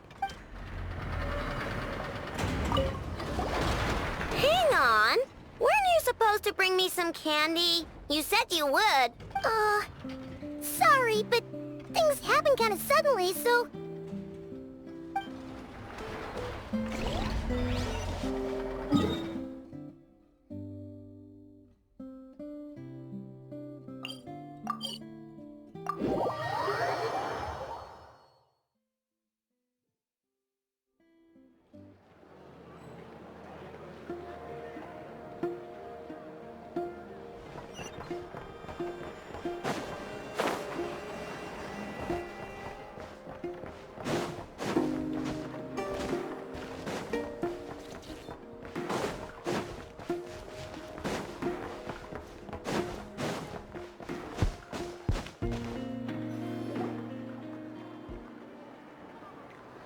This must be it. Oh. Doesn't look like there's any chance of us getting in with that Ratnik guarding the door, though. Should we go speak to the guard first? Might as well try squeezing blood from a stone. Ah! Never! When did you... I came over to take a look as soon as I received the news just now. Aino told you about this then? Before we start, shall we see if we've made the same guess? Indeed. Quicker than we thought as well. Keep your eyes peeled for any clues once we get in. No need to jump to conclusions. But how are we supposed to get in at all? Just follow me.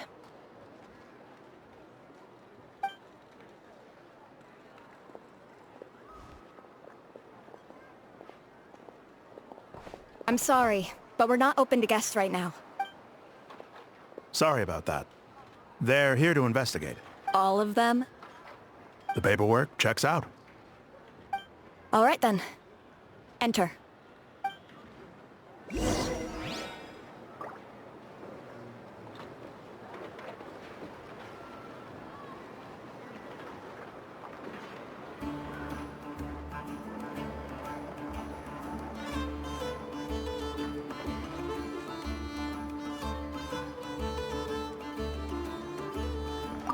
For now, please keep the current situation confidential.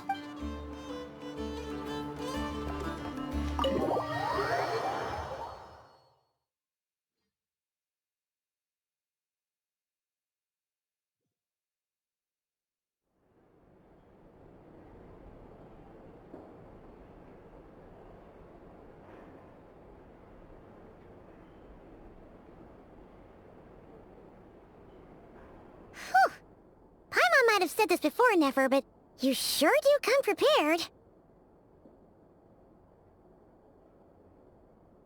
Shishich, my old friend. Fill us in, if you would.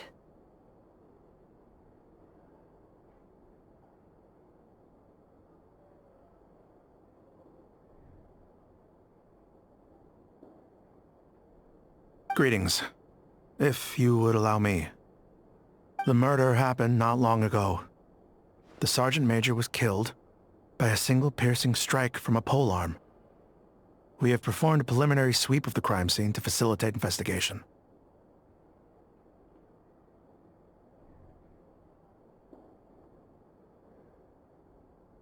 No obvious signs of a violent struggle.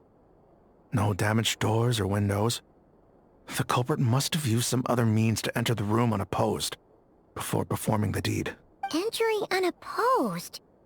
So, do you think there's a chance that the culprit would usually have right of entry? At the moment, the most valuable lead we have is based on an eyewitness report from a nearby resident. Specifically, that Flint's was seen entering and leaving this place in the time period when the crime most likely occurred. Flint's? We have tried to contact him, but he has not replied. Very odd indeed. So, he's the prime suspect right now, right? To be honest, I'm not particularly inclined to believe that this was an inside job. Flint's can come across a bit eccentric, but he does well in missions on the whole. He also had no disagreements with the Sergeant Major that we know of. So he lacks the motive to commit such a terrible crime. But neither the eyewitness report nor the nature of the fatal wound itself are in his favor. So we are looking for him at present. Looks like there's not much else to dig up here. Let's go outside and discuss what we've seen.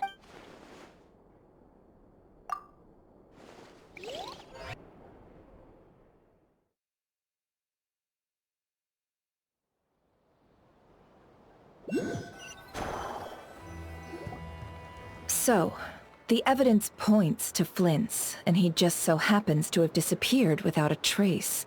A sticky situation indeed. We know that this Flint's could have been Rerir in disguise, but we lack the evidence to prove this to anyone else. Furthermore, Flint's has left us with many questions, all of which will require a reasonable explanation. Yeah!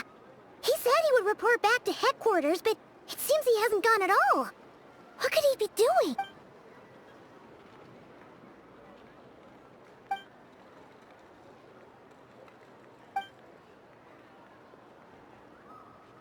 Let's approach the issue this way. First, we must determine our culprit. Was it Flint's or Rerir in disguise? Yeah! What reason would Flint's have to murder Sosie anyway? None, as far as I know. And even if he had a motive, it would have been easier to do so out in the wild, rather than in Nasha Town. Yeah! They would have often gone out on missions together. Plenty of chances there. Yes, but there's one thing worth noting here. Remember the intel we got back at the tavern? No one has ever seen a phantom that can take the form of other humans within the Wild Hunt. This means that he has been hesitant to abuse this ability, or allow it to become common knowledge. Likely so that he could act in secret under other guises. But no matter what, borrowing identities comes with risks, right? What if you bump into the person you're imitating along the way? Precisely. In other words, his goal must have been worth the risk. Similar to how he came in disguise to obtain the moon marrow. He likely knew then that the real Flint's would not appear and get in his way during this time. We'd have to ask Flint's ourselves, I'm afraid. But we shouldn't jump to any conclusions here. We can't discount the possibility that he might actually be the murderer himself. Not yet, at least. And there are other, less likely scenarios. For instance, Rerir may have already killed Flint's long ago, and been living as him for some time now.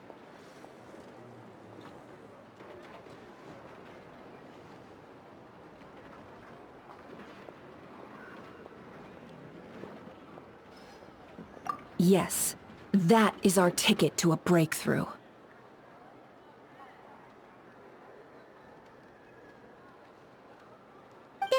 We've got to find him before the Lightkeepers do, or we might never see him again.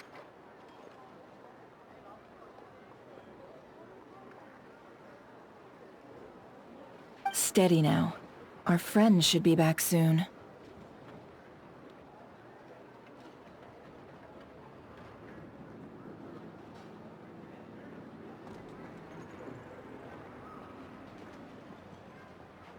We've tracked him down to a beach north of Nasha Town. The Wild Hunt is present too, so we're putting a force together.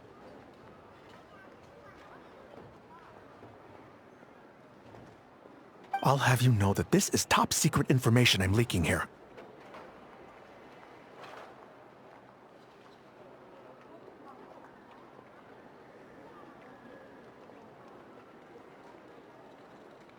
Don't worry, you'll receive a top-class reward in return.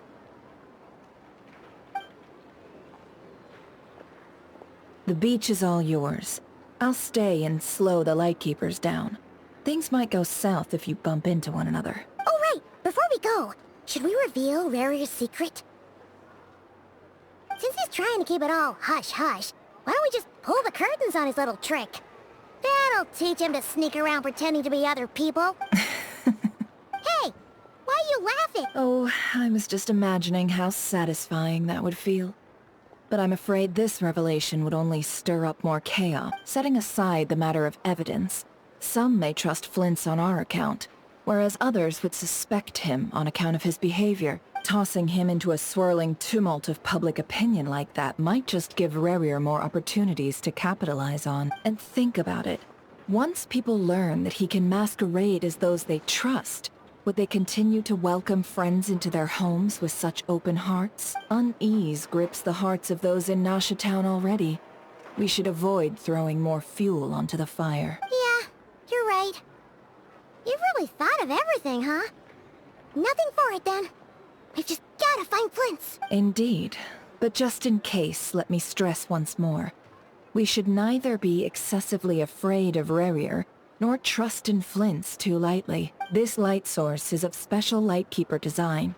It provides illumination within Wild Hunt anomalies, and can briefly dispel the abyssal fog within. Oh, right.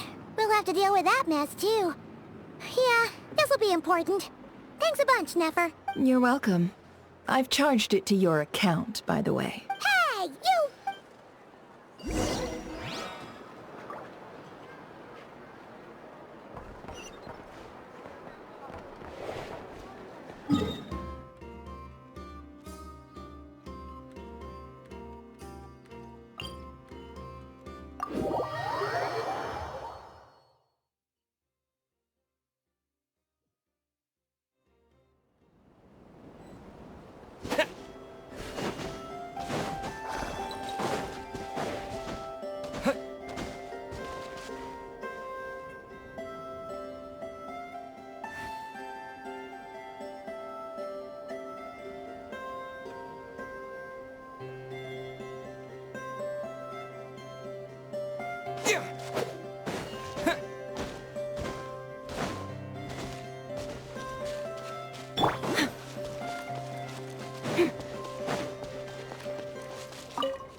Whoa! The fog's really rolling in. Quick! Grab the light source! Is that a Lightkeeper's lantern? Is there someone up ahead? Come on, let's go see! Will at last part ways. Monsters!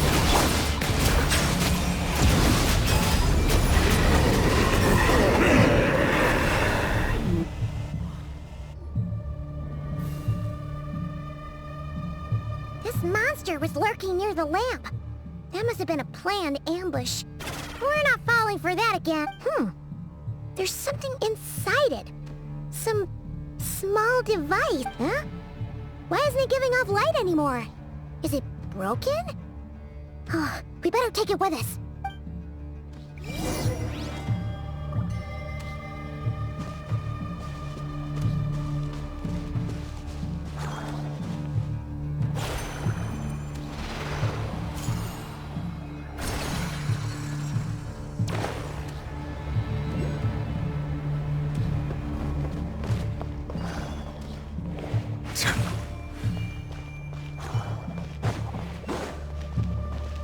Is someone there? Please, help me! Isn't that Flint's voice? Did you hear that? But is that really him?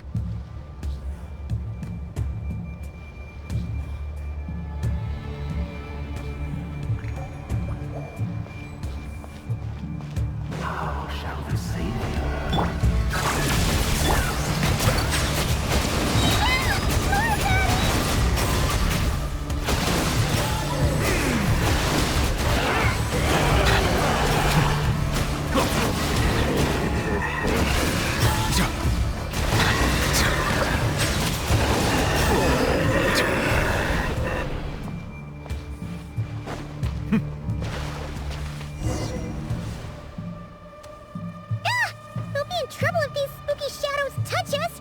Quick, use the lantern!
Operissos. Filio eremos. Yamalune sattesi forampo kalu. Filio selu sinin so. Persebi kestul.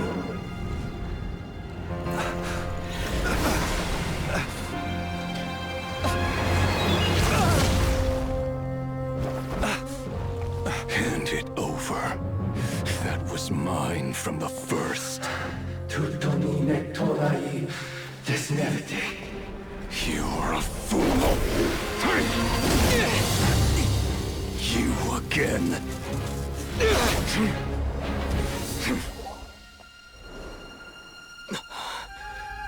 What the?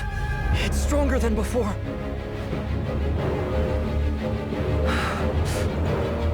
Lantern now!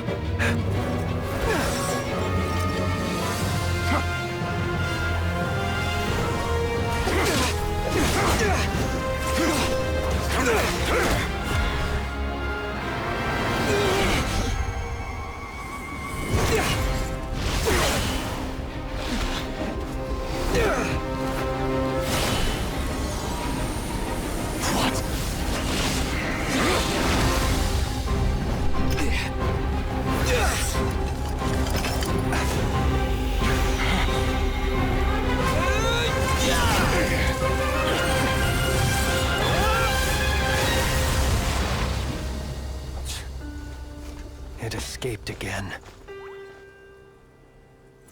This situation speaks for itself, I presume. So, you were tangling with Rara out here all by yourself.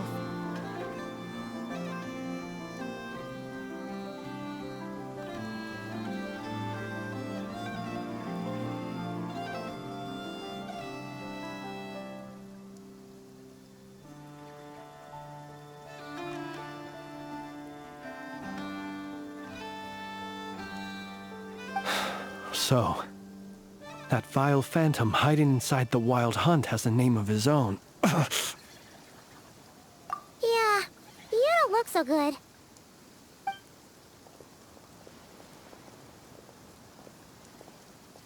Sorry you had to see me like this. All the same, you have my sincere thanks for your aid. To think you had the power to so easily cleanse the filth staining the lantern, which tormented me so. Might I ask what magic that was? Or whose pupil you are? I believe I might have saved some face had I mastered just a fraction of such abilities. And an enviable constitution it is. A pity that such abilities cannot be acquired. Why did abyssal power just burst out of your lantern anyway? That is a long story. Many moons ago, when on Wild Hunt clearance duty, I shattered one of its cores only for a special crystalline object to fall out. I sensed a power surging within it that was at once familiar yet strangely illusory. I freely confess to being an avid collector of ancient gems, coins, and other curios. And curiosity it was that had me store this crystal inside my lantern. Afterwards, I wound up collecting a few more such crystals quite by accident, and discovered that they could merge into a single piece without my prompting. Though my understanding ends there.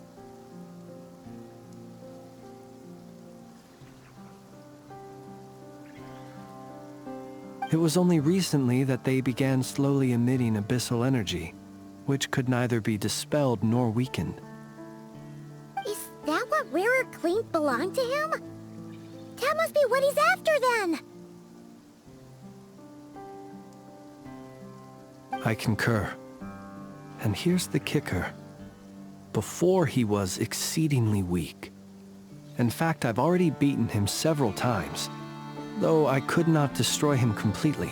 But I noticed while engaging him that the crystal fragment would restrict my powers. As such, it occurred to me that I should hide it rather than tangle with him any longer. Alas, he has proved most fixated upon this fragment.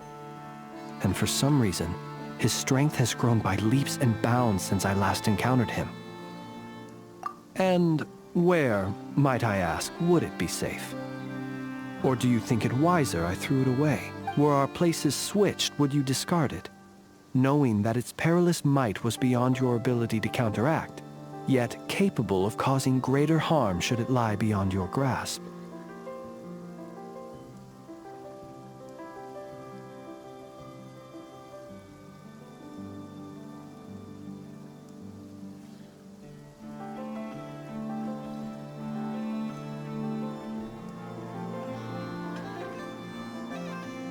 Yeah, throwing it away would mean giving the bad guy what he wants. But exposing yourself to its corrosion and growing weaker by the day, that sounds super dangerous too. Only those who shoulder risks are qualified to welcome in the turning of the tide. Those who flee when troubles come are nothing more than deserters.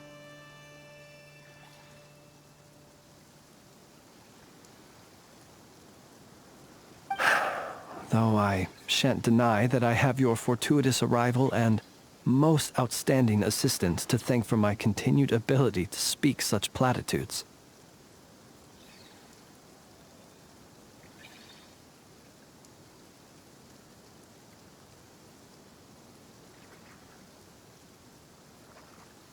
Either way, it seems this fragment is now utterly still. That must have made it useless to Rarir. I doubt he would have retreated so readily otherwise.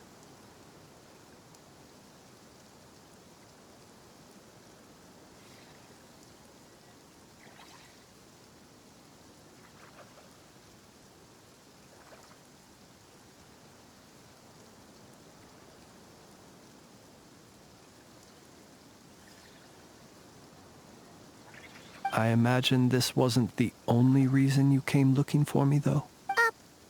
Well, no.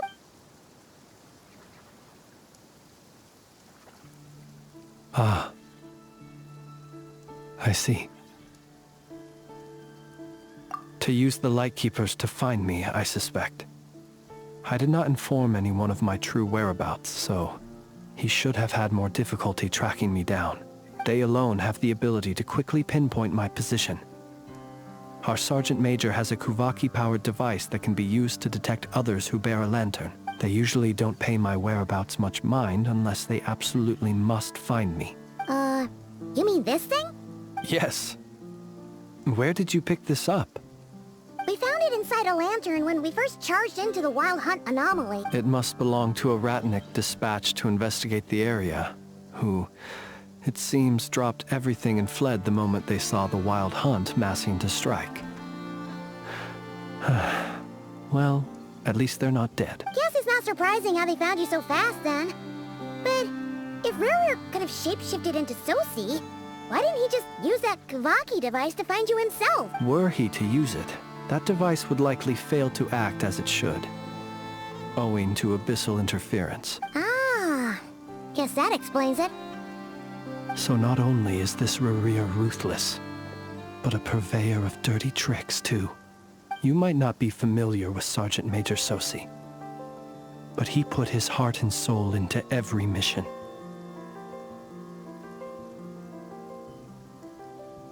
Our deployments are subject to orders from headquarters, and his orders were to be stationed long-term in Nasha Town. As such, he was very seldom able to go back and visit his family.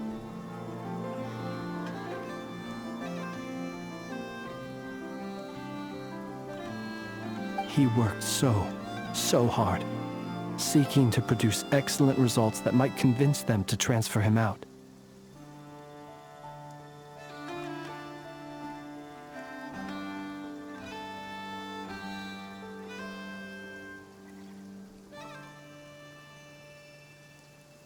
Oh.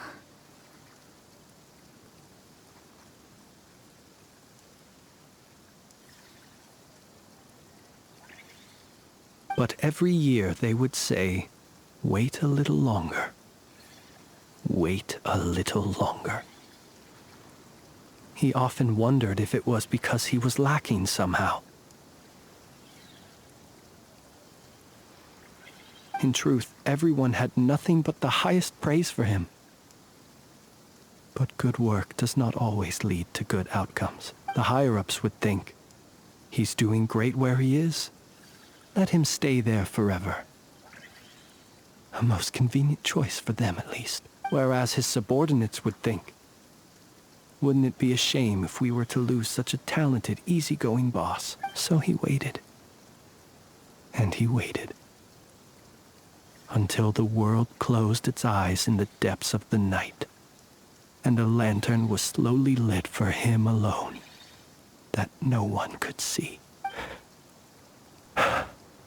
One that has played out many times throughout history. Another reason to take this Rerear's head. Oh. At least we now know that he's looking for these fragments inside Wild Hunt Anomaly. And yet, what did the Sergeant Major have to do with any of this? Why did he have to die? Could Rarer be angry that the cannon Sosi set up to fire destroyed the fragments he wanted to collect? Could you take me to the scene of the crime? We shall just have to exercise some discretion then. Come on. Let us be on our way.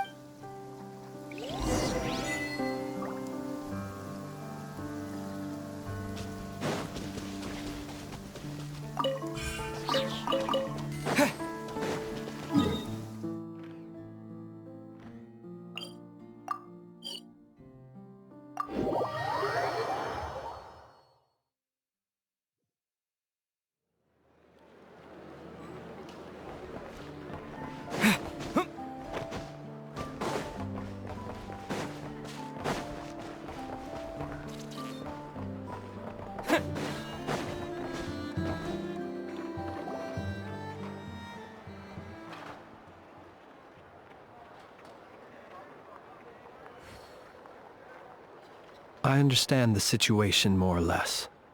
Much has happened, I see.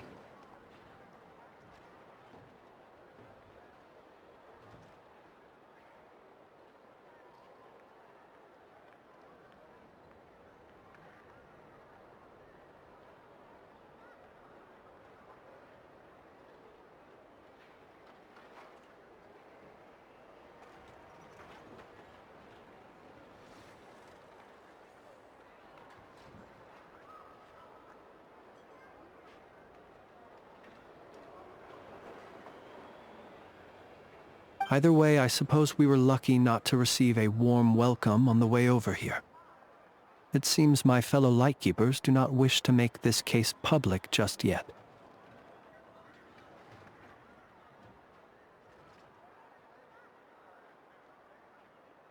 Yeah. Guess Nasha Town's already been enough of a mess lately.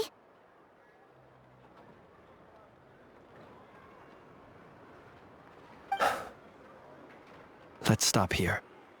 Any further and the Ratniki might detect us. Since you two can enter, I'll have to request that you kindly pick me up once you're inside.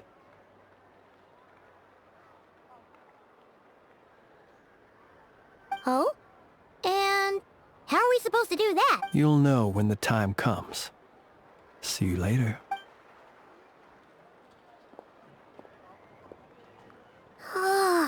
Still acting all mysterious. But he seemed pretty confident, so guess we've got to trust him.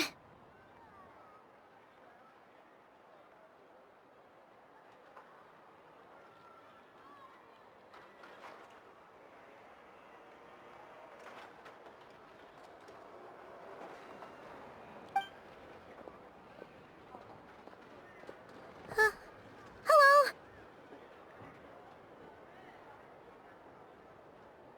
Ah, you're the special assistants for this investigation.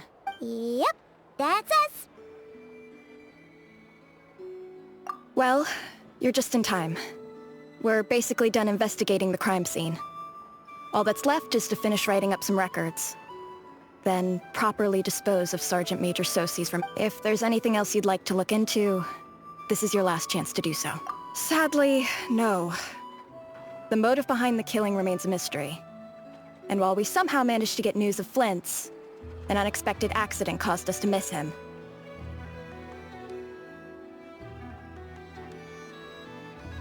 But considering that Nefer from the Curatorium of Secrets came forward to help investigate, I have no doubt that a breakthrough's not far off.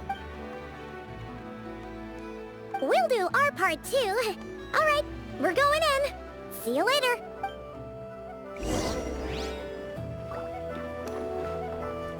For now.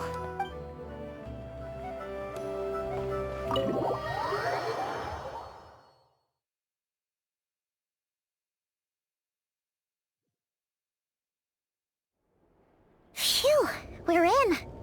Thanks to Nefer's reputation, once again. But we still know nothing about how Flint's is gonna enter, or how we'll pick him up. Never mind how we'll leave later on.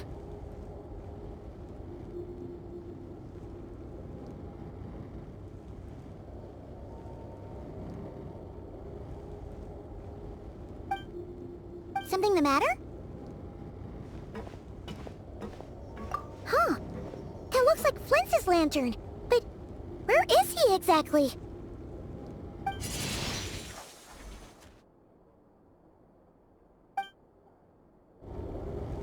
Well, we've got the lantern. What now? Oh, Paimon almost screamed out loud. You never said you could do magic like that!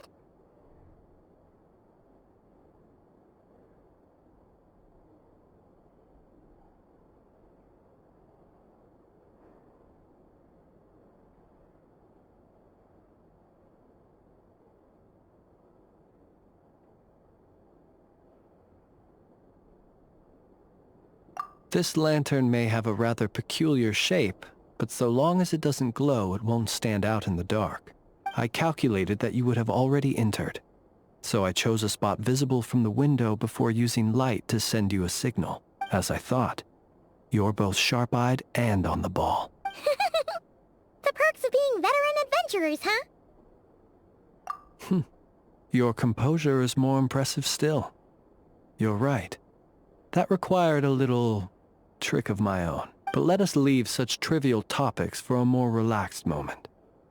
Our time is limited, after all.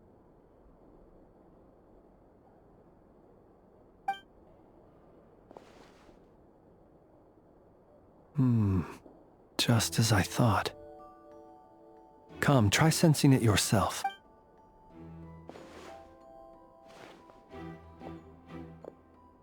Identical powers must flow from the same source.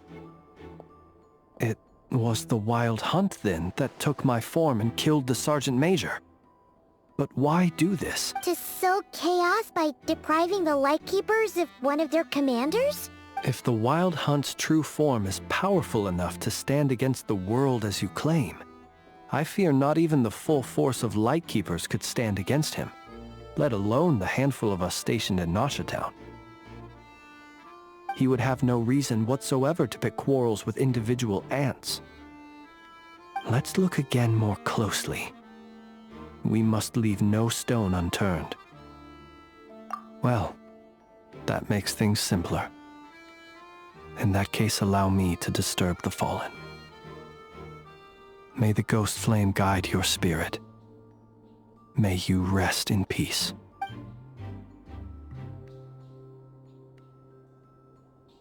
When we fought, he seemed like quite a reckless foe. Certainly not the meticulous mastermind type. Yet here we are, grappling with this enigma he has left us. Oh, if we can't get any leads, we might have to go back and find Nefer. Oh, the longer we're stuck here, the likelier he is to achieve his goal. Ugh, this is so frustrating!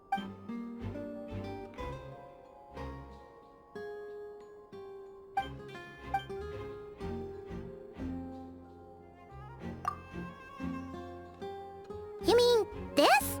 I'm not well versed in machinery, but that means his mechanical arm is malfunctioning, right? It might have been broken in combat. No, that's not right. Paimon remembers this signal. We saw it before while repairing the cannon. It doesn't mean that the components are damaged. It just means that they're due for regular maintenance, so the device has stopped operating.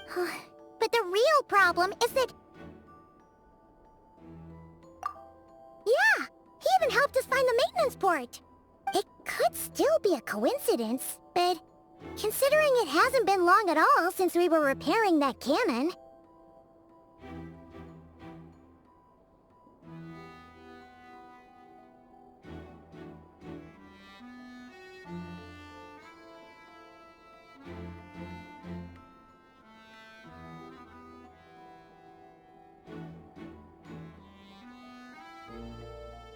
The Sosi you met could have been Rerir in disguise. In other words, he played the Sergeant Major before disguising himself as me.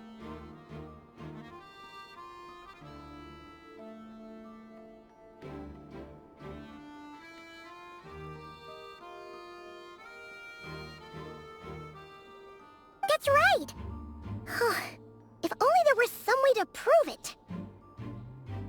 You mean We had a short chat with him once at the tavern, but it's so late. Guess it'll have to wait till tomorrow. I know where he lives. The situation is critical, so let us now take up the role of uninvited guests ourselves. Ah, yes. And one more thing. Remember to pick me up by the window.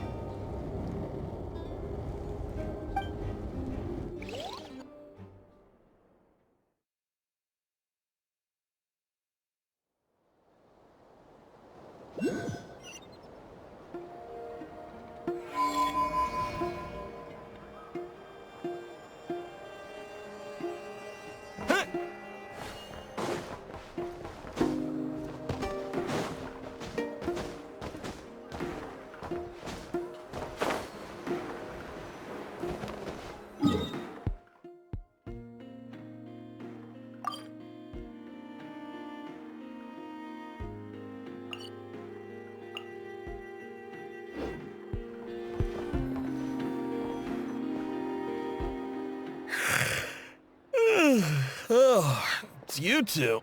And Flint's. Given the hour, I guess it must be an emergency? It is indeed. We are investigating a certain matter in connection with Sergeant Major Sosi. We'd like to know if he has sent you a request for maintenance to be performed on his mechanical arm. Sosi. Oh, so the rumors I heard, are they true? You know what? Forget it. I'm sure it's complicated. No further questions from me. Just a moment. I need to check my records. Thank you for your understanding.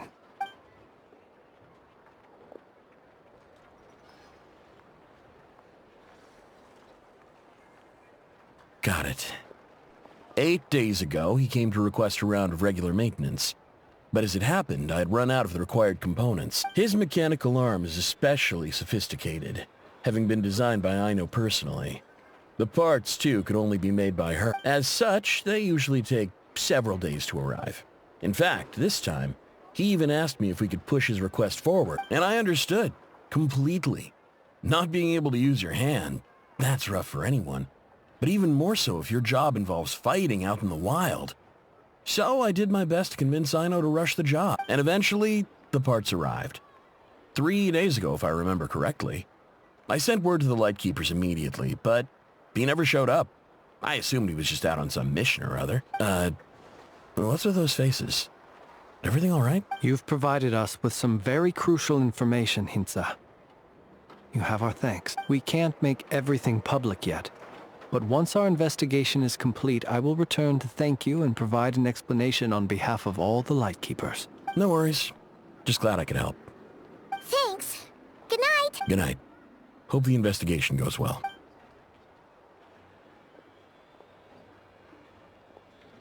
It seems that it is as we guessed. The Sergeant Major Sosi you encountered while repairing the cannon was actually Rerir, and 8 days ago he had yet to act. But at some point after that, he attacked and imprisoned the Sergeant Major. With the immense gap in strength between them, the job was finished in a single blow. And thus Rerir had no opportunity to discover the malfunctioning mechanical arm. Perhaps his mastery of shapeshifting extends only to outward form, and not therefore to complex internal mechanisms. Hence his oversight of the uniquely mechanical traits of the Sergeant Major's arm, and in turn, this flaw in his disguise.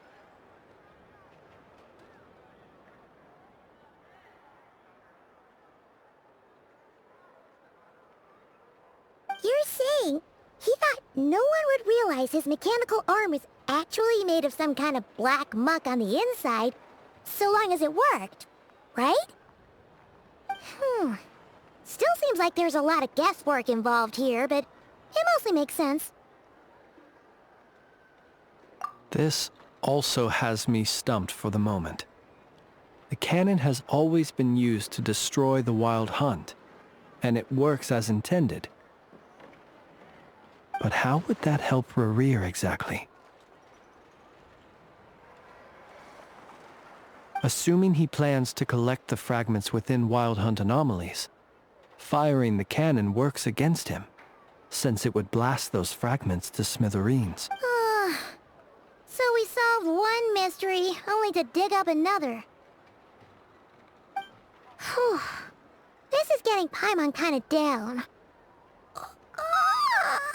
And sleepy too.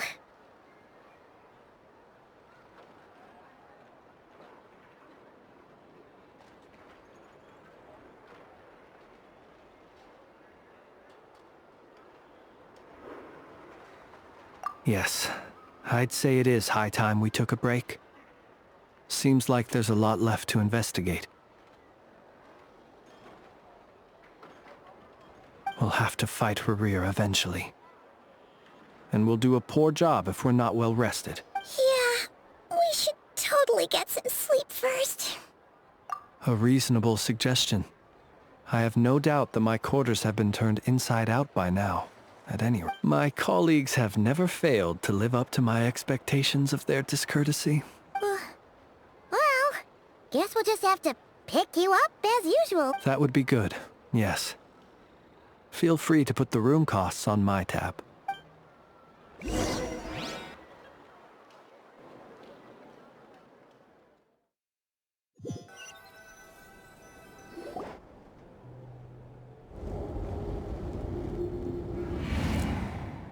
Phew, back inside.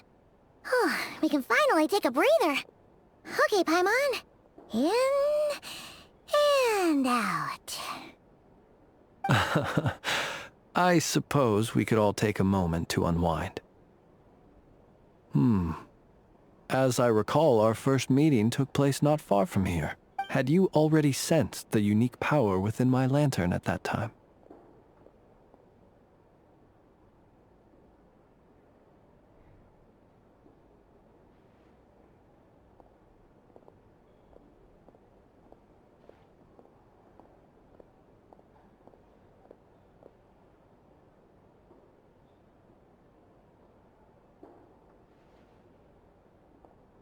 I see. Words truly do fail to capture your superlative insight. Fortunate then that abyssal energy was only leaking from the fragment in minuscule amounts when we first met. Or I might have been in for a real interrogation. Yeah, hard to say how that would have played out. We've had a whole bunch of unpleasant run-ins with the Abyss. You mean to ask why I'm going this far to oppose him? Well, as a light keeper, I'd say I'm simply doing my job.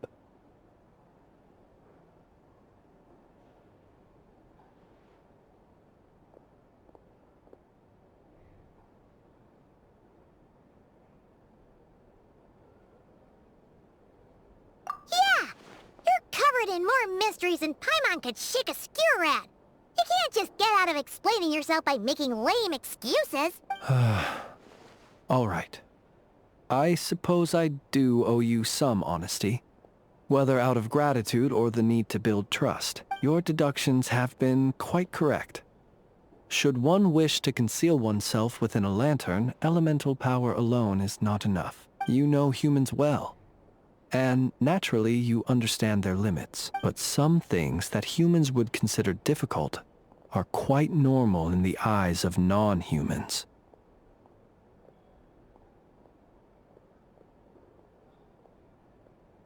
So, you mean you're one of the latter? Have you heard of how Snezhnaya was once the realm of the Fae?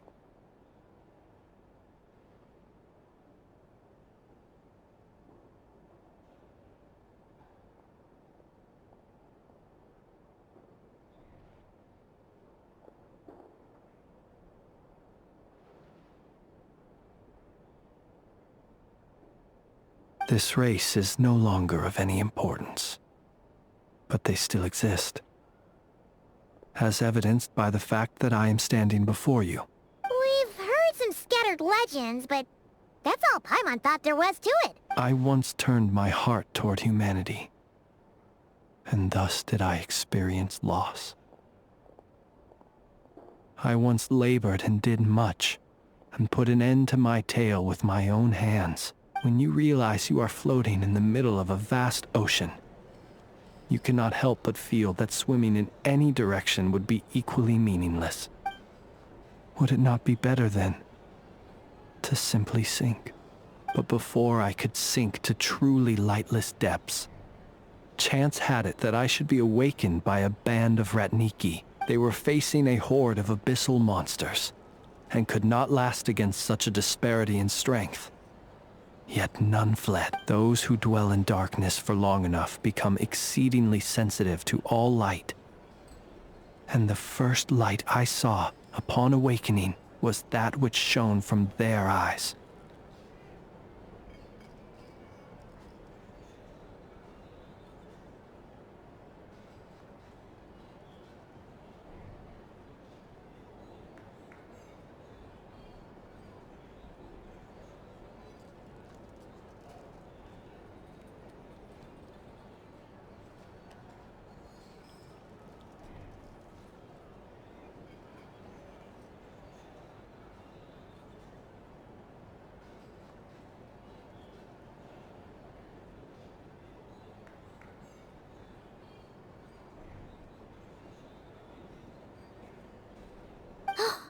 Is that why you chose to help them? Perhaps I was moved by their valor. Perhaps I simply saw my past self in them, and was moved to action for the first time in a long, long while. But I was freshly awoken, and my powers were limited. I could not prevent casualties altogether.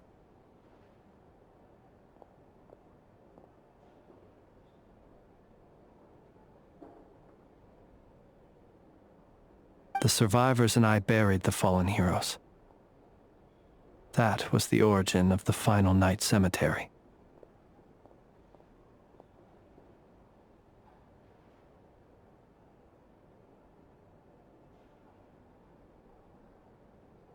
Well, not exactly. I was just more familiar with them, so joining up seemed the most convenient way to experience human life.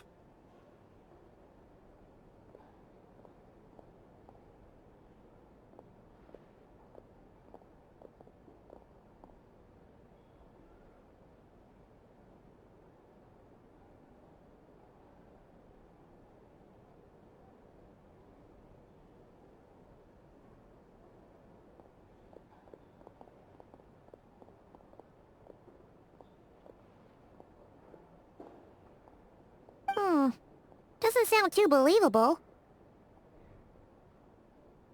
Well, I believe it.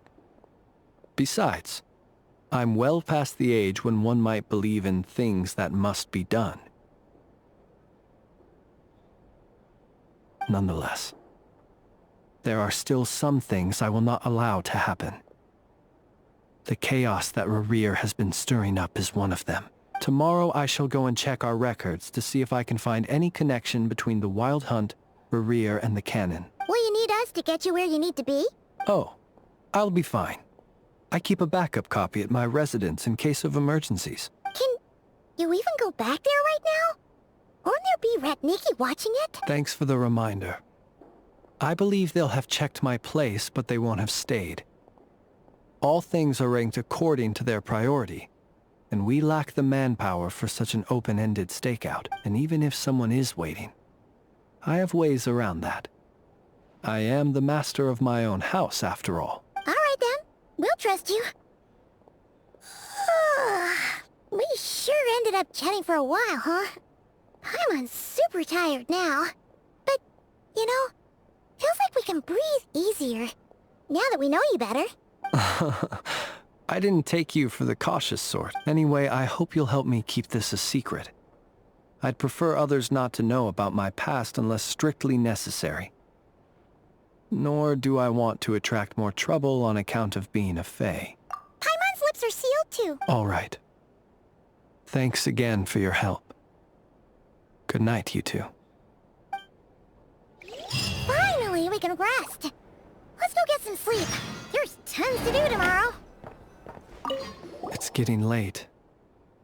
The situation is urgent, but rest is vital.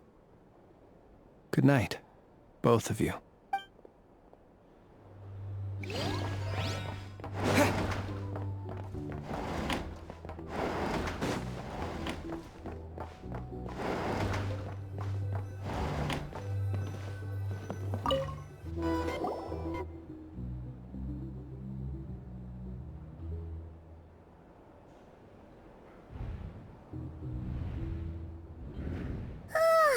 So much noise.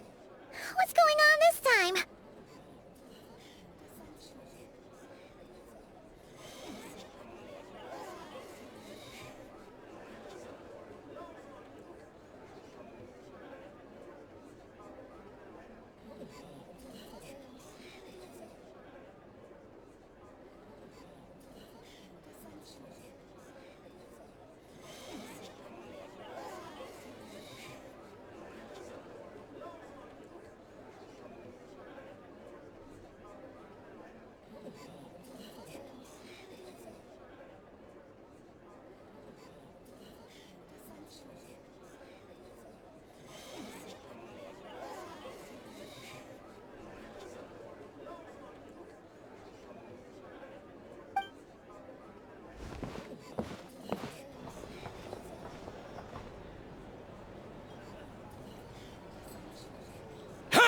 Where's Flint's?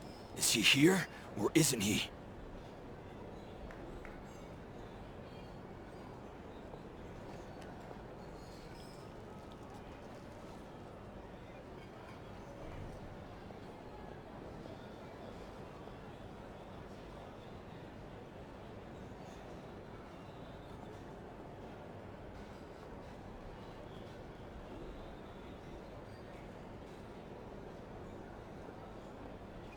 We would be most obliged if you would pipe down a little, dear guest.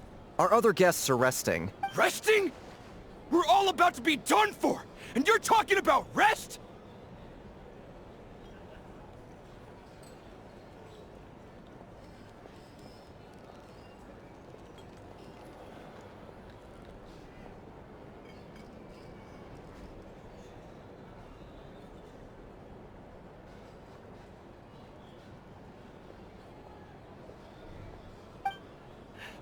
Flint's is a Wild Hunt shapeshifter, here to deceive us all! If we don't get rid of him now, there'll be no end to this! You better give him up. If anything happens, your business here is done for. You want that, huh? Or are you in cahoots with him? You with the Wild Hunt too, huh? What happened? Did something leak out? But were so careful last night. How did anyone see us? What do you mean? Ugh, this is so confusing! What do we do? These people are no match for Flint's, but they're super heated right now. It's not like all the unusual stuff about him will make it any easier to explain either. Okay! Hey! Let us in now! My apologies. My apologies. Hold on! Calm down, everyone! What in Tevat is the meaning of this racket? Are you intent on depriving both the Voynich Guild and the Curatorium of Secrets of even a moment's rest? Boss, do we really have to entertain people who don't respect the rules? Call a few of your boys and have them thrown out. And what hole did you crawl out of? A watering hole, of course. The one you've just disturbed. A place to get a moment's respite from all the recent unhappiness, and to escape from all this talk of the Wild Hunt, or strange ghosts and phantoms. Who'd have guessed people like you would come bursting in, shrieking louder than any ghoul? This is a matter of utmost importance. We've got solid evidence. All we need now is to confront Flint's face to face. Exactly. And you sure don't look like an impartial party either, Nefer. Oh, don't I now? How about this then, boss? Let them do their search. If they find their man, they can have their little chat. But if they don't, then they owe everyone here an apology, as well as compensation for all the racket they've caused. Wait, it's... All right. I suppose that's the only way.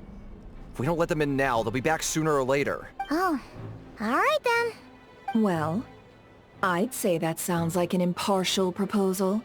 What say you? Or are you suddenly unsure of yourselves? Come on, everyone! Move it!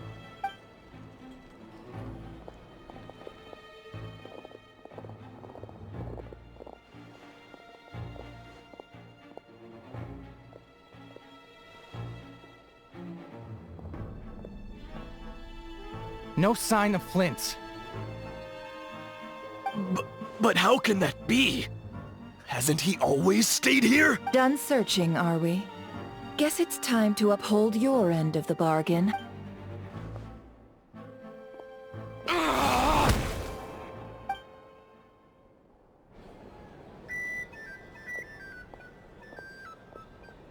So, Paimon, you've been waiting to ask me something, haven't you? Yeah, how did they even find us here? My inside man with the Lightkeepers informed me that you paid the crime scene a late-night visit. I surmise that you must have rendezvoused with Flint's and obtained some new information. Then, early this morning, a group of people gathered at the town gates, news spreading amongst them that the Wild Hunt could disguise itself by taking on familiar faces. Everyone started throwing out the names of possible suspects. No one seemingly was exempt. And amidst it all, Flint's name started gaining more and more traction. I'm sure his solitary lifestyle may have played a part, but I wouldn't discount Rerir throwing fuel on the fire in secret.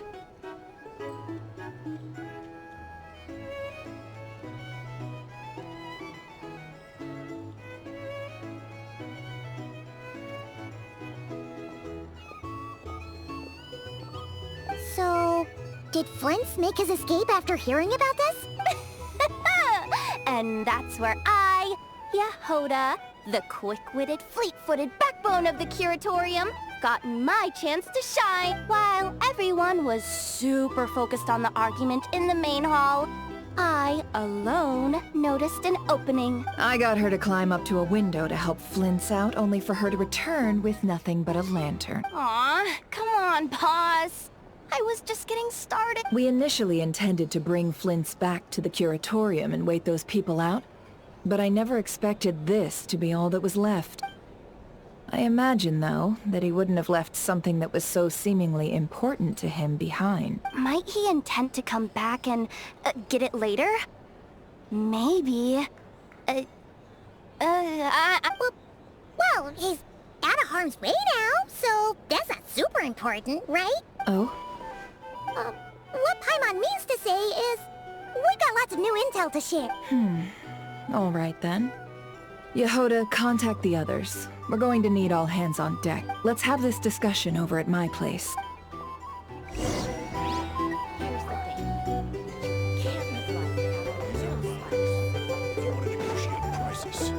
Go find a flea market.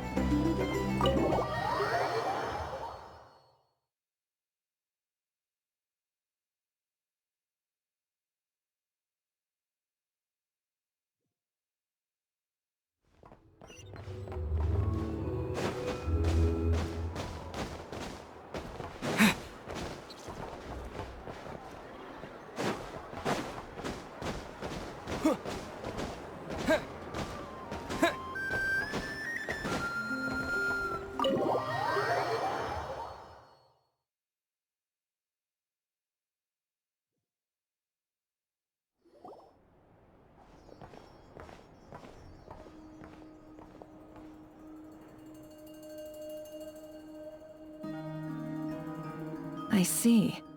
So Flint's has a fragment taken from within a wild hunt anomaly.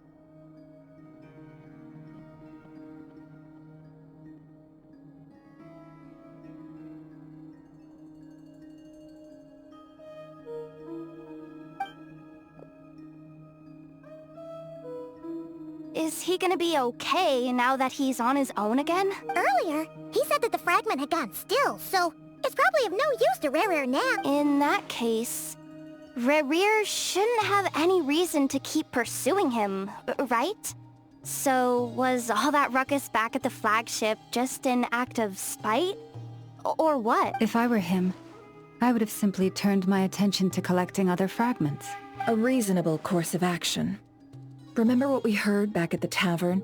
The actual number of Wild Hunt anomalies destroyed has been greater than Lightkeeper records would indicate. Some of these must have been Rerir's doing. He must have been seeking more fragments. This much is pretty easy to understand, but why would he pretend to be Soci and put so much effort into getting the cannon up and running again? Maybe 'cause that'd be more efficient than having to clear anomalies himself? Yeah, I'm confident that the ammo we're packing has the oomph to do that. But I am a mechanic after all. For me, test data and their conclusions speak loudest. Oh, why don't we find a few of those fragments ourselves and use Kuvaki to carry out a little experiment? Our lab could certainly accommodate such a test. In other words, we gotta destroy a couple of anomalies and collect fragments from them, right? Lightkeeper operations have just about ceased following the Sergeant Major's passing. Meanwhile, the Wild Hunt continues to grow in scale by the day. I fear only we can keep the situation under control now. Then we best act fast. Paimon's got a bad feeling about this. A feeling we all share, I'm afraid.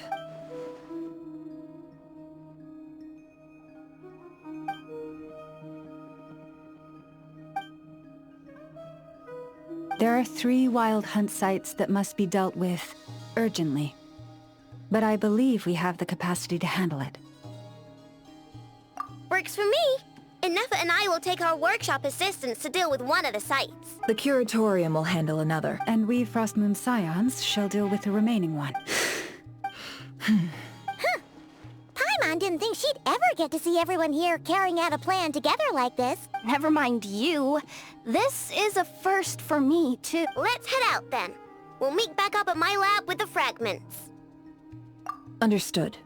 Time is of the essence now.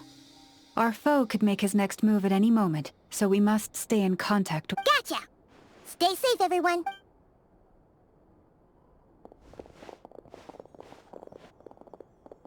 Huh. Anyone seen the lantern? Has Flint's dropped by already? Well, considering what you said earlier, you know where we're going next, right?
isolation chamber. Silence!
No one's guarding this place, just like he said. But, where do we find the information he mentioned? This way. Let's move. We're running out of time.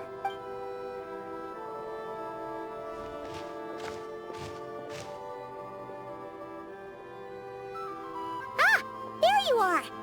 Okay, let's split up and make this happen.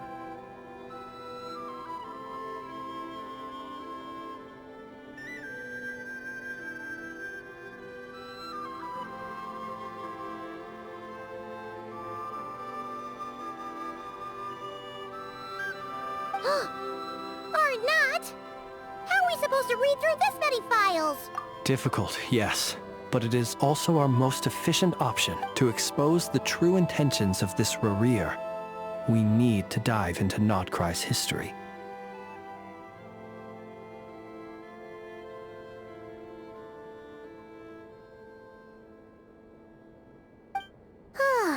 Hope we don't land on our heads then. Ghost! That file suddenly moved by itself. This is a graveyard, right, Flint? Do these things just gotta happen? Many strange things happen here, but this is not one of them. But that file really did move by itself. Hey, come out! Don't scare Paimon like that. Wild Hunt Phenomenologue? Hey! Another file's moving! Are we being given hints?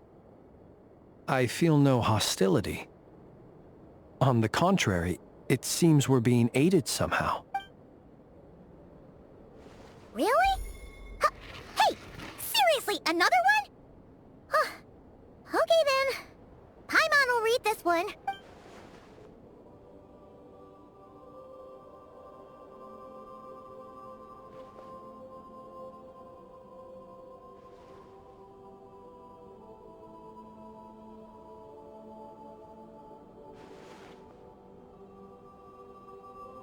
Phew! Finally finished! Oh, Paimon sure could use a long break from long words now. Hope she can remember it all. The material I've read through has all been about past Wild Hunt incidents of enormous scale. What about you? Paimon as well. Guess that makes 3 of us. Whatever this is, it seems to want us to notice something. Let's bring our files together and give them another look through.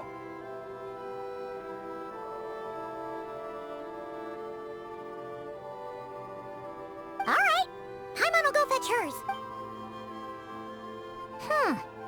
All these incidents look pretty different. Wait. I've noticed something.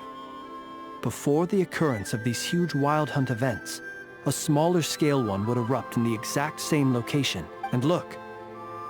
All these smaller scale Wild Hunt site reports share a common outcome. They'd be detected, but would go inactive before any forces could be sent to deal with them.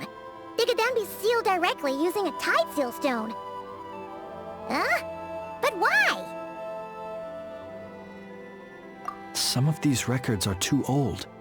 I doubt he had regained the ability to act freely yet, or we would have met long ago.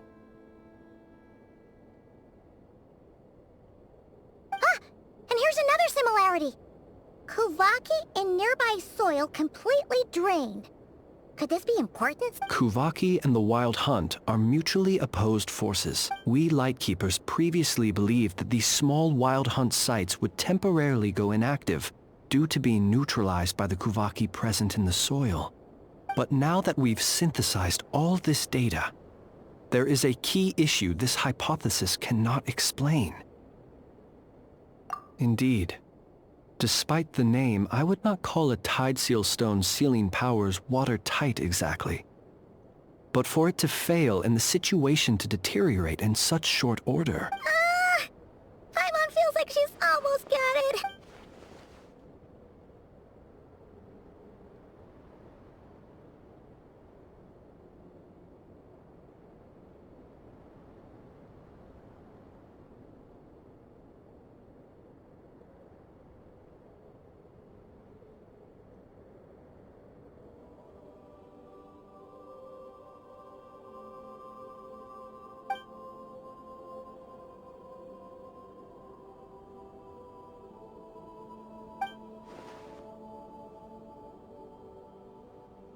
Yes, that might be it.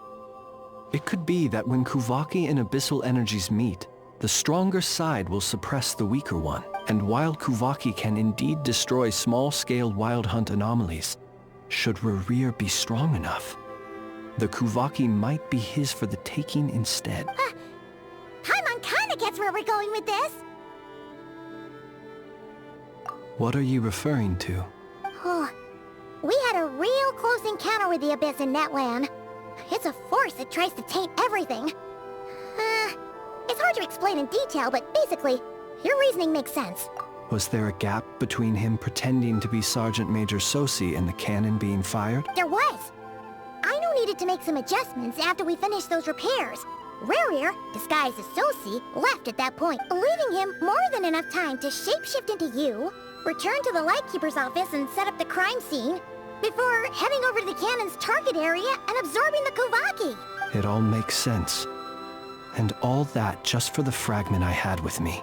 It begs the question, what makes it so special that he needs it so badly?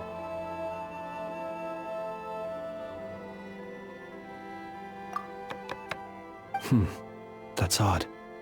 We shouldn't have any guests. I'll go take a look.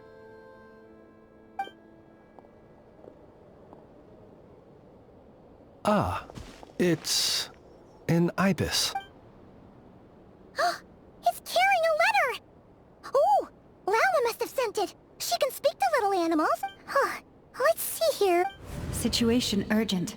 The cannon began operating shortly after we left Nasha Town, and is preparing to fire. It is locked on to Star Sand Shoal.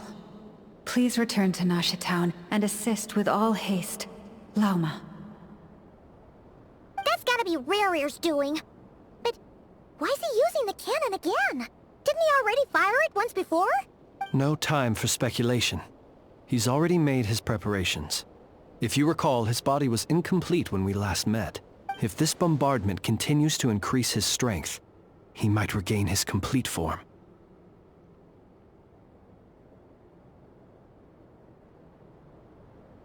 Huh, what should we do? There's no way we're getting back to Nasha Town in time. Let's go to the cannon's target site. That's where we should find Rarir, and that's where we'll stop him. One moment. Just let me get this news to Lauma. Nasha Town is in their hands now.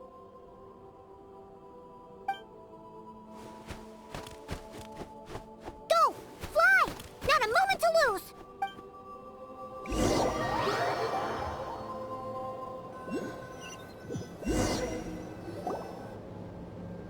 You're here, as expected.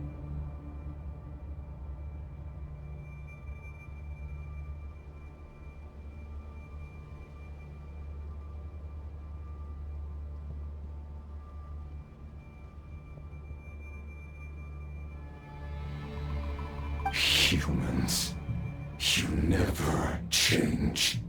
Always trying to use powers you neither comprehend nor control. But it is also thanks to you that I found a way to return.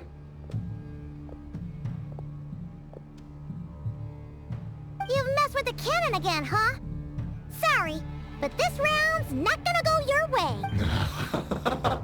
Such faith in your companions. But will the inhabitants of Nasha Town understand why they wish to stop the cannon? I think not. When all they see is the wild hunt surging up everywhere they look, the cannon must seem like their only lifeline. This is the truth I have revealed to them. They did this all of their own volition. The zealous worship of power leads only to annihilation of equally zealous proportions. True power does not heed the commands of the weak. You were waiting for us to leave Nasha Town then? Of course.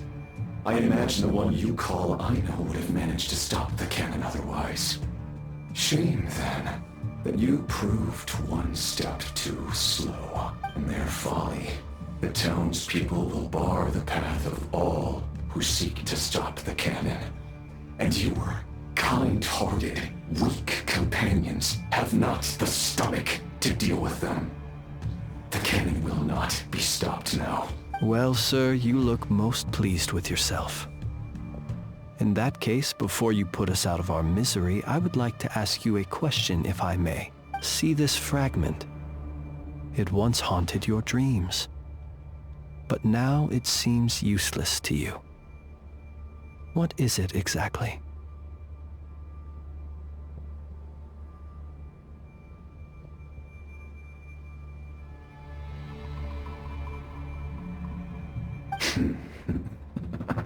That is my corpse.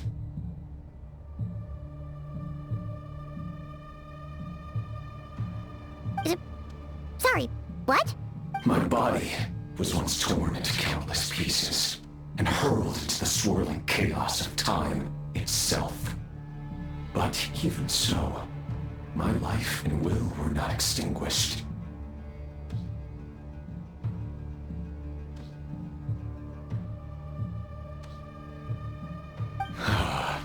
Every last fragment calls to me. Sooner or later, they shall welcome my return. What are you even saying? Huh. So the terror of the Wild Hunt was in fact caused by scattered pieces of your corpse. I guess they don't call you one of the 5 sinners for nothing. Serendipity guided the fragments to construct an incomplete version of myself, upon which I began collecting more within Wild Hunt sites across the land, but each time, the fragments I obtained were hardly worth mentioning, while that which you hold in your hand was my heart. So that's why it responded so strongly to you. Only by retrieving this most critical piece could I gain mastery over the turbulent Kuvaki energies and be fully reborn. Hence, you fired that first shot, hoping to regain enough power to seize the fragment from me. Are you completely crazy?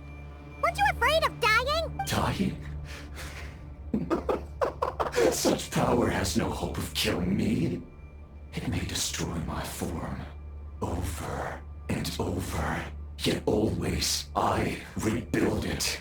It may smash my flesh and crush my bones thousands of times and more. But that is of no consequence to me. What truly infuriates me, however, is how you've destroyed my heart. All that suffering, everything I endured, and all for nothing. I've adapted to the strength and flow of this Kuvaki. The next cannon shot will multiply my strength immeasurably. It will not be a full restoration, no. But it will be more than enough to destroy any in this world who stand in my way. Still, I suspect the Kuvaki will have rendered you down to nutrients for my consumption well before you have the time to kneel before me. Traveler! Behind you! Look at that light!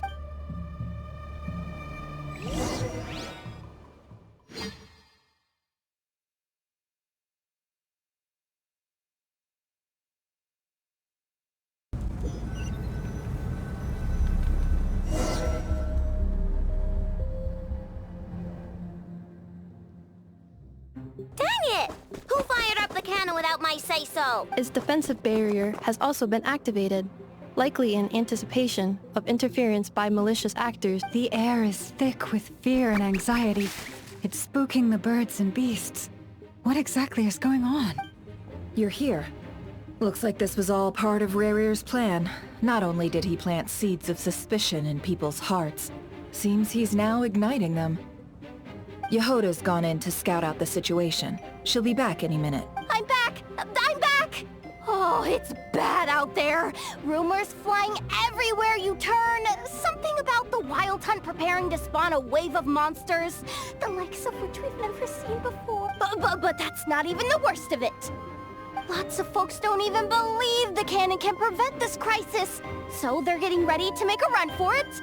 Others are trying to make a quick buck out of this whole mess. How could they still be thinking about Mora when such a catastrophe is imminent? Unprecedented danger brings unprecedented opportunities in its wake.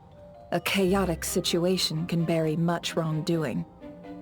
Even those who flee without reserve put themselves at the mercy of the divine. Is it any wonder, then, that some will aim to profit? After all, a gamble that might rewrite one's entire life is hard to come by. Even so... Well, seeing as you disapprove of their actions so strongly, Lady Moonchanter, I suggest that you be the one to handle them. Not like that's the only major problem on our plate right now. Affirmative. We must quell the chaos in Nasha Town as soon as possible. Also, the unexpected activation of the cannon entails a high risk of incorrect operation. This must be stopped in a timely manner. Well, about that... People have been talking about how someone might come to stop the cannon. They've decided they won't let anyone... What? I made that thing! They can't just take it from me! Let me over there! What are they gonna do, stop me? They might, if Rarir has already formulated some countermeasure. For example, he might have spread a rumor that the Wild Hunt would take your form.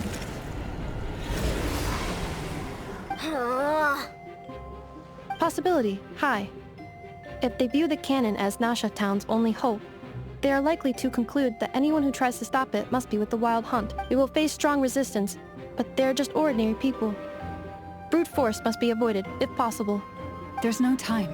Let's go into the town. I'll find some way to calm the townspeople. You find a way to stop the cannon. Oh, you're back. And you have a letter? The Traveler won't make it back in time. So they're heading straight over to Star Sand Shoal instead. Wait, what? Isn't that the cannon's target? Why would he go there? Assessing risk level. Maximum. So if we can't prevent the cannon from being fired... Then he's prepared for the worst.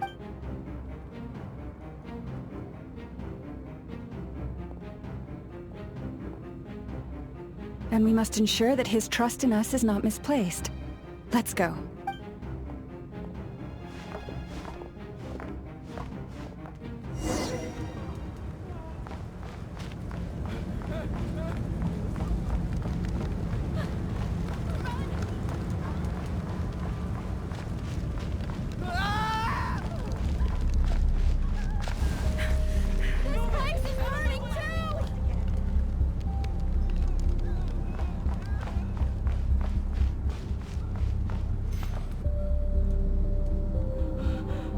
Most of those we've met so far have been attempting to escape, so they haven't gotten in our way.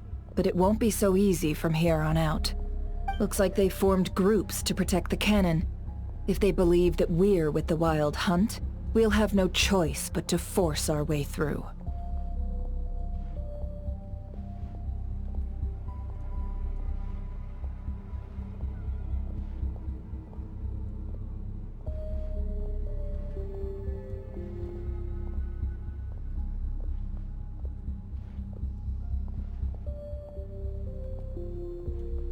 Is that Lady Lauma? But are you really her? It's you, Rixa. I believe you recognize this power, having lived on Hisi Island for so long. It is not something that anyone else could imitate. I do, yes. So it really is you, my lady. But why are you here? Really, I believe you, but the others... Well, they'll be on high alert. The townspeople have been misled into believing that they needed to activate the cannon. I am here to stop them. But... I know what you wish to say. Our island and Nasha Town have never had close ties. There should be no reason for me to intervene. But you chose to leave the island. You had the resolve and the courage to start a new life. It is unfair, unjust, that you should be dragged into this mess just as that life was about to begin. I seek to redress this injustice, not only for you, but for everyone here who wishes to live their lives free from this chaos. Please, have faith in our long-standing friendship, and that this is where my heart has led me. Thank you, my lady. Thank you. Please help us. Then come. I need you to step forward alongside me, and to do your part too.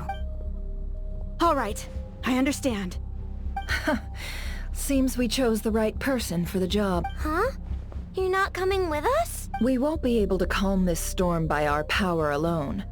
As such, I'll need to contact some... let's call them friends in high places, shall we?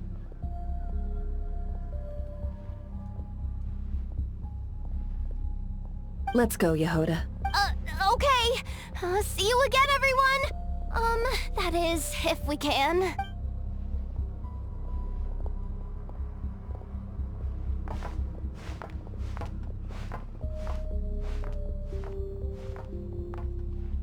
Remember these words.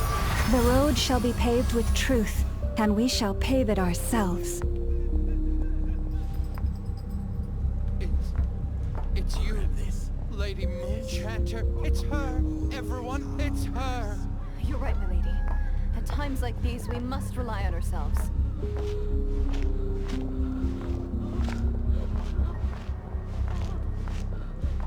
I always knew something was off about you. You're actually some abyssal creature, aren't you? Time to teach you a lesson you won't forget.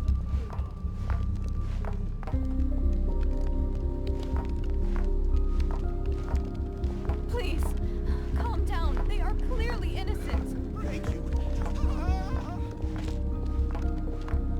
You mind your own business.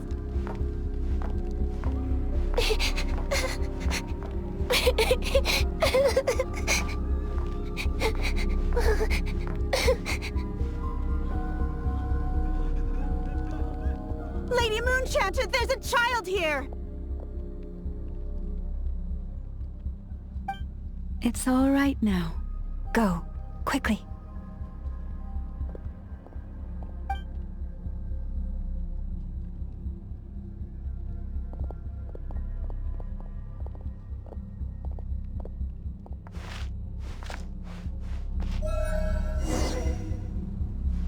You wretched monsters! You're not getting anywhere near the cannon! The monsters you fear do not exist here.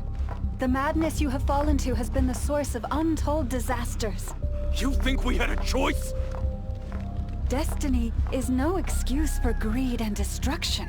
The choice has always been yours to make, and it remains so, even now.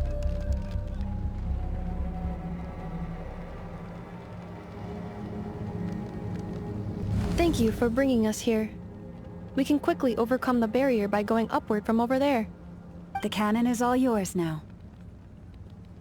Got it. Thanks, Lauma. Nefa, give her a Krumka. Orders received and immediately deferred. Departure takes priority. Please, everyone, listen to me. I will not deny that we hold different beliefs. But in the face of the immense threat that hangs above us all, we must persist in trusting one another. Otherwise, rifts will surely form, prized open by those who harbor ulterior motives. If your fear is born of helplessness, if you flee because you know not how to fight, then follow me, you who are lost. I am no god, but so long as we hold our candles steady and unite beneath the same moonlight, no deception or rumors can be concealed from us.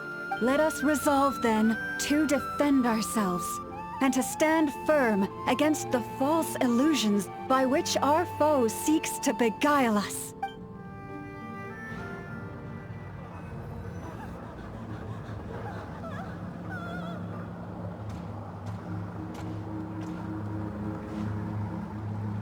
Let's go, Nefa. This way up. This is making me dizzier than I expected. Adjusting route. Make ready.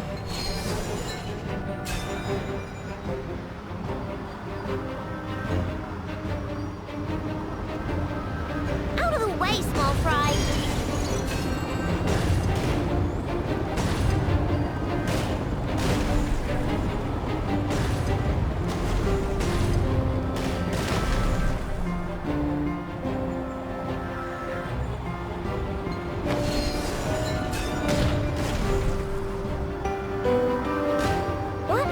To the path.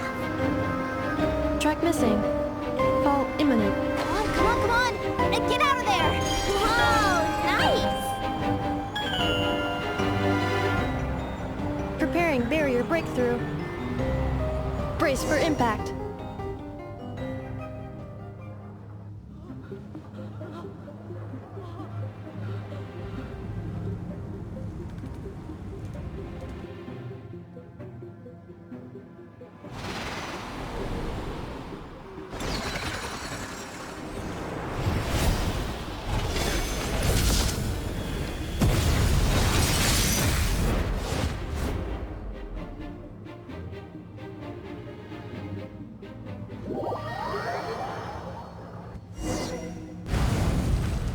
Knuckle, what are you doing here?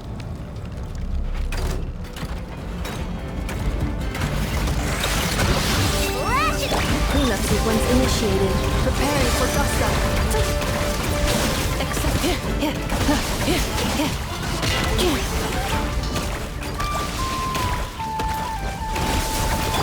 You on this! Look, your rainbow! Installation chamber deployed.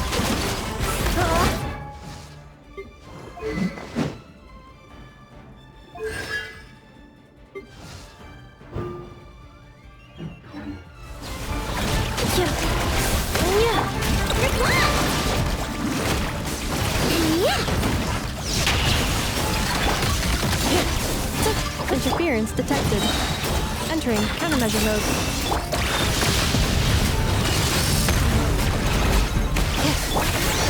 You on this!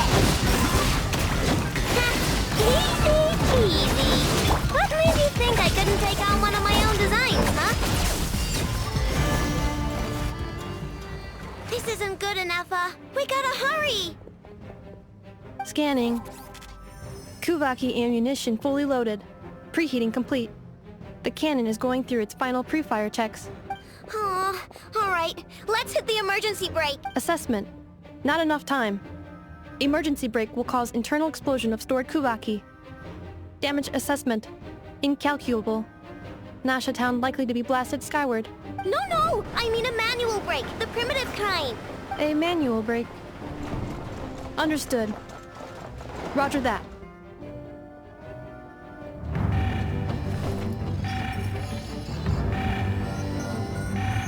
We are out of time.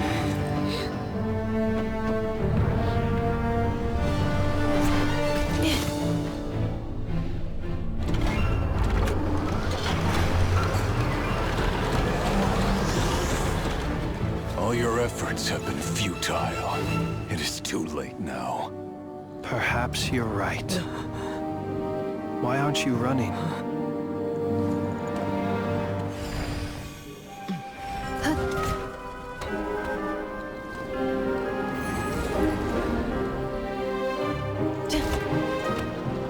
Sigisato passes sax, nitili potuvitos. Necritus necrus baptisi, que ondes tu zonos pentusi. Osesticos palatin pirantur risulucru, topir tu aethion veratum.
Well, that's not good.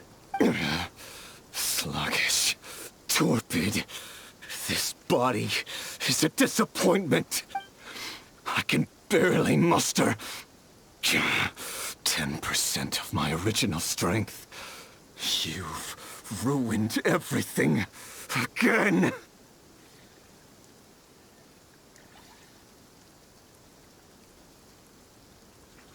Let me guess. You didn't get a human body back, did you?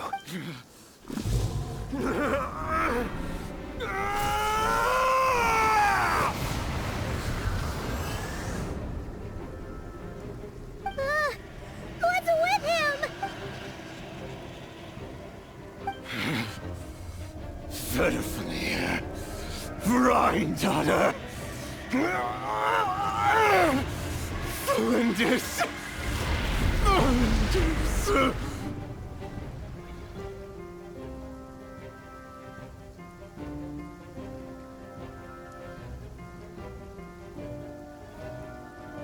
Watch out! Whatever rationality he still had when he was searching for his body is gone. All that's left is the calamity you see before you. A monster fueled by nothing but his own obsession. There's not having a heart, being human. It's all irrelevant. Completely and utterly insignificant. You matter not. Does anything in this world. None of it matters to me!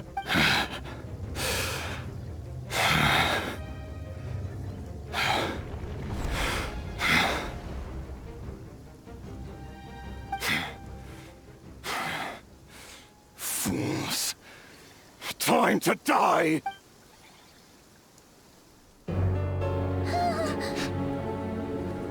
You too have the potential to be driven mad by knowledge. But the truths you seek are so insipid, laughable that you should die for their sake.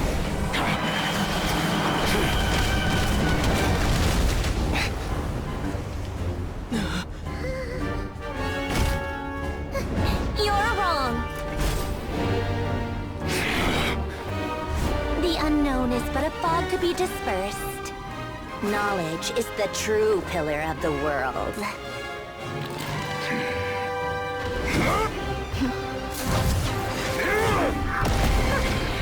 You're not the only one who got stronger. Polonia!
We're safe?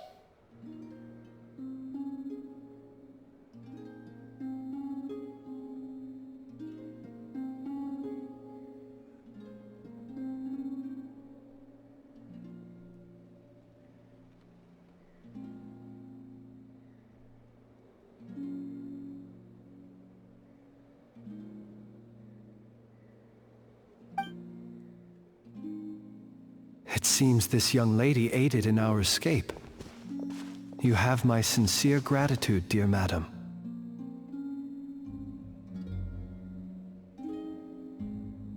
The flowers here bloom in such peaceful silence.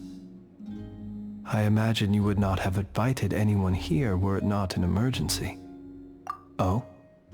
I take it that means you've been here before then. In that case, I count myself fortunate to be your associate. Columbina! What did you do that for? I studied his abilities inside out, equipped Polonia with comprehensive countermeasures. We were going to settle the score! But he still broke through, did he not? What? You expect a battle to be completely one-sided? I just didn't expect him to have no sense of honor whatsoever. Polonia would have been fine in a head-on clash. But battles just get chaotic! Oh, so you actually thought you could win. Have you been taking care of yourself lately? Your calculations seem to have deviated quite seriously. Perhaps you could try sleeping and rising earlier. Or you could adopt my previous recommendation and... Hey, listen here, Columbina! I tolerated your nonsense previously because we were colleagues. There's a Fatui warrant out on your head, and don't you forget that. Don't make me fight you right here and now. Oh, I was just a little concerned about you, that's all. Just like that time when you weren't making any progress with your research. So you went and cooped yourself up all alone.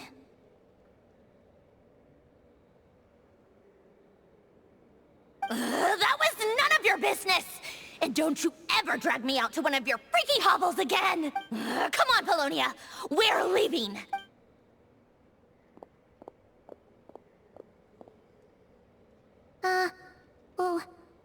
Well, anyway, thank you. I was worried about you, too. Not only because the remains of the Eternal Moon Goddess cannot fall into his hands, but also because you've done much for me yourselves. And then well, I brought your associate along for the ride, too. But that was as much as I could do. You're not afraid to speak your mind, miss. I like that. Please, call me Flint's. It is my honor to make the acquaintance of one such as yourself. Still, what do we do now? Riri's gotten stronger again. At this point, it doesn't seem like we can beat him. We did block most of the Kuvaki, so I'd say we've put a lid on his plans for now at least. But we still don't know what his aims are, and he may continue gathering power. So we must be very careful. After you left, I could no longer sense his presence. That means it's safe out there for now. A question, if I may. Kind Miss Columbina. When the cannon's Kuvaki beam was deflected earlier, I saw several bolts of energy streak toward Hisi Island, only to be blocked. Did you also have a hand in that? No. I see. Curious. Oh yeah, the cannon veered off course in the end, didn't it? In that case, Miss Columbina, I shall not disturb your serenity any longer.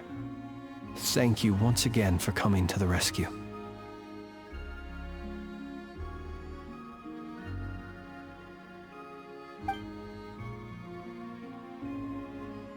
Go now, all of you. Do not worry.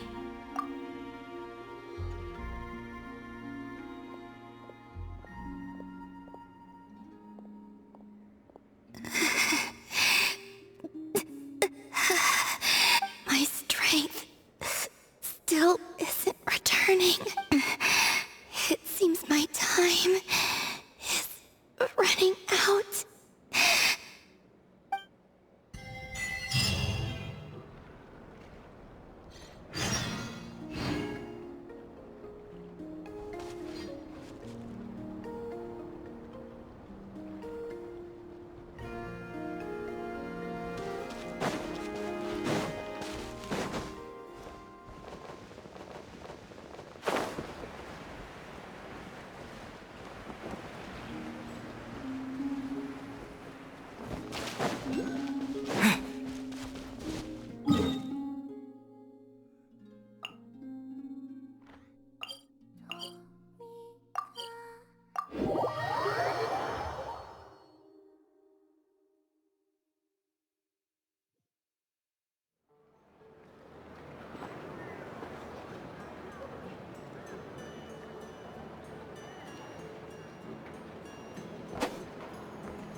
Fortunately, we were able to minimize the harm.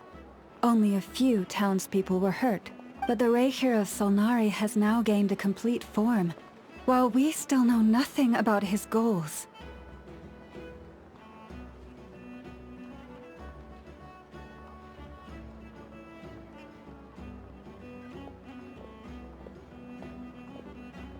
It seems we have done something akin to releasing a vicious cuckoosaur into the wild. I'm sorry. Is no one here familiar with cuckoosaurs? Paimon knows what you mean, but that analogy seems more than slightly... He said that this world means nothing to him, so it is possible that he doesn't have a reason to fight us at the moment. If his objective had been revenge alone, we would likely have no recourse. Is there, still time for me to tender my resignation?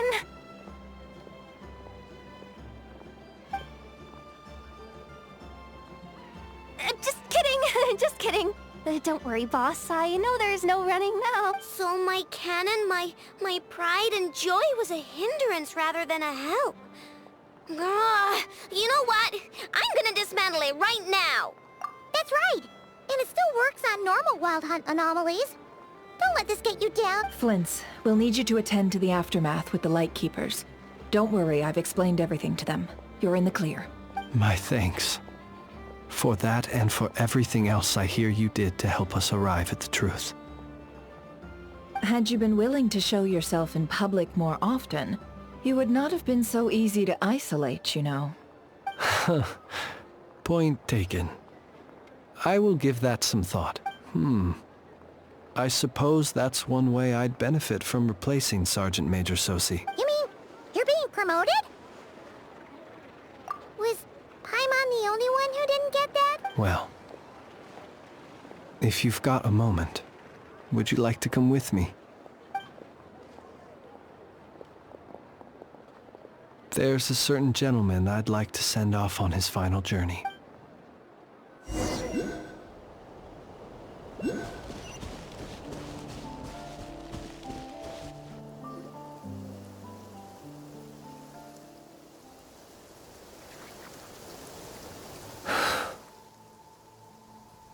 This man was like a lighthouse. Here he lived as if it were a mere matter of course, and brought light and grace to those around him. But people, once used to illumination, are apt to ignore the lantern's presence. Slowly, gradually, he came to think as such himself. I have achieved too little. I must do better. There is more work to be done. Perhaps his end was tragic. But I remain proud of the way in which he illuminated the path for others. Every shadow born of the light shall remember it. Oh, poor guy. I've heard that one too. Is that so? Well, you're right. It may seem that our efforts were in vain, that Rerir achieved his goals, but we will pursue him to the last. Even if the outcome is not what we wish for, it is not dissimilar to the role of a graveyard keeper. We do not seek to bring the dead back to life, only to grant them peace.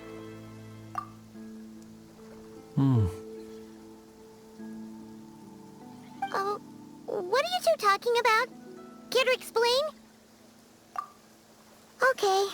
Either way, the Lantern Fae is not playing the leading role in these final rites. Lightbearer, with your blood you have paved the road to glory and justice. Even as we hurry on, bruised and battered though we may be, stay a while and look back upon the world and all its love and hatred.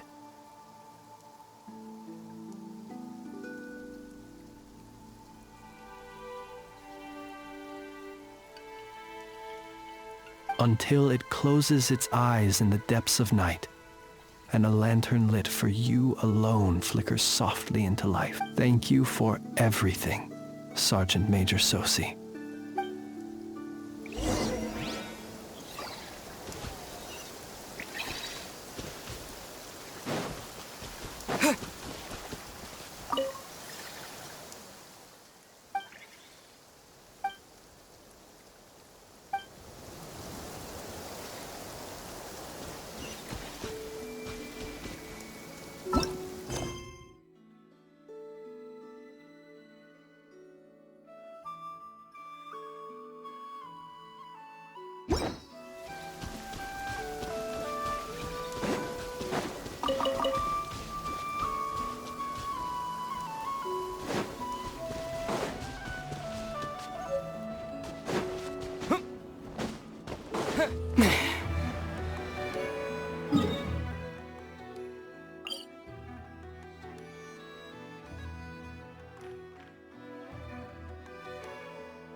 brings you here?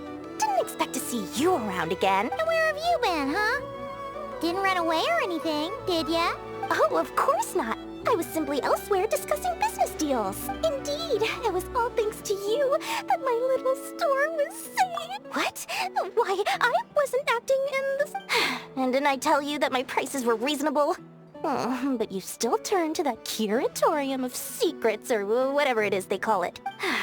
If even regulars such as you abandon ship like this, what can a businesswoman do but take her wares elsewhere? And how should I not be, Running small overseas enterprises is no mean feat. Never mind when such formidable competition exists. Forget it. Fortune and destiny are as one. So there is no use complaining. It's not as if Nefer did me no favors on account of our common homeland when I first arrived. If anything is to blame, it is the lack of opportunity to have her owe me in turn big time.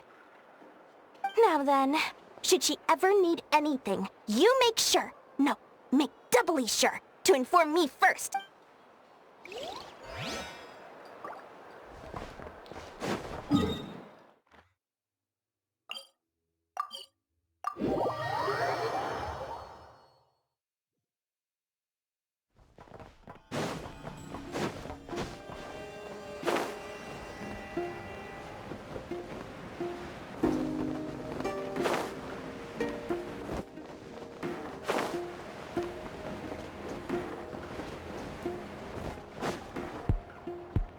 Boss, do you remember that thing that I wanted to ask your opinion about? On a scale of 1 to 10, how much effort should the Curatorium of Secrets put in if we were to work with others again? Is that a 1? Isn't that kinda low? Guess again. Wait, you mean 0? But wouldn't we just be slapping our brand on the joint venture and calling it a day? Why even team up at that point?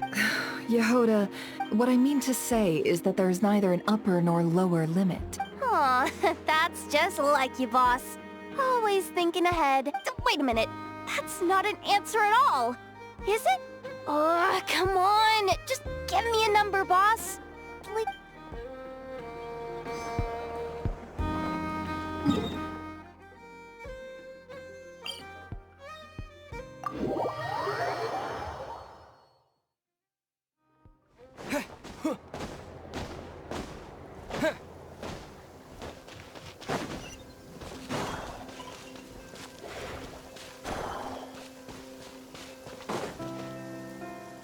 Krumkake creation complete. Please, enjoy while it's hot. Thank you for going to the trouble of remembering that, Miss Anefa. May this taste bear witness to a friendship that will endure forever and a day. Understood. However, I fear that krumkakes do not keep for that long. A week at most may pass before their taste deteriorates. That's not quite what I meant by... Huh? We appeared to have some guests. They must have followed the aroma of the krumkake. It's all right. Come closer. Anefa's a friend. Affirmative. In fact, I can devise a cereal omelet based on individual preferences before crushing it into servings to share around. Huh? What are they saying? They are discussing your address. They wish to go home with you.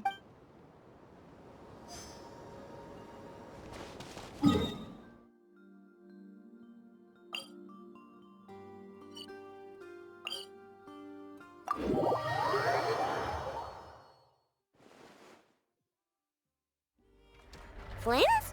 Don't see you coming around here often. Just feel free to take a look. Well, I've come to visit you, Miss Aino. Here, I've brought some snacks from town in their traditional butter flavor. So, where should... Shh! Inefa might hear you! So, what's the occasion? Are you gonna say that the Rat Niki will be taking over all Wild Hunt incidents after that hiccup with the cannon? And criticize a genius like yourself on account of results that none of us could anticipate. We would not be that crass. If we really did do that, I dare say we shall never again see technological breakthroughs. Sweet talker. It gladdens me to have set your heart at ease. Anyway, what's the matter exactly? Well, could you help me repair this lantern? I did bring it to Noshatown to get it fixed, but it broke again during our previous battle. You want a genius like me to go fix a lantern? Oh, my apologies. Perhaps this request should be better directed to Miss Inefa, and perhaps the snacks too.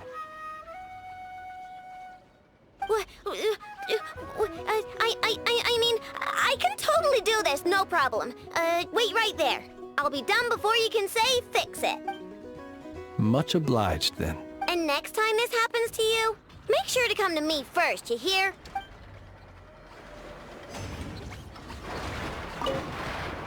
Fix my lantern, he says. Please, this won't take 10 minutes. If only everyone knew what the heck they were doing. Take that Hinsa, for instance. How in the world do you end up creating an integrated controller for the cannon and the barrier from random components people ask you to fix? Ugh, it gives me a headache just thinking about it. I gave him a real earful and told him to send me regular reports. If he's been working on it lately, I want to hear about it. Yeah. I mean, I know I'm partly at fault too, all right?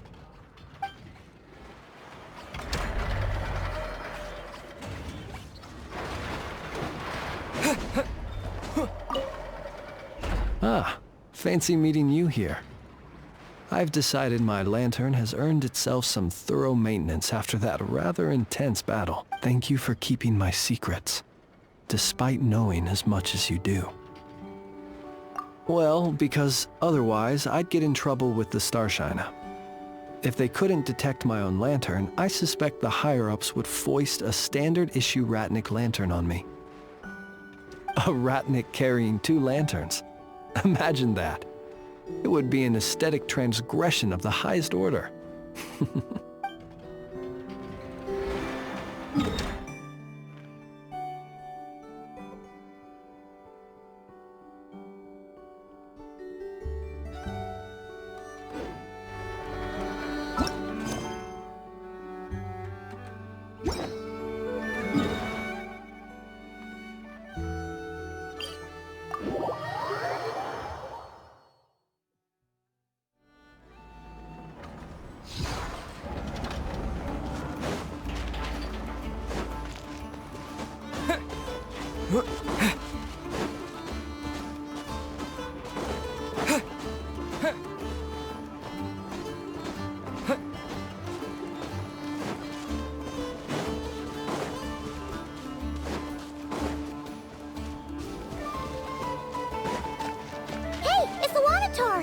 Should we go after her?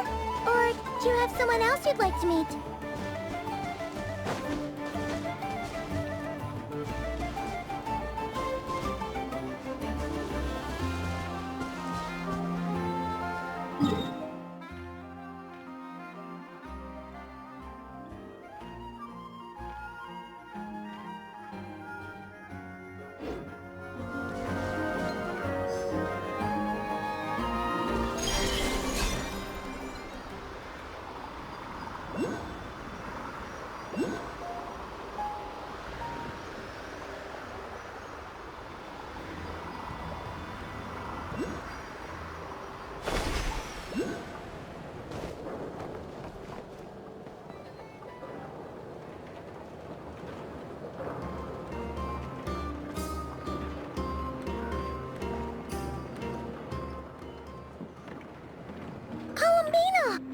What are you doing here?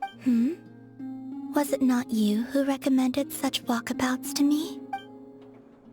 Yeah, but aren't you afraid the Fatui will see you? Zandrone seems uninterested in my capture, and the others are unlikely to risk making contact at all. They have more troublesome affairs to deal with. Well, it's good to come out for a walk either way. So, how do you feel? Is Noshatown to your liking? The flow of Kuvaki is somewhat turbulent, and the people are ill at ease. However... Is this where you purchased the dishes you treated me to? Are you serious? That's what she's concerned about? Berries and fried meat? Well, we can take you to grab a bite if you'd like to. There's all sorts of delicious stuff out here that you won't get to try at home. You've been quite subdued. Thorny questions on your mind, perhaps?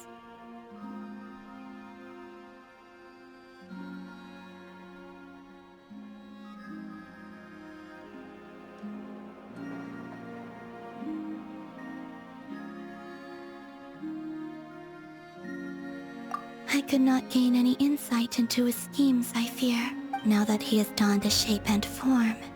Selling his power short would prove a fatal error, but that power of his plays host to an obsession that borders on mania.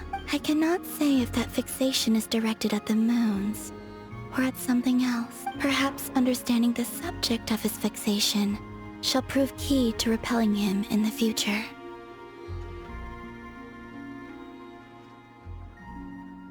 Well, Sandrone's daily routine is highly irregular, while the doctor often orders people around. As for Arlecchino...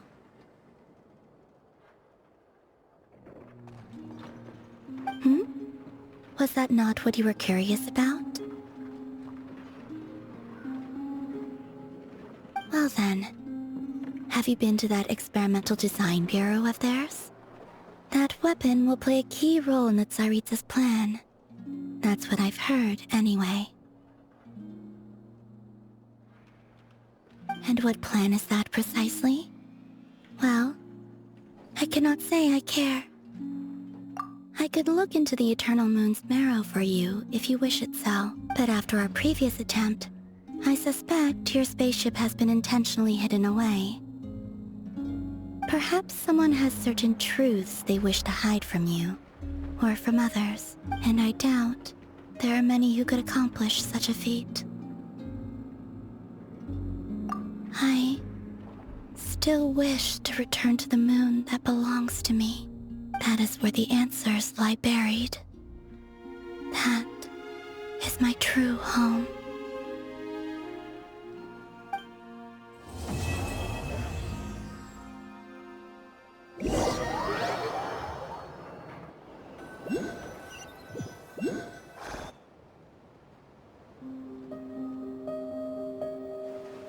Interesting. You followed me this far. Why not show your face?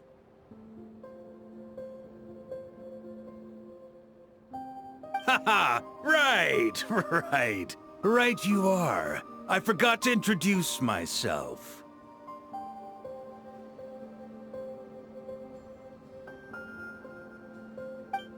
The name's Varka, Knight of Boreas, and Grand Master of the Knights of Favonius.